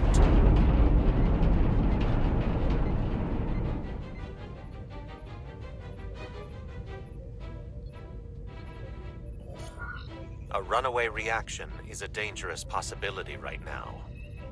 We can't afford to start second-guessing ourselves. Is my order beyond your ability to execute? Then you will follow it. We're all counting on you. Yes, Captain.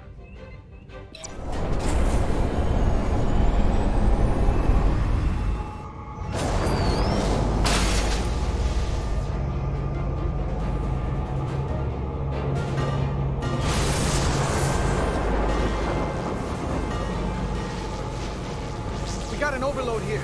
It's at the breaking point.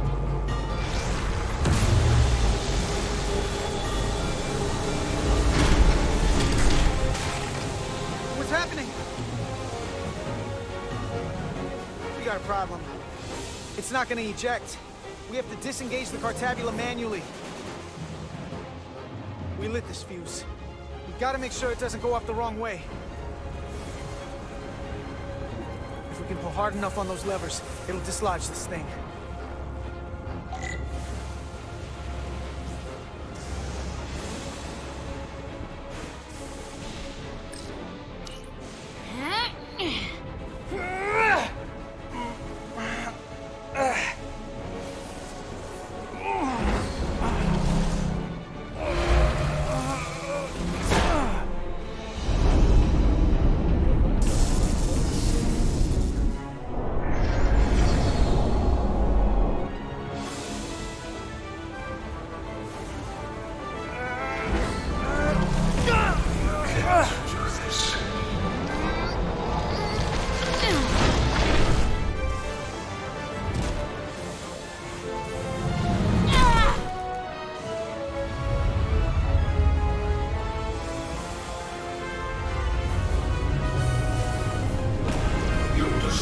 Everything I've waited for.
power. And the Aphelion is shutting down. Returning warp reactor to nominal output levels. The Tkon are running off reserve power now.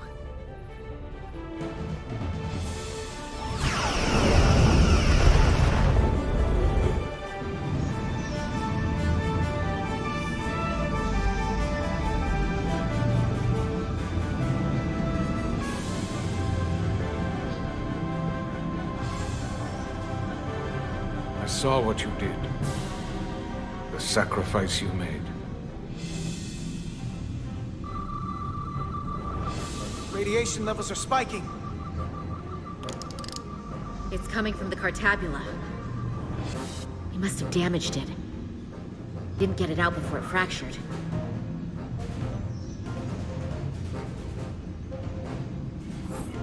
Our work here is done. Let's get out of here.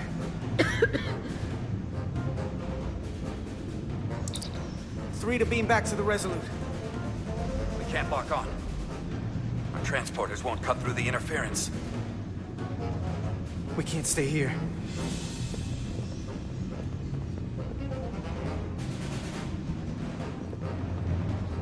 We're not getting away in that thing. There. Maybe I can use this to get us out of here. I don't know if it can get us back to the Resolute, but we have to get away from here. Everybody on!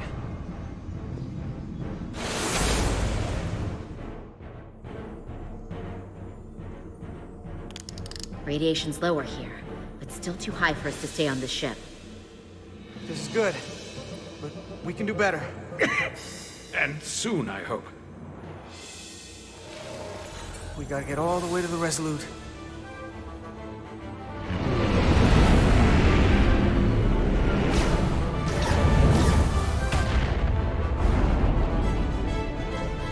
That thing is down, not up.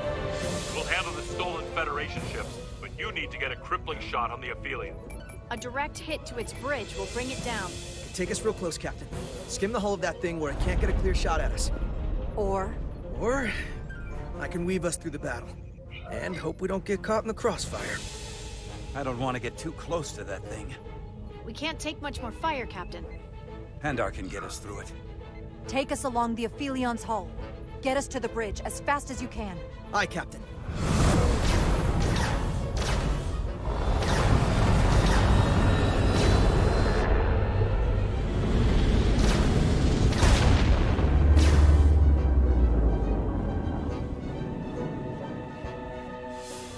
We're almost in position for a shot at the bridge. Photon torpedoes armed and ready. Break off this attack, or I will be forced to eradicate you. The Aphelion is still filling with lethal amounts of radiation, but it seems to be contained within the ship, for now at least. I have comrades on that ship, both living and waiting to be reborn. We're going to die in here if I don't care. We will never submit to your Federation. We are taking our rightful place as rulers over this galaxy. Radiation poisoning is a terrible way to go, but it doesn't have to be that way. We can render aid to your crew. No. We've crossed the eons to get here. I won't stop now. Fire salvo!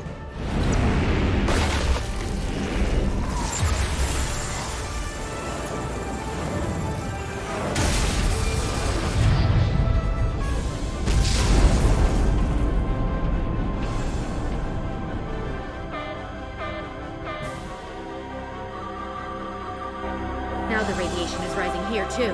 Targeting the Resolute? I can't let you do that.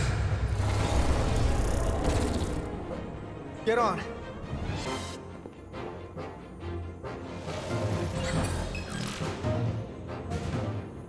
Damn it. I can't hold on to it. I have to make manual adjustments to enhance the signal pattern. From here. What do you mean? I'm not gonna make it out. No way. We're all leaving together. We've been through too much to split up now. We don't leave people behind. Got it? I know we're the same rank and all, but I am ordering you to go! Don't waste this, please!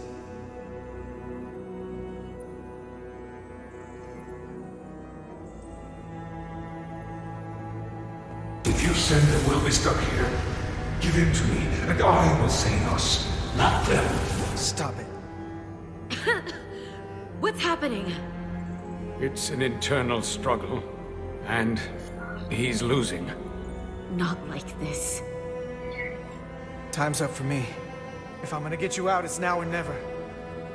I don't want to leave you. You aren't.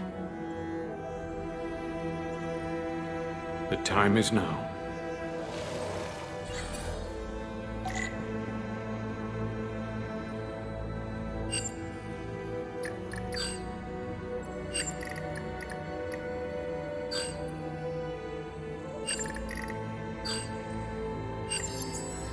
That won't work. I told you. This body is mine.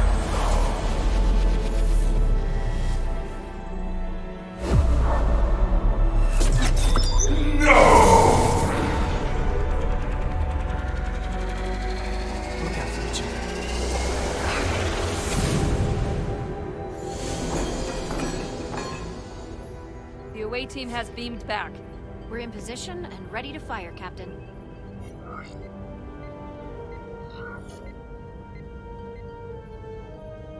Target their bridge. Please, we target the ship. Pummel it to space dust, like we did to Fire.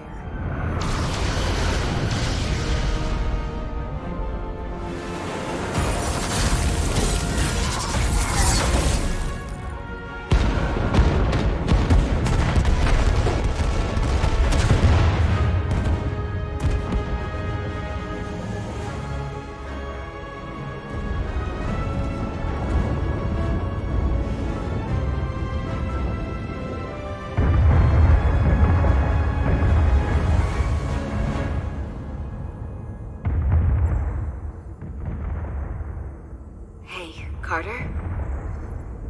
Millie. I thought you'd want to know we made it.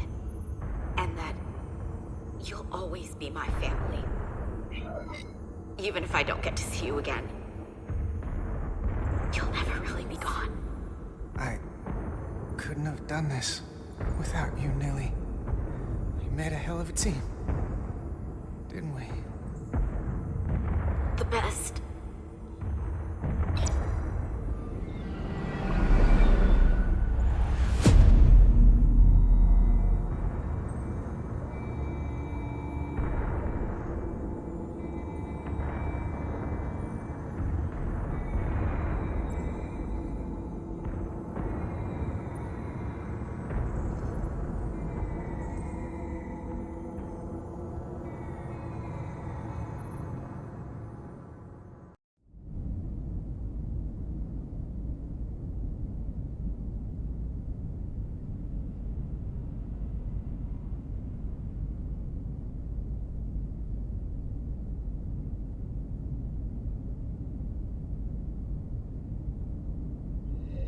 All decks secure.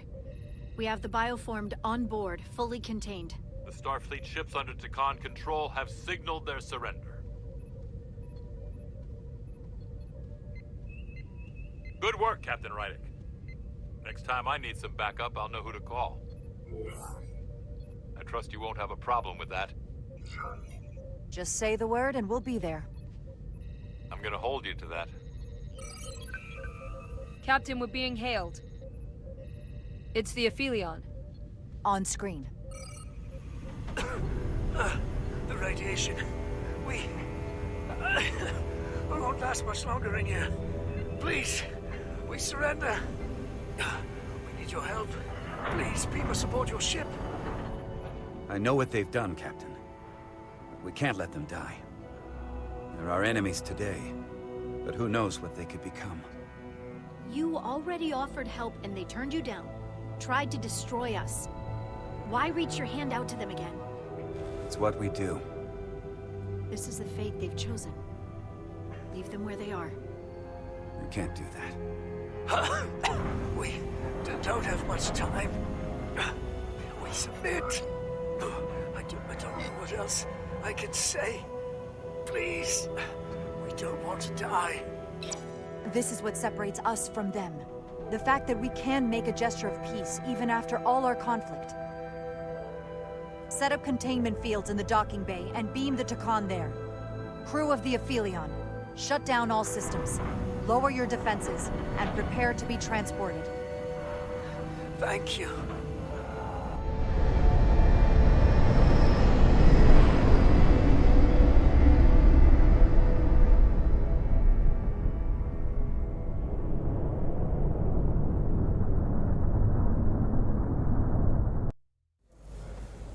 Carter! Hey,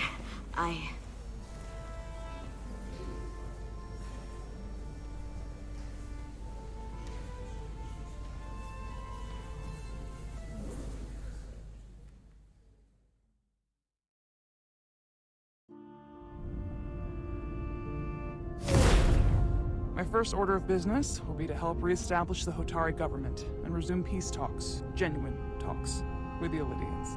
And after that? Who knows? I know I don't want to be queen. There's so much good I could do with just a fraction of your medical technology if I could bring it to my people. But I also want to see what else is out there. Maybe there's even a place for me in Starfleet. It would be hard to stay on Hotari forever. Not with all there is to experience, to learn. My devotion to my people doesn't mean I don't want to explore all the galaxy has to offer. There are many ways to help your people, and healing them is a very noble way to do so. I'll see to it that Starfleet sends a medical ship to share knowledge and technology, as long as you'll be there to spearhead their efforts. I'll gladly accept those terms.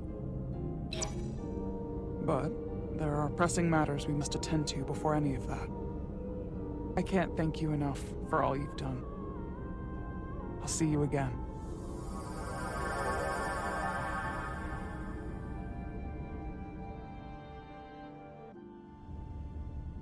Starfleet has granted me the privilege of conferring this upon you. Though I'm sure Captain Solano would rather have been the one offering this. You have acted dutifully and bravely through trying circumstances. I grant you the official rank of Captain. I believe a great many wonders lie ahead for you, Jara Rydek. There appears to be nothing that can stand in your way. Thank you, Ambassador Spock, for everything. It is you who stopped the spread of the Tkon. I should be the one giving thanks.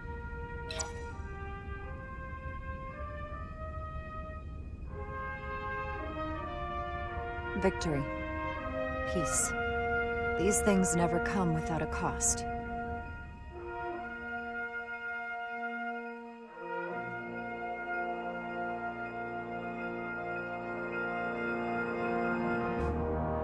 For some, it requires putting aside centuries of enmity.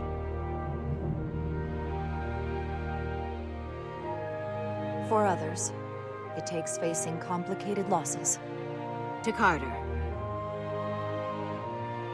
How do you say goodbye to someone who isn't really gone? I thought I knew how to leave the past behind, but I've learned a thing or two. And for too many, they had to pay the ultimate price. In time, history may forget their sacrifices, but those of us who were there never will. Now, all hands honor the dead.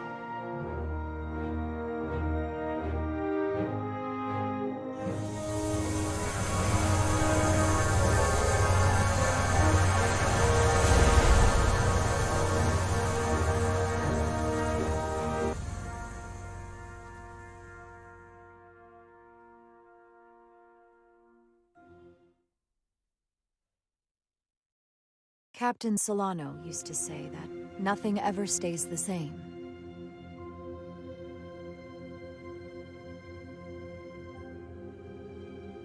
Entropy. It's the nature of the universe. As such, the crew of a starship can never stay the same.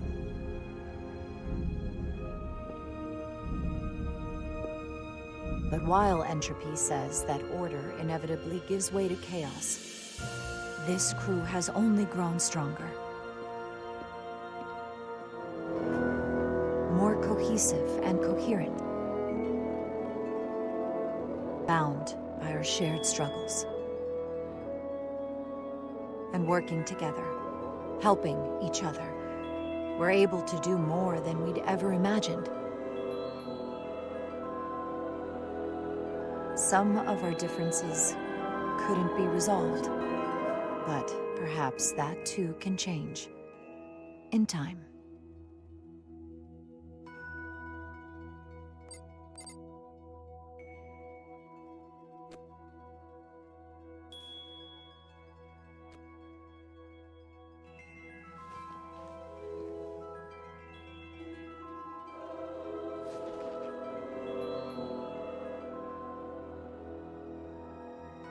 Engage.